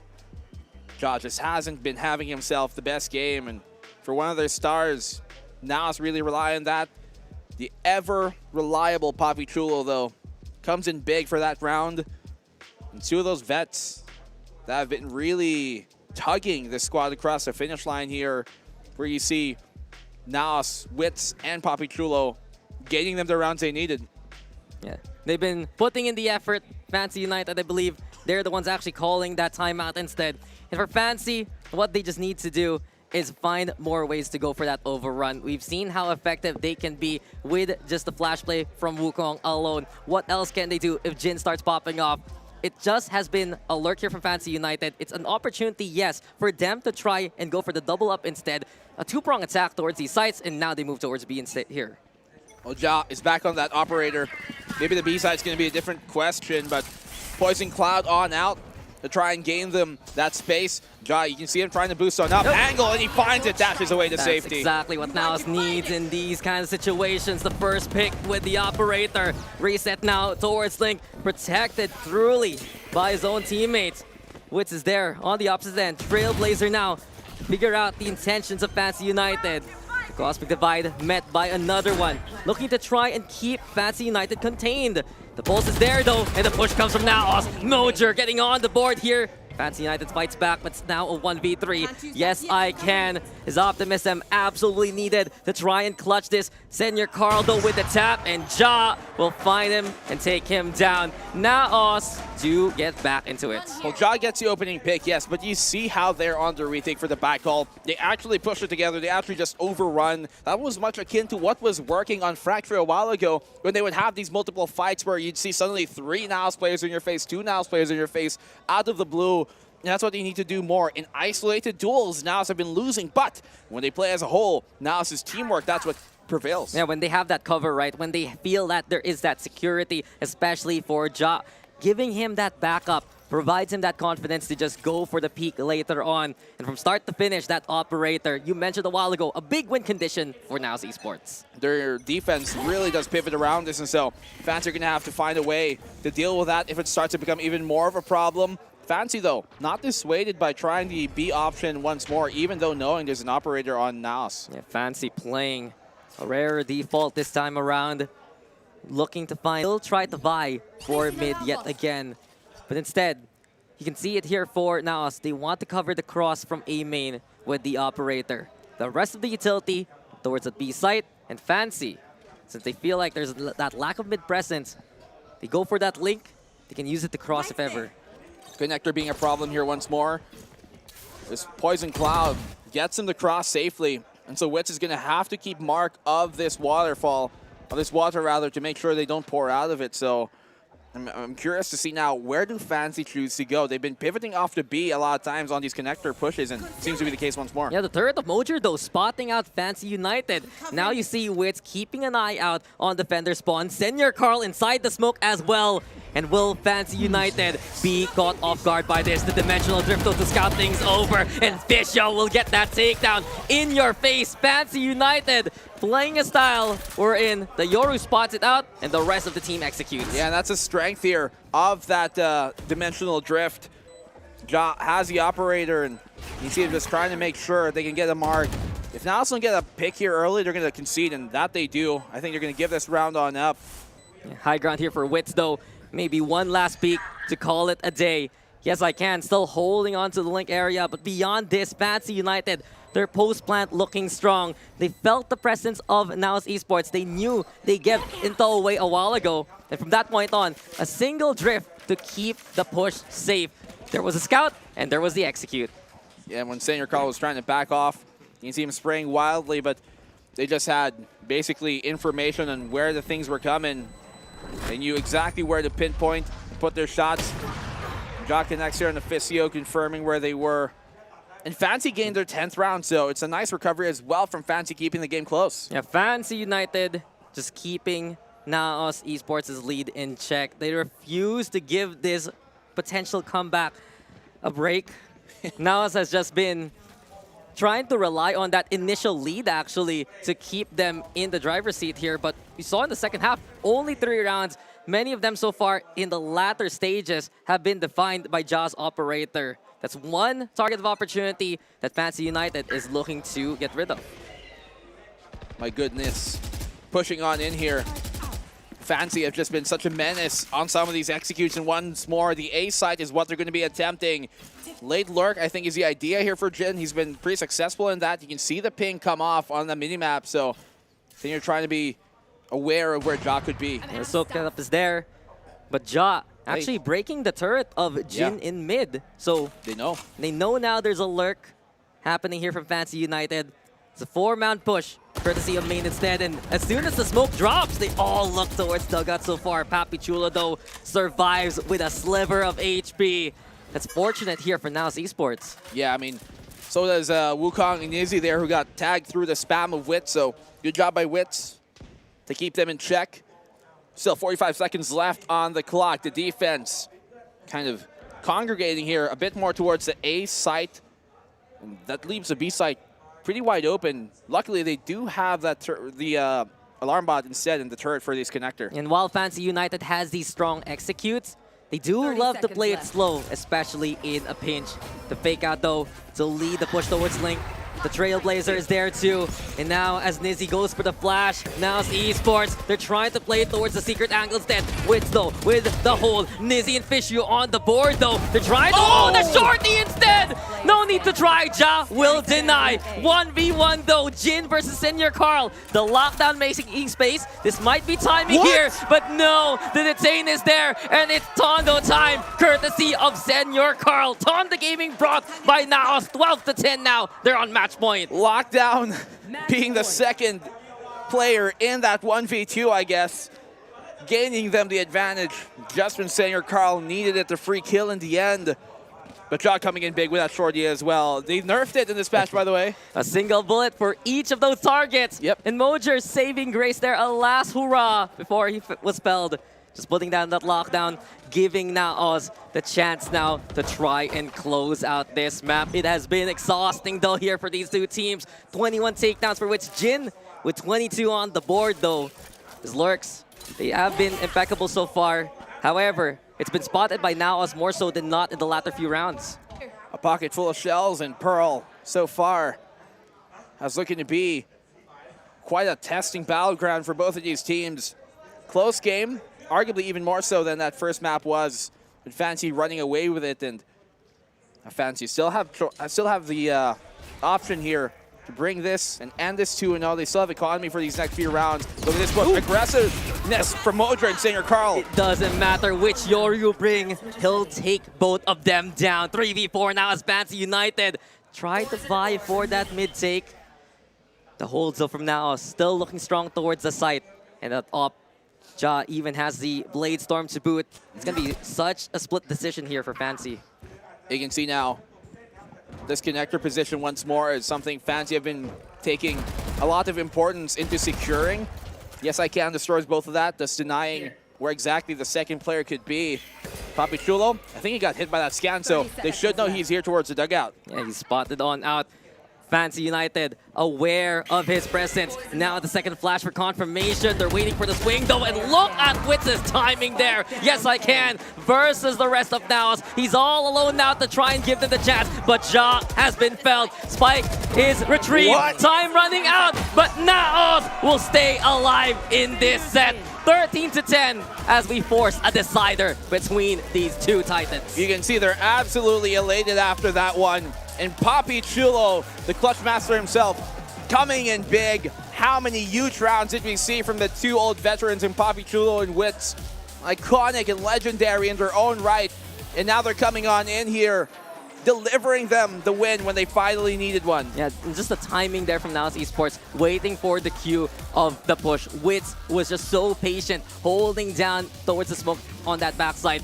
And truthfully, Naos Esports, they were willing to actually just allow Fancy United in to confirm those kind of kills. In the end though, the operator playing a big mark there for Naos Esports. Ja was just all around the map finding those kinds of takedowns. And at the very end of it too, you saw for Jin, he was shut down, he was caught out when he was lurking in the latter parts of the game. Yeah, well, we're gonna have to find out how this epic series concludes on map number 3 on Ascent. Do Fancy bring it back, or do Naos convert the reverse sweep? We'll see you guys after the break.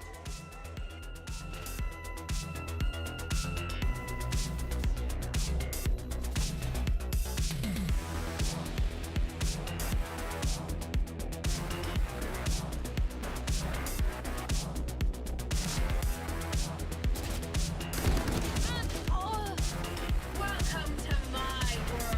Spike planted. One enemy remaining.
Welcome back to VCT Ascension Pacific 2023, where we are going real deep into the night right now.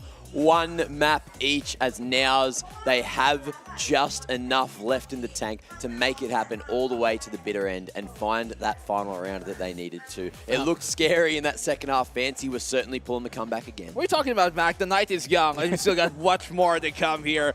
Will we burn the midnight oil? Probably, but I am in for it because we've finally got ourselves a series on our hands. They're able to tie it up 1-1. As long as it might have went, I'm expecting an even longer bout here, or potentially on Ascent. We have a second decider here for our first day, and it just goes to show the competition of champions really kicks off here at Ascension Pacific. But I look back at Naos in their final run. You could see for Wits and Papichulo, they were just absolutely dynamic and working with one another. And this is what we've always talked about for Naos, that veteran leadership to make those kind of calls. Try to reel in Fancy United, take advantage of better positioning, and that's a big reason why they run the last 4 out of their 5 rounds there at the very end. Well, Wits is calling, but he's also fragging. He was going off that game on the sky, doing big work, getting huge impact, especially in that first half, which was crucial to that win, 8-4 at the halftime score. That's where things, you know, to me, I was like, okay, 8-4, that's a pretty good affair, especially on your likes of Pearl.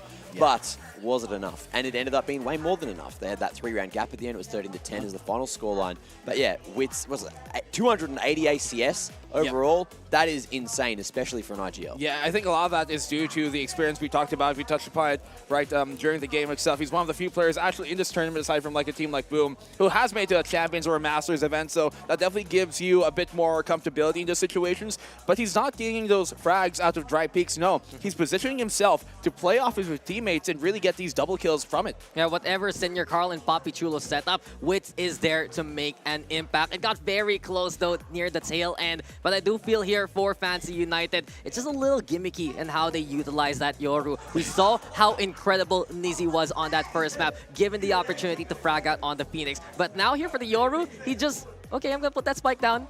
I'm gonna go out, and it was fun to see at first, fun to actually see Naos Esports struggle, but then again, it just wasn't enough at the... Let's look at both the duelists right now. You don't want to put a bad point on it. I'm going to put a good spin on this. Yes, they are both at the bottom in terms of the kills, but in terms of creating that space, going in first, and then putting their lives on the line to get traded, they were so impactful, so ridiculously impactful. Very low ACS overall, but the rest of the team behind them, they were the ones that were flashing them in, creating the space, and allowing for those trades to come through. And that is how you create that map control, that is how you create that pressure, and get yourselves into the post-plant situations. Trade game from Nows was just way too strong on Pearl in comparison to what we saw from Fancy United, but I just want to turn this straight into Ascent, right? We're going all the way to a decider, and Ascent is a great field to play that game on.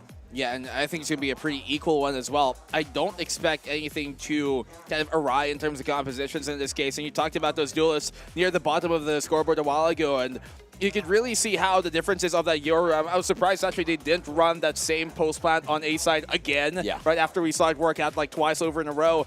But I'm really wanting to see when they do come to go over to more comfortable positions, especially someone like Nizzy, instead of kind of like that one-trick Yoru gimmick.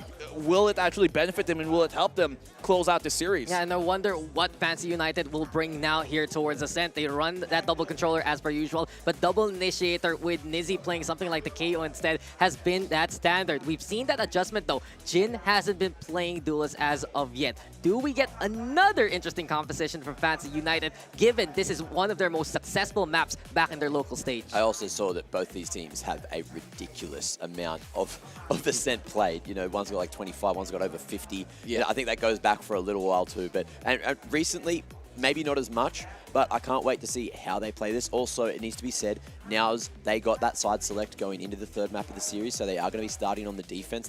That's what they've selected.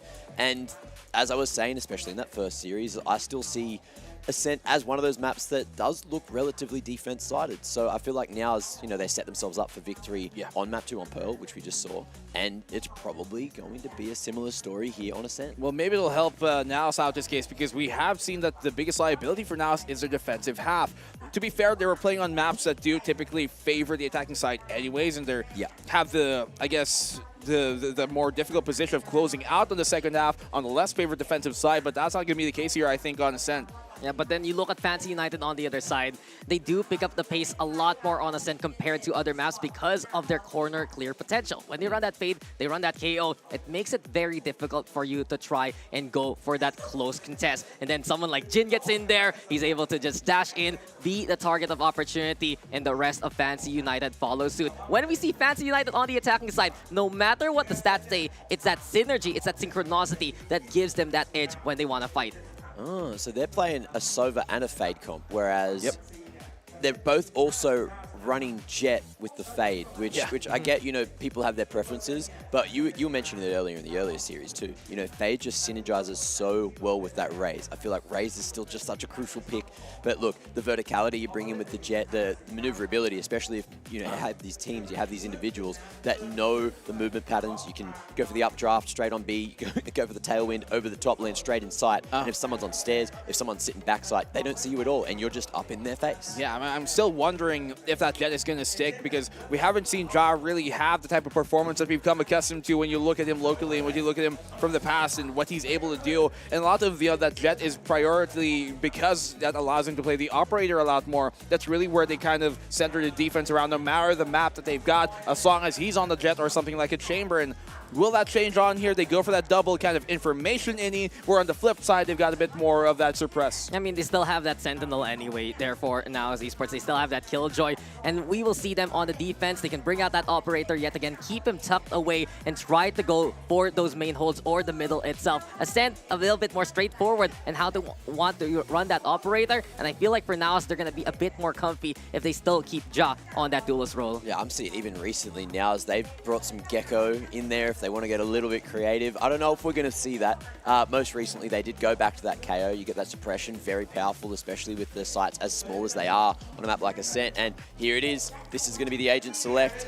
And now, yeah, they're running that double initiator again. They got the Fade, they got the Sober, they got a whole bunch of, let's just call it wall hacks, you know, able to get that vision if you throw the utility in the right positions. And on the other side of things, it's, the last comp they ran as well. Yeah, this is finally something tried and tested for Fancy United Esports. Jin back into the front line. He was a stellar on the Killjoy, making his own angles and making his own multi-kills. But now him playing that hard entry, it just gives opportunity for Fancy United to actually push in the way that they want. Nizzy's going to be also on that Fade. You still have that Viper though for Fish Show. And this changes the dynamic of Fancy United with the extra speed that Jin provides on a more traditional duelist. I just got baited by the stats page. I thought they weren't playing the Viper, but look, this double do. controller is something that is certainly going to work out for them here. Yes, that Fade can synergize well with the Viper walls, but of course you have that refreshing dark cover coming through from the Omen. I feel like Omen definitely a necessity on Ascent. You see those one-way smokes just used so often to provide cover, but also hold angles for so long. It just completely can break up any of those hits that come through, depending on what kind of flash agents are here. And look, you're looking at flashes for Fancy United. You've got Yes I Can there on the KO, but over on the other side, you've got like the Paranoia, and that's about that. So it's not all about the flashes. They're just going to have to go in and use the haunts, use the recon bolts, kind of just as a distraction.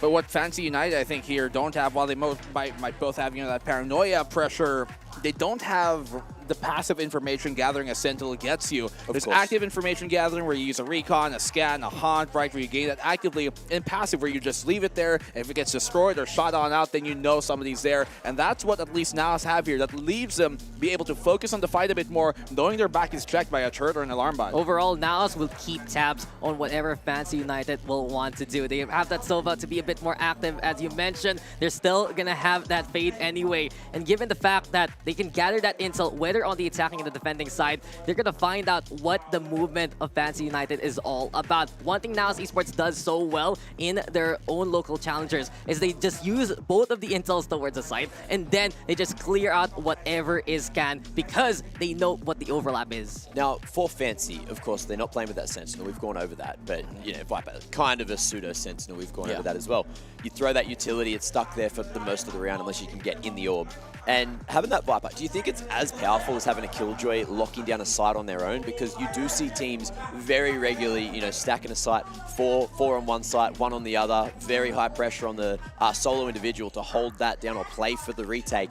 And look, I guess we're just about to find anyway. It is Fancy United. We're in best of one territory. There's one map remaining, and we're jumping up to the heavens. We're jumping up to the skies, going into Ascent for the final map of the series. Yeah, it's almost midnight here in Bangkok, but we still have so much more to come. Now it's in Fancy United going to a decider, going into Ascent.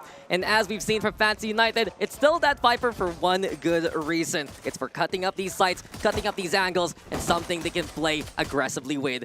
Do they also have enough, though, with Heisey on that Omen? We'll find out, because the double control is still the standard here for Fancy. Well, Fancy, this time around, trying to regain their control that we saw a while ago in Fracture. Let's see how they do. The final map here of the second series of this day. It's only day number 1, guys, and we've had an incredible matchup so far, and what a close game it's been. Fancy on the attack to start the game off. Yeah, and especially Jin now in the front line. We mentioned on the panel a while ago, the pace will pick up immensely when Jin is there for the execute, the slow play that Fancy United usually ends back reeling over to.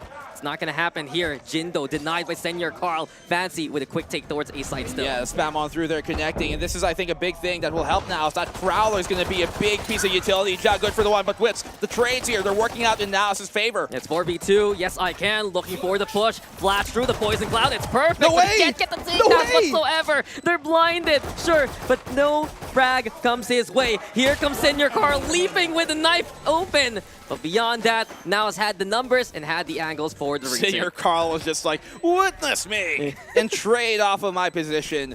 And that they did, opening things up, spamming on through the smoke, finds a lucky kill going his way, and the rest of it was history. So Naos, they've been actually perfect in starting off these pistol rounds, just open the map, but it's always been, you know, mid-game where Fancy kind of heat up. Yeah, Naos has had these good starts so far. It's a bit of a heartbreaker there for Fancy United. Not only was Jin denied so very early on, but also that push from Yes I Can could have been good, just didn't work out in their favor. Look at that scan, though, and this is what we were talking about, too. Yep. Active intel gathering. If the dart doesn't find you, the haunt will. And what we see here is a force buy from Fancy. They have so much information gathering, both passive and active, and I think that's a big thing that Naos here are going to have to utilize, especially against a double controller, which blocks away a lot of the sight lines they otherwise would have. Yeah, the middle courtyard, though, vied for here for Fancy. They do stack up immensely towards Cubby just to go for the burst itself. And this is what the screen is all about. Papi Chulo. Will he be caught unaware? Timing has to be everything for Heisey, but that's a big pick from Senior Carl, and it actually throws the plans awry here as Heisey will get spotted out early. Now it's already with the takedowns. It's 5v2 as Yes I Can, out of desperation, puts that spike down, but they're entrapped here. It's going to struggle surely. The Prowler's there to get the catch going. Yes I Can cannot fight back, and Naos gets the second. Man, that should have been a kill for Heisey, at the very least one, and it just doesn't work out for them. The timing there seems like for Fancy, at the very least, the protocol immediately on these second rounds are forced by. In this case, it doesn't work on out. So Naos, they're on the defense. We talked about them, though, struggling here on the attacking, rather the second half when they're the less favored side.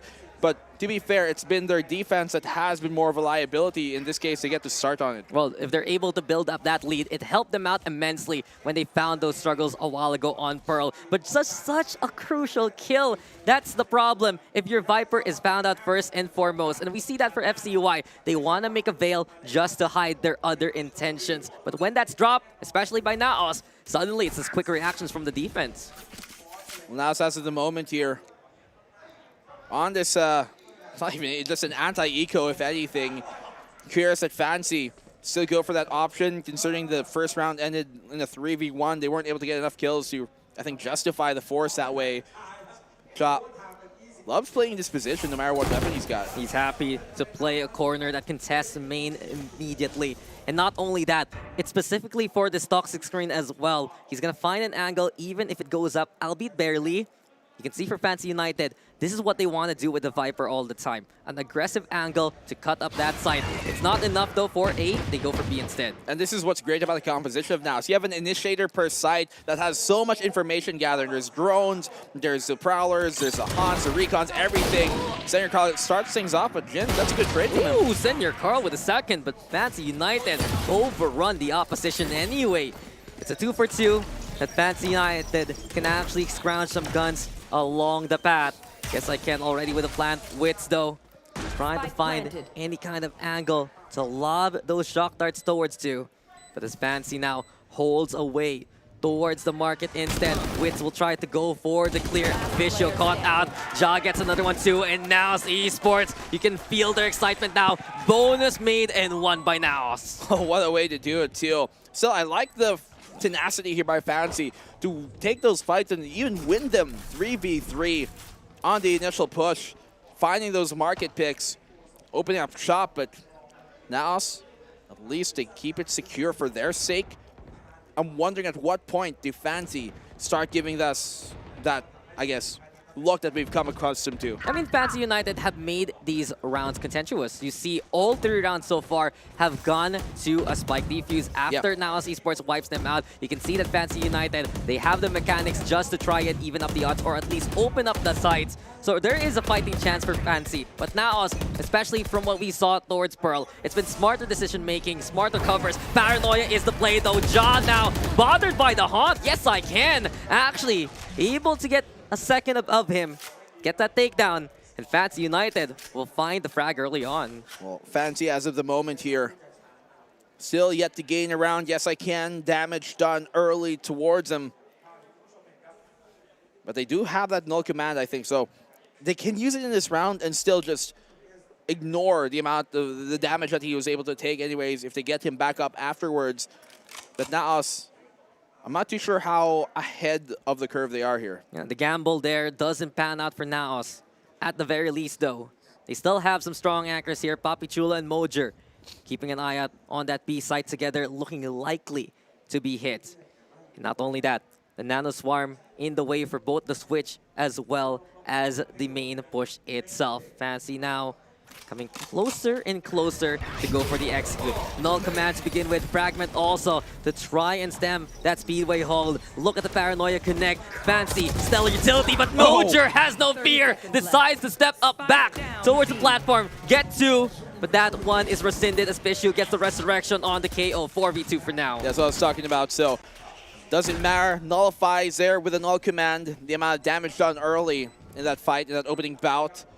As Naos on their bonus, just simply trying to do as much economic damage as they can here. So, flank coming in from Senior Carl. No positions on B main. The Recon actually buys him quite a bit of front side space. Yeah, Wits is just looking for a target, and Naos can actually consider playing for the exits instead. Exactly. Oh, Visio even spotted there. Just the trajectory from Naos allows him to get that takedown. 2v3 though. And Naos will give up the round, but will not give up the hold whatsoever. Fancy United, if they want to survive, they will have to fight for it. Heisey though makes the opening, but Senior Carl lets it thrift. Not enough though versus Yes I Can. And it's enough for Fancy to at least get 1. Yeah, it's good damage done here though to the economy by Naos on their bonus. Hit almost everybody else down, and at least the buy for Fancy still gains them the weapons that they need, but half armor against a team like Naos who love to run those Phantoms. That could be a point of contention. Look, 5 Phantoms all the way through. Fancy United, though, so strong on those corner clears, and this is what we were talking about a while ago, too. The fact that they're able to shut down that push from Ja, just with the Haunt also helping out in that pinch. Then you saw that position that Mojer had hit by the Fragment lineup. The Null command was there, too, including the Paranoia. It's just so difficult to try and go for those close contests, and Fancy United trying at the very least to condition Naos to play a game of keep away. Yeah, it's difficult to play that close angle when you know there's a null command on the opposing side, because your Killjoy utility will simply be denied from even being able to be popped, right? Nano Swarms will be kept in bay. Unlike a Cypher who might be able to play away from it, they gotta keep close. Close, sure. But Fancy now moving towards the A side, trying to clear at least as many angles as possible. A slower pace this time around. Fancy have realized Their faster takes here versus Naos have been countered effectively. John Papichulo, though, actually giving up main so far. Moving towards street, checking out Cubby even. It's a chance here for Fancy United if they get the right timing. Naos vying for mid instead. Well, Naos here. They got the Hunter's Fury and the Nightfall here, so the big initiator ultimates to be thrown on out. Jin dashing into the site. I think Ja kind of wants to dip into this if he has timing. Yeah, there you have it. Ja, at the very least, looking for any kind of moment, especially if the smoke dissipates. But the doorway closed. Nizzy gets the plant going. We get a 5v5 retake, and Naos letting rip the Nightfall instead. Papichulo finds the first marker. The Prowler also seeking for a target. Fisher, though, hasn't been spotted as of yet. Can he actually get those takedowns in the cloud? Ja just dashing on through, and the rest of Naos trying to go for the pursuit. Papichulo with the kill. It's Jin now versus the world. He's holding things down in hell. Can he just raise it to the next level?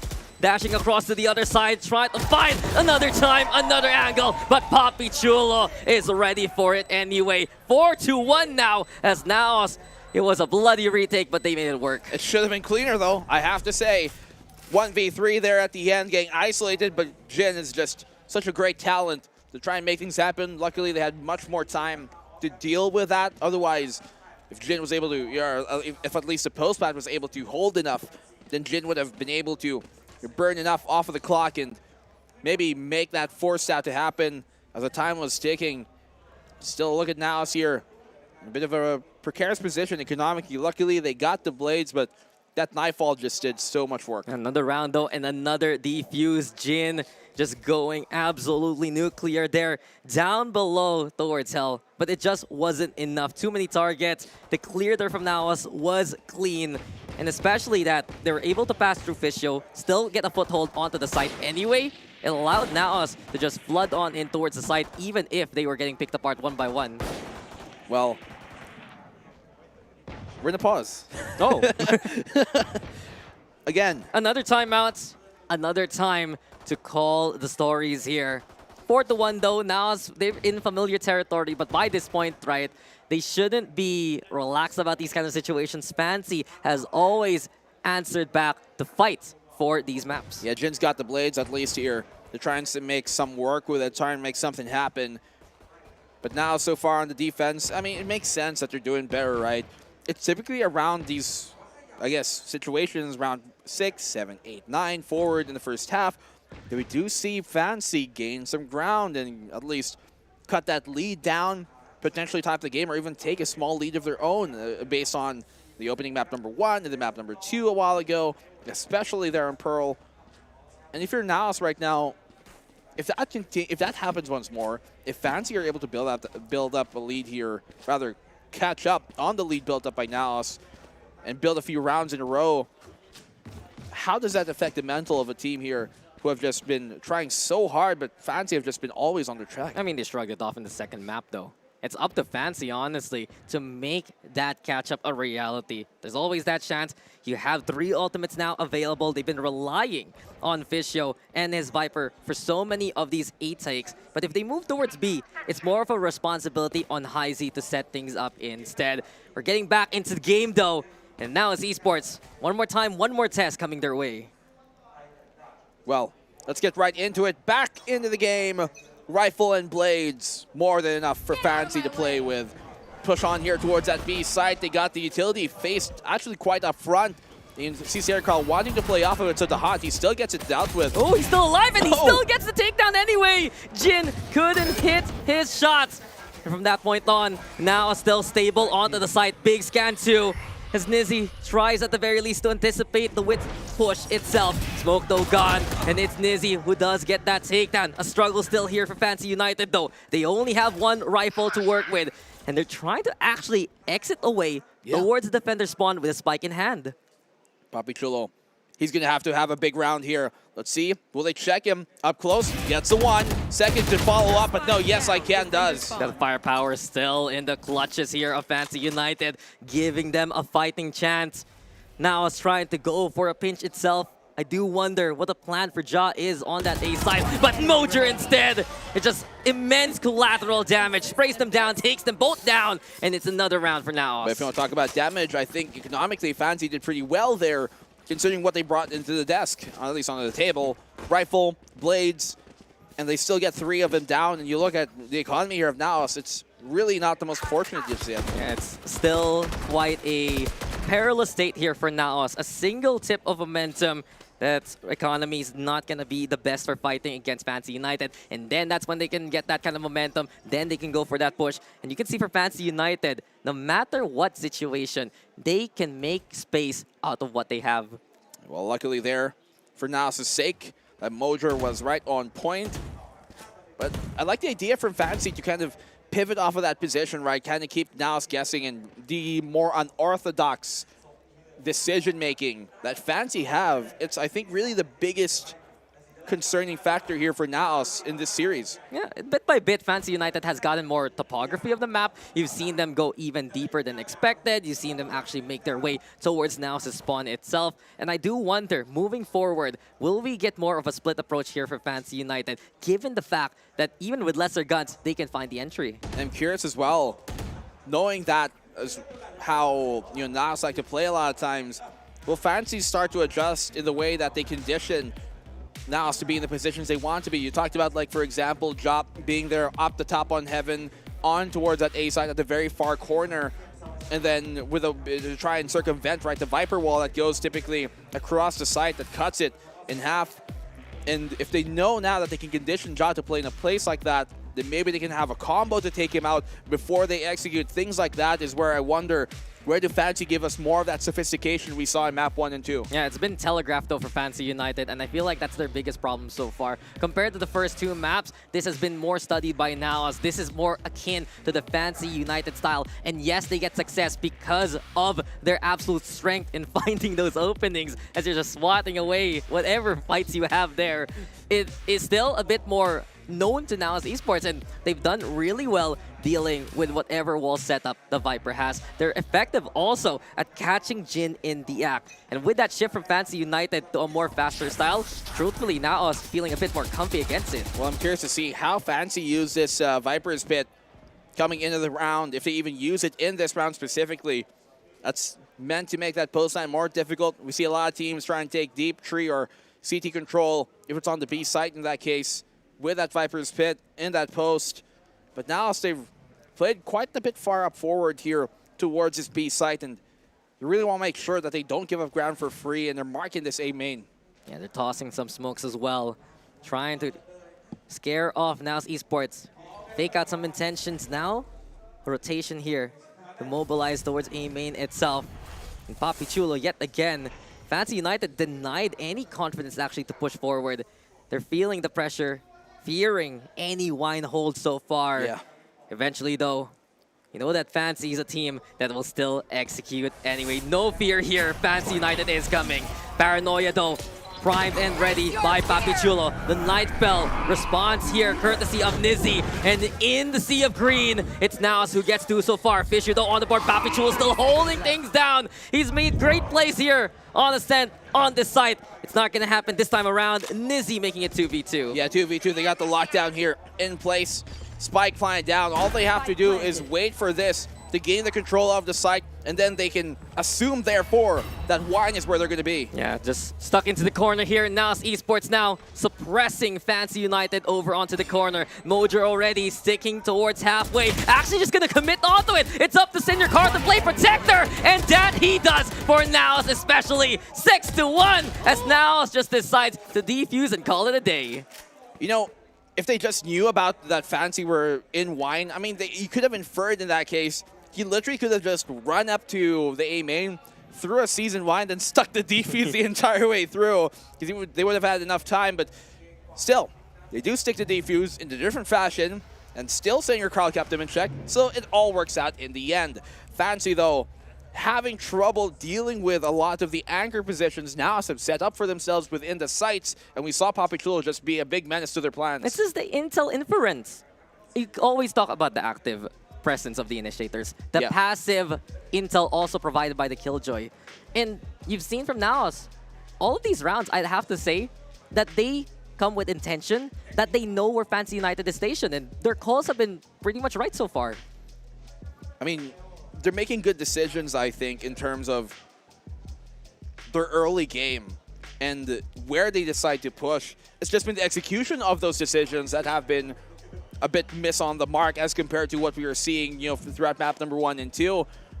It's a bit of a tech here, actually. I thought it was going to be a timeout, but in this case, when it comes into these rounds where you see them in these 2v2s, for the most part, at least from just based on the eye test on the top of my head, I've been seeing Naos make better decisions as long as there isn't some crazy post-plant lineup that Fancy have got in store. Players like Wits, players like Papichulo, especially delivering on those fronts. And that's what I think has been a big wrench in the plans of Fancy, where in their local region, they may expect to win those clutches, but not against these guys who are so used to those positions. Yeah, they're just so prepared anyway, right? And what else can Fancy United bring now to this table? They have decided to try and go for those utility takes. They've released the Nightfall in that last round, but it's still not enough. Naos just always has the answer, and it's because of the distance that they're able to play. Not only that though, stellar anchor play also so far. Mojo on one side, Papichulo on the other. Equalize odds have been effectively guaranteed by Naos despite the tougher odds against them. Well, it doesn't matter what the odds are. I bet. I'm sure Fancy would still try as much as they can to try and get this one going still. Your attacking side, though, just has been lacking that ferocity and, I guess, sophistication that we've come accustomed to when it comes to this Fancy United squad. At least there what we saw in Pearl and Fracture, where they had just some crazy setups to win these rounds, and they need those because on these retakes, if it just comes down to a straight vanilla brawl, a lot of times Naos are just more prepared for that, they're more structured for that, and it does throw Fancy for a loop. So if they don't have a specific set post-plant play planned, a lot of their post-plans I think will falter here versus Naos. You know, I have a point for you that you might be able to relate. Yeah? Exhaustion. Do you think either of these two teams are feeling really the pressure of how long the first series took for them to get ready for this one, now into this one as well with all the issues so far? I mean, yes. It has hampered Fancy United though, more so. Yeah, yes, but like at the same time, they're both playing, they both went through the same thing, so you can't never really use it as an excuse. Well, may wonder how eventually it will turn on out, right, and how it really affected each individual team.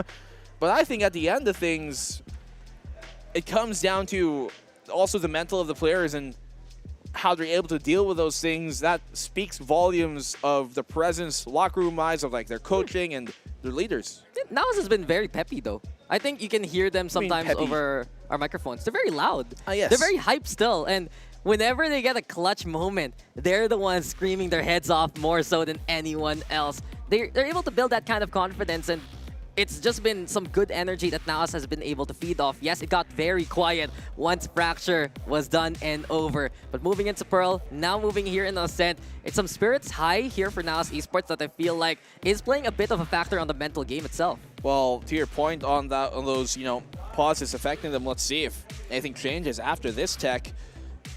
You know, Ja has a crazy setup. I mean, just is wider in the way things are placed. Quite akin to Kang reminds me of.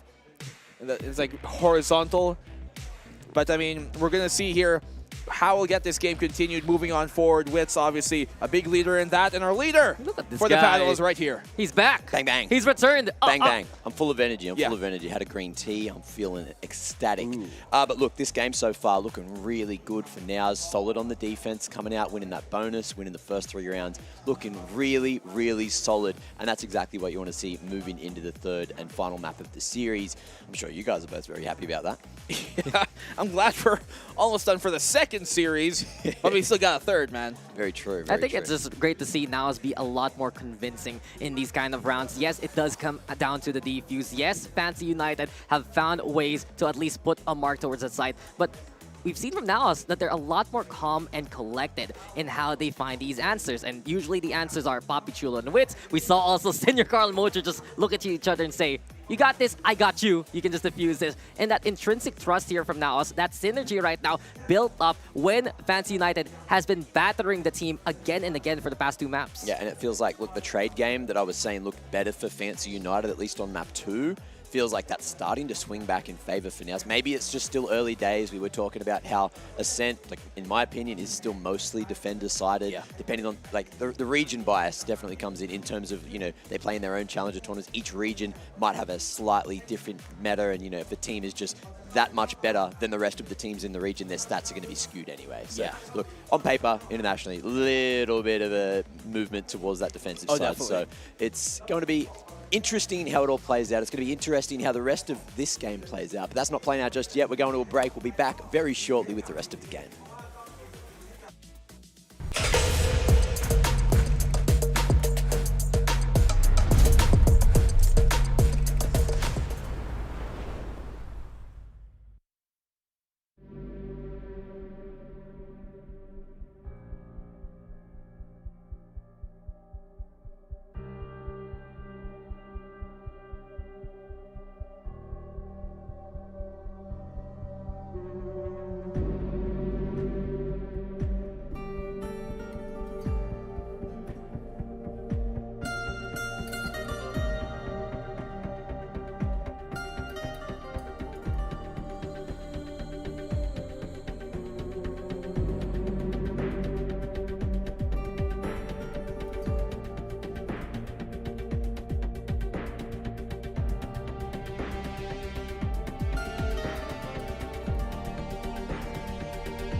goes out. Dragon actually picks up another, and another, and another! Dragon! 나도 시동 완료! 공격 준비 완료! 여기서 부른 거거든요! Cut off the tip of the spear. They send the rest of them back to see what's going on, and Enrique sends them back. Shotgun. Mother freak. Veto!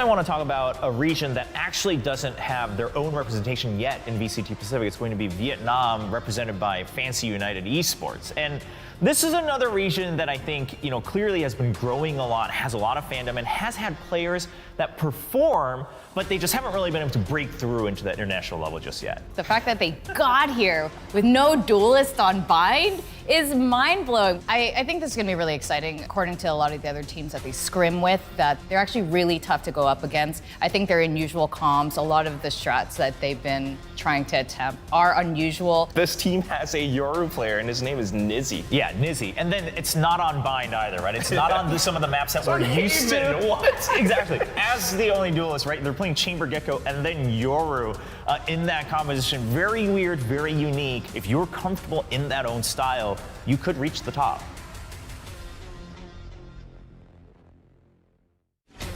From Oceania, we've got Bonkers, a region that we don't get to see too often. Not a lot of opportunities, just in general. And now in Valorant, they have this chance to get to Ascension. And we saw the support that Ronsky had when he got stage time on Global Esports, right? Oceania fans were just cheering him on to get that representation. If you now have a whole team to represent that region, that'd be very hype. And I just remember how they played back on APAC LCQ last year. I mean, that's where Ronsky really got his shining.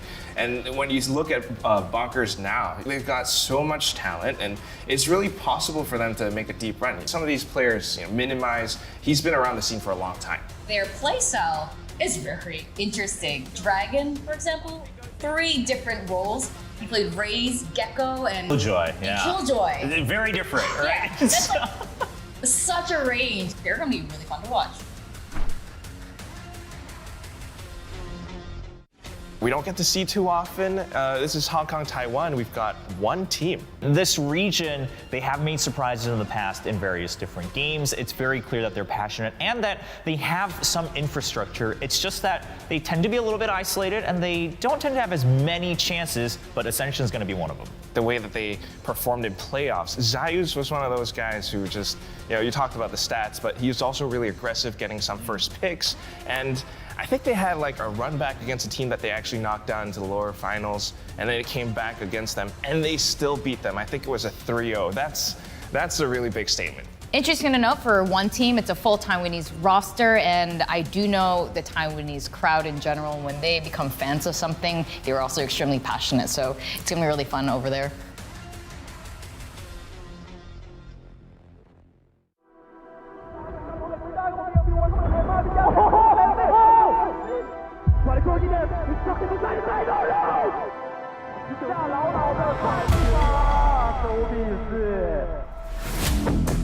The battle in Ascension, I think it's gonna be really tough.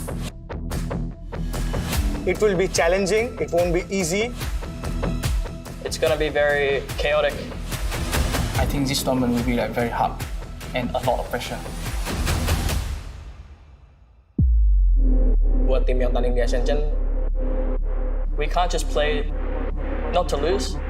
We are here to make sure mistake won't happen again. So I think friendship is something which makes Orangutan different from all other teams. Just want to say, are you guys ready? Because we're coming. As the home team, I want to show them that, and we have lots of strategy and firepower to beat any team in the world. Mình muốn thấy những điều bất ngờ ở giải đấu này, chẳng hạn như những ứng cử viên vô địch bị loại ngay vòng bảng.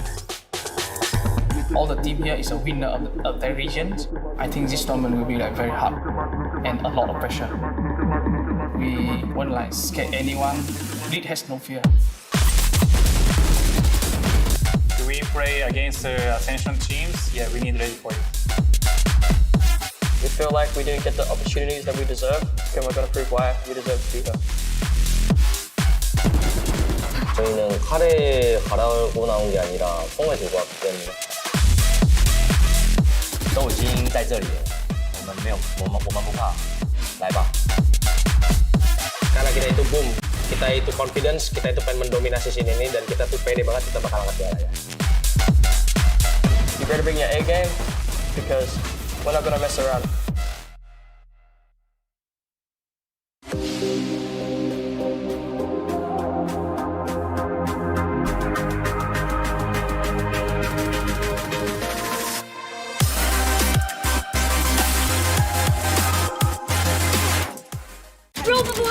Uninterrupted gaming with Grab Unlimited. Free delivery every day.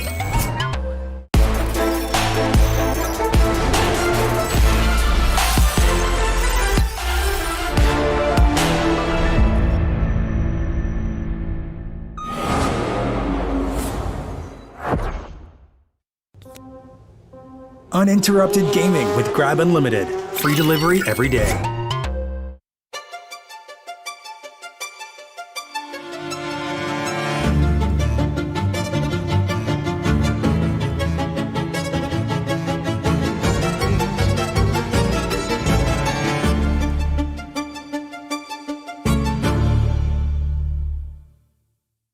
Xerxia honestly wasn't the team we thought would be here at Ascension. But that just proves, I mean, that's just how deep the player pool is. That's just how big Valorant is here for this region. And let's not forget, coincidentally, it used to actually be Xerxia who always represented Thailand internationally, but they've always had international representation in VCT so far.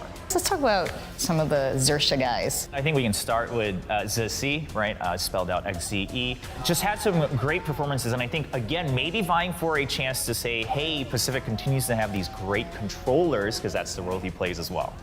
I mean, that's one thing that's really interesting to me because the way that this team functions, they might swap roles around depending on the map, first of all.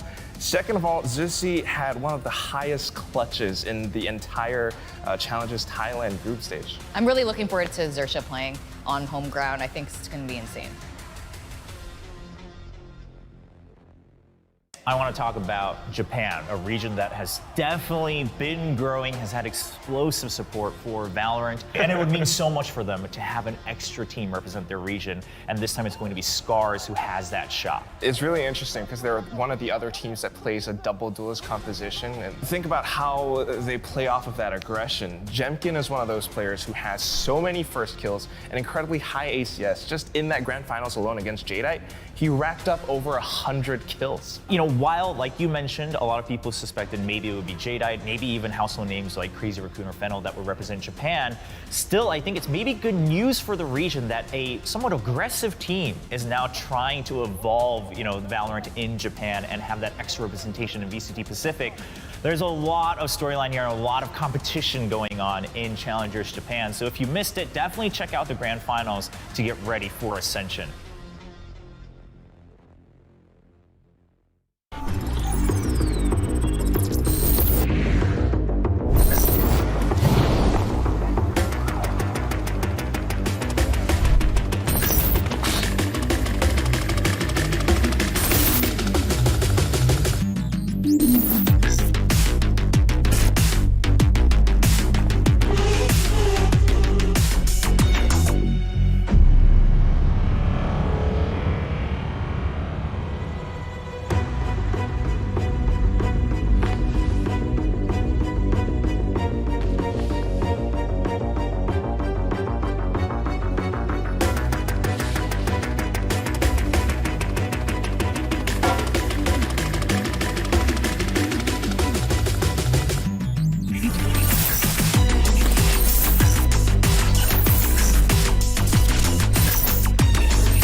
I am incredibly comfortable in my steel case chair right now, chilling, kicking my legs up, kicking my feet up while we're off camera, but I won't do it right now.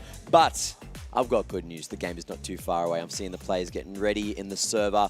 Pause. It's done. It looks like Ascent is going to be getting underway very shortly indeed. We're still here, still in the third map between Nows, and they are doing a pretty damn good job so far. Fancy United, unfortunately, they haven't been able to maybe... Hey, look, we're just having a lounge together. Yeah. Let's go the wide shot. Come on, Yeah. Dax, kick back. Kick back, Dax. Any chillers? Is there any chillers in the chat? Yep. Huh? I just feel so relaxed now. Yeah, man. Yeah. It's been so cozy. I've been here for how long already? All throughout the day. It's nighttime here in Bangkok, but still case. Big shout outs to you guys for providing us such a comfortable seat. But it's gonna be too for Nows, man. It's gotten you through a very, very long day. It's an endurance test of you. Is this the longest broadcast you've already done? No. No. Easy. No complaints on their behalf. Yeah. But look, yes, it looks like we're very close to getting back into the third and final lap of the series. Ascent, yeah, strong start from Nows. Fancy United, of course, on the attacking side, haven't really had an opportunity to try to pick up the pace yet. They've had a couple of gun rounds in there which haven't really gone their way. So we'll see very shortly if they're going to be able to turn the tides of the beginning of this game. Yeah, not just yet. It hasn't happened, but based on like what we we saw on Pearl, this is about time when we start to see Fancy kind of get their groove right, come into round 6, 6, 7, 8, 9 forward. In at the end of the first half, that's where we have seen Fancy be able to adjust to what Nows were doing. I just don't know if it's going to come here when they're on the attacking side, even though it's typically one of their better sides in most maps. On Ascent specifically, we know just how defender-side it can be. As far as I remember, there's still a chance here for Fancy United to tie up this half, but it's Nows who has adjusted accordingly for the initial contact of Fancy United. But anyway, well, it's game time here. Hello. And goodbye. See you later, Mac. Thanks for joining us for a Thank you sec. again. You have been an absolute pleasure. Always at the ready to be our leader. But we go back now, leading into this game to that mid-take for Fancy United. A triple push now from Jin and the rest. Turret broken. Pressure applied from main as well. Hunter's Fury though, they call the Nanoswarm. There it burns down Jin incredibly. Mojer with a takedown. Nizzy though clears out Senior Carl. A chance here. It's Mojer versus the world basically. All alone now in the pit. Can he actually stack things up against Fancy? Not gonna happen. Yeah, spam through the wall there from Ficio. Trying to just help on out as Mojer was trapped there in that position. You can see Ficio still holding on the market. They don't know. They don't even know Papi Chulo's there. Eventually, they find him, though, from the shadows, try and reinforce. It's Mojer, though, or Wits, rather, trying to fight on back, and Wits cannot clutch. High Z will keep things cool for Fancy United. 2-6 as Fancy, off the break, back into the game. Well, it was looking pretty good for Nasser for the most part up until that final bout there. Big kill from High Z, those 2 last kills of the round, and those are 2 of his first 3 kills of his entire game. So 66%. I did the math real quick. Lovely. And you can see for Fancy United, it's one thing that they always have had so far. A comeback is possible because they always have this possibility to entry. They make their way towards the site, they clear out Mojer, they desync Papi Chulo actually. He was a little too late with that from the shadows, and the rest was their take to actually happen. Well, let's push on forward now and see how Fancy continue this streak. You want to see them kind of come back in this game and really give us a series ender that is deserving of those opening 2 maps. And Fancy, wall place here towards A, keeps the defense there as it raises. Yeah, they want to make this competitive, sure, though. Fancy United slowly but surely defaulting towards mains. They get a bit of that intel. Try to play it close with that initial knife from Yes I Can, but beyond that now, they pick up the spike, they regroup towards B, and we're watching Ja try to cover the cross. Is just bound. That's already that leg spotted. Ja versus Jin. Jin and Ficio looking to double up on him. The paranoia also tossed. Fancy United clear out that initial aggression. Yeah, the timing here working out for Fancy. Not the best weaponry now on Naus, especially Papi Chulo. Dash on in. Senior Carl's got a big task to do here. Yeah, Senior Carl swings and hits. High Z though with the trade. And from this point on, Fancy United, do they continue on their path towards this B side? Yes, I can, shall, and will. Fancy covered by the lane itself. There's the flash to allow the cross to be even safer. Leads to a 3v2 retake effectively. Let's see how Naus can do this. It's still winnable for them. Scan on out actually confirms where it is, and Papi Chulo gets a kill off of the information. Strong scan, strong intel. Now knows that Fancy stuck here towards Boathouse, and they can keep tabs of those exits themselves. Wits finding Nizzy towards the opposite doorway. There's the smoke now covering the tracks here of Naos. Wits creeping on closer and closer. Just entrapping Fancy United here. And Wits, can he get it done? Classic is out, but he will fall. Papi Chulo though with the trade. Effective yet again here for Naos. We've seen many a Papi Chulo clutch on this site as well. Anyways, you have more than enough time for the defuse still. Wits absolutely huge there. You see how the duo that has been such a crucial, I guess, piece of the Naos puzzle throughout this series. We saw them be big there on Pearl. The Papi Chulo and Wits duo. Wits getting that information. Papi Chulo confirming the kill off of the recon, and then both of them working towards the same goal. Yeah, the calm and the calls. It's just Wits defining yet again the rules of engagement. And Papi Chulo, given any opportunity, given any chance, as long as he knows where his opponent is, he will deliver. Now, Esports, this trade system has really picked up over the second and the third map. Continuing on, though, FCY, Lester Bai, Hero Rifle here for Jin. Looking to play the entry. Null Command is the call to Nightfall. Added on in by Fancy United. They're throwing everything they can here versus Naos, but Ja with initial deny. Send your Carl, same kind of case. Jin trying to go for the push. Here comes Fishy with her section, but Mojer just mows them all down. Wits is there too. The crossfire is set, and Naos will draw these lines. He did not even let go of mouse number 1 from the lane to the logs to B main. Did not matter. When he is mad, nothing can go bad. Naos here, continuing this lead up further. It's been early leads built that have been gaining Naos these kind of more favorable maps. The only one that they'd come back to was Fracture, of course, and with Fancy having a track record, you might expect another one of those here. The ball is on Fancy's court to recover, but look at Mojer maximize there. 3 kills, just letting the whole mouse just slam down towards the table. And from that point on, Naos here in prime position to put themselves in quite an uncontestable lead. A chance to Fancy United. Initial contact now as Ja and Fisho will at least trade 1-for-1. 8-2. Stands as a 4v4 aggressive push. I like that coming from Naos. Trying to be a bit more proactive when they've shown the opposite in the previous few rounds. It catches Fancy off guard. Yeah, strong adjustment because they realize that Fancy isn't actually complete in these regards. They're making noise towards one of the mains. Try to allow the other side to slip on in. And what does Naos do? Contest instead, get that pick, and get the hell out. Yeah, 4v3 now locked down, and the Nightfall, which we saw Naos a while ago be able to use to convert these rounds quite consistently. But will that stand true this time around? Fancy here. They do have a position to try and split on this A site. Smoke up there. I don't think that's going to deter them. Yeah, Fancy United, they do not fear the smoke, but will they fear Wits? He has a strong angle. Still gets one before he's found.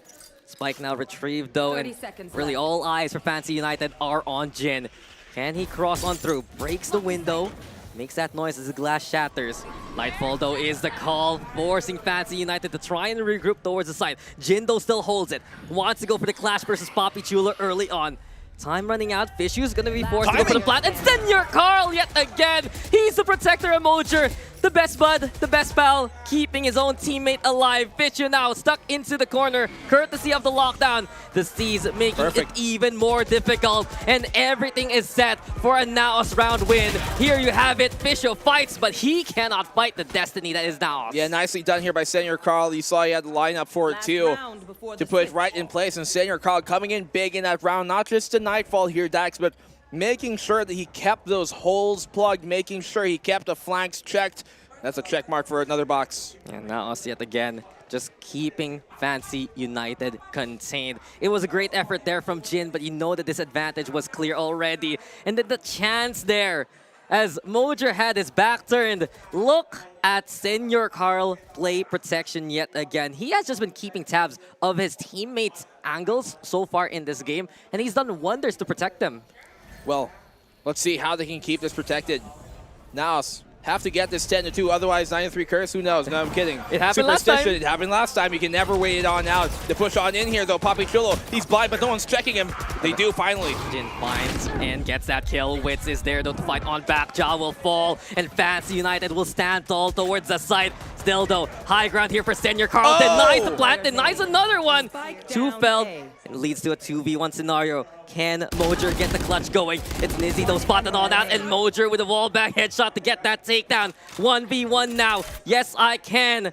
looking to make the call to plant towards the Jenny. Keeping safe in cover though. Mojer now dropping down to try and place it close. Over on the other angle. Yes, I can. You know it already. Yes, he will. 9-3. I saw the scoreline before. We saw what happened the last time around that this came through. And Fancy, I'm sure they're not banking on superstition, but who knows? It's a sign, at least a pattern that we might want to keep in mind.